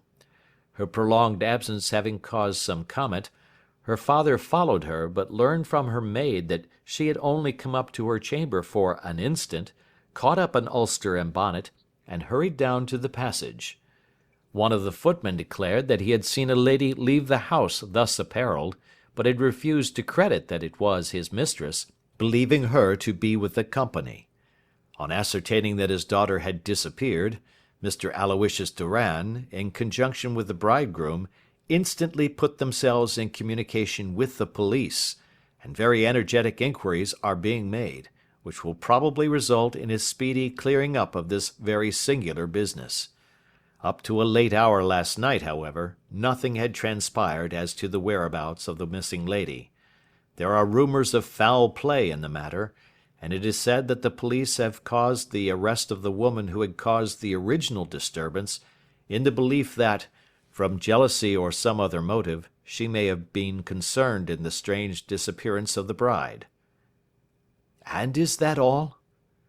Only one little item in another of the morning papers, but it is a suggestive one. And it is? That Miss Flora Millar, the lady who had caused the disturbance, has actually been arrested. It appears that she was formerly a danseuse at the Allegro, and that she has known the bridegroom for some years. There are no further particulars, and the whole case is in your hands now, so far as it has been set forth in the public press. And an exceedingly interesting case it appears to be. I would not have missed it for worlds. But there is the ring at the bell, Watson, and as the clock makes it a few minutes after 4, I have no doubt that this will prove to be our noble client. Do not dream of going, Watson, for I very much prefer having a witness, if only as a check to my own memory. Lord Robert St. Simon, announced our page boy, throwing open the door. A gentleman entered, with a pleasant, cultured face, high-nosed and pale, with something perhaps of petulance about the mouth, and with the steady, well-opened eye of a man whose pleasant lot it had ever been to command and to be obeyed. His manner was brisk, and yet his general appearance gave an undue impression of age, for he had a slight forward stoop and a little bend of the knees as he walked. His hair, too, as he swept off his very curly-brimmed hat, was grizzled round the edges and thin upon the top. As to his dress, it was careful to the verge of foppishness, with high collar, black frock-coat, white waistcoat, yellow gloves, patent leather shoes, and light-coloured gaiters. He advanced slowly into the room, turning his head from left to right, and swinging in his right hand the cord which held his golden eyeglasses. "Good day, Lord St. Simon," said Holmes, rising and bowing. "Pray take the basket chair. This is my friend and colleague, Dr. Watson. Draw up a little to the fire, and we will talk this matter over." "A most painful matter to me, as you might most readily imagine, Mr. Holmes. I have been cut to the quick. I understand that you have already managed several delicate cases of this sort, sir, though I presume that they were hardly from the same class of society." "No, I am descending." "I beg pardon?" "My last client of the sort was a king." "Oh, really? I had no idea. And which king?" "The king of Scandinavia." "What? Had he lost his wife?" "You can understand," said Holmes suavely, "that I extend to the affairs of my other clients the same secrecy which I promised to you in yours." "Of course. Very right. Very right. I'm sure I beg pardon. As to my own case, I am ready to give you any information which may assist you in forming an opinion." "Thank you. I have already learned all that is in the public prints, nothing more. I presume that I may take it as correct, this article, for example, as to the disappearance of the bride?" Lord St. Simon glanced over it. "Yes, it is correct, as far as it goes." "But it needs a great deal of supplementing before anyone could offer an opinion. I think that I may arrive at my facts most directly by questioning you." "Pray do so." "When did you first meet Miss Hattie Doran?" "In San Francisco, a year ago." "You were travelling in the States?" "Yes." Did you become engaged then? No. But you were on a friendly footing. I was amused by her society, and she could see that I was amused. Her father is very rich? He is said to be the richest man on the Pacific slope. And how did he make his money? In mining. He had nothing a few years ago. Then he struck gold, invested it, and came up by leaps and bounds. Now, what is your own impression as to the young lady's, your wife's, character? The nobleman swung his glasses a little faster and stared down into the fire. You see, Mr. Holmes, said he, my wife was 20 before her father became a rich man. During that time she ran free in a mining camp, and wandered through woods or mountains, so that her education has come from nature rather than from the schoolmaster. She is what we call in England a tomboy, with a strong nature, wild and free, unfettered by any sort of traditions. She is impetuous. Volcanic, I was about to say. She is swift in making up her mind and fearless in carrying out her resolutions. On the other hand, I would not have given her the name which I have the honour to bear. He gave a little stately cough. Had I not thought her to be at bottom a noble woman. I believe that she is capable of heroic self-sacrifice, and that anything dishonourable would be repugnant to her. Have you her photograph? I brought this with me. He opened a locket and showed us the full face of a very lovely woman. It was not a photograph, but an ivory miniature, and the artist had brought out the full effect of the lustrous black hair, the large dark eyes, and the exquisite mouth. Holmes gazed long and earnestly at it. Then he closed the locket and handed it back to Lord St. Simon. The young lady came to London, then, and you renewed your acquaintance? Yes, her father brought her over for this last London season. I met her several times, became engaged to her, and have now married her. She brought, I understand, a considerable dowry? A fair dowry, not more than is usual in my family. And this, of course, remains to you, since the marriage is a fait accompli? I really have made no inquiries on the subject. Very naturally not. Did you see Miss Doran on the day before the wedding? Yes. Was she in good spirits? Never better. She kept talking of what we should do in our future lives. Indeed, that is very interesting. And on the morning of the wedding? She was as bright as possible, at least until after the ceremony. And did you observe any change in her then? Well, to tell the truth, I saw then the first signs that I had ever seen, that her temper was just a little sharp. The incident, however, was too trivial to relate, and can have no possible bearing upon the case. Pray let us have it for all that. Oh, it is childish. She dropped her bouquet as we went towards the vestry. She was passing the front pew at the time, and it fell over into the pew. There was a moment's delay, but the gentleman in the pew handed it up to her again, and it did not appear to be the worse for the fall. Yet when I spoke to her of the matter, she answered me abruptly, and in the carriage on our way home she seemed absurdly agitated over this trifling cause. Indeed, you say that there was a gentleman in the pew. Some of the general public were present, then? Oh, yes, it is impossible to exclude them when the church is open. This gentleman was not one of your wife's friends? No, no. I call him a gentleman by courtesy, but he was quite a common-looking person. I hardly noticed his appearance. But really I think that we are wandering rather far from the point. Lady St. Simon, then, returned from the wedding in a less cheerful frame of mind than she had gone to it. What did she do on re-entering her father's house? I saw her in conversation with her maid. And who is her maid? Alice is her name. She is an American and came from California with her." "A confidential servant?" "A little too much so. It seemed to me that her mistress allowed her to take great liberties. Still, of course, in America they look upon these things in a different way." "How long did she speak to this Alice?" "Oh, a few minutes. I had something else to think of." "You did not overhear what they said?" "Lady St. Simon said something about jumping a claim.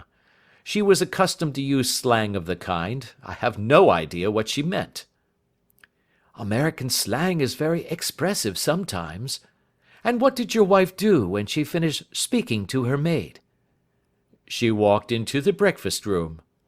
"On your arm?" "No, alone. She was very independent in little matters like that. Then, after we had sat down for 10 minutes or so, she rose hurriedly, muttered some words of apology, and left the room. She never came back." "But this maid, Alice, as I understand, deposes that she went to her room, covered her bride's dress with a long ulster, put on a bonnet, and went out." "Quite so. And she was afterwards seen walking into Hyde Park in company with Flora Millar, a woman who is now in custody, and who had already made a disturbance at Mr. Durand's house that morning." "Ah, yes. I should like a few particulars as to this young lady, and your relations to her." Lord St. Simon shrugged his shoulders and raised his eyebrows. "We have been on a friendly footing for some years. I may say on a very friendly footing. She used to be at the Allegro. I have not treated her ungenerously, and she had no just cause of complaint against me, but you know what women are, Mr. Holmes. Flora was a dear little thing, but exceedingly hot-headed, and devotedly attached to me. She wrote me dreadful letters when she heard that I was about to be married, and, to tell the truth, the reason why I had the marriage celebrated so quietly was that I feared lest there might be a scandal in the church. She came to Mr. Durand's door just after we returned, and she endeavoured to push her way in, uttering very abusive expressions towards my wife, and even threatening her, but I had foreseen the possibility of something of the sort, and I had 2 police fellows there in private clothes who soon pushed her out again. She was quiet when she saw that there was no good in making a row." "Did your wife hear all this?" "No, thank goodness, she did not." "And she was seen walking with this very woman afterwards?" "Yes, that is what Mr. Lestrade, of Scotland Yard, looks upon as so serious. It is thought that Flora decoyed my wife out and laid some terrible trap for her." "Well, it is a possible supposition." "You think so, too?" "I did not say a probable one. But you did not yourself look upon this as likely?" "I do not think Flora would hurt a fly." "Still, jealousy is a strange transformer of characters. Pray, what is your own theory as to what took place?" "Well, really, I came to seek a theory, not to propound one. I have given you all the facts.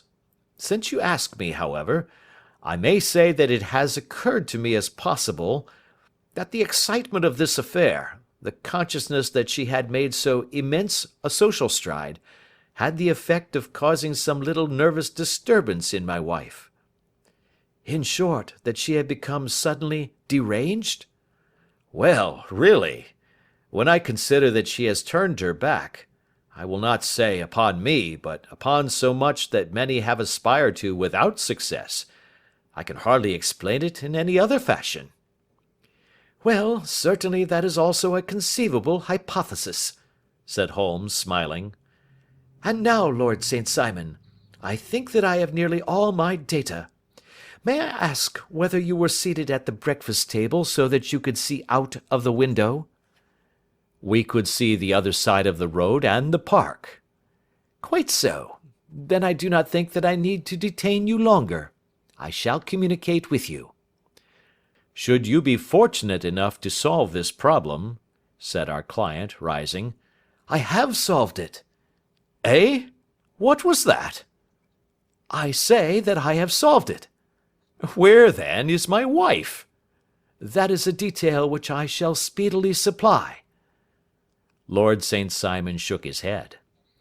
I am afraid that it will take wiser heads than yours or mine, he remarked, and bowing in a stately, old-fashioned manner, he departed. It is very good of Lord St. Simon to honour my head by putting it on a level with his own, said Sherlock Holmes, laughing. I think that I shall have a whisky and soda and a cigar after all this cross-questioning.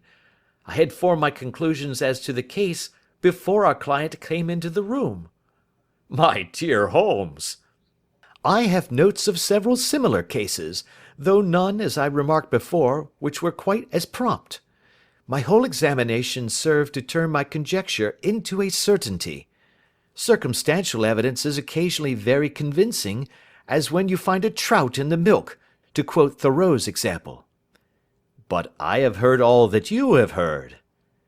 Without, however, the knowledge of pre-existing cases which serves me so well.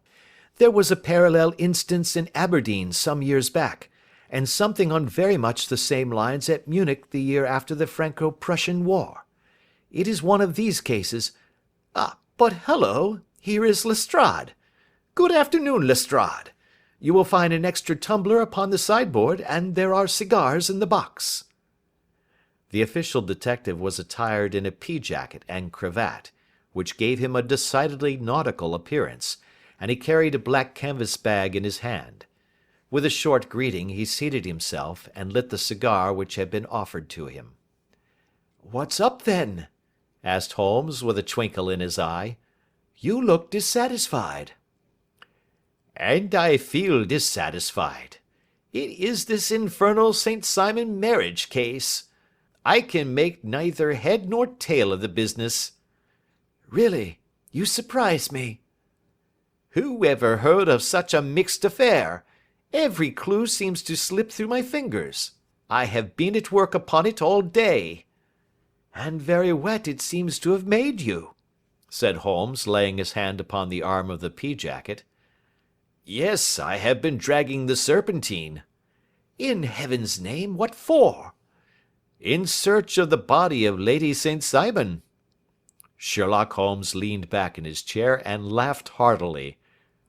"Have you dragged the basin of Trafalgar Square fountain?" he asked. "Why? What do you mean?" "Because you have just as good a chance of finding this lady in the one as in the other." Lestrade shot an angry glance at my companion.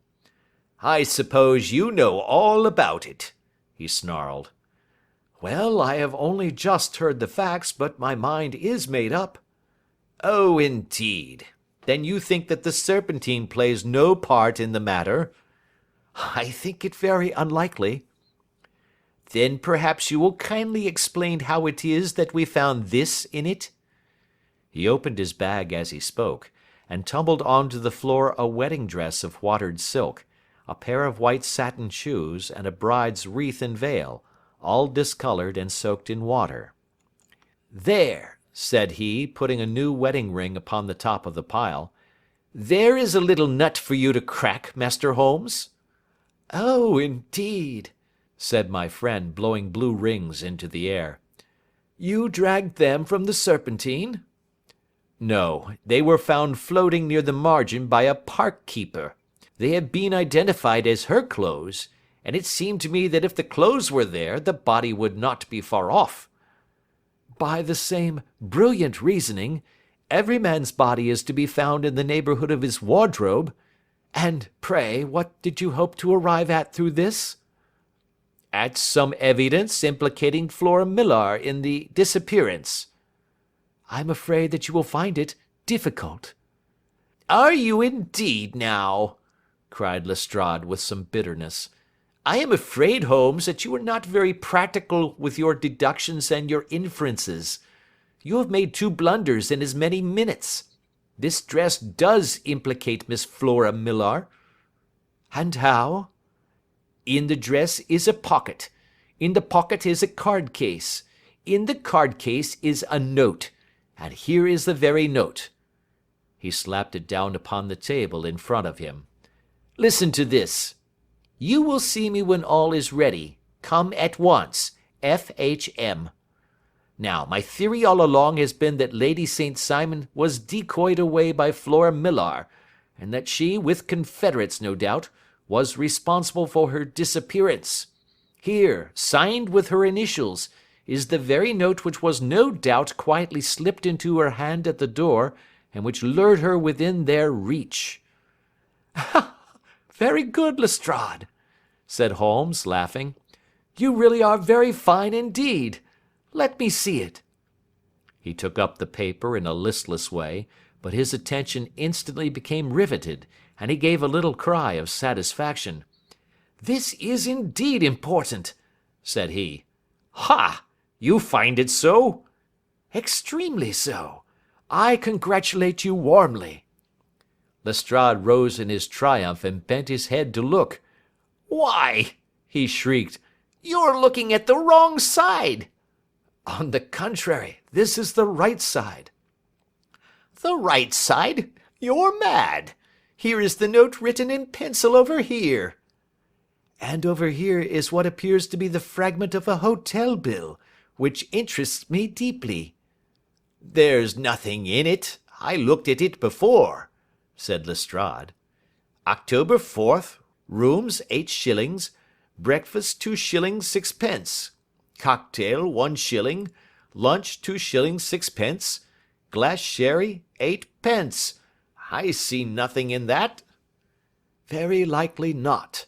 It is most important all the same. As to the note, it is important also, or at least the initials are, so I congratulate you again."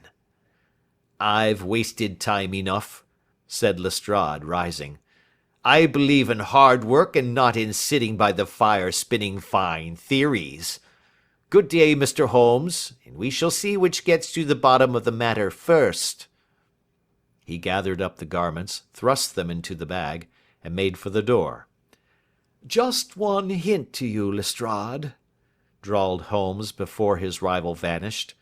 "I will tell you the true solution of the matter. Lady St. Simon is a myth. There is not, and there never has been, any such person." Lestrade looked sadly at my companion. Then he turned to me, tapped his forehead 3 times, shook his head solemnly, and hurried away. He had hardly shut the door behind him when Holmes rose to put on his overcoat.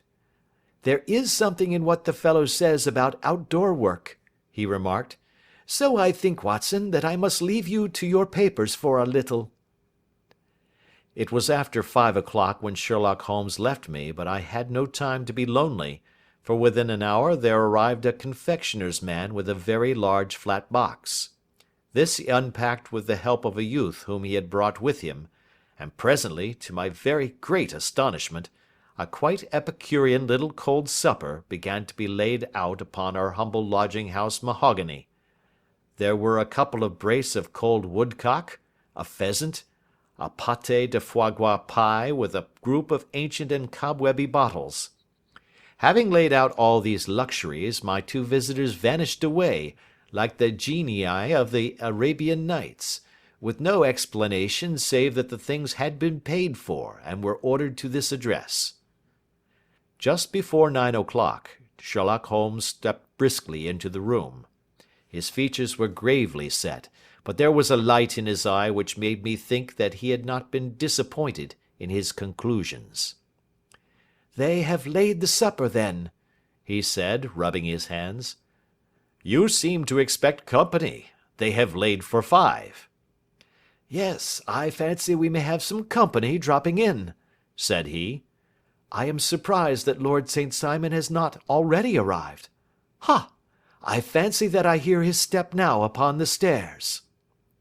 It was indeed our visitor of the afternoon who came bustling in, dangling his glasses more vigorously than ever, and with a very perturbed expression upon his aristocratic features. "My messenger reached you, then?" asked Holmes. "Yes, and I confess that the contents startled me beyond measure. Have you good authority for what you say?" "The best possible." Lord St. Simon sank into a chair and passed his hand over his forehead. "What will the Duke say," he murmured, "when he hears that one of the family has been subjected to such humiliation?" "It is the purest accident. I cannot allow that there is any humiliation." "Ah, you look on these things from another standpoint." "I fail to see that anyone is to blame. I can hardly see how the lady could have acted otherwise, though her abrupt method of doing it was undoubtedly to be regretted. Having no mother, she had no one to advise her at such a crisis."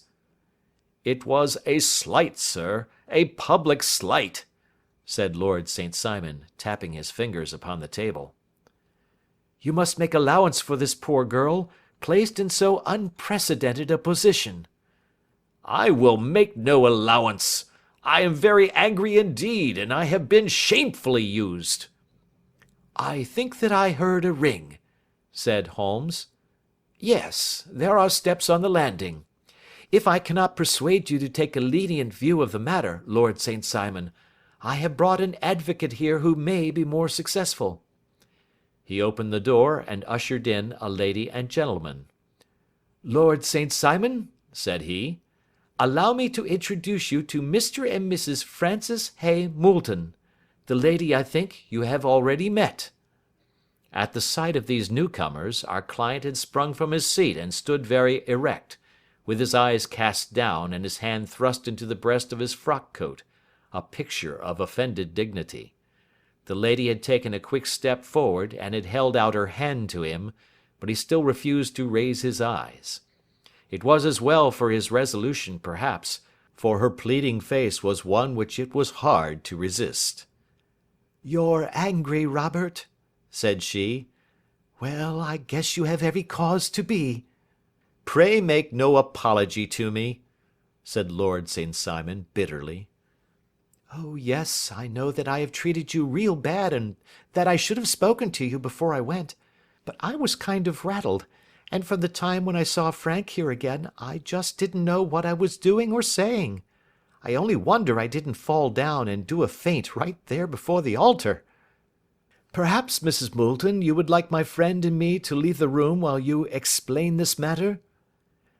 "If I may give an opinion," remarked the strange gentleman, "we've just had a little too much secrecy over this business already. For my part, I should like all Europe and America to hear the rights of it." He was a small, wiry, sunburnt man, clean-shaven, with a sharp face and alert manner. "Then I'll tell our story right away," said the lady. "Frank here and I met in '84, in McQuire's camp near the Rockies, where Pa was working a claim.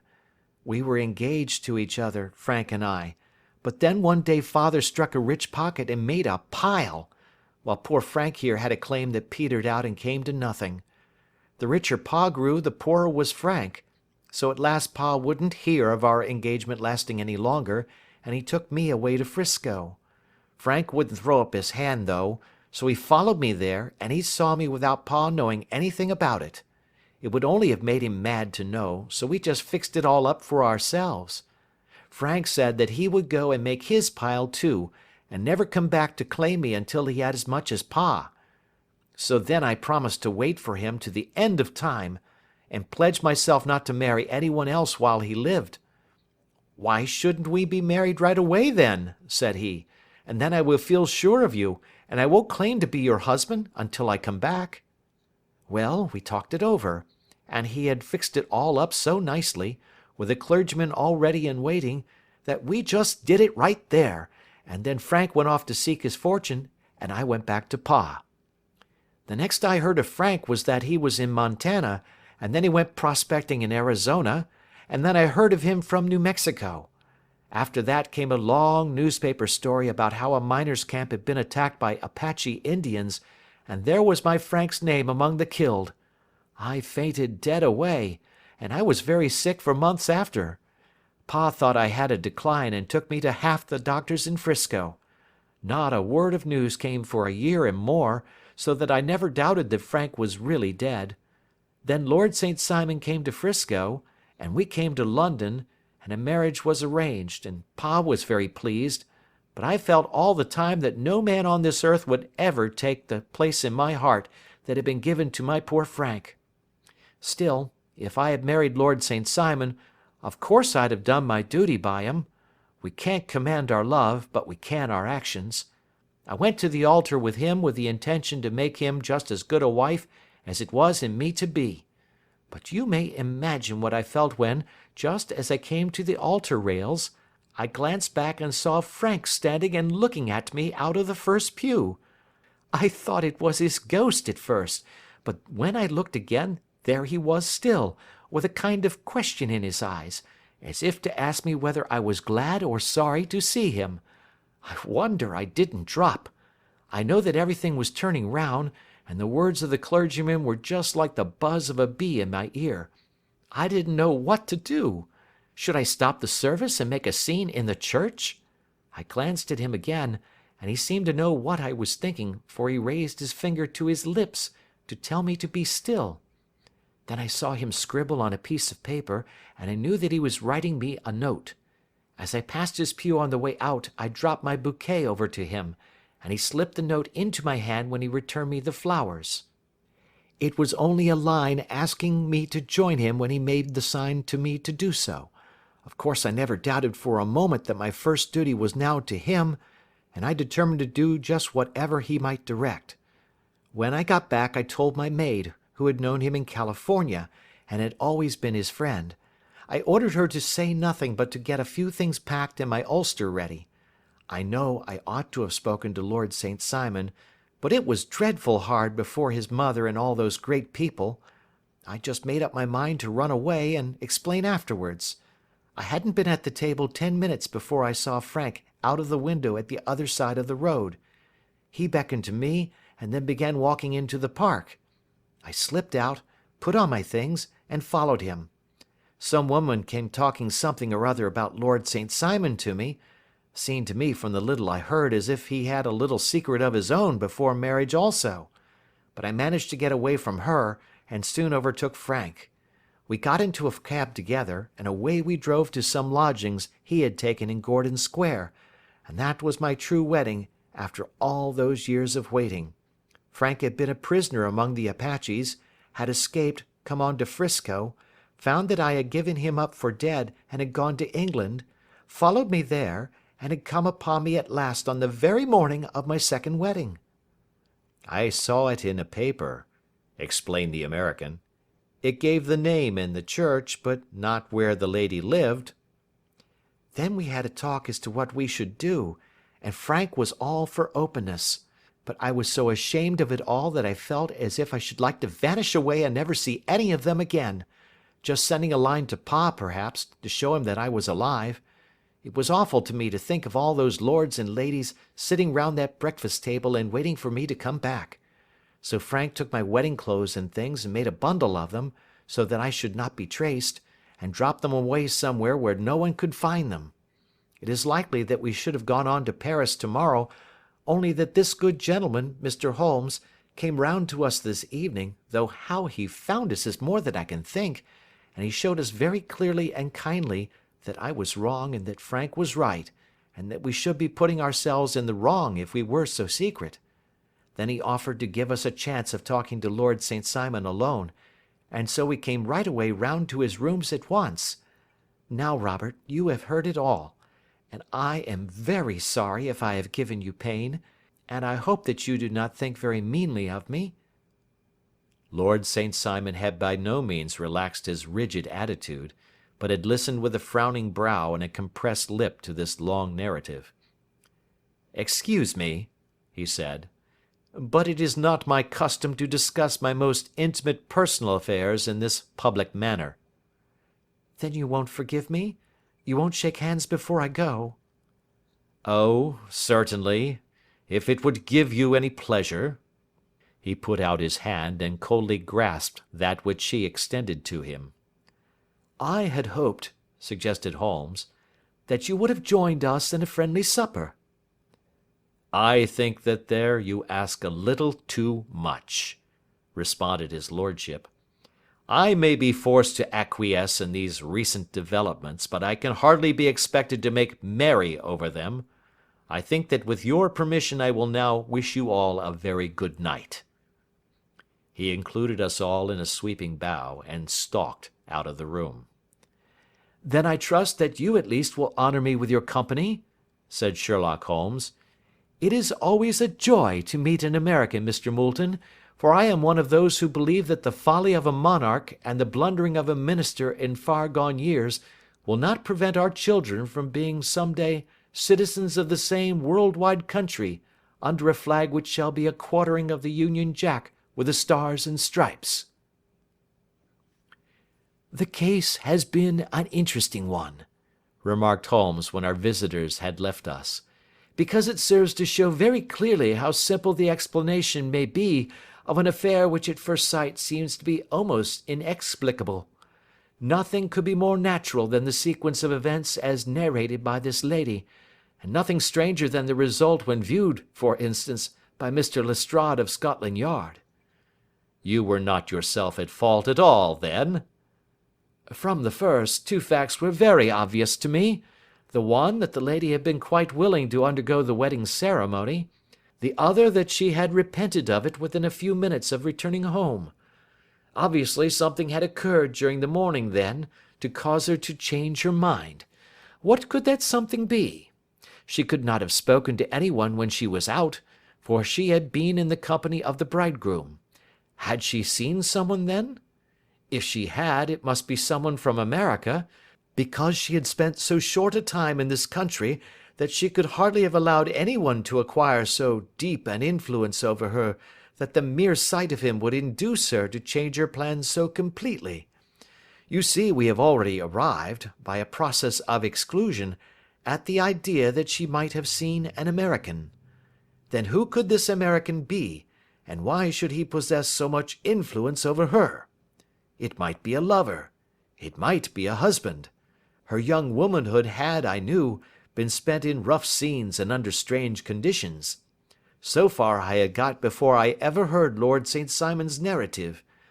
When he told us of a man in a pew, of the change in the bride's manner, of so transparent a device for obtaining a note as the dropping of a bouquet, of her resort to her confidential maid, and of her very significant allusion to claim-jumping, which in miners' parlance means taking possession of that which another person has a prior claim to, the whole situation became absolutely clear. She had gone off with a man, and the man was either a lover or a previous husband, the chances being in favour of the latter. "And how in the world did you find them?" It might have been difficult, but friend Lestrade held information in his hands the value of which he did not himself know. The initials were, of course, of the highest importance, but more valuable still was it to know that within a week he had settled his bill at one of the most select London hotels. "How did you deduce the select?" "By the select prices. 8 shillings for a bed and 8 pence for a glass of sherry pointed to one of the most expensive hotels. There are not many in London which charge at that rate. In the second one which I visited in Northumberland Avenue, I learned by an inspection of the book that Francis H. Moulton, an American gentleman, had left only the day before, and on looking over the entries against him, I came upon the very items which I had seen in the duplicate bill. His letters were to be forwarded to 226 Gordon Square, so thither I travelled, and being fortunate enough to find the loving couple at home, I ventured to give them some paternal advice, and to point out to them that it would be better in every way that they should make their position a little clearer both to the general public and to Lord St. Simon in particular. I invited them to meet him here, and, as you see, I made him keep the appointment." "But with no very good result," I remarked. "His conduct was certainly not very gracious."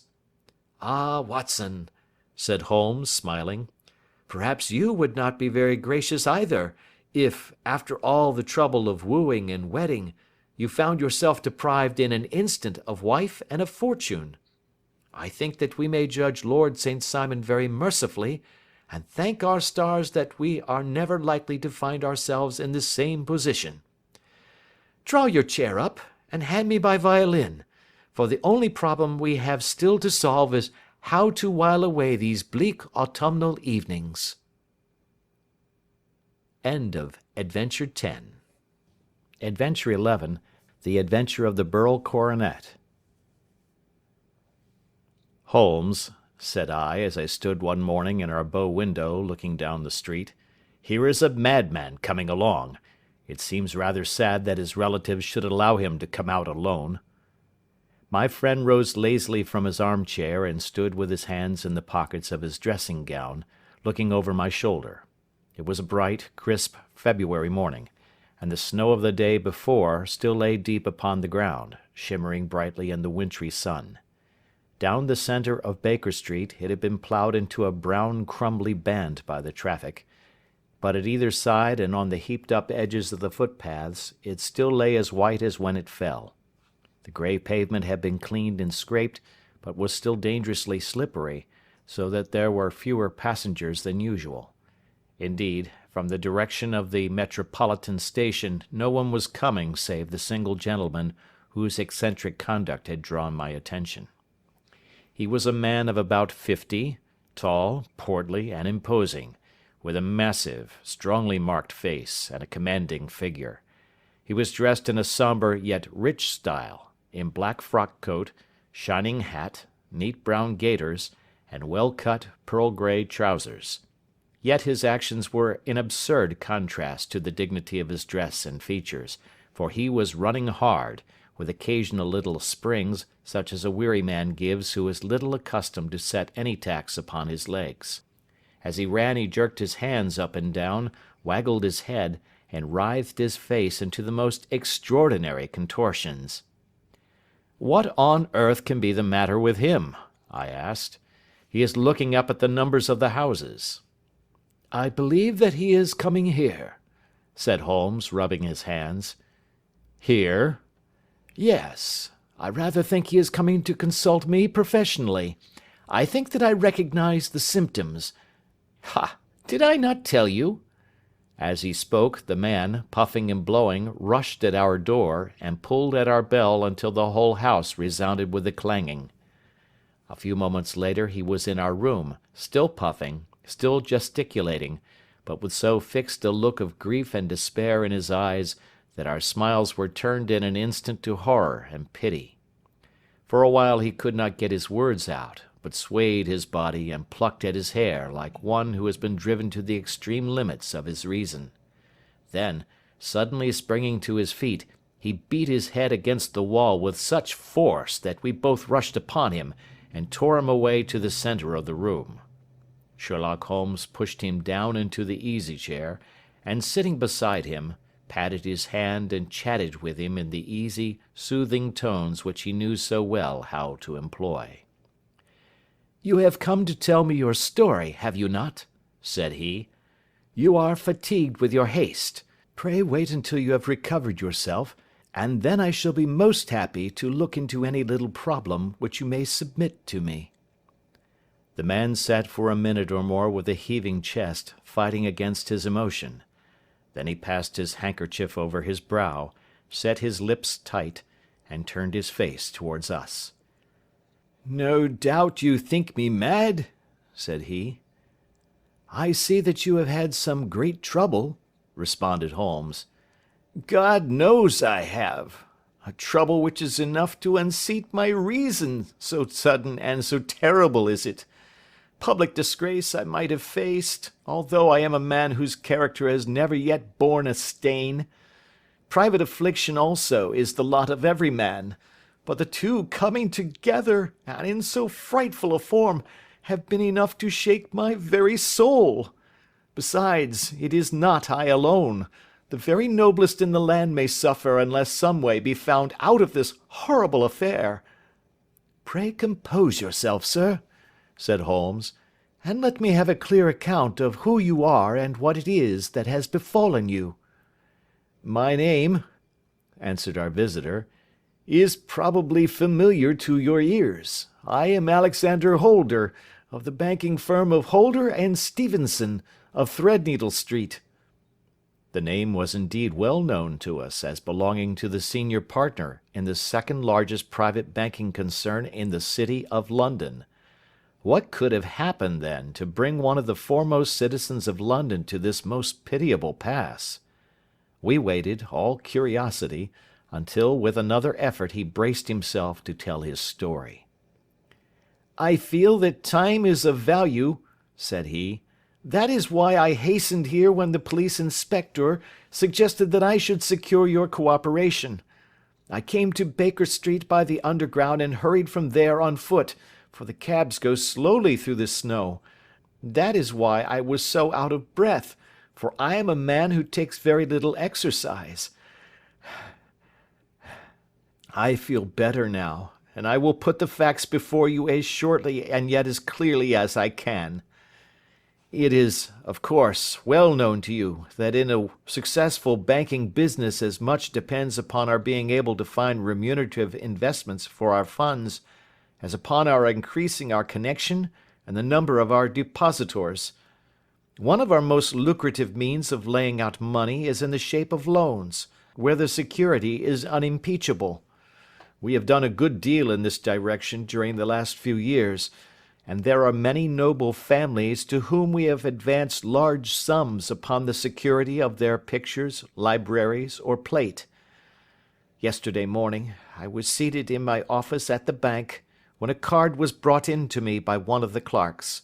I started when I saw the name, for it was that of none other than, well, perhaps even to you I had better say no more than that it was a name which is a household word all over the earth, one of the highest, noblest, most exalted names in England. I was overwhelmed by the honour and attempted, when he entered, to say so, but he plunged at once into business with the air of a man who wishes to hurry quickly through a disagreeable task. "Mr. Holder," said he, "I have been informed that you are in the habit of advancing money." "The firm does so when the security is good," I answered. "It is absolutely essential to me," said he, "that I should have £50,000 at once.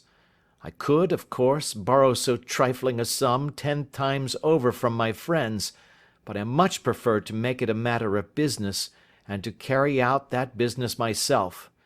In my position you can readily understand that it is unwise to place oneself under obligations." "For how long, may I ask, do you want this sum?" I asked. "Next Monday I have a large sum due to me, and I shall then most certainly repay what you advance, with whatever interest you think it right to charge. But it is very essential to me that the money should be paid at once." "I should be happy to advance it without further parley from my own private purse," said I, "were it not that the strain would be rather more than it could bear. If, on the other hand, I am to do it in the name of the firm, then in justice to my partner I must insist that, even in your case, every businesslike precaution should be taken." "I should much prefer to have it so," said he, raising up a square black morocco case which he had laid beside his chair. "You have doubtless heard of the Burrell coronet?" "One of the most precious public possessions of the empire," said I. "Precisely." He opened the case, and there, embedded in soft flesh-coloured velvet, lay the magnificent piece of jewellery which he had named. "There are 39 enormous Burrells," said he, "and the price of the gold chasing is incalculable. The lowest estimate would put the worth of the coronet at double the sum which I have asked. I am prepared to leave it with you as my security." I took the precious case into my hands, and looked in some perplexity from it to my illustrious client. "You doubt its value?" he asked. "Not at all. I only doubt—" "The propriety of my leaving it. You may set your mind at rest about that. I should not dream of doing so were it not absolutely certain that I should be able in 4 days to reclaim it. It is a pure matter of form. Is the security sufficient?" "Ample." You understand, Mr. Holder, that I am giving you a strong proof of the confidence which I have in you, founded upon all that I have heard of you. I rely upon you not only to be discreet and to refrain from all gossip upon the matter, but, above all, to preserve this coronet with every possible precaution, because I need not say that a great public scandal would be caused if any harm were to befall it. Any injury to it would be almost as serious as its complete loss, for there are no beryls in the world to match these, and it would be impossible to replace them. I leave it with you, however, with every confidence, and I shall call for it in person on Monday morning." Seeing that my client was anxious to leave, I said no more, but, calling for my cashier, I ordered him to pay over 50 £1,000 notes. When I was alone once more, however, with the precious case lying upon the table in front of me, I could not but think with some misgivings of the immense responsibility which it entailed upon me. There could be no doubt that, as it was a national possession, a horrible scandal would ensue if any misfortune should occur to it. I already regretted having ever consented to take charge of it. However, it was too late to alter the matter now, so I locked it up in my private safe and turned once more to my work. When evening came, I felt that it would be an imprudence to leave so precious a thing in the office behind me. Bankers' safes have been forced before now, and why should not mine be? If so, how terrible would be the position in which I should find myself! I determined, therefore, that for the next few days I would always carry the case backward and forward with me, so that it might never be really out of my reach. With this intention, I called a cab and drove out to my house at Streatham, carrying the jewel with me. I did not breathe freely until I had taken it upstairs and locked it in the bureau of my dressing-room. And now, a word as to my household, Mr. Holmes, for I wish you to thoroughly understand the situation. My groom and my page sleep out of the house, and may be set aside altogether. I have 3 maidservants who have been with me a number of years, and whose absolute reliability is quite above suspicion. Another, Lucy Parr, the second waiting-maid, has only been in my service a few months. She came with an excellent character, however, and has always given me satisfaction. She is a very pretty girl, and has attracted admirers, who have occasionally hung about the place. That is the only drawback which we have found to her, but we believe her to be a thoroughly good girl in every way. So much for the servants. My family itself is so small that it will not take me long to describe it. I am a widower and have an only son, Arthur. He has been a disappointment to me, Mr. Holmes, a grievous disappointment. I have no doubt that I am myself to blame. People tell me that I have spoiled him. Very likely I have. When my dear wife died, I felt that he was all I had to love. I could not bear to see the smile fade even for a moment from his face. I have never denied him a wish.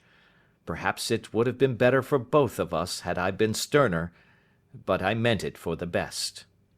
It was naturally my intention that he should succeed me in my business, but he was not of a business turn. He was wild, wayward, and, to speak the truth, I could not trust him in the handling of large sums of money. When he was young he became a member of an aristocratic club, and there, having charming manners, he was soon the intimate of a number of men with long purses and expensive habits. He learned to play heavily at cards and to squander money on the turf, until he had again and again to come to me and implore me to give him an advance upon his allowance, that he might settle his debts of honour. He tried more than once to break away from the dangerous company which he was keeping, but each time the influence of his friend, Sir George Burnwell, was enough to draw him back again. And indeed, I could not wonder that such a man as Sir George Burnwell should gain an influence over him, for he has frequently brought him to my house, and I have found myself that I could hardly resist the fascination of his manner. He is older than Arthur, a man of the world to his finger-tips, one who has been everywhere, seen everything, a brilliant talker, and a man of great personal beauty. Yet when I think of him in cold blood, far away from the glamour of his presence, I am convinced from his cynical speech and the look which I have caught in his eyes, that he is one who should be deeply distrusted. So I think, and so too thinks my little Mary, who has a woman's quick insight into character. And now there is only she to be described. She is my niece, but when my brother died 5 years ago and left her alone in the world, I adopted her, and have looked upon her ever since as my daughter. She is a sunbeam in my house, sweet, loving, beautiful, a wonderful manager and housekeeper, yet as tender and quiet and gentle as a woman could be. She is my right hand. I do not know what I could do without her. In only one matter has she ever gone against my wishes. Twice my boy has asked her to marry him, for he loves her devotedly, but each time she has refused him. I think that if anyone could have drawn him into the right path, it would have been she, and that his marriage might have changed his whole life. But now, alas, it is too late, forever too late. Now, Mr. Holmes, you know the people who live under my roof, and I shall continue with my miserable story. When we were taking coffee in the drawing-room that night after dinner, I told Arthur and Mary my experience, and of the precious treasure which we had under our roof, suppressing only the name of my client. Lucy Parr, who had brought in the coffee, had, I am sure, left the room, but I cannot swear that the door was closed. Mary and Arthur were much interested and wished to see the famous coronet, but I thought it better not to disturb it. "Where have you put it?" asked Arthur. "In my own bureau."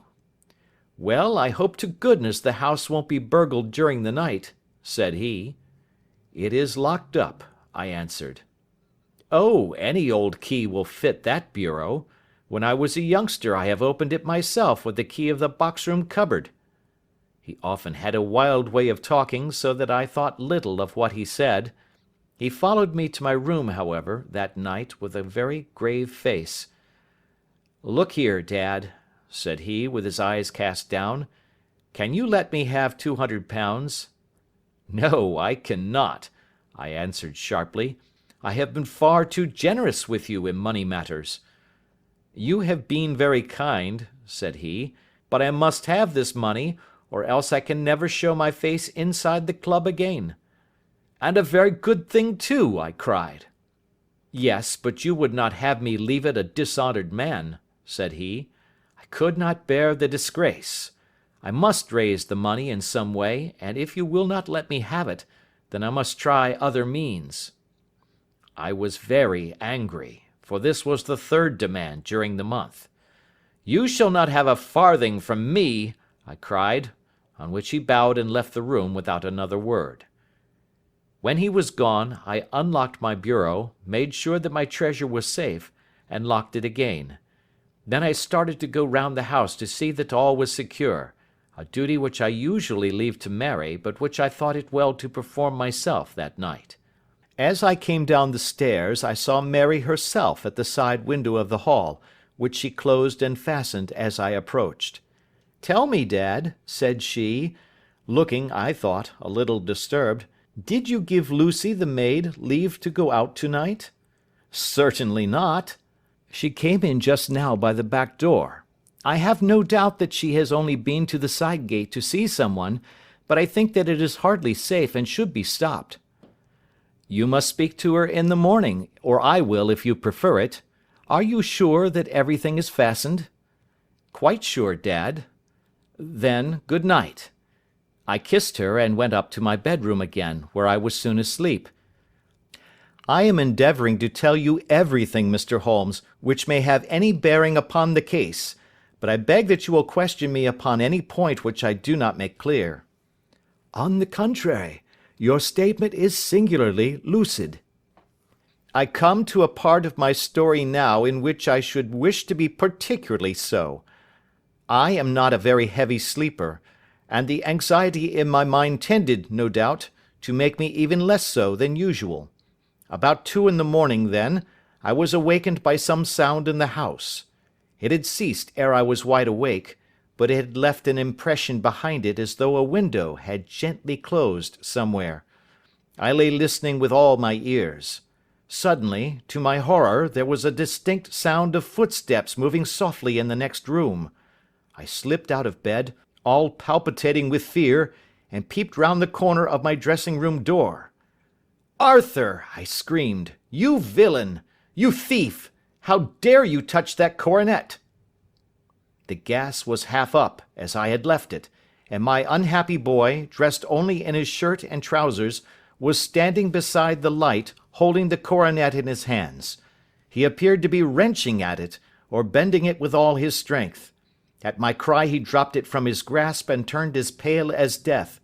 I snatched it up and examined it. One of the gold corners, with 3 of the beryls in it, was missing.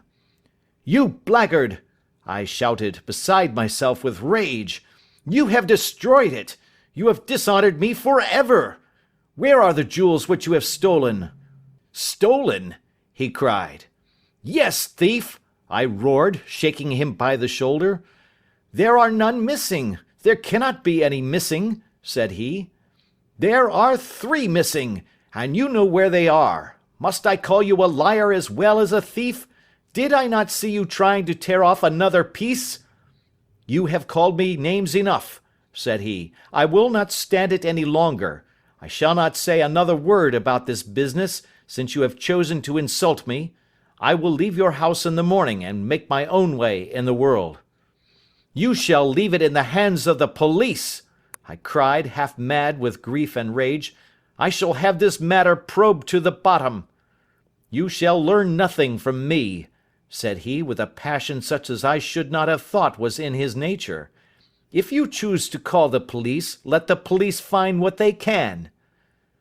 By this time the whole house was astir, for I had raised my voice in my anger. Mary was the first to rush into my room, and, at the sight of the coronet and of Arthur's face, she read the whole story, and, with a scream, fell down senseless on the ground. I sent the housemaid for the police, and put the investigation into their hands at once. When the inspector and a constable entered the house, Arthur, who had stood sullenly with his arms folded, asked me whether it was my intention to charge him with theft. I answered that it had ceased to be a private matter, but had become a public one, since the ruined coronet was national property. I was determined that the law should have its way in everything. "At least," said he, "you will not have me arrested at once. It would be to your advantage as well as mine if I might leave the house for 5 minutes." "That you may get away, and perhaps that you may conceal what you have stolen," said I. And then, realizing the dreadful position in which I was placed, I implored him to remember that not only my honour but that of one who was far greater than I was at stake, and that he threatened to raise a scandal which would convulse the nation. He might avert it all if he would but tell me what he had done with the 3 missing stones. "You may as well face the matter," said I. "You have been caught in the act, and no confession could make your guilt more heinous. If you but make such reparation as is in your power, by telling us where the beryls are, all shall be forgiven and forgotten." "Keep your forgiveness for those who ask for it," he answered, turning away from me with a sneer. I saw that he was too hardened for any words of mine to influence him. There was but one way for it. I called in the inspector and gave him into custody. A search was made at once, not only of his person but of his room, and of every portion of the house where he could possibly have concealed the gems, but no trace of them could be found, nor would the wretched boy open his mouth for all our persuasions and our threats.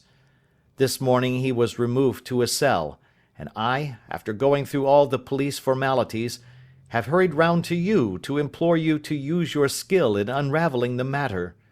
The police have openly confessed that they can at present make nothing of it. You may go to any expense which you think necessary. I have already offered a reward of £1,000. My God, what shall I do? I have lost my honour, my gems, and my son in one night. Oh, what shall I do?"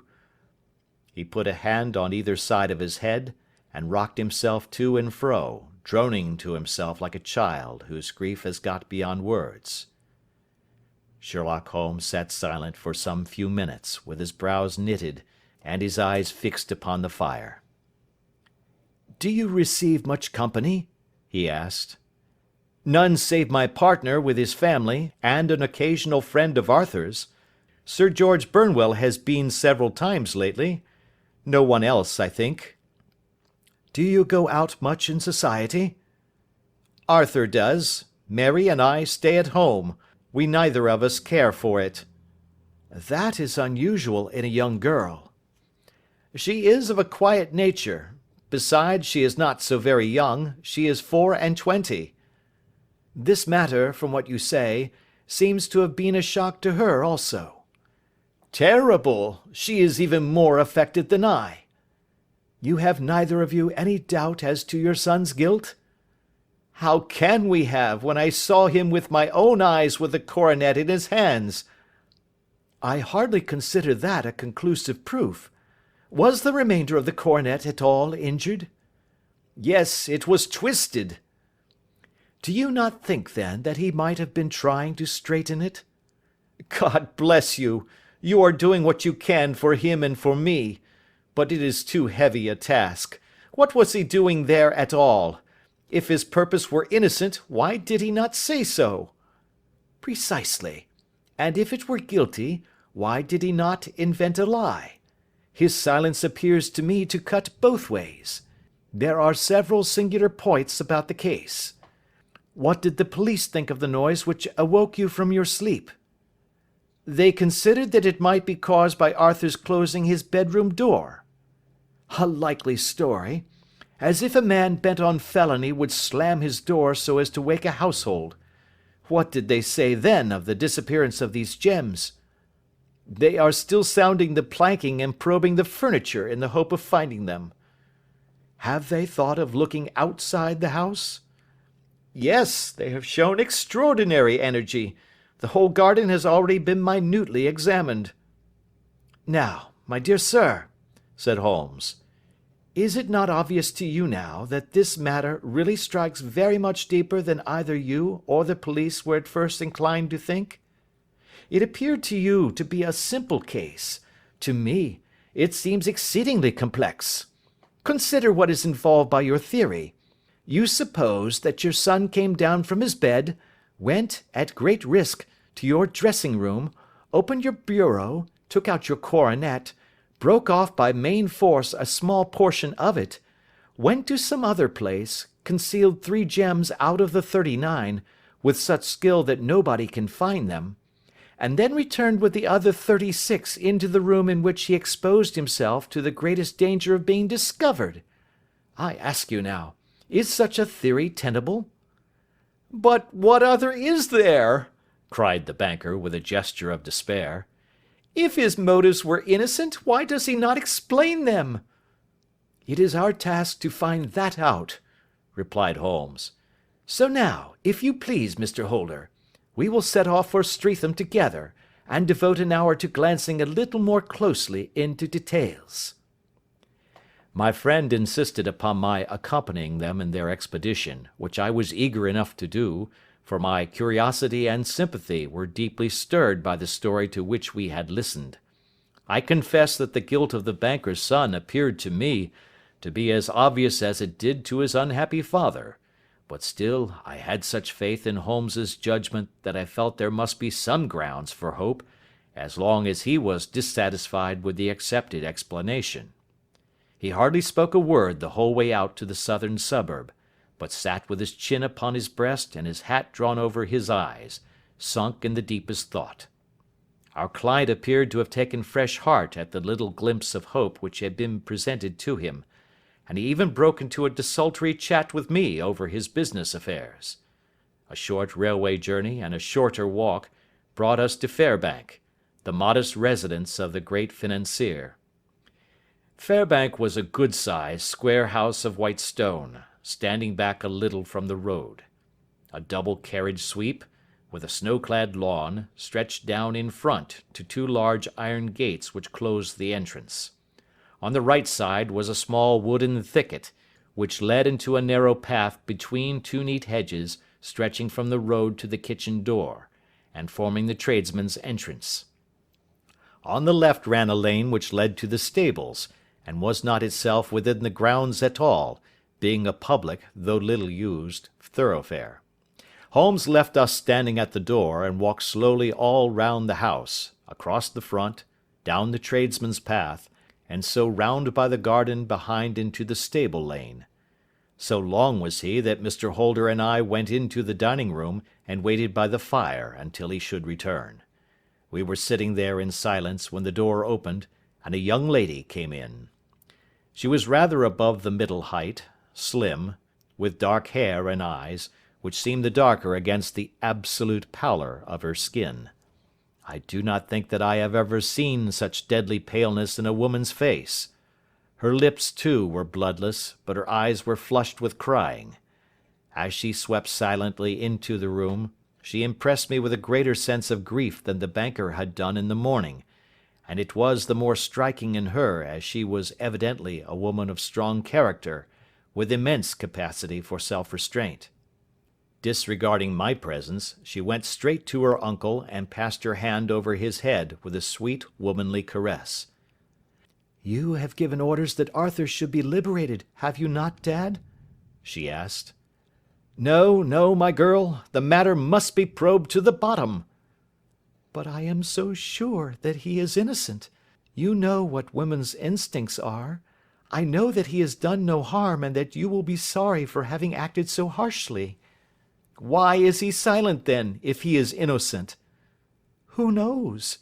Perhaps because he was so angry that you should suspect him." "How could I help suspecting him, when I actually saw him with the coronet in his hand?" "Oh, but he had only picked it up to look at it. Oh, do take my word for it, that he is innocent. Let the matter drop and say no more. It is so dreadful to think of our dear Arthur in prison." "I shall never let it drop until the gems are found. Never, Mary. Your affection for Arthur blinds you as to the awful consequences to me. Far from hushing the thing up, I have brought a gentleman down from London to inquire more deeply into it." "This gentleman?" she asked, facing round to me. "No, his friend. He wished us to leave him alone. He is round in the stable lane now." "The stable lane?" She raised her dark eyebrows. "What can he hope to find there? Ah, this, I suppose, is he. I trust, sir, that you will succeed in proving what I feel sure is the truth, that my cousin Arthur is innocent of this crime." "I fully share your opinion, and I trust with you that we may prove it," returned Holmes, going back to the mat to knock the snow from his shoes. "I believe I have the honour of addressing Miss Mary Holder. Might I ask you a question or two?" "Pray do, sir, if it may help to clear this horrible affair up." "You heard nothing yourself last night?" "Nothing, until my uncle here began to speak loudly. I heard that, and I came down." "You shut up the windows and doors the night before. Did you fasten all the windows?" "Yes." "Were they all fastened this morning?" "Yes." "You have a maid who has a sweetheart. I think that you remarked to your uncle last night that she had been out to see him?" "Yes, and she was the girl who waited in the drawing-room, and who may have heard uncle's remarks about the coronet." "I see. You infer that she may have gone out to tell her sweetheart, and that the two may have planned the robbery." "But what is the good of all these vague theories?" cried the banker impatiently, "when I have told you that I saw Arthur with a coronet in his hands?" "Wait a little, Mr. Holder. We must come back to that. About this girl, Miss Holder. You saw her return by the kitchen door, I presume?" "Yes. When I went to see if the door was fastened for the night, I met her slipping in. I saw the man, too, in the gloom." "Do you know him?" "Oh, yes. He is the greengrocer who brings our vegetables round. His name is Francis Prosper."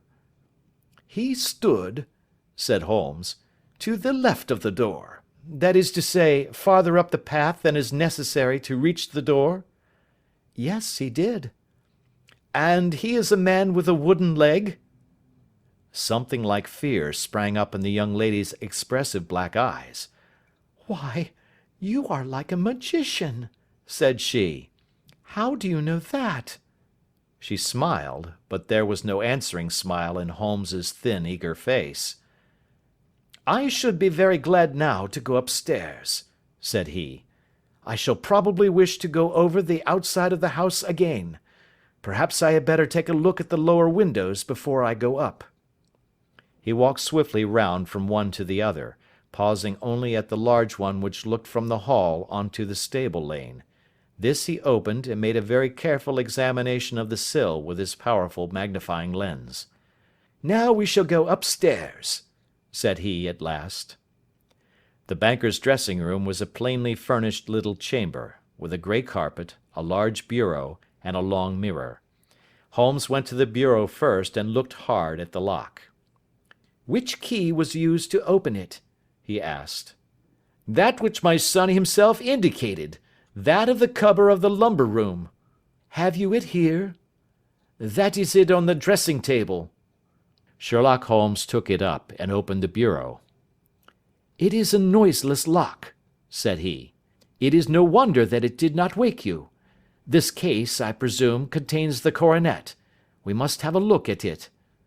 He opened the case, and taking out the diadem, he laid it upon the table. It was a magnificent specimen of the jeweller's art, and the 36 stones were the finest that I have ever seen. At one side of the coronet was a cracked edge, where a corner holding 3 gems had been torn away. "Now, Mr. Holder," said Holmes, "here is the corner which corresponds to that which has been so unfortunately lost. Might I beg that you will break it off?" The banker recoiled in horror. "I should not dream of trying," said he. "Then I will." Holmes immediately bent his strength upon it, but without result. "I feel it give a little," said he, "but, though I am exceptionally strong in the fingers, it would take all my time to break it. An ordinary man could not do it. Now, what do you think would happen if I did break it, Mr. Holder? There would be a noise like a pistol shot. Do you tell me that all this happened within a few yards of your bed, and that you heard nothing of it?" "I do not know what to think. It is all dark to me." "But perhaps it may grow lighter as we go. What do you think, Miss Holder?" "I confess that I still share my uncle's perplexity." "Your son had no shoes or slippers on when you saw him?" "He had nothing on save only his trousers and shirt." "Thank you. We have certainly been favoured with extraordinary luck during this inquiry, and it will be entirely our own fault if we do not succeed in clearing the matter up. With your permission, Mr. Holder, I shall now continue my investigations outside." He went alone at his own request, for he explained that any unnecessary footmarks might make his task more difficult. For an hour or more he was at work, returning at last with his feet heavy with snow, and his features as inscrutable as ever. "I think that I have seen now all that there is to see, Mr. Holder," said he. "I can serve you best by returning to my rooms." "But the gems, Mr. Holmes, where are they?" "I cannot tell." The banker wrung his hands. "I shall never see them again," he cried. "And my son? You give me hopes?" "My opinion is in no way altered." "Then, for God's sake, what was this dark business which was acted in my house last night?" "If you can call upon me at my Baker Street rooms tomorrow morning, between 9 and 10, I shall be happy to do what I can to make it clearer. I understand that you will give me carte blanche to act for you, provided only that I get back the gems, and that you place no limit on the sum I may draw." "I would give my fortune to have them back." "Very good. I shall look into the matter between this and then. Good-bye. It is just possible that I may have to come over here again before evening." It was obvious to me that my companion's mind was now made up about the case, although what his conclusions were was more than I could even dimly imagine. Several times during our homeward journey I endeavoured to sound him upon the point, but he always glided away to some other topic, until at last I gave it over in despair. It was not yet 3 when we found ourselves in our rooms once more. He hurried to his chamber and was down again in a few minutes, dressed as a common loafer. With his collar turned up, his shiny, seedy coat, his red cravat, and his worn boots, he was a perfect sample of the class. "I think that this should do," said he, glancing into the glass above the fireplace. "I only wish that you would come with me, Watson, but I fear that it won't do. I may be on the trail in this matter, or I may be following a will-o'-the-wisp, but I shall soon know which it is. I hope that I may be back in a few hours." He cut a slice of bread from the joint upon the sideboard, sandwiched it between 2 rounds of bread, and thrusting this rude meal into his pocket, he started off upon his expedition. I had just finished my tea when he returned, evidently in excellent spirits, swinging an old elastic-sided boot in his hand. He chucked it down into a corner and helped himself to a cup of tea. "I only looked in as I passed," said he. "I'm going right on." "Where to?" "Oh, to the other side of the West End. It may be some time before I get back. Don't wait up for me in case I should be late." "How are you getting on?" "Oh, so-so. Nothing to complain of. I have been out to Streatham since I saw you last, but I did not call at the house. It is a very sweet little problem, and I would not have missed it for a good deal. However, I must not sit gossiping here, but must get these disreputable clothes off and return to my highly respectable self." I could see by his manner that he had stronger reasons for satisfaction than his words alone would imply. His eyes twinkled, and there was even a touch of colour upon his sallow cheeks. He hastened upstairs, and a few minutes later I heard the slam of the hall door, which told me that he was off once more upon his congenial hunt. I waited until midnight, but there was no sign of his return, so I retired to my room. It was no uncommon thing for him to be away for days and nights on end when he was hot upon a scent, so that his lateness caused me no surprise. I do not know at what hour he came in, but when I came down to breakfast in the morning, there he was, with a cup of coffee in one hand, and the paper in the other, as fresh and trim as possible. "You will excuse my beginning without you, Watson," said he, "but you remember that our client has rather an early appointment this morning." "Why, it is after 9 now," I answered. "I should not be surprised if that were he. I thought I heard a ring." It was, indeed, our friend the financier.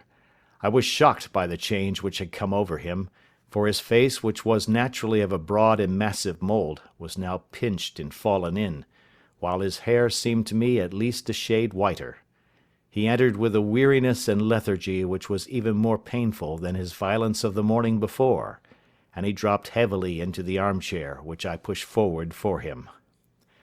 "I do not know what I have done to be so severely tried," said he. "Only 2 days ago I was a happy and prosperous man, without a care in the world. Now I am left to a lonely and dishonoured age. One sorrow comes close upon the heels of another. My niece, Mary, has deserted me." "Deserted you?" "Yes. Her bed this morning had not been slept in. Her room was empty, and a note for me lay upon the hall table. I had said to her last night, in sorrow and not in anger, that if she had married my boy all might have been well with him. Perhaps it was thoughtless of me to say so. It is to that remark that she refers in this note. My dearest uncle, I feel that I have brought trouble upon you, and that if I had acted differently this terrible misfortune might never have occurred. I cannot, with this thought in my mind, ever again be happy under your roof, and I feel that I must leave you forever. Do not worry about my future, for that is provided for, and above all, do not search for me, for it will be fruitless labour and an ill service to me. In life or in death, I am ever your loving Mary." What could she mean by that note, Mr. Holmes? Do you think it points to suicide? No, no, nothing of the kind. It is perhaps the best possible solution. I trust, Mr. Holder, that you are nearing the end of your troubles. Ha! You say so. You have heard something, Mr. Holmes? You have learned something. Where are the gems? You would not think £1,000 apiece an excessive sum for them? I would pay 10. That would be unnecessary. 3,000 will cover the matter. And there is a little reward, I fancy. Have you your cheque-book? Here is a pen. Better make it out for £4,000. With a dazed face, the banker made out the required cheque. Holmes walked over to his desk, took out a little triangular piece of gold with 3 gems in it, and threw it down upon the table. With a shriek of joy, our client clutched it up. "You have it!" he gasped. "I am saved! I am saved!" The reaction of joy was as passionate as his grief had been, and he hugged his recovered gems to his bosom. "There is one other thing you owe, Mr. Holder," said Sherlock Holmes rather sternly. "Oh!" He caught up a pen. "Name the sum, and I will pay it." "No, the debt is not to me. You owe a very humble apology to that noble lad, your son, who has carried himself in this matter as I should be proud to see my own son do, should I ever chance to have one." "Then it was not Arthur who took them?" "I told you yesterday, and I repeat today, that it was not." "You are sure of it? Then let us hurry to him at once to let him know that the truth is known." "He knows it already.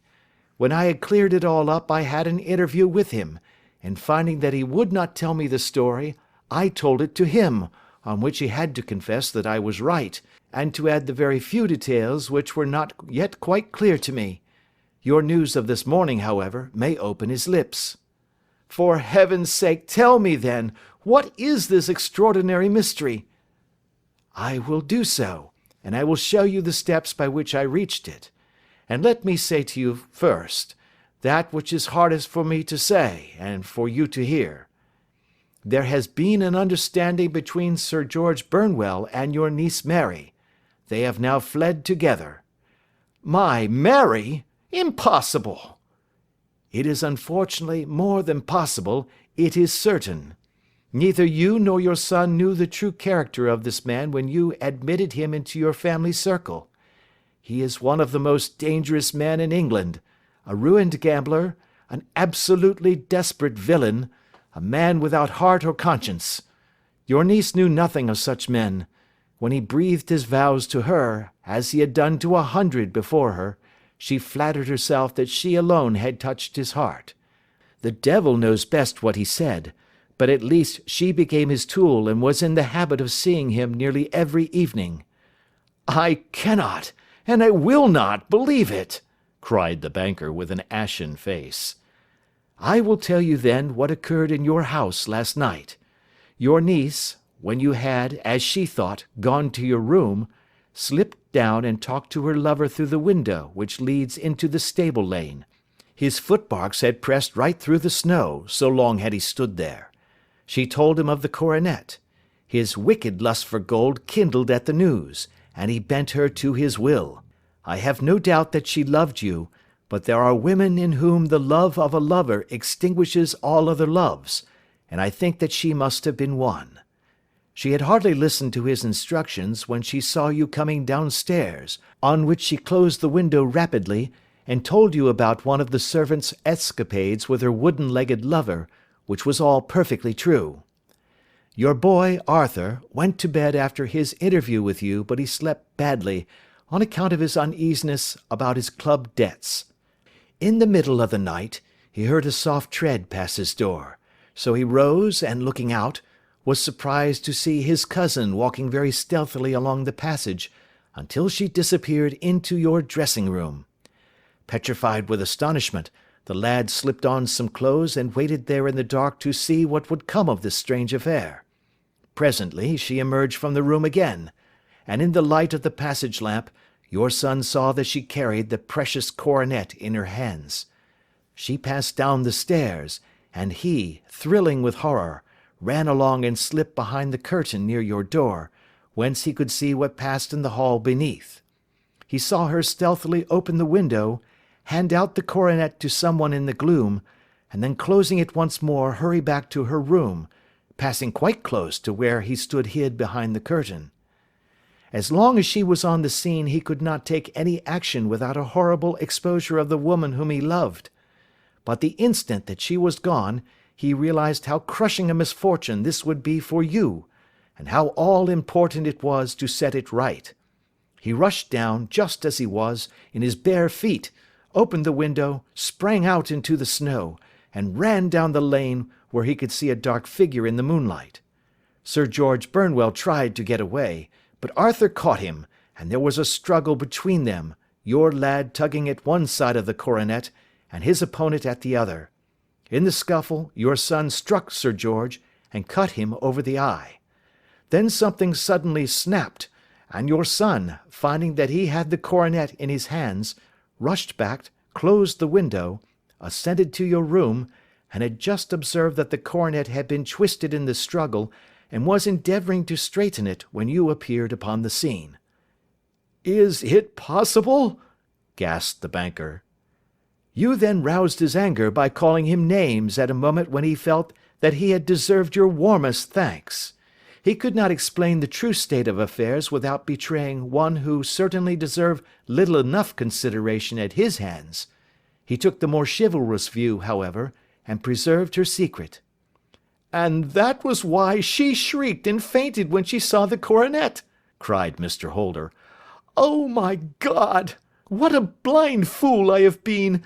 And his asking to be allowed to go out for 5 minutes! The dear fellow wanted to see if the missing piece were at the scene of the struggle.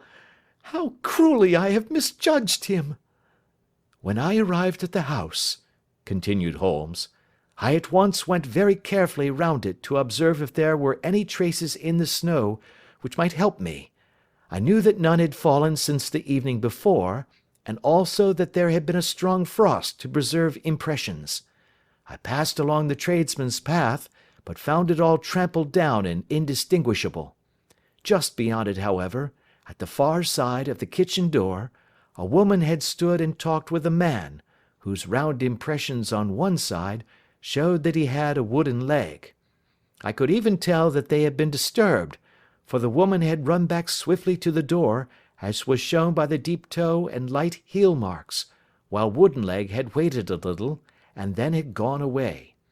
I thought at the time that this might be the maid and her sweetheart, of whom you had already spoken to me, and inquiry showed it was so. I passed round the garden without seeing anything more than random tracks, which I took to be the police. But, when I got into the stable lane, a very long and complex story was written in the snow in front of me. There was a double line of tracks of a booted man, and a second double line which I saw with delight belonged to a man with naked feet. I was at once convinced from what you had told me that the latter was your son. The first had walked both ways, but the other had run swiftly, and as his tread was marked in places over the depression of the boot, it was obvious that he had passed after the other. I followed them up, and found they led to the hall window, where Boots had worn all the snow away while waiting. Then I walked to the other end, which was 100 yards or more down the lane. I saw where Boots had faced round, where the snow was cut up as though there had been a struggle, and finally, where a few drops of blood had fallen to show me that I was not mistaken. Boots had then run down the lane, and another little smudge of blood showed that it was he who had been hurt. When he came to the high road at the other end, I found that the pavement had been cleared, so there was an end to that clue. On entering the house, however, I examined, as you remember, the sill and framework of the hall window with my lens, and I could at once see that someone had passed out. I could distinguish the outline of an instep where the wet foot had been placed in coming in. I was then beginning to be able to form an opinion as to what had occurred. A man had waited outside the window, someone had brought the gems, the deed had been overseen by your son, he had pursued the thief, had struggled with him, They had each tugged at the coronet, their united strength causing injuries which neither alone could have effected. He had returned with the prize, but had left a fragment in the grasp of his opponent. So far I was clear. The question now was, who was the man, and who was it brought him the coronet? It is an old maxim of mine that when you have excluded the impossible, whatever remains, however improbable, must be the truth. Now, I knew that it was not you who had brought it down, so there only remained your niece and the maids. But if it were the maids, why should your son allow himself to be accused in their place? There could be no possible reason. As he loved his cousin, however, there was an excellent explanation why he should retain her secret, the more so as the secret was a disgraceful one.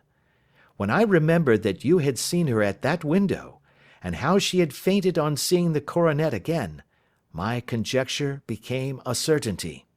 And who could it be who was her confederate? A lover, evidently, for who else could outweigh the love and gratitude which she must feel to you? I knew that you went out little, and that your circle of friends was a very limited one, but among them was Sir George Burnwell. I had heard of him before as being a man of evil reputation among women. It must have been he who wore those boots and retained the missing gems. Even though he knew that Arthur had discovered him, he might still flatter himself that he was safe, for the lad could not say a word without compromising his own family. Well, your own good sense will suggest what measures I took next. I went in the shape of a loafer to Sir George's house, managed to pick up an acquaintance with his valet, learned that his master had cut his head the night before, and finally, at the expense of 6 shillings, made all sure by buying a pair of his cast-off shoes. With these I journeyed down to Streatham and saw that they exactly fitted the tracks. "I saw an ill-dressed vagabond in the lane yesterday evening," said Mr. Holder. "Precisely. It was I. I found that I had my man, so I came home and changed my clothes. It was a delicate part which I had to play then, for I saw that a prosecution must be avoided to avert scandal, and I knew that so astute a villain would see that our hands were tied in the matter. I went and saw him. At first, of course, he denied everything, but when I gave him every particular that had occurred, he tried to bluster and took down a life-preserver from the wall. I knew my man, however, and I clapped a pistol to his head before he could strike.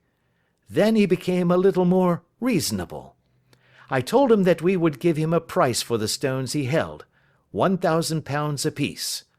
That brought out the first signs of grief that he had shown. 'Why, dash it all,' said he, 'I've let them go at 600 for the 3. I soon managed to get the address of the receiver who had them, on promising him that there would be no prosecution. Off I set to him, and after much chaffering I got our stones at £1,000 apiece. Then I looked in upon your son, told him that all was right, and eventually got to my bed about 2 o'clock, after what I may call a really hard day's work.' 'A day which has saved England from a great public scandal,' said the banker, rising. 'Sir, I cannot find words to thank you, but you shall not find me ungrateful for what you have done. Your skill has indeed exceeded all that I have heard of it. And now I must fly to my dear boy to apologize to him for the wrong which I have done him. And as to what you tell me of poor Mary, it goes to my very heart. Not even your skill can inform me where she is now.' 'I think that we may safely say,' returned Holmes, 'that she is wherever Sir George Burnwell is. It is equally certain, too, that whatever her sins are, they will soon receive a more than sufficient punishment.'" End of Adventure 11. Adventure 12, the final chapter of The Adventures of Sherlock Holmes. The Adventure of the Copper Beeches. "To the man who loves art for its own sake," remarked Sherlock Holmes, tossing aside the advertisement sheet of the Daily Telegraph, "it is frequently in its least important and lowliest manifestations that the keenest pleasure is to be derived. It is pleasant to me to observe, Watson, that you have so far grasped this truth, that in these little records of our cases which you have been good enough to draw up, and, I am bound to say, occasionally to embellish, you have given prominence not so much to the many causes célèbres and sensational trials in which I have figured, but rather to those incidents which may have been trivial in themselves, but which have given room for those faculties of deduction and of logical synthesis which I have made my special province. And yet, said I, smiling, I cannot quite hold myself absolved from the charge of sensationalism which has been urged against my records. You have erred, perhaps, he observed, taking up a glowing cinder with the tongs, and lighting with it the long cherry-wood pipe which was wont to replace his clay, when he was in a disputatious rather than a meditative mood. You have erred, perhaps, in attempting to put colour and life into each of your statements, instead of confining yourself to the task of placing upon record that severe reasoning from cause to effect, which is really the only notable feature about the thing. It seems to me that I have done you full justice in the matter, I remarked with some coldness, for I was repelled by the egotism which I had more than once observed to be a strong factor in my friend's singular character. No, it is not selfishness or conceit, said he, answering, as was his wont, my thoughts rather than my words. If I claim full justice for my art, it is because it is an impersonal thing, a thing beyond myself. Crime is common, logic is rare. Therefore, it is upon the logic rather than upon the crime that you should dwell. You have degraded what should have been a course of lectures into a series of tales. It was a cold morning of the early spring, and we sat after breakfast on either side of a cheery fire in the old room at Baker Street. A thick fog rolled down between the lines of dun-coloured houses, and the opposing windows loomed like dark, shapeless blurs through the heavy yellow wreaths. Our gas was lit, and shone on the white cloth and glimmer of china and metal, for the table had not been cleared yet. Sherlock Holmes had been silent all the morning, clipping continuously into the advertisement columns of a succession of papers, until at last, having apparently given up his search, he had emerged in no very sweet temper to lecture me upon my literary shortcomings. At the same time, he remarked after a pause, during which he had sat puffing at his long pipe and gazing down into the fire, you can hardly be open to a charge of sensationalism, for out of these causes which you have been so kind as to interest yourself in, a fair proportion do not treat of crime, in its legal sense, at all. The small matter in which I endeavoured to help the King of Bohemia, the singular experience of Miss Mary Sutherland, the problem connected with the man with the twisted lip, and the incident of the noble Bachelor, were all matters which are outside the pale of the law. But in avoiding the sensational, I fear that you may have bordered on the trivial. The end may have been so, I answered, but the methods I hold to have been novel and of interest. Pshaw, my dear fellow, what do the public, the great unobservant public, who could hardly tell a weaver by his tooth or a compositor by his left thumb, care about the finer shades of analysis and deduction? But indeed, if you are trivial, I cannot blame you, for the days of the great cases are past. Man, or at least criminal man, has lost all enterprise and originality. As to my own little practice, it seems to be degenerating into an agency for recovering lost lead pencils, and giving advice to young ladies from boarding schools. I think that I have touched bottom at last, however. This note I had this morning marks my 0 point, I fancy. Read it. He tossed a crumpled letter across to me. It was dated from Montague Place upon the preceding evening, and ran thus: Dear Mr. Holmes, I am very anxious to consult you as to whether I should or should not accept a situation which has been offered to me as governess. I shall call at 10:30 tomorrow if I do not inconvenience you.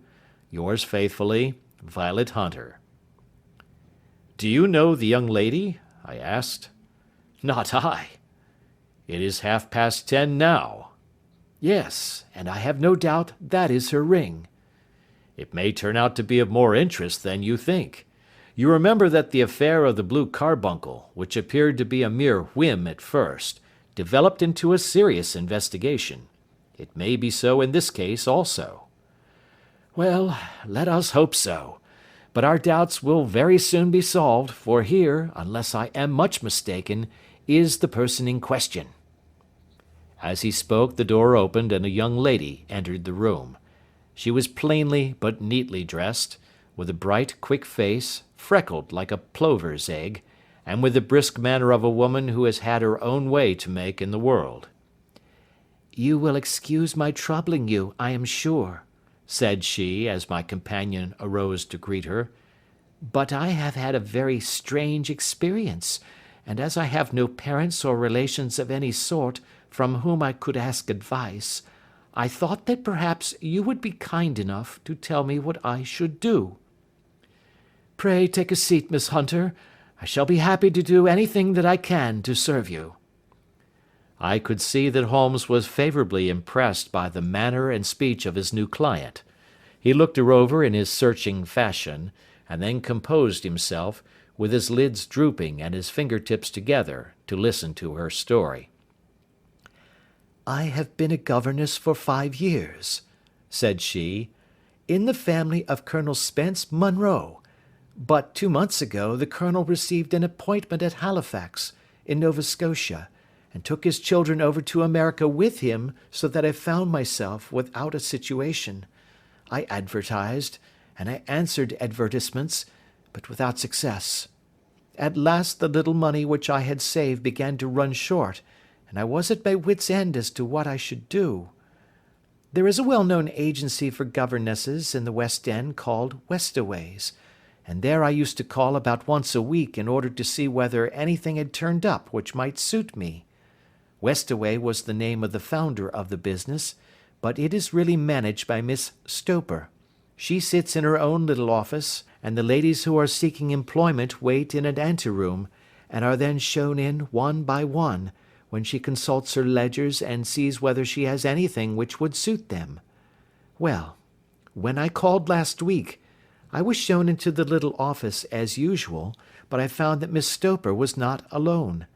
A prodigiously stout man with a very smiling face and a great heavy chin, which rolled down in fold upon fold over his throat, sat at her elbow with a pair of glasses on his nose, looking very earnestly at the ladies who entered. As I came in he gave quite a jump in his chair, and turned quickly to Miss Stoper. "That will do," said he. "I could not ask for anything better. Capital! Capital!"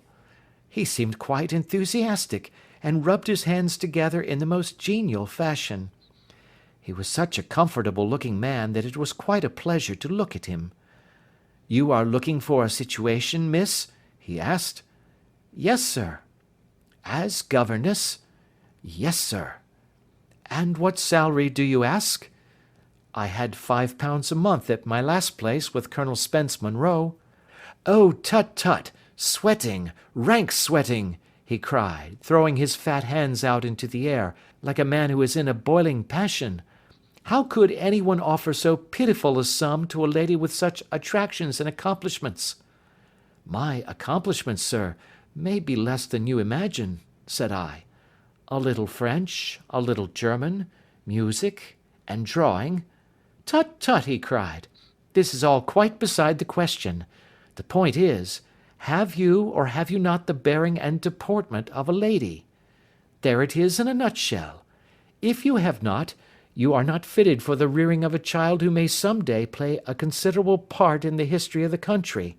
But if you have, why then, how could any gentleman ask you to condescend to accept anything under the 3 figures?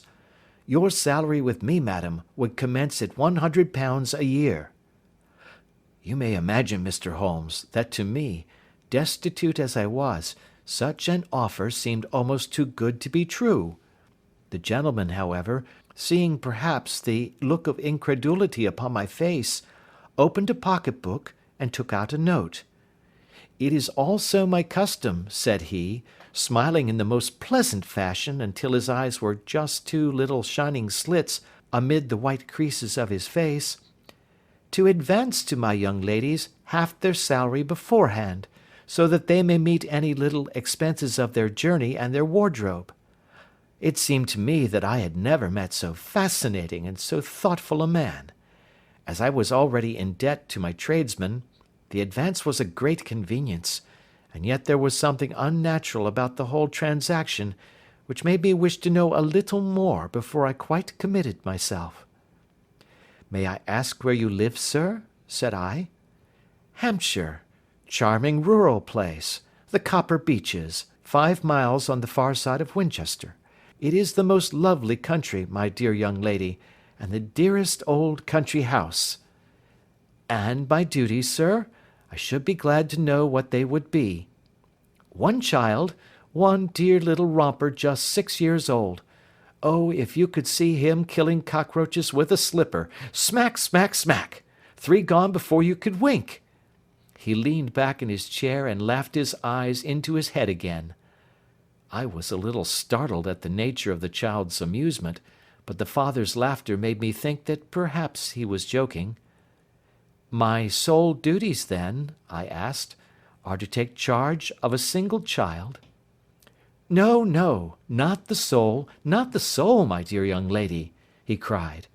Your duty would be, as I am sure your good sense would suggest, to obey any little commands my wife might give, provided always that they were such commands as a lady might with propriety obey. You see no difficulty, eh? I should be happy to make myself useful. Quite so. In dress now, for example. We are fatty people, you know, fatty but kind-hearted. If you were asked to wear any dress which we might give you, you would not object to our little whim, eh? No, said I, considerably astonished at his words. Or to sit here, or sit there, that would not be offensive to you? Oh, no. Or to cut your hair quite short before you come to us? I could hardly believe my ears. As you may observe, Mr. Holmes, my hair is somewhat luxuriant, and of a rather peculiar tint of chestnut. It is being considered artistic. I could not dream of sacrificing it in this off-hand fashion. I am afraid that that is quite impossible, said I. He had been watching me eagerly out of his small eyes, and I could see a shadow pass over his face as I spoke. I am afraid that it is quite essential, said he. It is a little fancy of my wife's, and ladies' fancies, you know, madam, ladies' fancies must be consulted. And so you won't cut your hair? No, sir, I really could not, I answered firmly. Ah, very well, then that quite settles the matter. It is a pity, because in other respects you would really have done very nicely. In that case, Miss Stoper, I had best inspect a few more of your young ladies. The manageress had sat all this while busy with her papers without a word to either of us, but she glanced at me now with so much annoyance upon her face that I could not help suspecting that she had lost a handsome commission through my refusal. Do you desire your name to be kept upon the books? She asked. If you please, Miss Stoper. Well, really, it seems rather useless, since you refuse the most excellent offers in this fashion, said she sharply. You can hardly expect us to exert ourselves to find another such opening for you. Good day to you, Miss Hunter. She struck a gong upon the table, and I was shown out by the page. Well, Mr. Holmes, when I got back to my lodgings, and found little enough in the cupboard, and 2 or 3 bills upon the table, I began to ask myself whether I had not done a very foolish thing. After all, if these people had strange fads and expected obedience on the most extraordinary matters, they were at least ready to pay for their eccentricity. Very few governesses in England are getting £100 a year. Besides, what use was my hair to me? Many people are improved by wearing it short, and perhaps I should be among the number. Next day I was inclined to think that I had made a mistake, and by the day after I was sure of it. I had almost overcome my pride so far as to go back to the agency and inquire whether the place was still open, when I received this letter from the gentleman himself. I have it here, and I will read it to you. The Copper Beeches, near Winchester. Dear Miss Hunter, Miss Stoper has very kindly given me your address, and I write from here to ask whether you have reconsidered your decision. My wife is very anxious that you should come, for she has been much attracted by my description of you. We are willing to give £30 a quarter, or £120 a year, so as to recompense you for any little inconvenience which our fads may cause you. They are not very exacting, after all. My wife is fond of a particular shade of electric blue, and would like you to wear such a dress indoors in the morning. You need not, however, go to the expense of purchasing one, as we have one belonging to my dear daughter Alice, now in Philadelphia, which would, I should think, fit you very well. Then, as to sitting here or there, or amusing yourself in any manner indicated, that need cause you no inconvenience. As regards your hair, it is no doubt a pity, especially as I could not help remarking its beauty during our short interview, but I am afraid that I must remain firm upon this point, and I only hope that the increased salary may recompense you for the loss. Your duties, as far as the child is concerned, are very light. Now do try to come, and I shall meet you with a dog-cart at Winchester. Let me know your train. Yours faithfully, Jeffro Rucastle. That is the letter which I have just received, Mr. Holmes, and my mind is made up that I will accept it. I thought, however, that before taking the final step I should like to submit the whole matter to your consideration. Well, Miss Hunter, if your mind is made up, that settles the question, said Holmes, smiling. But you would not advise me to refuse? I confess that it is not the situation which I should like to see a sister of mine apply for. What is the meaning of it all, Mr. Holmes? Ah, I have no data. I cannot tell. Perhaps you have yourself formed some opinion? Well, there seems to me to be only one possible solution. Mr. Rucastle seemed to be a very kind, good-natured man. Is it not possible that his wife is a lunatic, that he desires to keep the matter quiet for fear she should be taken to an asylum, and that he humours her fancies in every way in order to prevent an outbreak? That is a possible solution. In fact, as matters stand, it is the most probable one. But in any case it does not seem to be a nice household for a young lady. But the money, Mr. Holmes, the money! Well, yes, of course the pay is good. Too good. That is what makes me uneasy. Why should they give you £120 a year, when they could have their pick for £40? There must be some strong reason behind. I thought that if I told you the circumstances, you would understand afterwards if I wanted your help. I should feel so much stronger if I felt that you were at the back of me. Oh, you may carry that feeling away with you. I assure you that your little problem promises to be the most interesting which has come my way for some months. There is something distinctly novel about some of the features. If you should find yourself in doubt or in danger— Danger? What danger do you foresee? Holmes shook his head gravely. It would cease to be a danger if we could define it, said he. But at any time, day or night, a telegram would bring me down to your help. That is enough. She rose briskly from her chair with the anxiety all swept from her face. I shall go down to Hampshire quite easy in my mind now. I shall write to Mr. Rucastle at once, sacrifice my poor hair to-night, and start for Winchester to-morrow.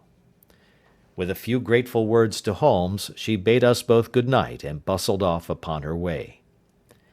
At least, said I, as we heard her quick, firm steps descending the stairs, she seems to be a young lady who is very well able to take care of herself. And she would need to be, said Holmes gravely. I am much mistaken if we do not hear from her before many days are past. It was not very long before my friend's prediction was fulfilled. A fortnight went by, during which I frequently found my thoughts turning in her direction, and wondering what strange side alley of human experience this lonely woman had strayed into. The unusual salary, the curious conditions, the light duties, all pointed to something abnormal, though whether a fad or a plot, or whether the man was a philanthropist or a villain, it was quite beyond my powers to determine. As to Holmes, I observed that he sat frequently for half an hour on end, with knitted brows and an abstracted air, but he swept the matter away with a wave of his hand when I mentioned it. "Data, data, data!" he cried impatiently. "I can't make bricks without clay." And yet he would always wind up by muttering that no sister of his should ever have accepted such a situation. The telegram which we eventually received came late one night, just as I was thinking of turning in, and Holmes was settling down to one of those all-night chemical researches which he frequently indulged in, when I would leave him stooping over a retort and a test tube at night, and find him in the same position when I came down to breakfast in the morning. He opened the yellow envelope, and then, glancing at the message, threw it across to me. "Just look up the trains in Bradshaw," said he, and turned back to his chemical studies. The summons was a brief and urgent one. "Please be at the Black Swan Hotel at Winchester at midday tomorrow," it said. "Do come. I am at my wits' end. Hunter." "Will you come with me?" asked Holmes, glancing up. "I should wish to." "Just look it up, then." "There is a train at 9:30, said I, glancing over my Bradshaw. "It is due at Winchester at 11:30. "That will do nicely. Then perhaps I had better postpone my analysis of the acetones, as we may need to be at our best in the morning." By 11 o'clock the next day we were well upon our way to the old English capital. Holmes had been buried in the morning papers all the way down, but after we had passed the Hampshire border he threw them down, and began to admire the scenery. It was an ideal spring day, a light blue sky, flecked with little fleecy white clouds drifting across from west to east. The sun was shining very brightly, and yet there was an exhilarating nip in the air, which set an edge to a man's energy. All over the countryside, away to the rolling hills around Aldershot, the little red and grey roofs of the farmsteadings peeped out from amid the light green of the new foliage. "Are they not fresh and beautiful?" I cried with all the enthusiasm of a man fresh from the fogs of Baker Street. But Holmes shook his head gravely. "Do you know, Watson," said he, "that it is one of the curses of a mind with a turn like mine, that I must look at everything with reference to my own special subject. You look at these scattered houses, and you are impressed by their beauty. I look at them, and the only thought which comes to me is a feeling of their isolation, and of the impunity with which crime may be committed there." "Good heavens!" I cried. "Who would associate crime with these dear old homesteads?"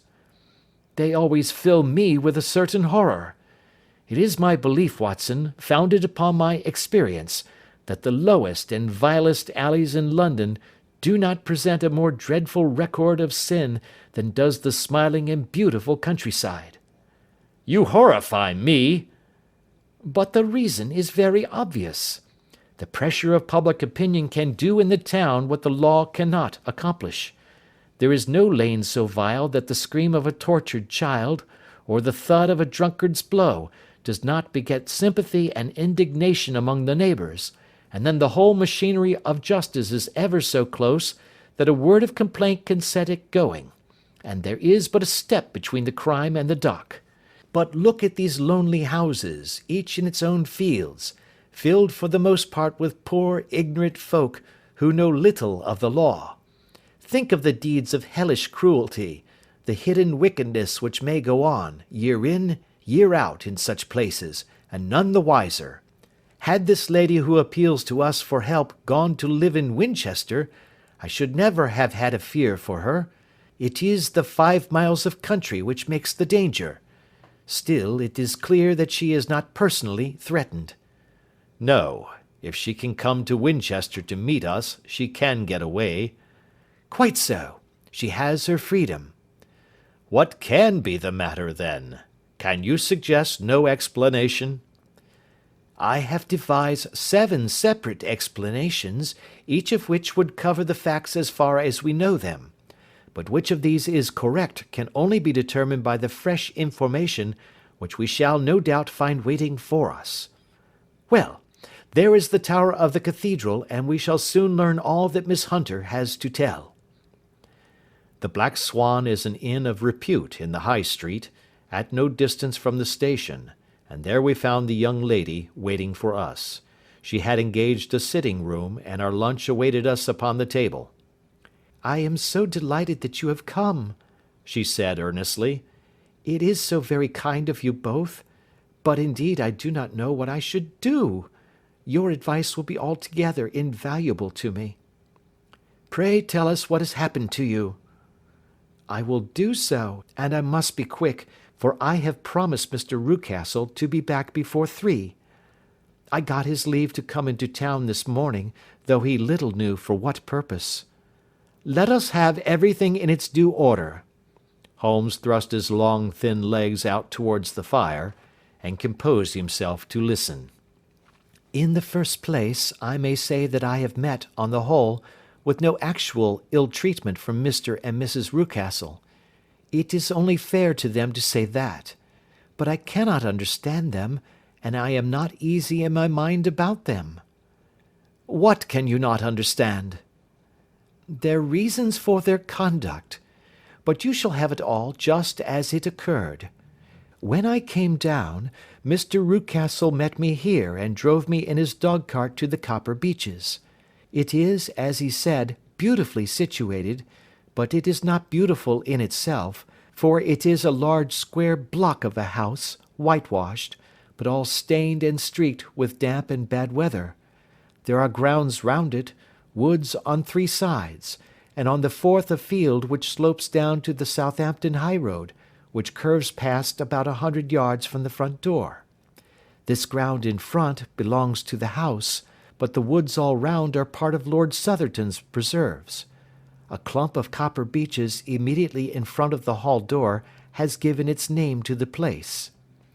I was driven over by my employer, who was as amiable as ever, and was introduced by him that evening to his wife and the child.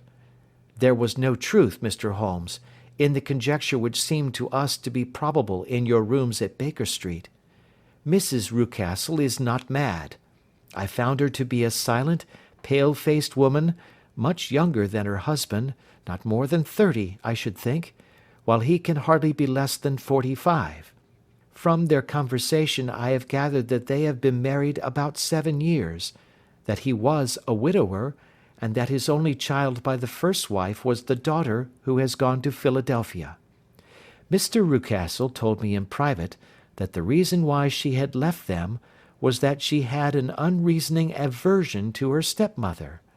As the daughter could not have been less than 20, I can quite imagine that her position must have been uncomfortable with her father's young wife. Mrs. Rucastle seemed to me to be colourless in mind as well as in feature. She impressed me neither favourably nor the reverse. She was a nonentity. It was easy to see that she was passionately devoted both to her husband and to her little son. Her light grey eyes wandered continually from one to the other, noting every little want and forestalling it if possible. He was kind to her also in his bluff, boisterous fashion, and on the whole they seemed to be a happy couple. And yet she had some secret sorrow, this woman. She would often be lost in deep thought, with the saddest look upon her face. More than once I have surprised her in tears. I have thought sometimes that it was the disposition of her child which weighed upon her mind, for I have never met so utterly spoiled and so ill-natured a little creature. He is small for his age, with a head which is quite disproportionately large. His whole life appears to be spent in an alternation between savage fits of passion and gloomy intervals of sulking. Giving pain to any creature weaker than himself seems to be his one idea of amusement, and he shows quite remarkable talent in planning the capture of mice, little birds, and insects. But I would rather not talk about the creature, Mr. Holmes, and indeed he has little to do with my story. I am glad of all details, remarked my friend, whether they seem to you to be relevant or not. I shall try not to miss anything of importance. The one unpleasant thing about the house, which struck me at once, was the appearance and conduct of the servants. There are only two, a man and his wife. Toller, for that is his name, is a rough, uncouth man, with grizzled hair and whiskers, and a perpetual smell of drink. Twice since I have been with them he has been quite drunk, and yet Mr. Rucastle seemed to take no notice of it. His wife is a very tall and strong woman with a sour face, as silent as Mrs. Rucastle, and much less amiable. They are a most unpleasant couple, but fortunately I spend most of my time in the nursery and my own room, which are next to each other in one corner of the building. For 2 days after my arrival at the Copper Beeches my life was very quiet. On the third, Mrs. Rucastle came down just after breakfast and whispered something to her husband. "Oh, yes," said he, turning to me, "we are very much obliged to you, Miss Hunter, for falling in with our whims so far as to cut your hair.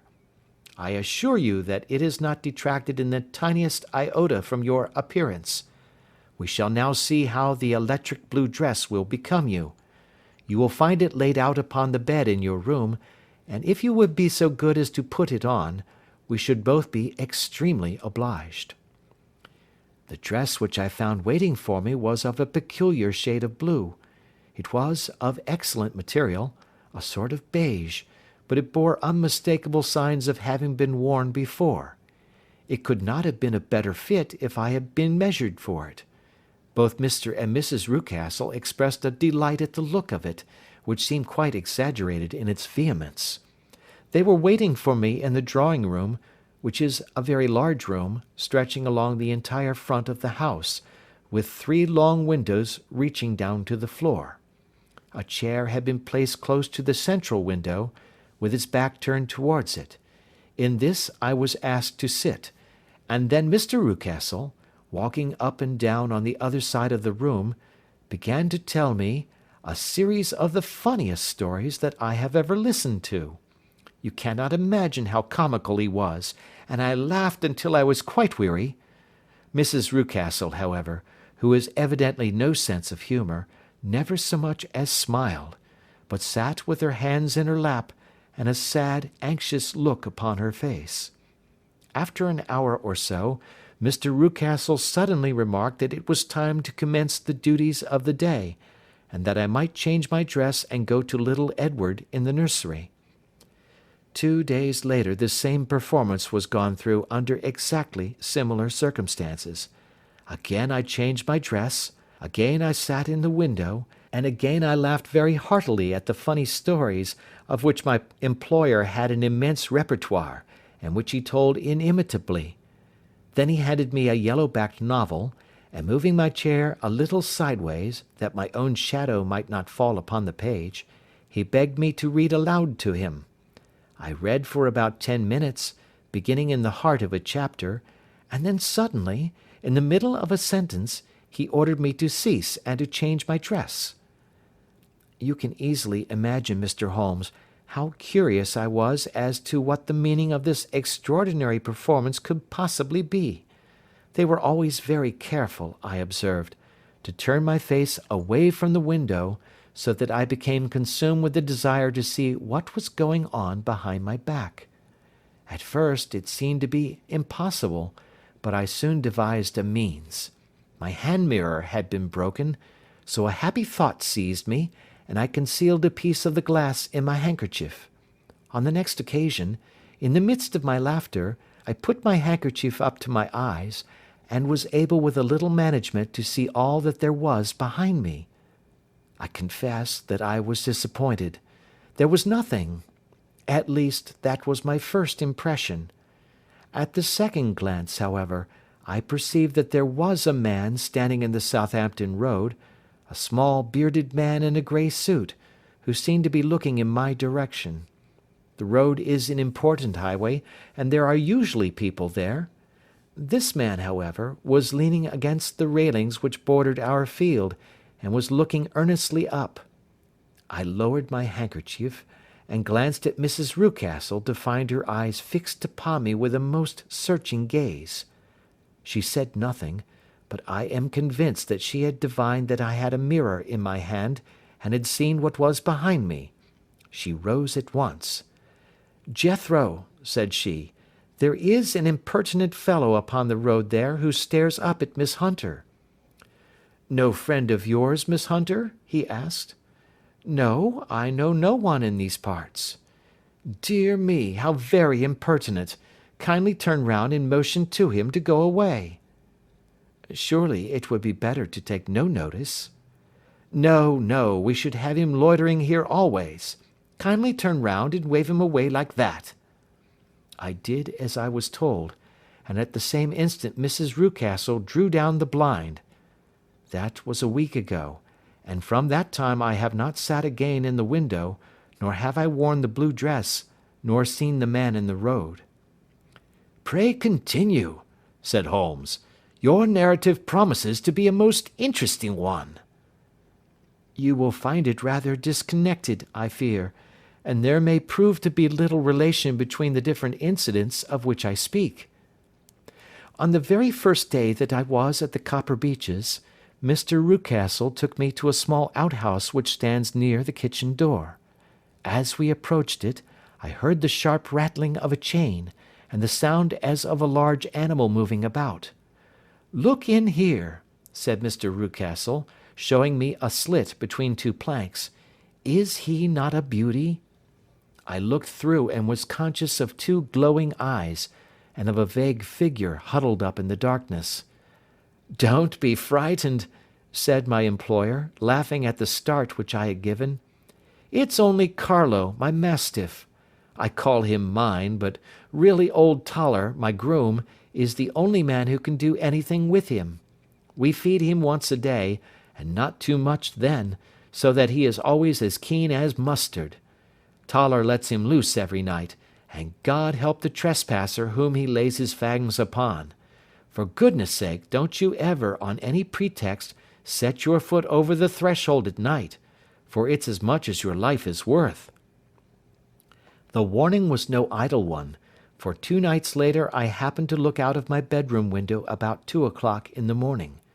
It was a beautiful moonlight night, and the lawn in front of the house was silvered over and almost as bright as day. I was standing, wrapped in the peaceful beauty of the scene, when I was aware that something was moving under the shadow of the Copper Beeches. As it emerged into the moonshine I saw what it was. It was a giant dog, as large as a calf, tawny tinted, with hanging jowl, black muzzle, and huge projecting bones. It walked slowly across the lawn and vanished into the shadow upon the other side. That dreadful sentinel sent a chill to my heart which I do not think that any burglar could have done. And now I have a very strange experience to tell you. I had, as you know, cut off my hair in London, and I had placed it in a great coil at the bottom of my trunk. One evening, after the child was in bed, I began to amuse myself by examining the furniture of my room, and by rearranging my own little things. There was an old chest of drawers in the room, the 2 upper ones empty and open, the lower one locked. I had filled the first 2 with my linen, and as I had still much to pack away, I was naturally annoyed at not having the use of the 3rd drawer. It struck me that it might have been fastened by a mere oversight, so I took out my bunch of keys and tried to open it. The very first key fitted to perfection, and I drew the drawer open. There was only one thing in it, but I am sure that you would never guess what it was. It was my coil of hair. I took it up and examined it. It was of the same peculiar tint and the same thickness. But then the impossibility of the thing obtruded itself upon me. How could my hair have been locked in the drawer? With trembling hands I undid my trunk, turned out the contents, and drew from the bottom my own hair. I laid the two tresses together, and I assure you that they were identical. Was it not extraordinary? Puzzle as I would, I could make nothing at all of what it meant. I returned the strange hair to the drawer, and I said nothing of the matter to the Rucastles, as I felt that I had put myself in the wrong by opening a drawer which they had locked. I am naturally observant, as you may have remarked, Mr. Holmes, and I soon had a pretty good plan of the whole house in my head. There was one wing, however, which appeared not to be inhabited at all. A door which faced that which led into the quarters of the Tollers opened into this suite, but it was invariably locked. One day, however, as I ascended the stair, I met Mr. Rucastle coming out through this door, his keys in his hand, and a look on his face which made him a very different person to the round, jovial man to whom I was accustomed. His cheeks were red, his brow was all crinkled with anger, and the veins stood out at his temples with passion. He locked the door, and hurried past me without a word or a look. This aroused my curiosity, so when I went out for a walk in the grounds with my charge, I strolled round to the side from which I could see the windows of this part of the house. There were 4 of them in a row, 3 of which were simply dirty, while the 4th was shattered up. They were evidently all deserted. As I strolled up and down, glancing at them occasionally, Mr. Rucastle came out to me, looking as merry and jovial as ever. "Ah," said he, "you must not think me rude if I passed you without a word, my dear young lady."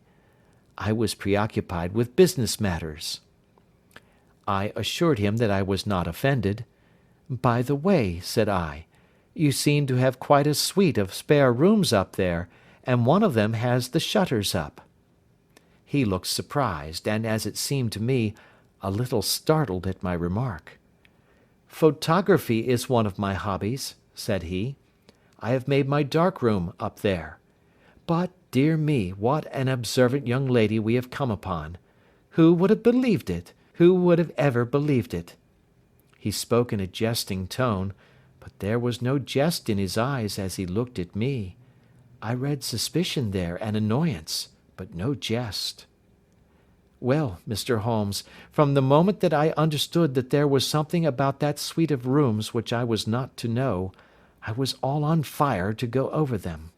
It was not mere curiosity, though I have my share of that. It was more a feeling of duty, a feeling that some good might come from my penetrating to this place. They talk of woman's instinct. Perhaps it was woman's instinct which gave me that feeling. At any rate, it was there, and I was keenly on the lookout for any chance to pass the forbidden door. It was only yesterday that the chance came. I may tell you that, besides Mr. Rucastle, both Toller and his wife find something to do in these deserted rooms, and I once saw him carrying a large black linen bag with him through the door. Recently he has been drinking hard, and yesterday evening he was very drunk, and when I came upstairs there was the key in the door. I have no doubt at all that he had left it there. Mr. and Mrs. Rucastle were both downstairs, and the child was with them, so that I had an admirable opportunity. I turned the key gently in the lock, opened the door, and slipped through. There was a little passage in front of me, unpapered and uncarpeted, which turned at a right angle at the farther end. Round this corner were 3 doors in a line, the first and third of which were open. They each led into an empty room, dusty and cheerless, with 2 windows in the one and one in the other, so thick with dirt that the evening light glimmered dimly through them. The centre door was closed, and across the outside of it had been fastened one of the broad bars of an iron bed, padlocked at one end to a ring in the wall, and fastened at the other with stout cord. The door itself was locked as well, and the key was not there. This barricaded door corresponded clearly with the shuttered window outside, and yet I could see by the glimmer from beneath it that the room was not in darkness. Evidently there was a skylight which let in light from above. As I stood in the passage gazing at the sinister door and wondering what secret it might veil, I suddenly heard the sound of steps within the room, and saw a shadow pass backward and forward against the little slit of dim light which shone out from under the door. A mad, unreasoning terror rose up in me at the sight, Mr. Holmes. My overstrung nerves failed me suddenly, and I turned and ran as though some dreadful hand were behind me clutching at the skirt of my dress. I rushed down the passage, through the door, and straight into the arms of Mr. Rucastle, who was waiting outside. "So," said he, smiling, "it was you, then. I thought that it must be when I saw the door open." "Oh, I am so frightened," I panted. My dear young lady, you cannot think how caressing and soothing his manner was. And what has frightened you, my dear young lady?" But his voice was just a little too coaxing. He overdid it. I was keenly on my guard against him. "I was foolish enough to go into the empty wing," I answered, "but it is so lonely and eerie in this dim light that I was frightened and ran out again. Oh, it is so dreadfully still in there." "Only that?" said he, looking at me keenly. "Why, what did you think?" I asked. "Why do you think that I locked this door?" "I am sure that I do not know." "It is to keep people out who have no business there. Do you see?" He was still smiling in the most amiable manner. "I am sure if I had known—" "Well then, you know now. And if you ever put your foot over that threshold again—" Here in an instant the smile hardened into a grin of rage, and he glared down at me with the face of a demon. "I'll throw you to the mastiff." I was so terrified that I do not know what I did. I suppose that I must have rushed past him into my room. I remember nothing until I found myself lying on my bed, trembling all over. Then I thought of you, Mr. Holmes. I could not live there longer without some advice. I was frightened of the house, of the man, of the woman, of the servants, even of the child. They were all horrible to me. If I could only bring you down, all would be well. Of course I might have fled from the house, but my curiosity was almost as strong as my fears. My mind was soon made up. I would send you a wire. I put on my hat and cloak, went down to the office, which is about half a mile from the house, and then returned, feeling very much easier.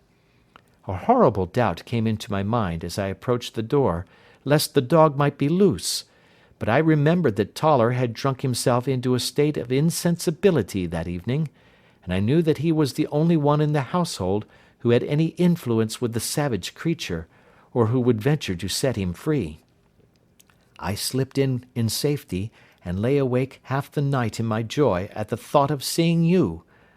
I had no difficulty in getting leave to come into Winchester this morning, but I must be back before 3 o'clock, for Mr. and Mrs. Rucastle are going on a visit, and will be away all the evening, so that I must look after the child.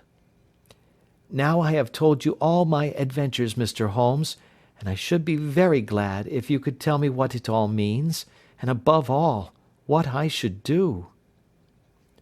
Holmes and I had listened spellbound to this extraordinary story. My friend rose now and paced up and down the room, his hands in his pockets, and an expression of the most profound gravity upon his face. "Is Toller still drunk?" he asked. "Yes, I heard his wife tell Mrs. Rucastle that she could do nothing with him." "That is well. And the Rucastles go out to-night?" "Yes." "Is there a cellar with a good strong lock?" "Yes, the wine cellar." "You seem to me to have acted all through this matter like a very brave and sensible girl, Miss Hunter. Do you think that you could perform one more feat? I should not ask it of you if I did not think you a quite exceptional woman." "I will try. What is it?" "We shall be at the Copper Beeches by 7 o'clock, my friend and I. The Rucastles will be gone by that time, and Toller will, we hope, be incapable. There only remains Mrs. Toller, who might give the alarm. If you could send her into the cellar on some errand, and then turn the key upon her, you would facilitate matters immensely." "I will do it." "Excellent. We shall then look thoroughly into the affair.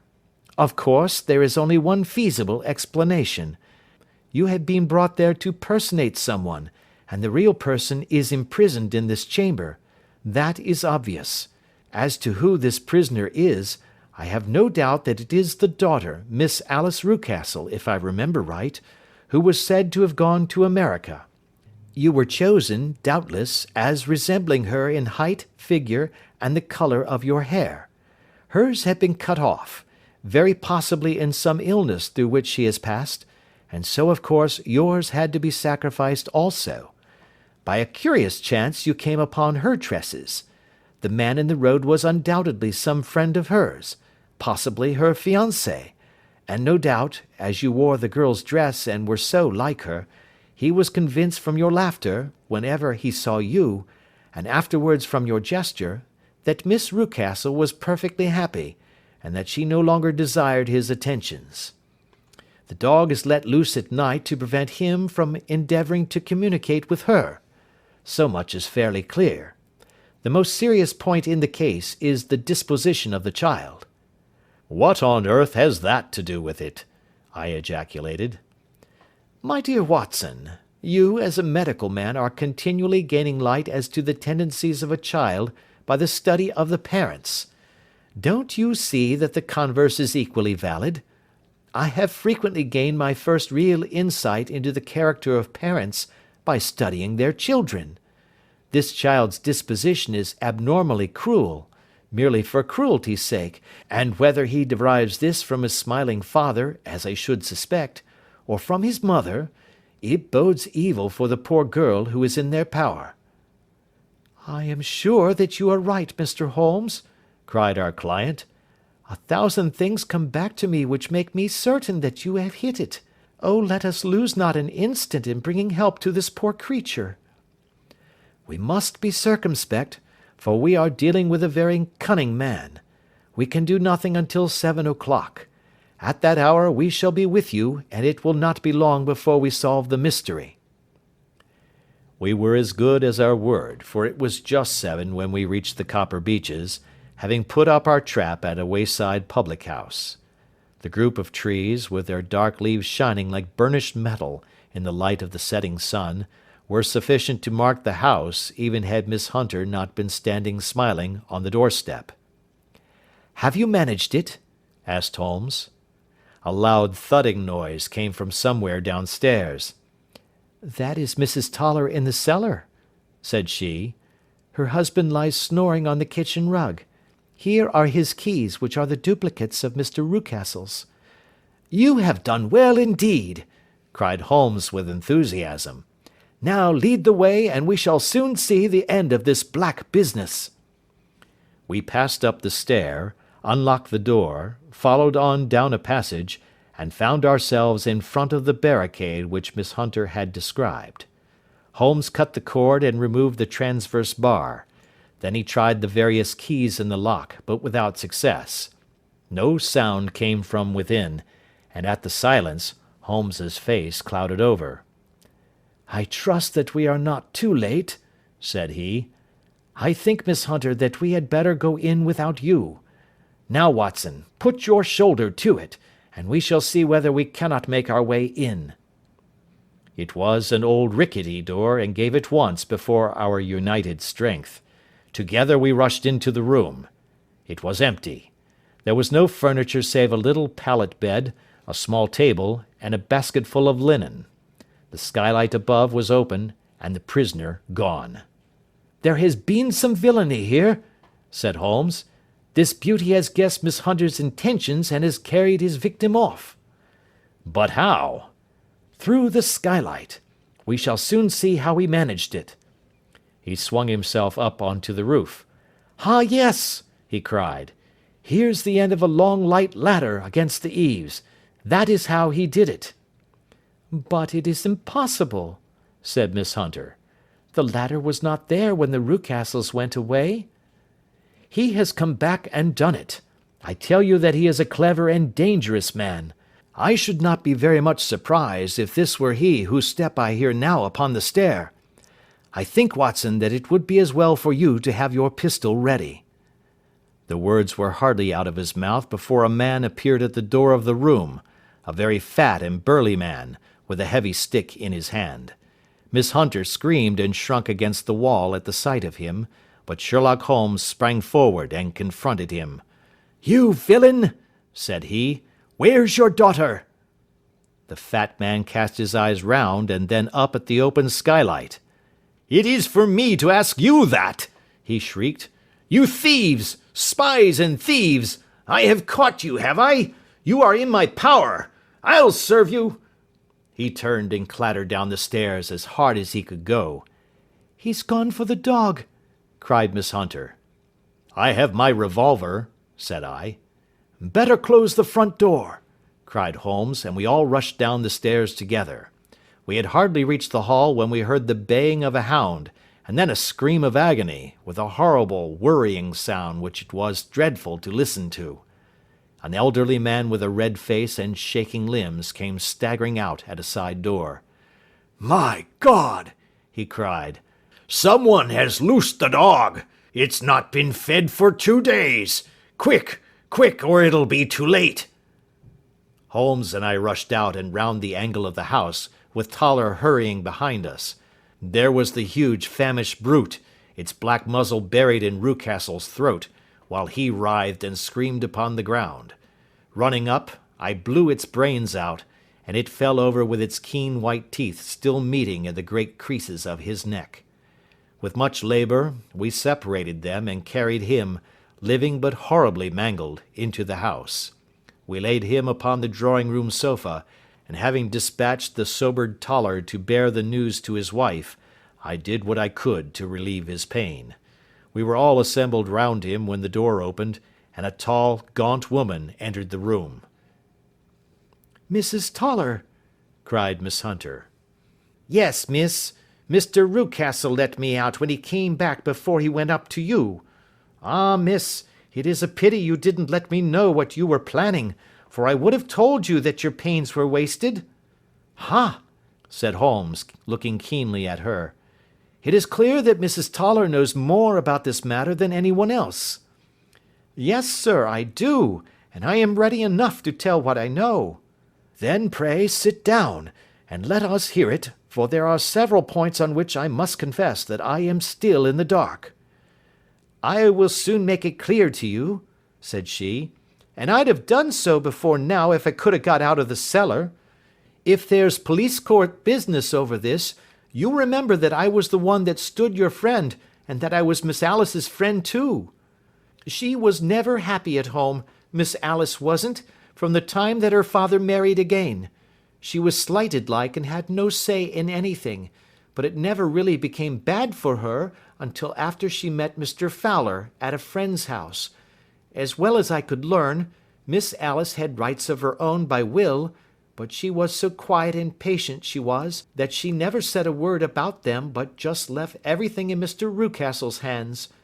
He knew he was safe with her, but when there was a chance of a husband coming forward who would ask for all that the law would give him, then her father thought it time to put a stop on it. He wanted her to sign a paper, so that whether she married or not, he could use her money. When she wouldn't do it, he kept on worrying her until she got brain fever, and for 6 weeks was at death's door. Then she got better at last, all worn to a shadow, and with her beautiful hair cut off, but that didn't make no change in her young man, and he stuck to her as true as men could be." "Ah," said Holmes, "I think that what you have been good enough to tell us makes the matter fairly clear, and that I can deduce all that remains. Mr. Rucastle, then, I presume, took to the system of imprisonment?" "Yes, sir." and brought Miss Hunter down from London in order to get rid of the disagreeable persistence of Mr. Fowler. That was it, sir.